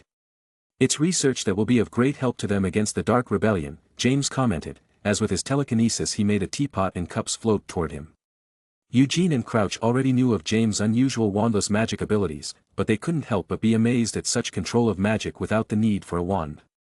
Moody was not surprised by this. He had trained James and knew the extent of his wandless magic powers.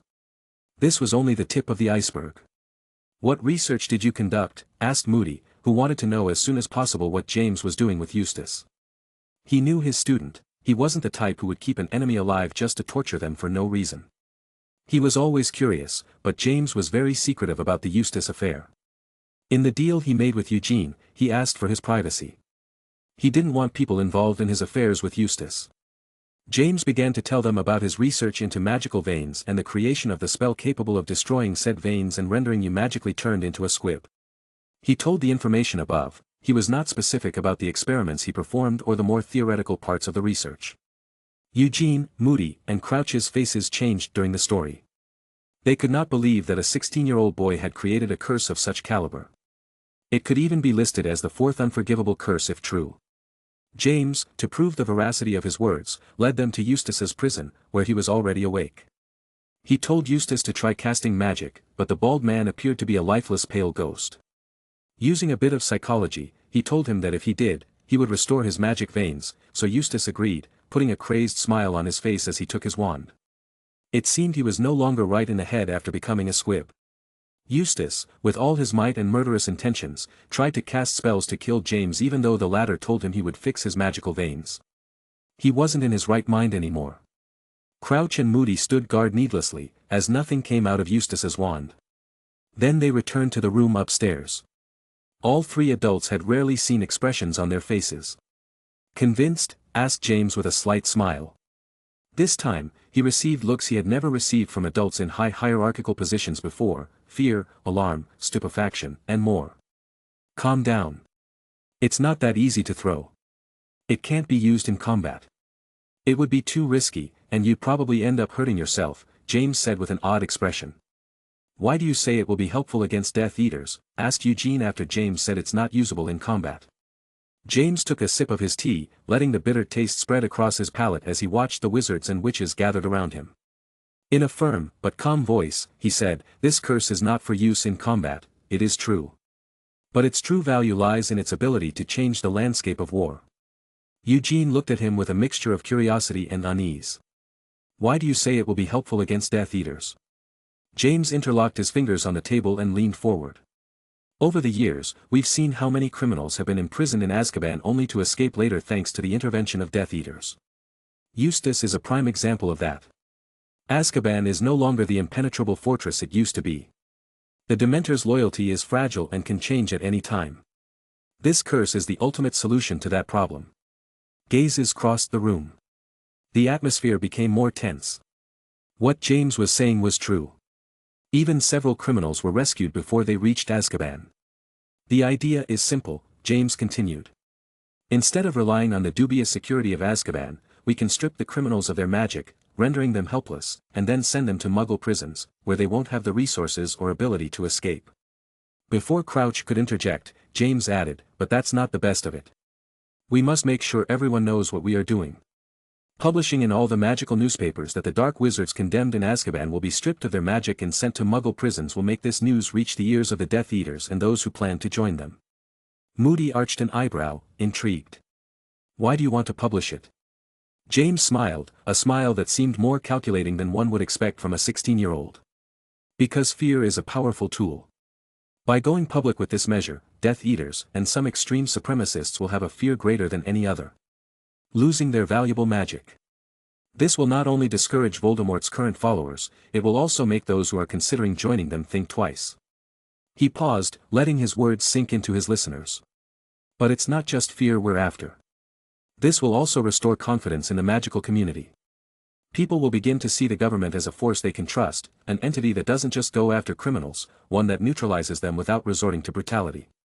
It's a way to show power without needing to mimic the ruthlessness of the Death Eaters. Eugene felt a shiver run down her spine. It was clear that James had thought of everything, had considered every aspect, every possible consequence. This was not simply the idea of a young man, it was the strategy of someone who deeply understood the power of psychology and politics. Chapter 200. James was walking through the halls of Hogwarts. The day was sunny and seemed to be like any other day. However, he felt something strange in the atmosphere, an uneasy feeling that enveloped him with every step he took. Suddenly, he saw a familiar figure up ahead, his back to him. The slight, hunched body of Peter Pettigrew, with his trademark tousled hair and insecure posture. James felt a pang of relief at the sight of him, but also a strange sense of unease. "Peter," James called, his voice echoing down the empty corridor. The figure did not move, remaining with its back to him, unmoving. James moved closer, sensing that something wasn't right. "Peter, what are you doing here? We have to get to class. It's late." Finally, Peter began to turn slowly, as if his movements were being forced. James felt his heart pounding in his chest when Peter turned fully around. What he saw made his blood run cold. Peter's face was pale and lifeless, like a wax mask. His eyes, normally filled with fear and doubt, were now glazed over, with no trace of emotion. His mouth was slightly open, but he made no sound. Peter opened his mouth and began to speak, his voice sounded hollow, as if it came from a faraway place, distorted and laden with resentment. "I died because of you, James." James's stomach churned. He wanted to say something, but the words stuck in his throat. "I didn't want to explore the cursed vaults," Peter continued, his voice full of reproach. "I followed you because I trusted you because you were my friend. But now, my parents don't have your son." James recoiled, unable to look away from Peter's lifeless eyes. I didn't mean to," he stammered, feeling a lump in his throat. Peter took a step toward him, his movements clumsy and uncoordinated, as if he were being pulled by an invisible thread. "It's your fault, James. It always will be. I just wanted to spend my days at Hogwarts safely. I'd even gotten a girlfriend, but because of you." James felt the chill in the air intensify, Peter's every word a knife stabbing into his conscience. He wanted to run, to get away from that spectral figure, but his feet seemed nailed to the ground. "I'm a corpse now," concluded Peter, and his skin began to peel off, revealing a bloody skeleton that soon crumbled into dust. "No," shouted James, waking with a start, gasping and his heart racing. "Take it easy, James. It was just a bad dream," said Gwen, hugging James' head, who was surprised to be sharing a bed with someone. "Gwen. When did you get here?" asked James, catching his breath and looking at the blonde girl hugging him. Gwen had grown up. Her light blonde hair fell in soft waves over her shoulders, and a fringe framed her beautiful face. Her bright blue eyes looked up at James full of concern. Her skin was smooth and fair, and a subtle blush adorned her cheeks. She was wearing green pajamas with cute little snakes on them. "A few hours ago. Your mother opened up to me," Gwen replied. "And you came to sleep?" asked James with a raised eyebrow, looking at Gwen's outfit. She was wearing pajamas that she always wore to bed. "Yes." "Is there a problem?" said Gwen, crossing her arms. "If your father knows, he'll kill me," James said with a slight grimace. The Shafiqs had returned to the side of the good guys. This is thanks to the efforts of James and Gwen. "I doubt he can beat you." "My boyfriend is very powerful," Gwen said with a giggle, intertwining her arms behind James' neck. "Besides, I don't think he can get out of that house. He's still under surveillance. There's always an Auror watching him," she added without as much mirth as before. It's normal for Crouch to put so much surveillance on him. He's a former Death Eater, James said, and then seeing Gwen's unhappy expression, he lightened his words. I don't doubt him, but it's not the same for the higher-ups in the ministry. With the information he delivered, his situation is much better. Luckily, Marcellus and Lysandra did not commit any crimes under the Death Eater masks. James and Gwen managed to bring them to the side of the law before they participated in any attacks and ended up harming or killing people. The information they had on the Death Eaters was not much. Marcellus could only come up with 2 names that he was sure belonged to the criminal organization, the Knots and the Bulstrode. Then he had seen them all wearing masks. He gave enough information for the law to be able to act on these 2 families. This information was valuable, as it allowed the ministry to have an advantage it hadn't had in a long time. Gwen nodded without speaking further on the subject. Are you still having nightmares? She asked, looking at James with concern. It had been over 2 years since Peter had been killed in the sunken vault. Every so often, James replied dryly, getting out of bed. Hey, wait, said Gwen, grabbing James by the wrist, who stopped and looked at her. What? My good morning kiss, Gwen said, showing no shame whatsoever. James reached over and kissed Gwen on the mouth, who knew the Ice Princess Shafiq, who freezes her enemies into blocks of ice, was such a sweetheart, he said as he pulled away with a slight smile. Shut up. If I don't, you won't. You're busy all day, Gwen said in a dissatisfied tone, puffing out her cheeks. Sorry, James said, putting his hand on Gwen's cheek and stroking it gently. His day was very busy. More so now that he had joined the war politically. He had important meetings and business to attend to every day. On top of her training and studying. I can hold my own, Gwen said with a smile so James wouldn't worry. She knew all the weight he carried on his shoulders. She just wanted to get a little revenge for James' teasing comment. Once it's all over, you'll only pay attention to me, Gwen added with a smile, imagining married life with James without needing to worry about crazy wizards who want to overthrow the current government and impose a regime of terror. It's a deal, James said with a slight smile. By the way, what are your plans today? My father wants to talk to you, he seems to be serious, Gwen said as she walked beside James through the halls of Potter Manor. After breakfast, I have a meeting with my master, James replied. By master, he meant Moody, the most famous Auror. James became his student after making the deal with the minister and getting Eustace. Moody, like most wizards in the British magical community, was amazed by James' abilities. He defeated a Death Eater and 3 dark wizards and then captured the last one who escaped. How could a 13-year-old boy be so powerful? Moody was able to answer this conundrum after James became his apprentice at his request. James was happy that such an experienced Auror wanted to teach him. What he was missing most would be actual combat experience. James didn't hide his telekinesis or wandless magic. Moody was dumbfounded when he saw such an ability. After Moody's year-long training was over, the magical world learned about James' wandless magic skills as he participated in real skirmishes against the Death Eaters and the cannon fodder followers they lead. James' magical abilities after a year of training with Moody increased exponentially. He controlled wandless magic, nonverbal magic, and conjuration. His weak point would be his magical power coming from his wand compared to Death Eaters and adult wizards, but with his wandless magic and conjuration, he outperformed most adult wizards with no problem. His name quickly echoed throughout the magical community. Death Eaters and Voldemort's followers also knew and feared him. The teenager is capable of defeating dark wizards left and right. Though so far he had faced few Death Eaters with any real power like the Death Eater of the Sunken Vault. Most were cannon fodder that Voldemort and the Death Eaters used for their attacks. However, the current James was not afraid to take on the followers of Voldemort's inner circle. He had not used all of his current strength in these skirmishes. After the meeting with my master, I have order training. After that, I can talk to your father, James said, and Gwen arranged the details. When they reached the dining room, several people were sitting eating at the large circular table. Sirius, Toby, Lupin, Emily, Lily, Frank Longbottom, Alice, Fabian and Gideon Pruitt, Penny, the girl who saved James from the trolls several years ago, William Turner, former Gryffindor Quidditch captain, Annabeth, former Gryffindor team chaser, and Erica, former Dragon Club leader.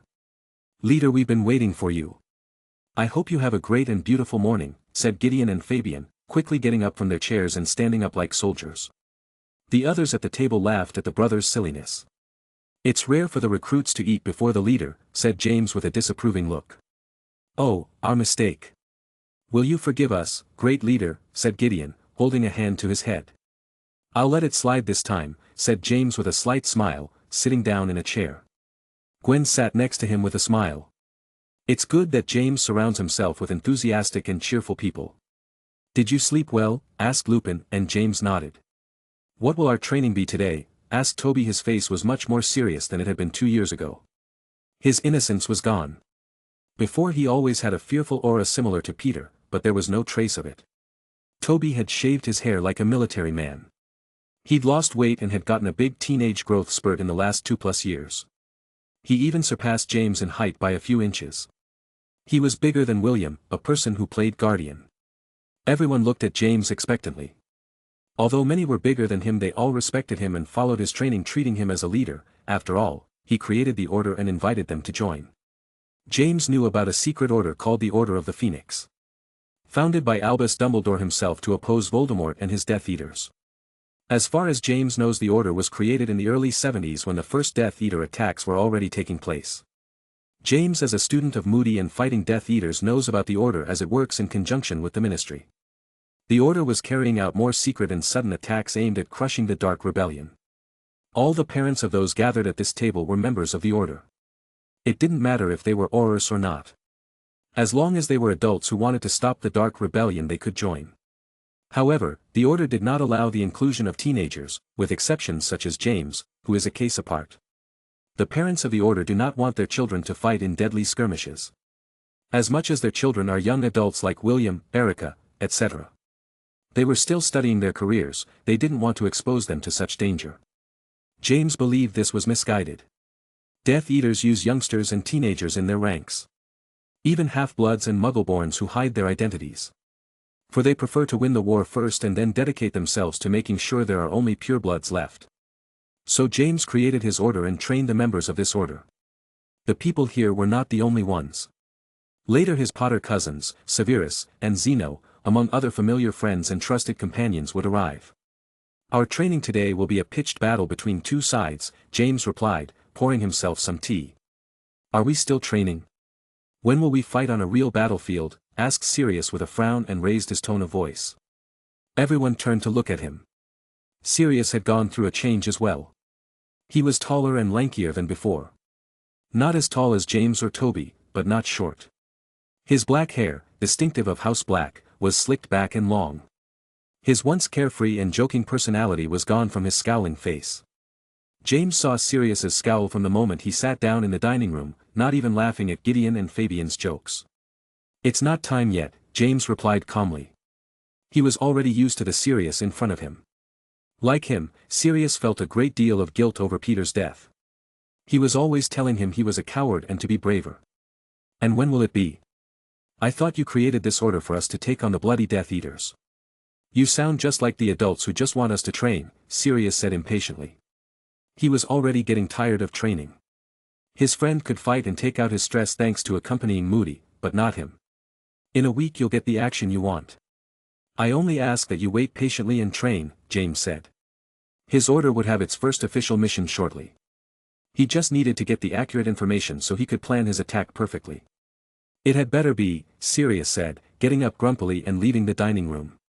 Toby was about to get up to go talk to Sirius, but a delicate white hand stopped him. I'll go, Emily said, getting up from her chair and walking quietly over to where Sirius was headed. Those two have been very clingy lately, Fabian said with a slight smile to lighten the mood a bit.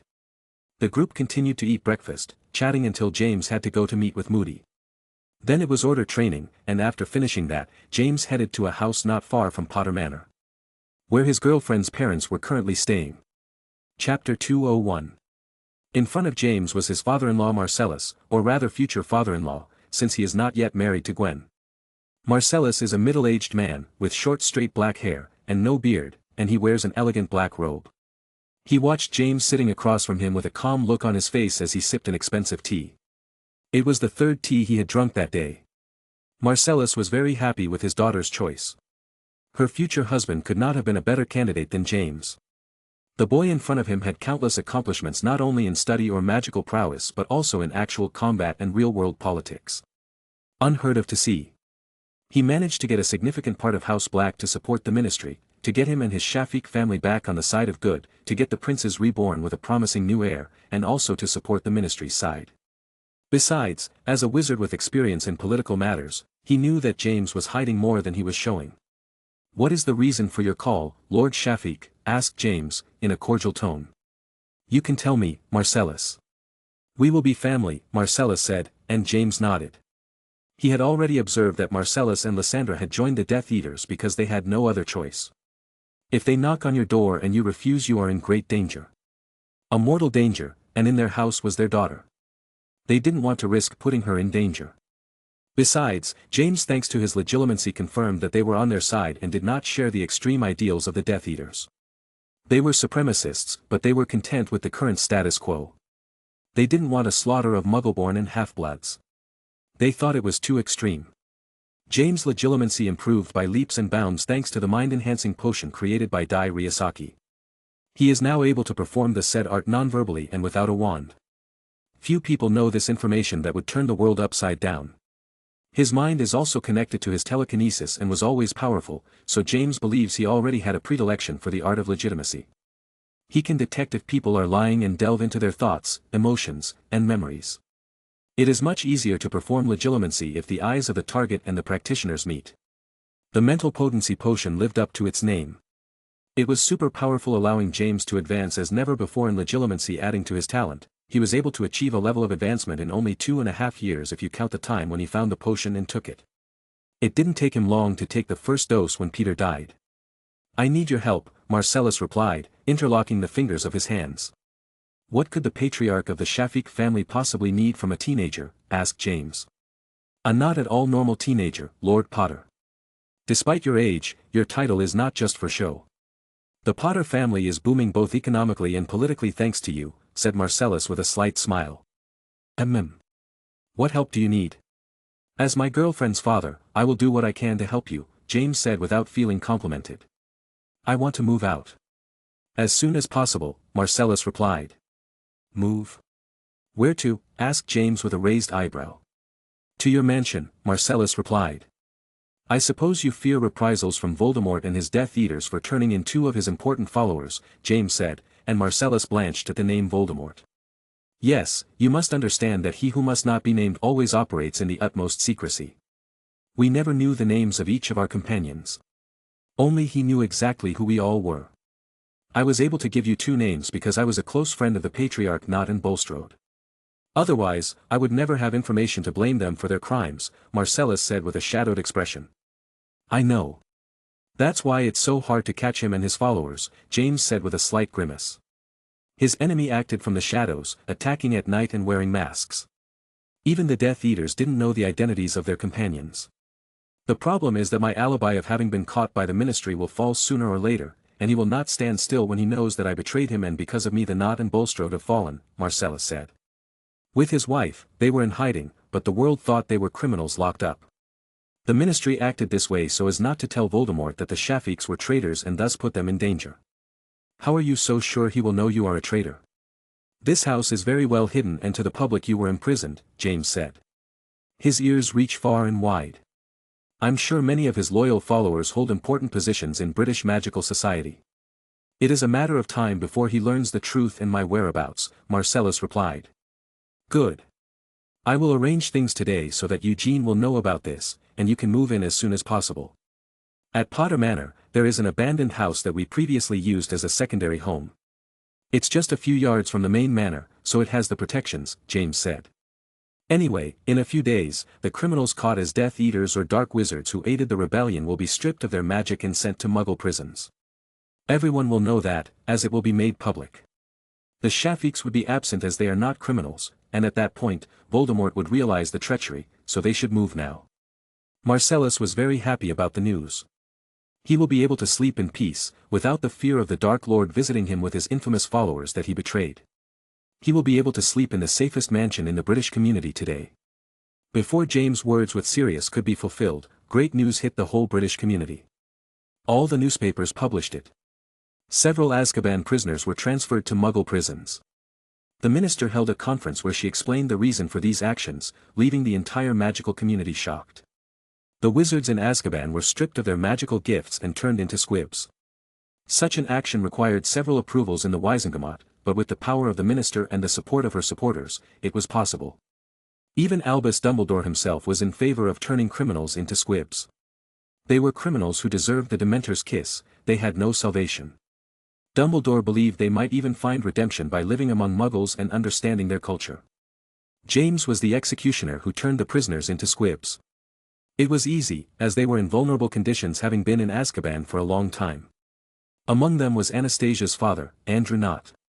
A Death Eater who possessed a great position. Unfortunately, they were unable to get information from his mouth despite the Auror's interrogations.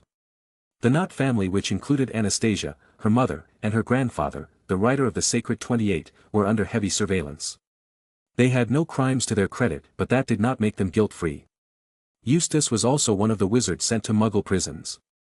James, after destroying their magical veins, erased the memory with the help of the Aurors of the criminals of that specific time. They know that Muggle prisons will be attacked. To rescue these criminals, it will be much easier to attack these prisons for the Death Eaters, but once they see that the Ministry's words are real, it is certain that they will abandon their fellow squibs. Voldemort will do the same, as he will consider them useless, worse than cannon fodder. 2 days after that shocking news, James got the information he had hoped for. It was about Regulus Black. The youngest son of the Blacks, although he would now be considered the next heir since Sirius had been eliminated from the family tree. Since Peter's murder at the hands of supremacists, Sirius couldn't stand another second of being with his parents, who said that what Voldemort was doing was right. He had a big fight and left home. Going to live with James at Potter Manor. Regulus is the perfect heir. His ideals are optimal for his family and for the Death Eaters, who were quick to contact the next heir to the ancient and noble house. James started with the plan to set Regulus up as a spy. He had already begun with the preparations shortly before Peter is killed in the final vault. He had secretly trained Regulus in occlumency, among other magics that would be very useful for a spy. Luckily, Regulus had made a strong bond with the group, and his relationship with his older brother was also good. He had changed his extremist mentality, even if he would never have gone as far as the crazies who murdered left and right. On the other hand, James presented Regulus with the Ring of Nemi. This ring gave Regulus the ability to protect his mind, and with his occlumency, he was more protected, and it would be very difficult for him to be discovered as a spy, as well as his identity. That was not the only function of the ring, it also allowed the wearer to project thoughts. A kind of telepathy. The method of communication that James needed so badly. With the ring's telepathy, Regulus could relay information to James without running the risk of being caught. However, thought projection had a range. While Regulus infiltrated the supremacist student groups that worshipped Death Eaters, James studied the ancient runes just like the one on the ring that Ryusaki created. Focusing on thought projection. His goal was to create a greater range to send messages, but for that, he needed to have a receiver, so to speak. The recipient he created was another ring. After more than a year of trial and error, he succeeded with the help of Snape and Gwen, who were also interested in ancient runes. They created a ring with the function of projecting thoughts and being a receiver. Like a long-distance call, but between rings. In this way, James and Regulus can communicate through their minds being at great distances. Achieving a perfect method of communication, although the distances could still be further improved. The creation of the second ring was thanks to the union of 3 genius brains, James, Snape, and Gwen, and Dye's books that explained everything very well. After infiltrating as another supremacist and with his noble surname, Regulus got the dark mark. He could not arouse suspicion and finally got important information that he sent to James. The Bones family will be attacked. The Bones is a family of wizards with both magical and Muggle heritage. They are a prominent family with strong connections to the Ministry of Magic. From what Regulus told him that was brief, the Death Eaters would make a major attack, as the Bones refused to join their cause. This made James hesitate. The Order's first mission couldn't be to take on too many Death Eaters, it would be too dangerous. The fate of an important family was at stake. He knew it was a great opportunity where they could catch many important Death Eaters. He needed Moody's help and a few more reliable Aurors, perhaps members of the Order of the Phoenix, but not to be conspicuous and raise suspicions of the Death Eaters. He had to plan his moves well. This attack could tip the balance in his favor. The decision to place Regulus as a spy years ago was the best decision he could have made. Chapter 202. The light from the crescent was blocked by the large dark clouds that covered the summer night. James looked at his watch. It was only 8 minutes to midnight. At his side were his fellow Order members, his teacher, and trusted Aurors who had been put on this most important mission. To catch the Death Eaters who would attack the Bones family. A few meters away was the Bones mansion. No member of this family knew what was about to happen. James, Moody, and the higher-ups who knew about this like Dumbledore believed it best to keep this matter an absolute secret. They had to move with as small a group as possible without arousing suspicion. James, as the person who got this information, will get great credit if it turns out to be true and the mission is successful. In return, he asked that his colleagues' friends be allowed to participate in the mission. He selected the best members of his order: Sirius, Lupin, Gwen, Toby, the Pruitt brothers, Frank, Erica, and William. Although his marauder friends were underage, their experiences made them more experienced than several students older than them. They were able to beat William, a young adult in his 20s. The Aurors and members of the Order of the Phoenix participating in this mission were Moody, Benji Fenwick, experienced Auror, Caradoc Dearborn, Kingsley Shacklebolt, powerful Auror, Fleamont and Richard Potter, member of the Order of the Phoenix, and finally Ignatius Pruitt, Gideon and Fabian's uncle. A total of 17 wizards, counting everyone including James. Regulus told him that it would be an attack led by Voldemort's inner circle Death Eaters, and young men who had the dark mark. So it would be an evenly matched battle. On the move, Moody said, leading the large group. The group moved with great professionalism through the forest in the direction of Bones Manor, which within minutes of walking could be seen. Inside the Bones mansion, a less than pleasant meeting was taking place for the householders. Jason Bones, patriarch of the family, was facing more than 10 hooded people with masks covering their faces. There were also about 5 hooded people but without masks. They were most likely scavengers. Wizards who did not have the privilege of bearing the dark mark, and were just cannon fodder. Behind Jason stood his wife Amanda, his daughter Amelia, who had already graduated from Hogwarts, his eldest son Roger, and his youngest son Edgar, who was in his 6th year at Hogwarts. They looked at the Death Eaters with frightened and pale faces. "Get the hell out of my house. The Bones will not get involved in the war," shouted Jason angrily. "Jason, I'm amazed at how stupid you are. You turn us down and think you will get away with said offense unscathed. This is what happens when you reject our Dark Lord," said the Death Eater with an air of grandeur. "The rest of Bones will not stand still for this offense. They are aware of your rejection of them. They will turn them against you," Jason said, but the Death Eater only laughed coldly. "Do you think they are safe? Your brothers also have a visitor at the moment," the Death Eater said with a smirk behind his mask. Jason's face paled at this. If that was true and they attacked all 3 branches, it could be the end of the family. "Will they attack the other branches of the Bones?" thought Regulus with a grimace. He did not know of this information. They were very careful with their movements, Death Eaters, even among members with the dark mark. He knew of this attack, as he was told he would be a part of it. "No. There is no turning back now," the Death Eater said before Jason could speak. "Your mind is made up, and the Dark Lord does not change his mind and does not want allies with weak determinations." He then waved his hand for everyone to attack. "Run, children. We will stop them," Jason exclaimed, and Amanda his wife took a step forward covering their children. They were able to cover themselves with a few spells, but they were outnumbered. A flash of green flashed at Jason, who blanched at the sight of imminent death. Just then one of the tall glass windows was shattered, and a silver shield flew in at incredible speed. The shield managed at the last moment to cover Jason. The killing curse hit the shield, destroying it and causing an explosion. Jason flew backward wounded by the explosion, but he survived. He only coughed up a little blood and stood up quickly, looking towards the window where a black-robed figure appeared. More figures began to enter through the different windows of the mansion. "Sorry about this, Jason. I suppose the Bones will have money to fix them," said Moody, entering the mansion and at the same time casting a spell that defeated a Death Eater who wanted to assassinate one of the Bones' sons. The Death Eater had no time to defend himself from Moody's surprise attack. None of the Death Eaters expected to be surrounded by a large group of people, many of these well-known and reputable Aurors. "Moody," thought the Death Eater in surprise. "Capture them all. Don't let a single one escape," shouted Moody, and the siege began. The Death Eaters were caught off guard by the sudden surprise attack.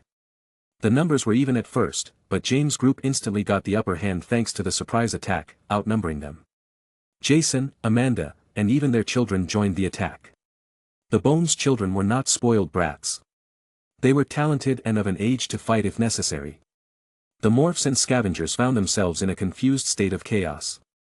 Their defeat was imminent. James stood on the sidelines conjuring silver shields and casting them as protection against unforgivable curses. If the opportunity presented itself, he would attack at an opportune moment, helping his companions to defeat.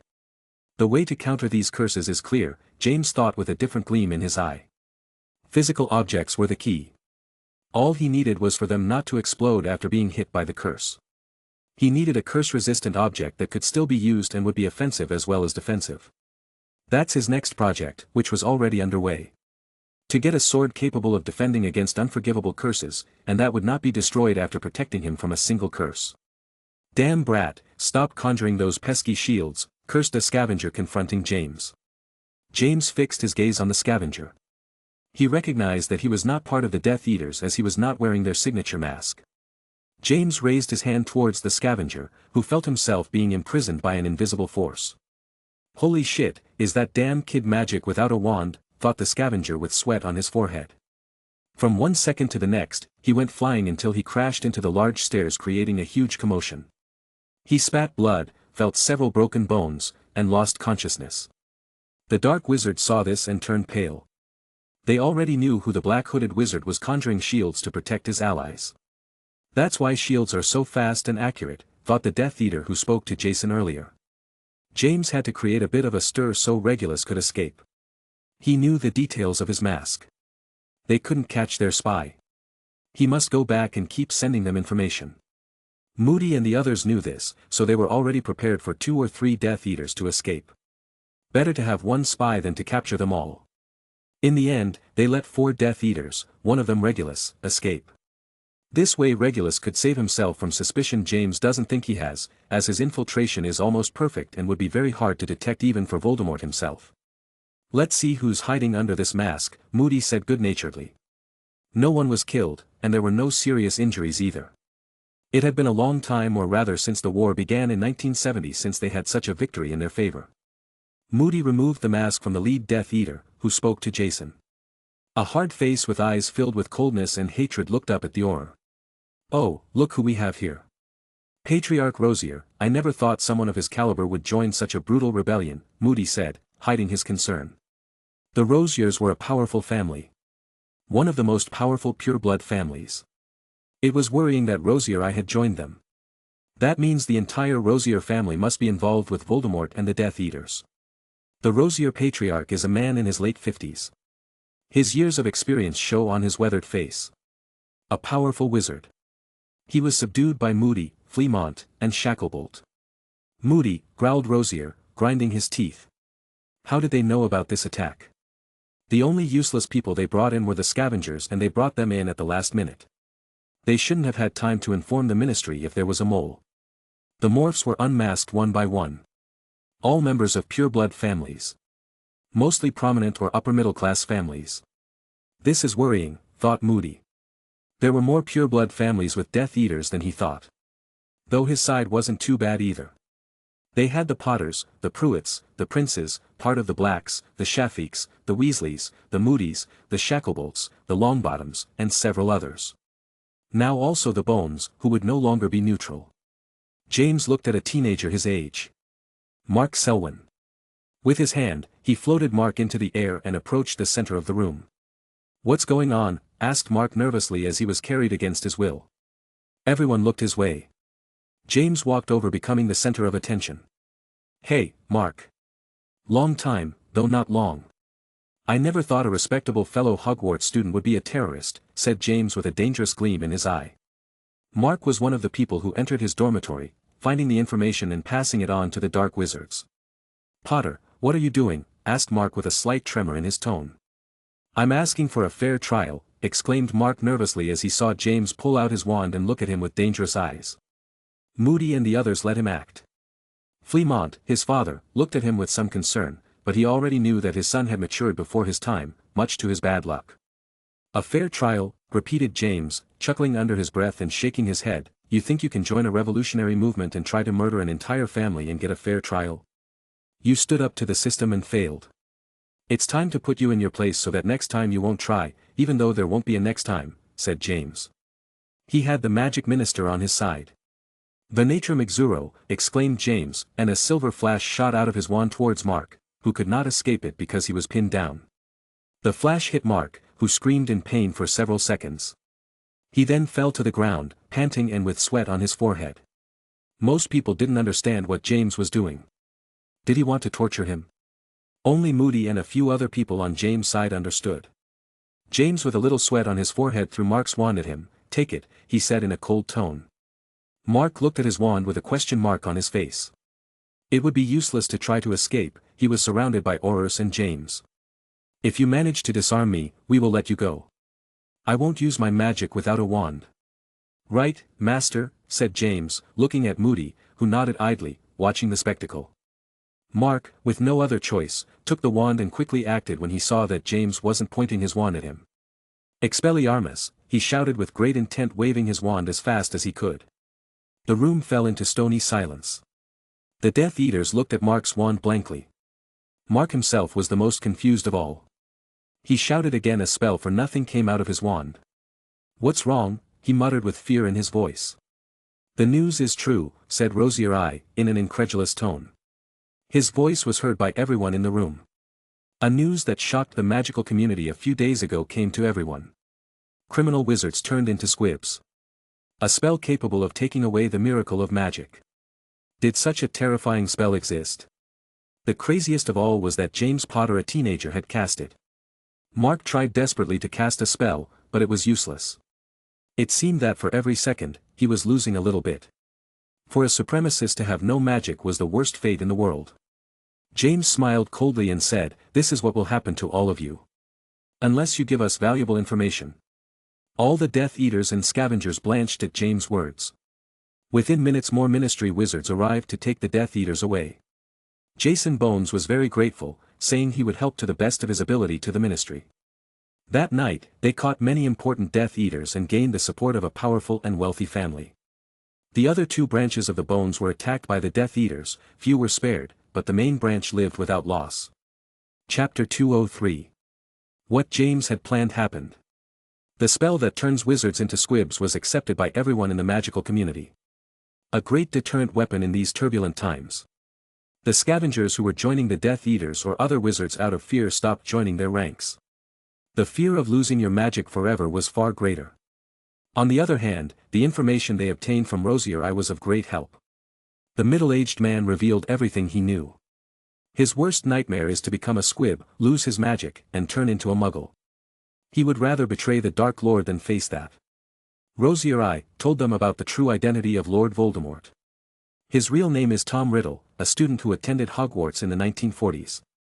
Tom was the most talented student and a member of the Slytherin house. Rosier Eye was a companion of Tom's, joining his gang in which only Slytherin members of noble birth and great talent were accepted. According to Rosier, this gang was the precursor to the Death Eaters. As one of its members who had followed him since their school days, he continued to follow him as an adult when Tom returned after a journey that lasted for years. The most important thing about this is that they got names.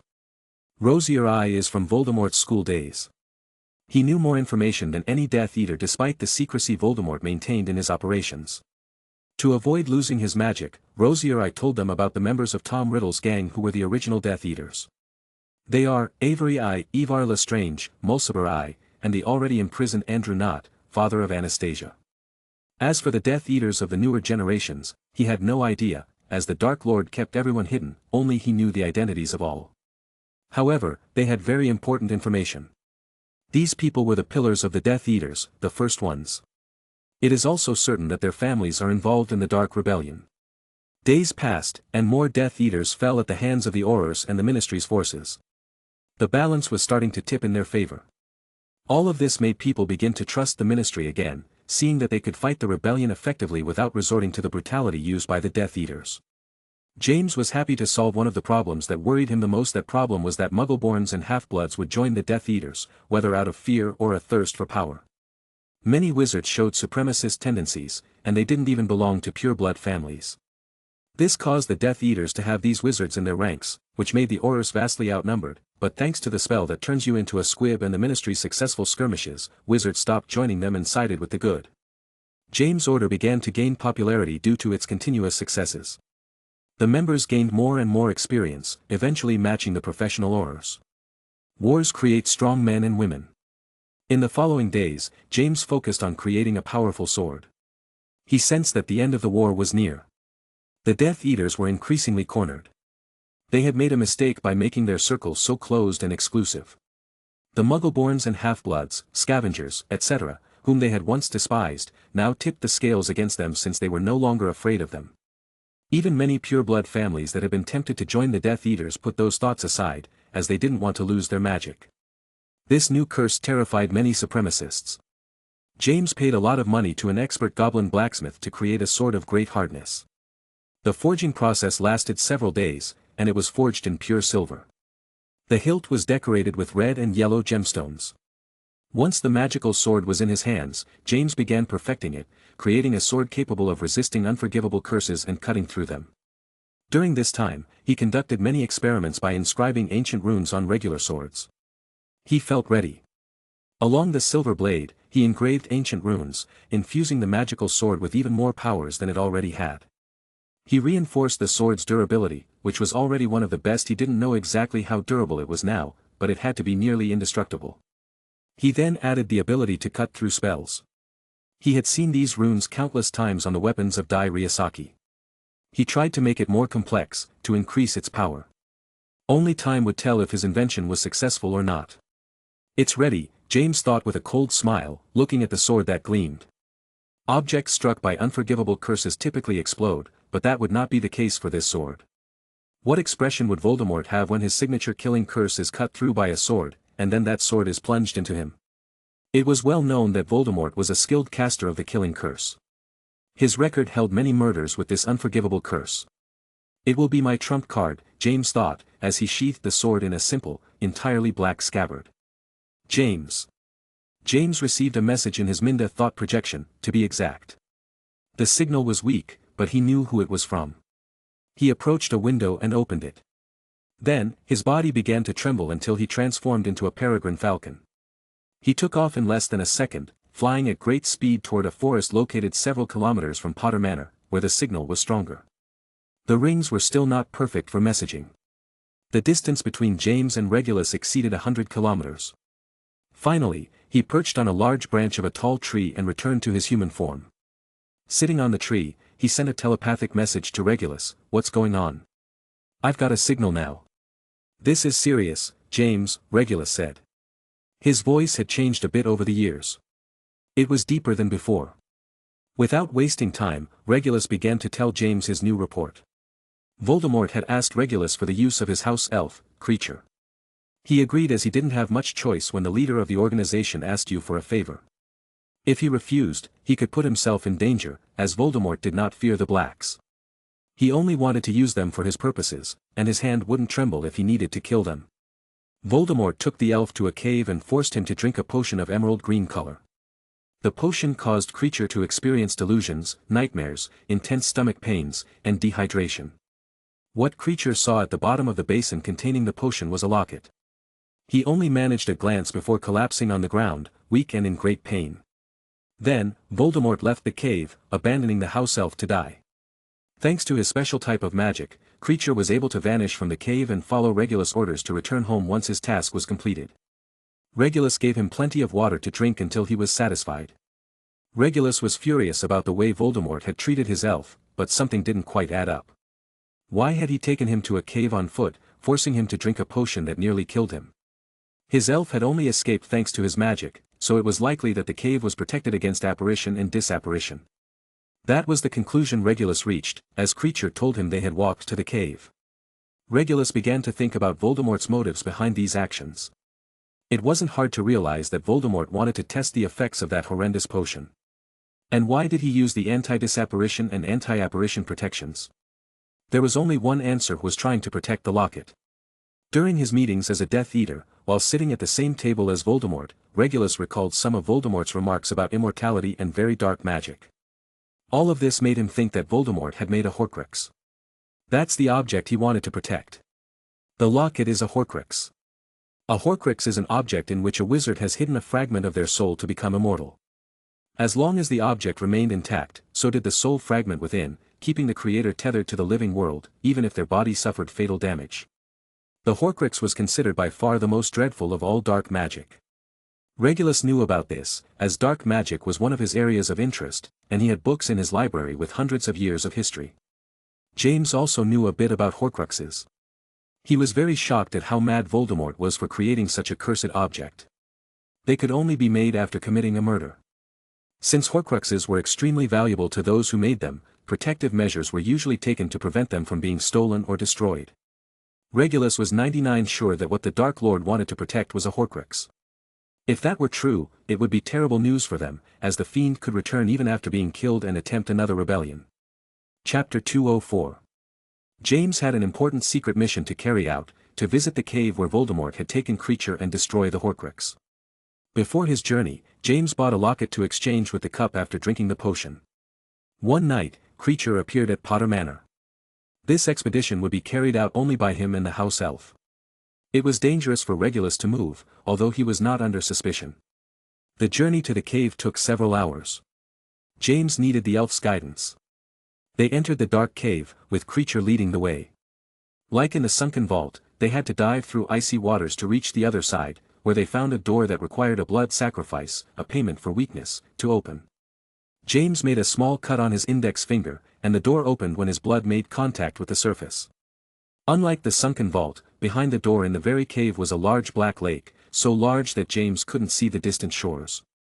The ceiling of the cavern was very high, out of sight. A greenish, misty light glowed in the distance, seemingly at the center of the lake. It reflected off the perfectly still water below.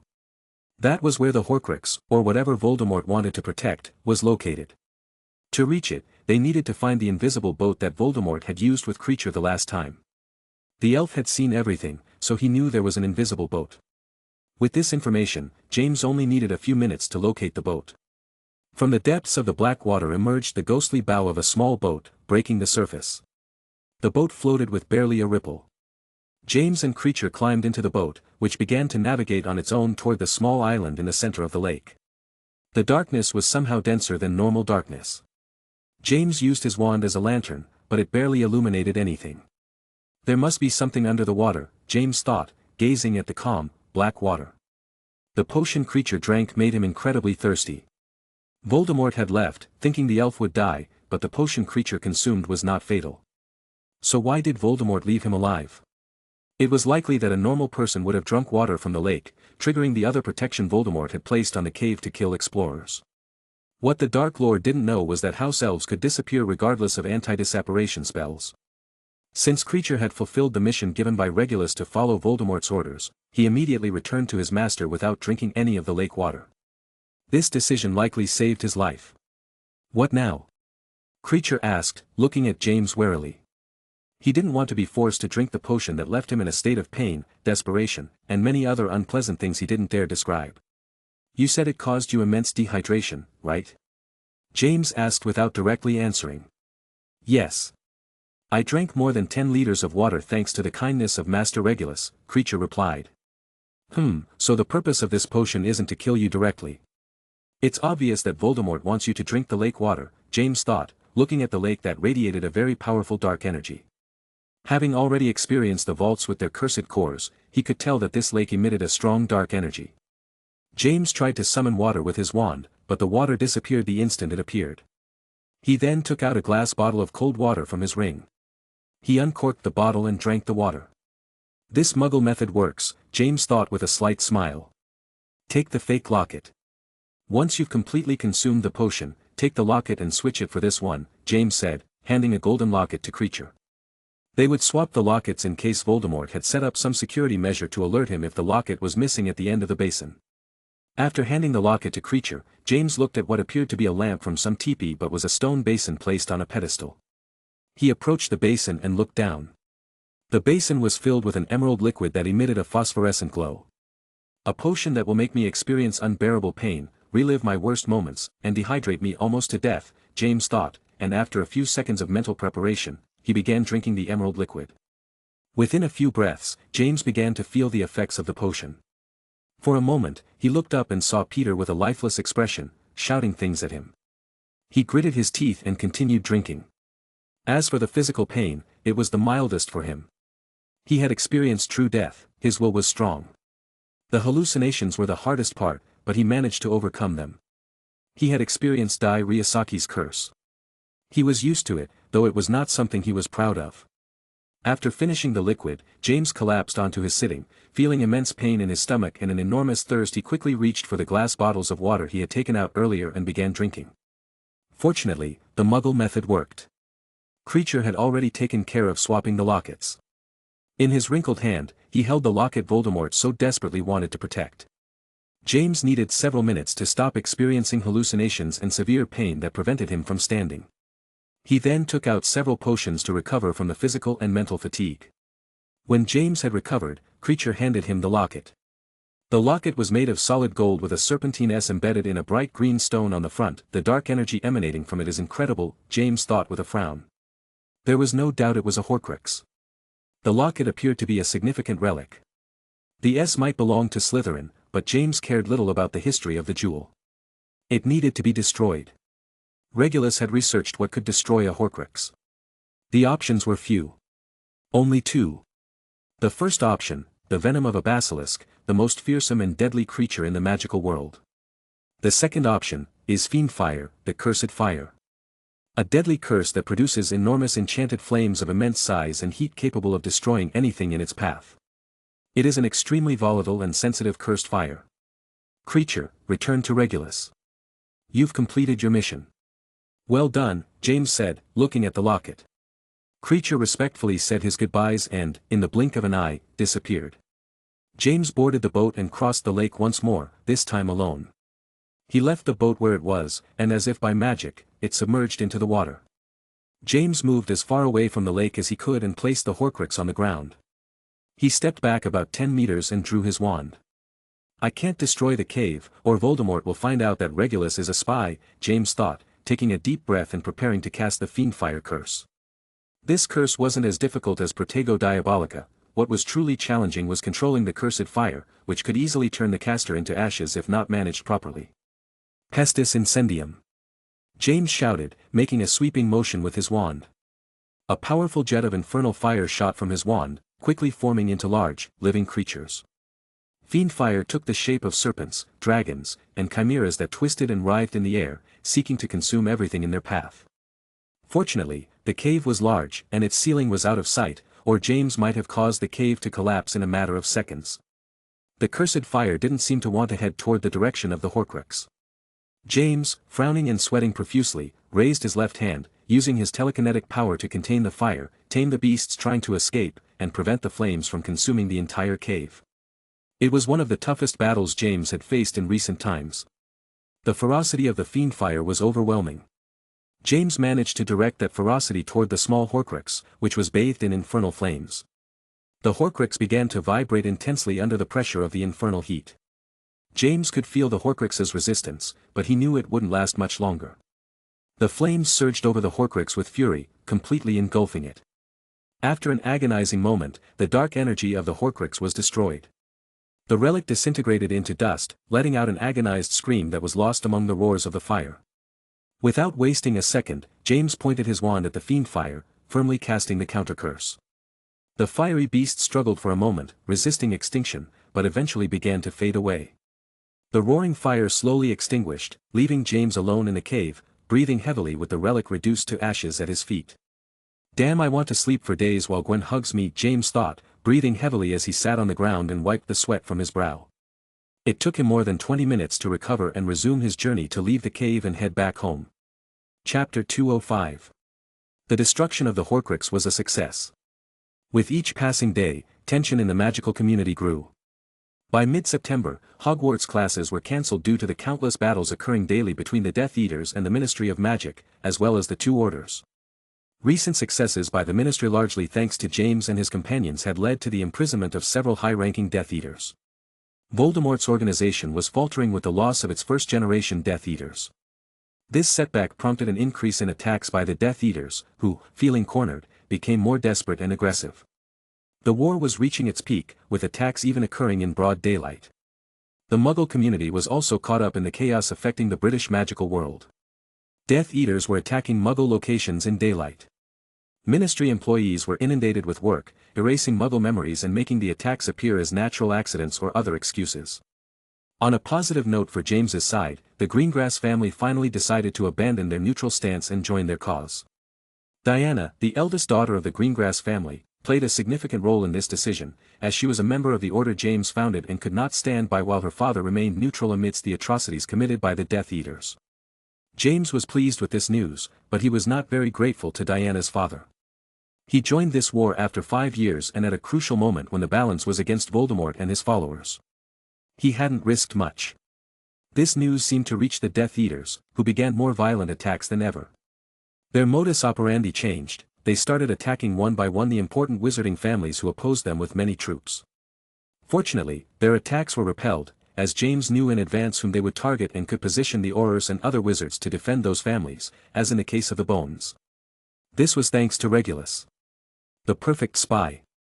Ring with mental protection and the ability to project thoughts and communicate over long distances without leaving his home, plus he is a user of occlumency, has an invisibility cloak, and his profile is the typical supremacist. He is beyond suspicion.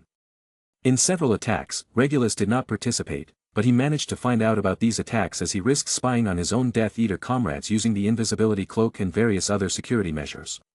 Therefore, the Death Eaters' attacks were neutralized, and Regulus did not always participate in those attacks. Although things were looking good for James's side, it did not mean that everything was rosy. Sometimes, they arrived late to an attack, or the attack changed timing, and Regulus couldn't get the information in time to pass it on to James. Many on the Ministry's side were injured, and there were many casualties, but they were increasingly capturing more Death Eaters. One cold night, James was in his office with a large stack of documents. It was almost midnight. At that moment, he received a telepathic message from Regulus. "James, it's urgent." James was surprised by the sudden message. Regulus's voice, which always remained calm and informed everything clearly, now sounded very nervous. "What's going on?" James asked, already used to speaking telepathically. "Strangely, the signal is so good. The Dark Lord has suddenly gathered his entire army. We're marching towards Potter Manor," Regulus said nervously. He couldn't warn him because he was called suddenly and didn't even know where they were heading with all of Voldemort's troops, Death Eaters, Dark Creatures, Scavengers still on their side, etc. James abruptly stood up from his chair. This is new. A large-scale attack directed at a single family. As for why his family was targeted, James could think of several reasons. He was the caster of the curse that turned you into a squib, his reputation as the youngest lord and Auror in history, reaching even Moody. With his wandless magic and the curse he created, he was the fear of all Death Eaters and their allies. Added to that, the Potter family was the family that supported the Ministry the most, both financially and in other ways. It was obvious that Voldemort wanted to eliminate this family with ideals completely opposed to his cause. How long until the attack? James asked as a sword in a black sheath emerged from his ring, and he positioned it at his waist. Less than 20 minutes. Regulus replied. With the number of people there, it would be impossible for the Potters to defend themselves, even though the family was gathered in full at Potter Manor. All members of the branches now lived in the mansion. Calm down, Regulus. Remember our communication methods. Voldemort would never think there was such an effective method of communication. He believes that by using a surprise attack that only he knows will happen, the spy in his ranks won't be able to warn in time, but that's his mistake. The one that will lead him to his defeat and the end of the war, James said, gripping the hilt of his sword tightly. The time had come. James cut off communication with Regulus and quickly alerted all members of his household about the imminent attack. The entire Potter family prepared as quickly as they could. The Shafiqs also readied themselves. Sirius began mentally preparing for the large-scale battle. As for James, he sent telepathic messages to the members of his order and the Order of the Phoenix. The Pruitts, the Longbottoms, the Lovegoods, the Princes, the Greengrasses, the Weasleys, the Dumbledores, and the Moodys, all were alerted about the attack that Voldemort himself would carry out. Recently, with the help of Snape and Gwen, James created rings with the function of mental projection, that is, telepathy. This way, their communication was perfect and instantaneous. He gifted these rings to the most trusted members of the orders. With everyone notified, they would arrive at Potter Manor in time, maybe a few minutes late, but they would be able to join the battle and finally defeat the Death Eaters, who had made a grave mistake, though it wasn't their fault. Voldemort was unaware of the highly effective communication method used by the spy in his ranks. The magical defenses at Potter Manor had been set up some time ago with the help of the Shafiqs. The Potters and Sirius had reinforced the magical shields. They should hold out for a few minutes before the entire magical community arrived to offer support. According to Regulus, they currently outnumber the Death Eaters if everyone arrives on time. Not by a huge margin, but it's a start. If Dumbledore arrives, the wizard Voldemort fears, victory will be on their side. How many will come? Sirius asked, looking towards the dark forest surrounding Potter Manor. His right foot was tapping the ground impatiently. The final battle was finally near. Peter could be avenged once and for all. Potter Manor is large, they could attack from any side. They shouldn't be too far. I've already sent a message to Diana. They'll take time to arrive, as there are anti-apparition spells at Potter Manor and its vicinity, Lupin commented, looking around. Luckily, he lived with his parents at Potter Manor. They had moved there to facilitate the war operations. We'll hold out. We have the ancient Potter magical defenses. Plus, we have many magical knights and Gwen's ice golems, Toby said with a hardened expression. He would protect the Potter residents with his life. He wouldn't let those damned dark wizards destroy his family's ancient property. That's the spirit. James and I will be the vanguard. We'll turn them to mince, Sirius said with a fierce expression, gripping his wand tightly. Don't be reckless, Sirius, Emily said, scolding him. Let's wait for James and his plan, she added, and everyone agreed. Sirius could only nod. He couldn't win an argument with Emily. Should I ask her out after this is over? Sirius thought, feeling a strange emotion within him. He would finally leave behind the life of vengeance and could focus on his happiness. Unless he died today, but with James by his side, he felt invincible. Everyone felt the same. In a normal situation, everyone would be desperate in the face of such a brutal attack led by Voldemort himself, but no one showed fear. At that moment, a hawk suddenly landed, transforming into James in an instant. They'll attack from the south side. Right behind the mansion. We have about 5 minutes, James communicated to everyone. His parents, uncles, cousins, friends, and in-laws nodded and awaited his orders. What's the plan? Asked Oliver, his cousin. The mansion is protected by Repello Inimicum, Protego Maxima, and Fianto Duri. The intruders will need to attack with a large number of spells to break the barrier. If they cross the limits, their bodies will disintegrate on the spot. Because of this, we'll eliminate several scavengers, and hopefully, the Death Eaters will expend energy destroying the barrier. When they break the barrier, we'll hide the golems and magical knights along the way. When they're close, they'll come out and attack. Move out, James said. He would explain the full plan on the way. The key part is that their attackers won't expect a surprise attack while they are carrying out a surprise attack. When they break the barrier and see the mansion grounds in silence, they'll think everyone is asleep and unaware of what's happening. On their way to the mansion, James will hide the dozens of magical knights and giant ice golems with the spell. Cave Inimicum, a charm that hides people. Like an invisibility cloak, but you have to cast the spell and designate an area. Those on the other side won't be able to see the golems and knights in front of them, and when they approach, they will be surprised by the attack of these automatons. While we prepare the automatons, you create a protective barrier covering only the mansion and the main garden. We have time for that, James said, looking at his parents and the other adults. Everyone got to work. After everything was ready, they began to hear the attacks in the distance. The main barrier, which covered all the grounds belonging to the Potter family, was under attack. James then sent everyone to the main garden. He would be the second surprise attack.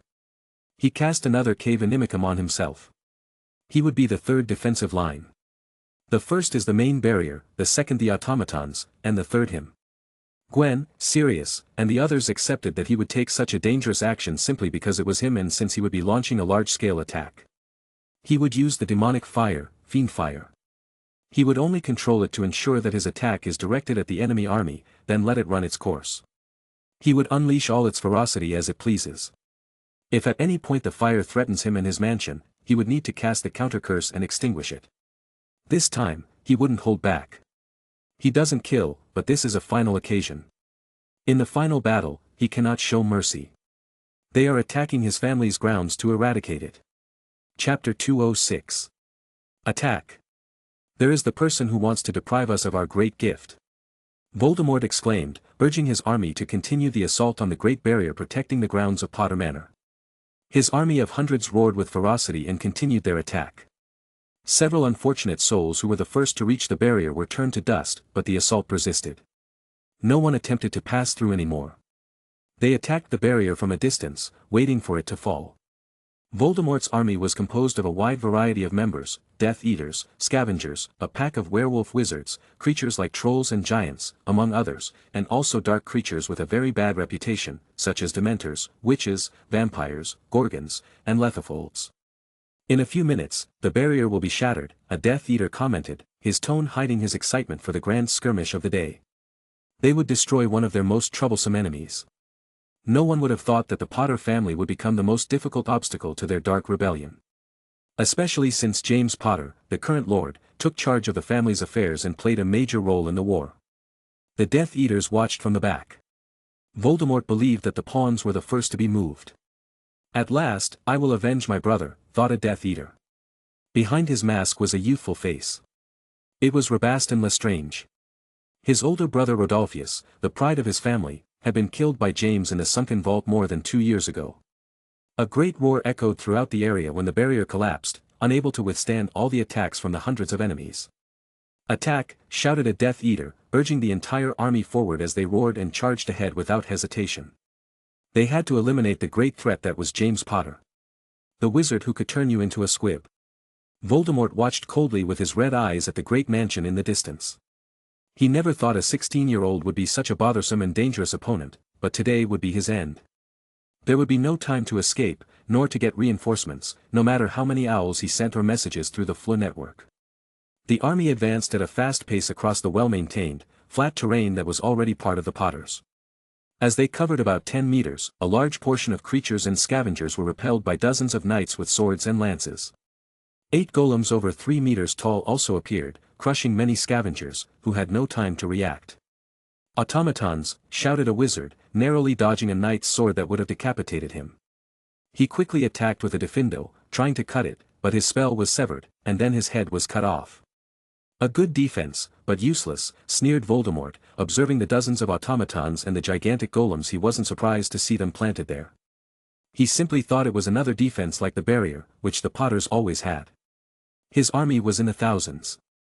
He had dozens of giants under his command who were twice the height of the golems, which were quickly overwhelmed and destroyed, but they had served their purpose of buying time and killing several enemies. The same went for the knights.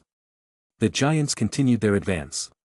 Their rage intensified upon seeing some of their fellow giants being killed by the golems. The trolls followed behind them, and behind them, the scavengers. The dark creatures were more free and didn't care much about order. They just wanted to see blood. At one point, as they were getting closer to Potter Manor, a figure appeared out of nowhere just meters away from them. They had no time to see the figure clearly, which seemed to be a wizard, as he raised his hand and from his wand shot out a stream of fire that reached the giants in seconds. The temperature in the area changed abruptly. From a cool autumn night to the hottest summer night, it was as if hell itself had come to earth. "Burn them, fiend fire! Be free!" shouted James, increasing the power of the fire. He didn't bother controlling it. The demonic fire already had a great number of delicious victims right in front of it.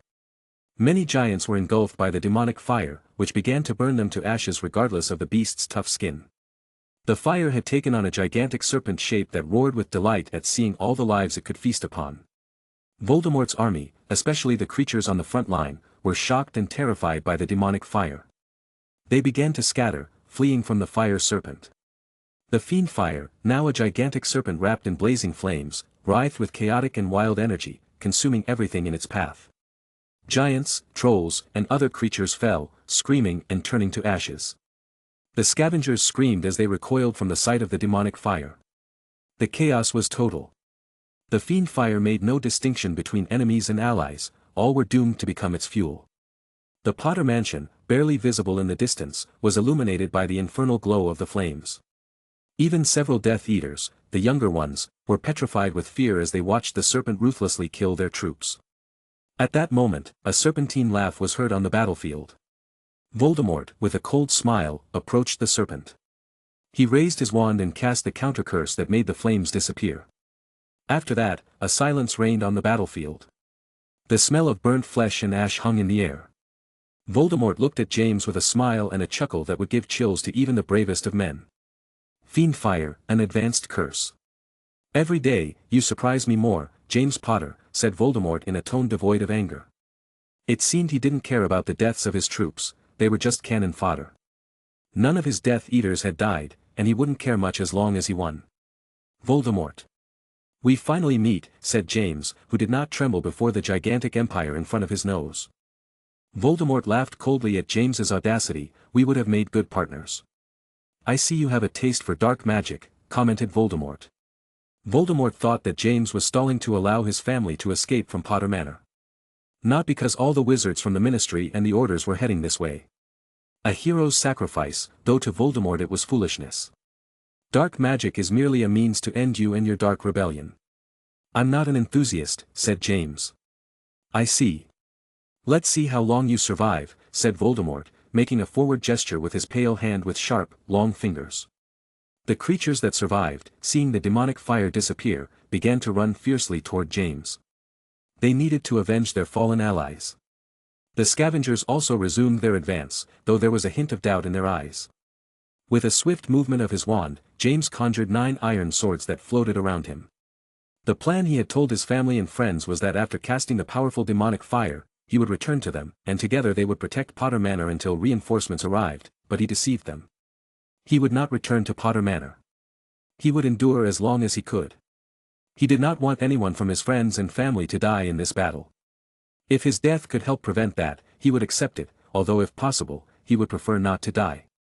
One of the swords flew swiftly towards the small eyes of a giant, cutting them and causing it to roar in pain. The giant was pushed towards James by an invisible force. Unable to see, it stumbled and knelt a short distance from James, who could see its ugly face.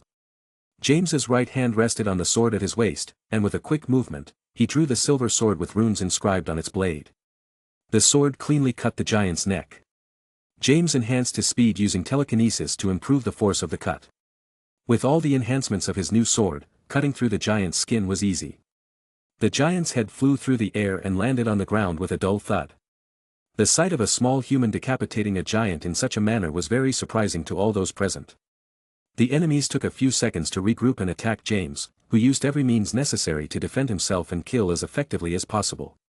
He conjured swords and shields, used wandless magic, and his wand to cast countless spells. In a few minutes, he was covered in the blood of giants, trolls, and other creatures barely recognizable due to the intensity of the battle. James fought as intelligently as the battlefield allowed. Whenever he had the chance, he used his telekinesis to defend himself with numerous conjured shields and took that moment to use potions to recover from fatigue and other ailments. This allowed him to last longer than he might have otherwise. The first problem came when dark creatures like Dementors and Lethifolds attacked him. He had to cast his corporeal Patronus. It was difficult and took a lot of energy, as he had been using negative emotions to enhance his wandless magic power for some time. He hadn't cast a Patronus in a long time. Fortunately, on the 3rd attempt, he managed to make a gigantic ethereal dragon emerge from his wand and scare away the horrible creatures. However, he suffered cuts and some injuries. His wounds kept piling up, and despite defeating many enemies, it seemed there was no end to them. A killing curse sped towards James from a blind spot as he was dealing with 3 scavengers at once. Fortunately, a circular silver shield covered him. James turned his head at the explosion and instantly recognized several people. Sirius, Lupin, Gwen, his parents, all those who should have been at Potter Manor setting up defenses were here. Instead of looking at the enemy army, everyone looked at him with furrowed brows. Am I in trouble? James thought with sweat on his forehead. Sirius, Lupin, and the others attacked the enemies mercilessly, causing the army to halt and retreat a few steps at the appearance of several powerful wizards. Gwen took advantage and created a giant solid ice wall that separated them from the enemy army. Let's go back to the mansion, said Gwen, grabbing James's arm firmly. We'll have a conversation later, young man, said Euphemia, looking at James with a furrowed brow. All the wizards, including James, began to retreat towards Potter Manor. They managed to enter the last defensive line where the final barrier would buy them time before they had to fight again. Fortunately, we left a gap in the barrier. We knew you would try to fight on your own, said Sirius, casting a Protego and then a Bombarda Maxima, which caused a huge explosion. James couldn't say anything in his defense. Everything would be used against him, so it was best to stay silent. Once everyone had passed through the gap in the barrier, Fleamont finished casting the barrier, sealing the gap. Come. I'll heal you, said Euphemia, taking James to a hastily prepared room for the wounded. I can still fight, said James, but he was dragged there by his mother and Gwen. He was covered in blood from most of his enemies, with cuts he had suffered, and mental and physical fatigue. "We'll take care of things now. We just need to hold on for a few more minutes until reinforcements arrive." "Don't underestimate us," said Lupin, seeing that the enemies had arrived and were beginning their attack on the barrier. Chapter 207. James had endured alone for a long time. Upon returning to Potter Manor, the final defensive line was erected, which proved effective against countless enemies. When the last barrier was breached, the Potters, the Shafiqs, Lupin, and the others defended the house with all their might. Voldemort was surprised by the intensity with which they defended. They should have been desperate, but something seemed wrong. They appeared to have hope, and that was a bad sign, but it was too late. In the darkness of the night, something moved in the sky. The Death Eaters who looked up panicked when they saw figures riding brooms in the night sky. With each passing second, more people on brooms arrived at the scene. Voldemort, with an expression of disbelief he rarely allowed himself to show, watched as the shadows in the sky multiplied. An army of wizards was arriving at full speed, like an approaching storm. The Death Eaters, who moments before had felt invincible, began to waver. How could there be so many reinforcements? Voldemort thought in disbelief. He hadn't told anyone that they would attack Potter Manor. Only the Death Eaters closest to him knew 20 minutes before when they were already marching toward the Potter grounds. There was no way there could be such a quick response. The figures in the sky began to descend, and what had been a mere expectation turned into an overwhelming reality. Leading the attack was Alastair Moody, followed by all the Ministry Aurors. In addition to the Ministry wizards, more wizards began to arrive, such as Lupin's family, Alfred and Arcturus Black, Andromeda and her husband, and their friends. Members of the Order of the Phoenix. Members of the order that James had created, followed by their relatives who were on their side. A tide of wizards and witches descended like a torrent upon the battlefield. An elderly wizard with silver hair and a beard unnerved all the Death Eaters who saw him. It was none other than Albus Percival Wulfric Brian Dumbledore. Severus Snape, or rather Severus Prince, the new heir of the revived Prince family, also arrived. Severus did not hesitate to attack the enemies who were attacking his friends. The astonishment on Voldemort's face was palpable. His plan, which had started with the promise of a certain victory, was collapsing before him. Now, instead of crushing the Potters without anyone stopping him, he found himself face to face with an army that outnumbered them, having suffered many losses due to James. The battlefield's intensity increased by several levels. What was once a one-sided fight turned into a real war with two powerful sides. Flashes of every color flew through the air, hitting wizards, witches, creatures, etc. Quickly, the advantage was gained by the Ministry and the Order's army.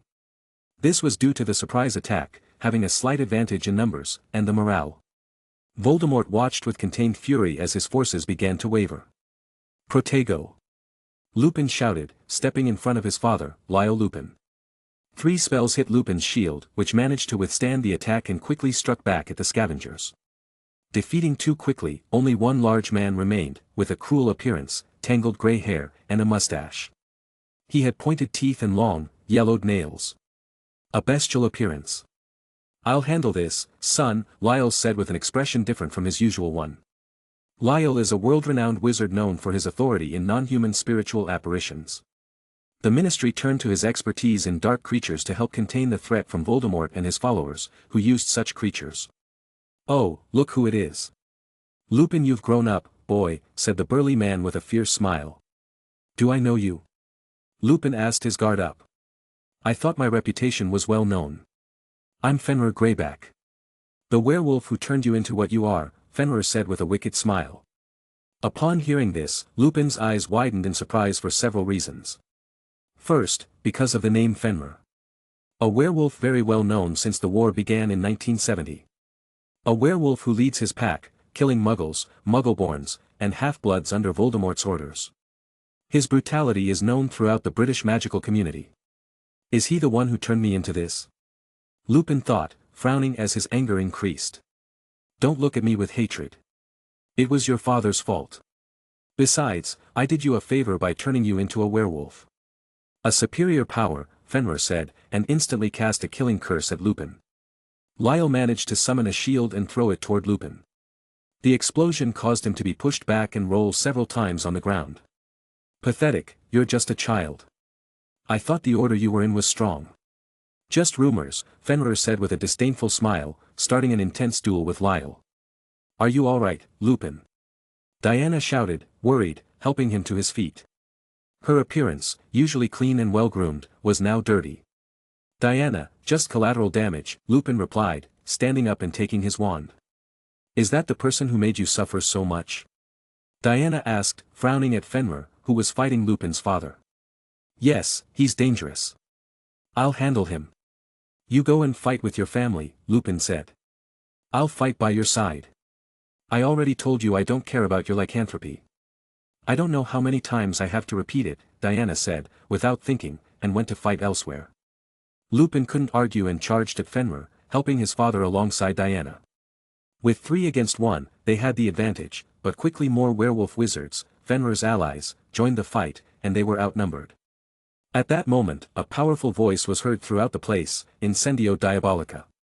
Lupin, Diana, and the others present barely had time to turn their heads toward the source of the voice when they saw a fire sphere of an unusual and terrifying color, black as night.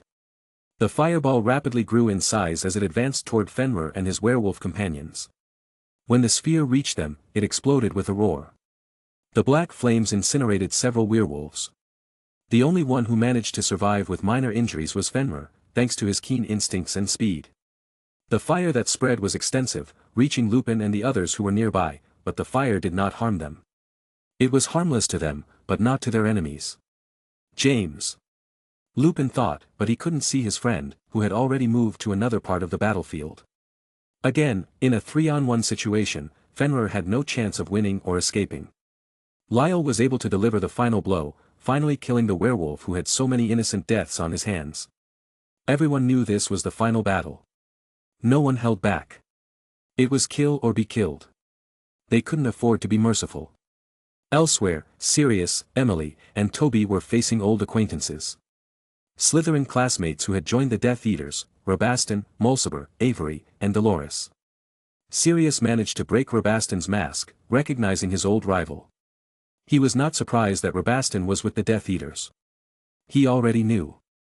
The difference was the experience and training that Sirius, Emily, and Toby had received, allowing them to defeat their equals after a period of battle. Not far from there, Severus Prince Snape was facing Lucius Malfoy. An old Slytherin senior who had given him advice when he joined the house in his first year. Despite the age difference, Severus did not appear to fall behind against Lucius, who had a broken mask, and his long blonde hair was now visible. Snape, traitor! Lucius shouted angrily. Severus's expression did not change, and he continued attacking relentlessly, with Malfoy gradually retreating, unable to gain the upper hand. Now I am Prince! Severus exclaimed, casting an Expelliarmus that disarmed Lucius. Before Severus could cast a killing curse, Malfoy's father appeared with his hands raised. Wait, we surrender, said Lucius's father, who no longer had his wand and looked a mess.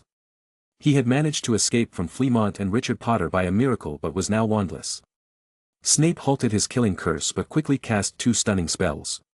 Both father and son fell unconscious. Severus bound them with a rope and pocketed Lucius's wand. In a more distant part of the battlefield, a fierce battle was taking place between 2 witches. The fight had reached the corridors of the Potter Mansion.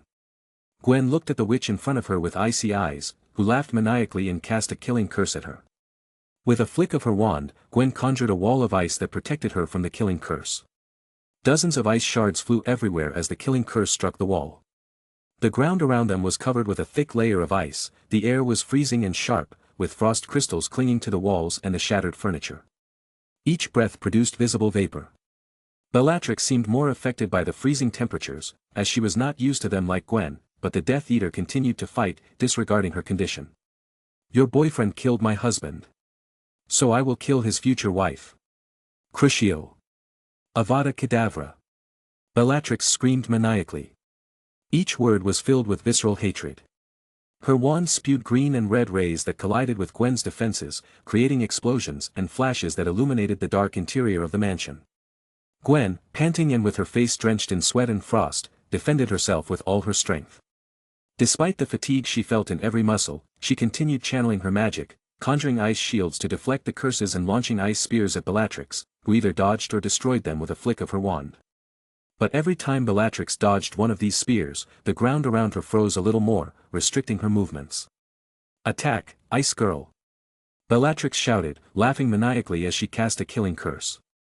Gwen created another ice wall that exploded again when struck by the unforgivable curse.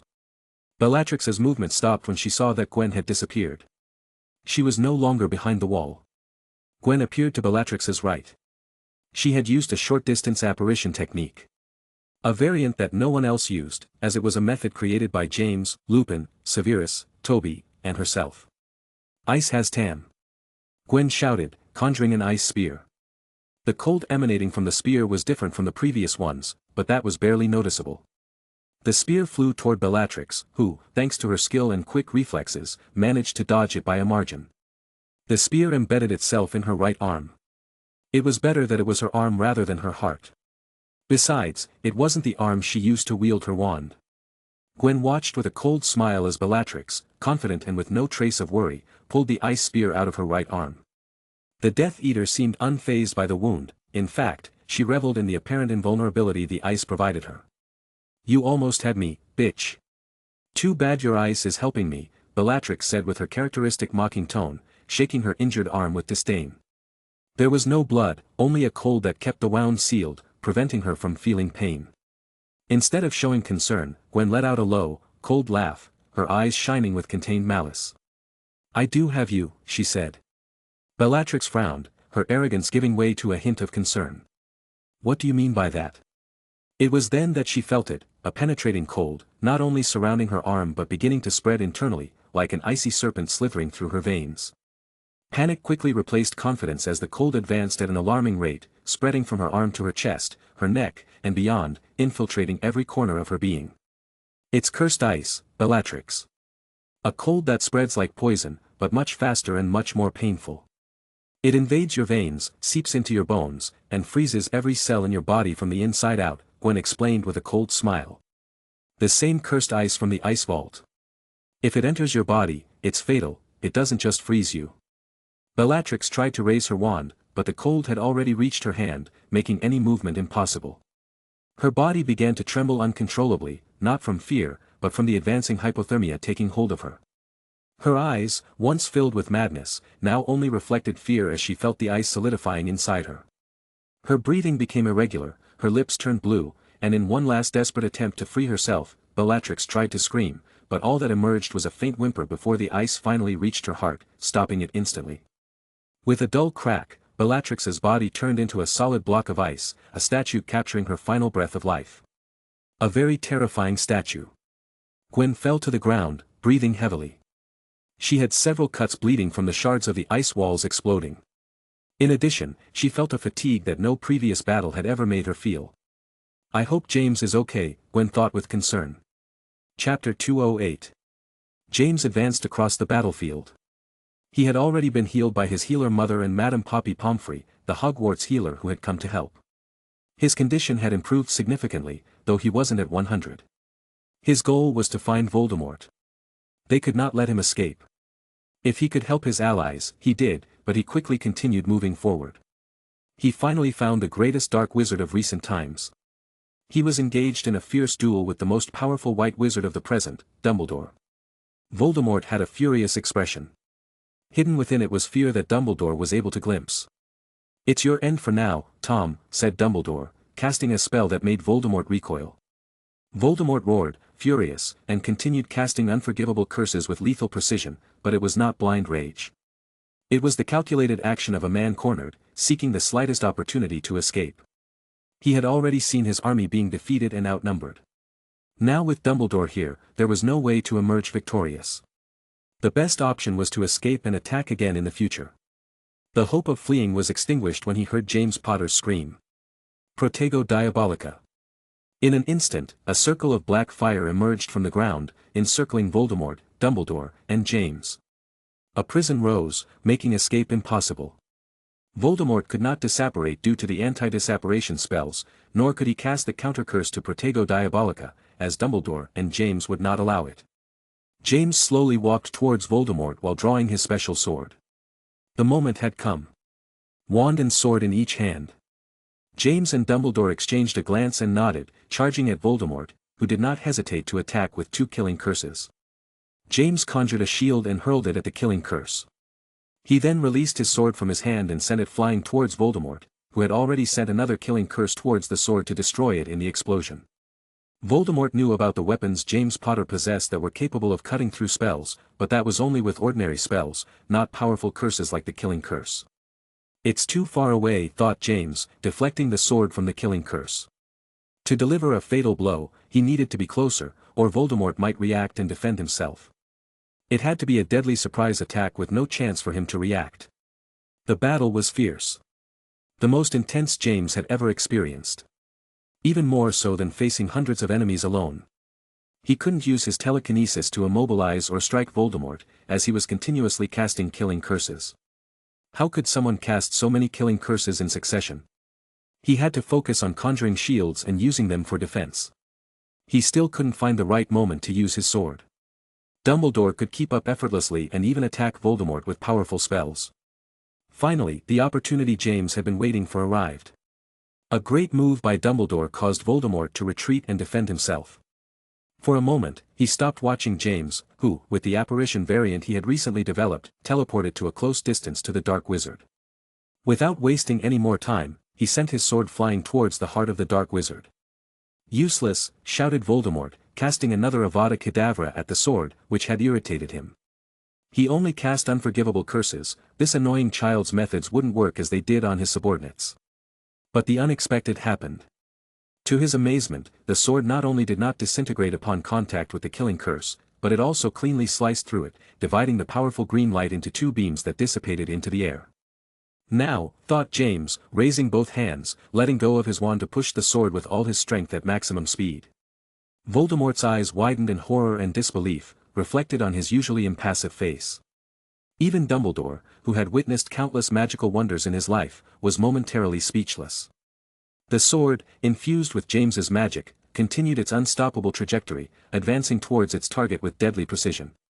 Voldemort, now too close and without time to react, barely managed to move his wand before the blade pierced his chest. The edge cut through his robe and flesh with terrifying ease, burying itself deep in his chest. Voldemort let out a gasp of surprise and pain, his wand falling from his hand. His body convulsed from the impact, and his eyes, filled with disbelief, were fixed on the sword now protruding from his chest. James approached, grasping the hilt of the sword and yanking it out of Voldemort's body. The sound of tearing flesh mixed with the gurgling of blood flowing from the Dark Wizard's chest. "You can bleed too," he remarked with a cold stare. Blood poured from Voldemort's chest, staining his dark robes and the ground beneath him. For the first time, the Dark Lord, who had instilled fear in so many hearts, looked weak and vulnerable. He fell to his knees, life slipping away slowly as he gazed at the bloodied sword in James's hand. "I know your secret. Horcruxes, huh?" James said, making Voldemort lift his head and look at him with his red eyes, which for the first time showed a clear fear in their gaze. "It doesn't matter how many times you come back, I will kill you. I will be your Reaper," James declared. With those final words, James raised the sword once more and, with a single fluid motion, decapitated Voldemort. The Dark Wizard's head fell to the ground, rolling a few meters before stopping, while his body crumpled. But before it could touch the ground, Voldemort's body began to disintegrate, turning into ashes that scattered into the air, carried by an invisible wind. "It's over," thought James, falling to the ground and looking up at the sky, exhausted. In both his lives, he had never been so drained, but he felt a great relief. It was finally all over. Finally, his family and friends were safe. Although he suspected that Voldemort had more than one Horcrux given his murderous nature, it would be much easier to neutralize him if he tried to come back. He could finally have a normal life.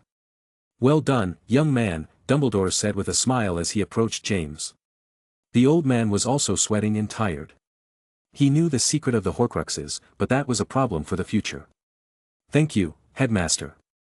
If it weren't for you, I wouldn't have been able to defeat him," James said with a slight smile. "Don't take all the credit. We had this chance to end it all thanks to the inventions of you and your friends," Dumbledore said, looking at a simple ring in his hand.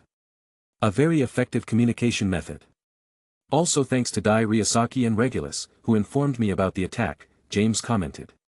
"Oh, that's right. So, Regulus is the spy.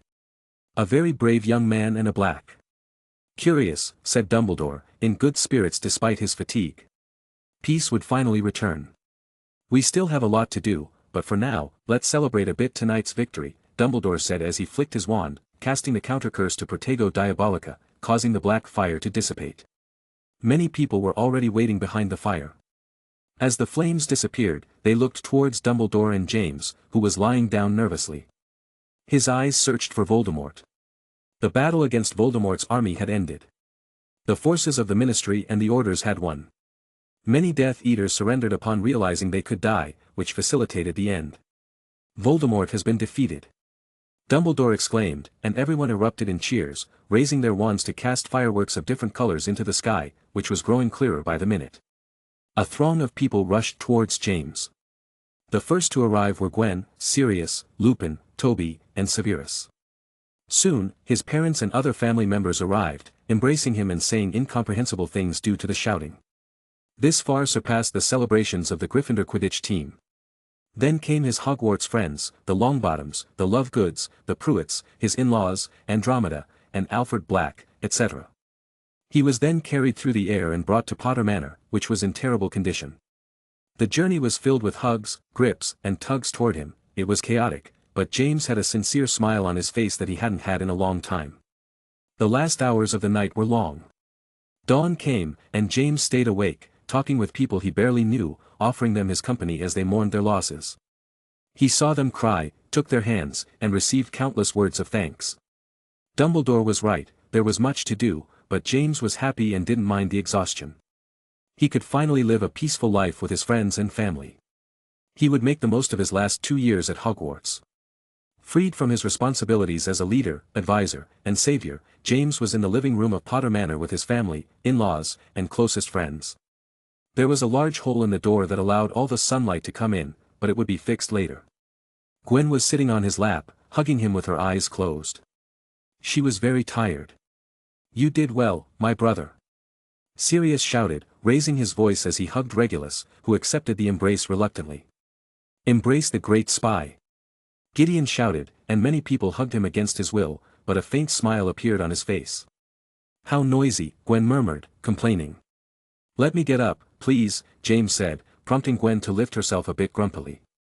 James went to a corner and began searching for something in his ring. Most people watched his strange actions in confusion. Finally, he pulled out a small, black square box. Holding it in his hand, he turned around and walked back to the armchair where he had been before. Gwen had sat down and was leaning against the backrest, her eyes half closed from sleep. "That's it. That's it," Fabian moaned with excitement, giving his brother rough pats on the back. "We already know, be quiet and watch," said Molly, his older sister, and his brother obeyed immediately. "Gwen. Hey, Gwen," James called repeatedly, and Gwen finally opened her eyes, surprised to see James kneeling and looking at her. What's happening?" Gwen asked, confused. Her exhaustion made it hard for her to think quickly. "Will you marry me?" James asked, opening the box to reveal a beautiful golden ring with a large gem in the center. It wasn't a normal ring, of course. It had several enhancements that James had added with ancient runes. Gwen's sleepy eyes widened suddenly. Her drowsy state vanished, and she leaped out of the armchair, covering her mouth with her hands. "I should have been more dressed up for this occasion," Gwen thought, trying to control her excitement. Her clothes were dirty, muddy, and torn in some places from cuts. Her face was also dirty, and her hair was a mess. A smile spread across Gwen's face as she replied without hesitation, "Yes, I accept." A smile appeared on James's face as he took the ring and placed it on the ring finger of Gwen's right hand. Everyone erupted once more in cheers, applause, and congratulations to the newly engaged couple as they rushed to embrace them. The end.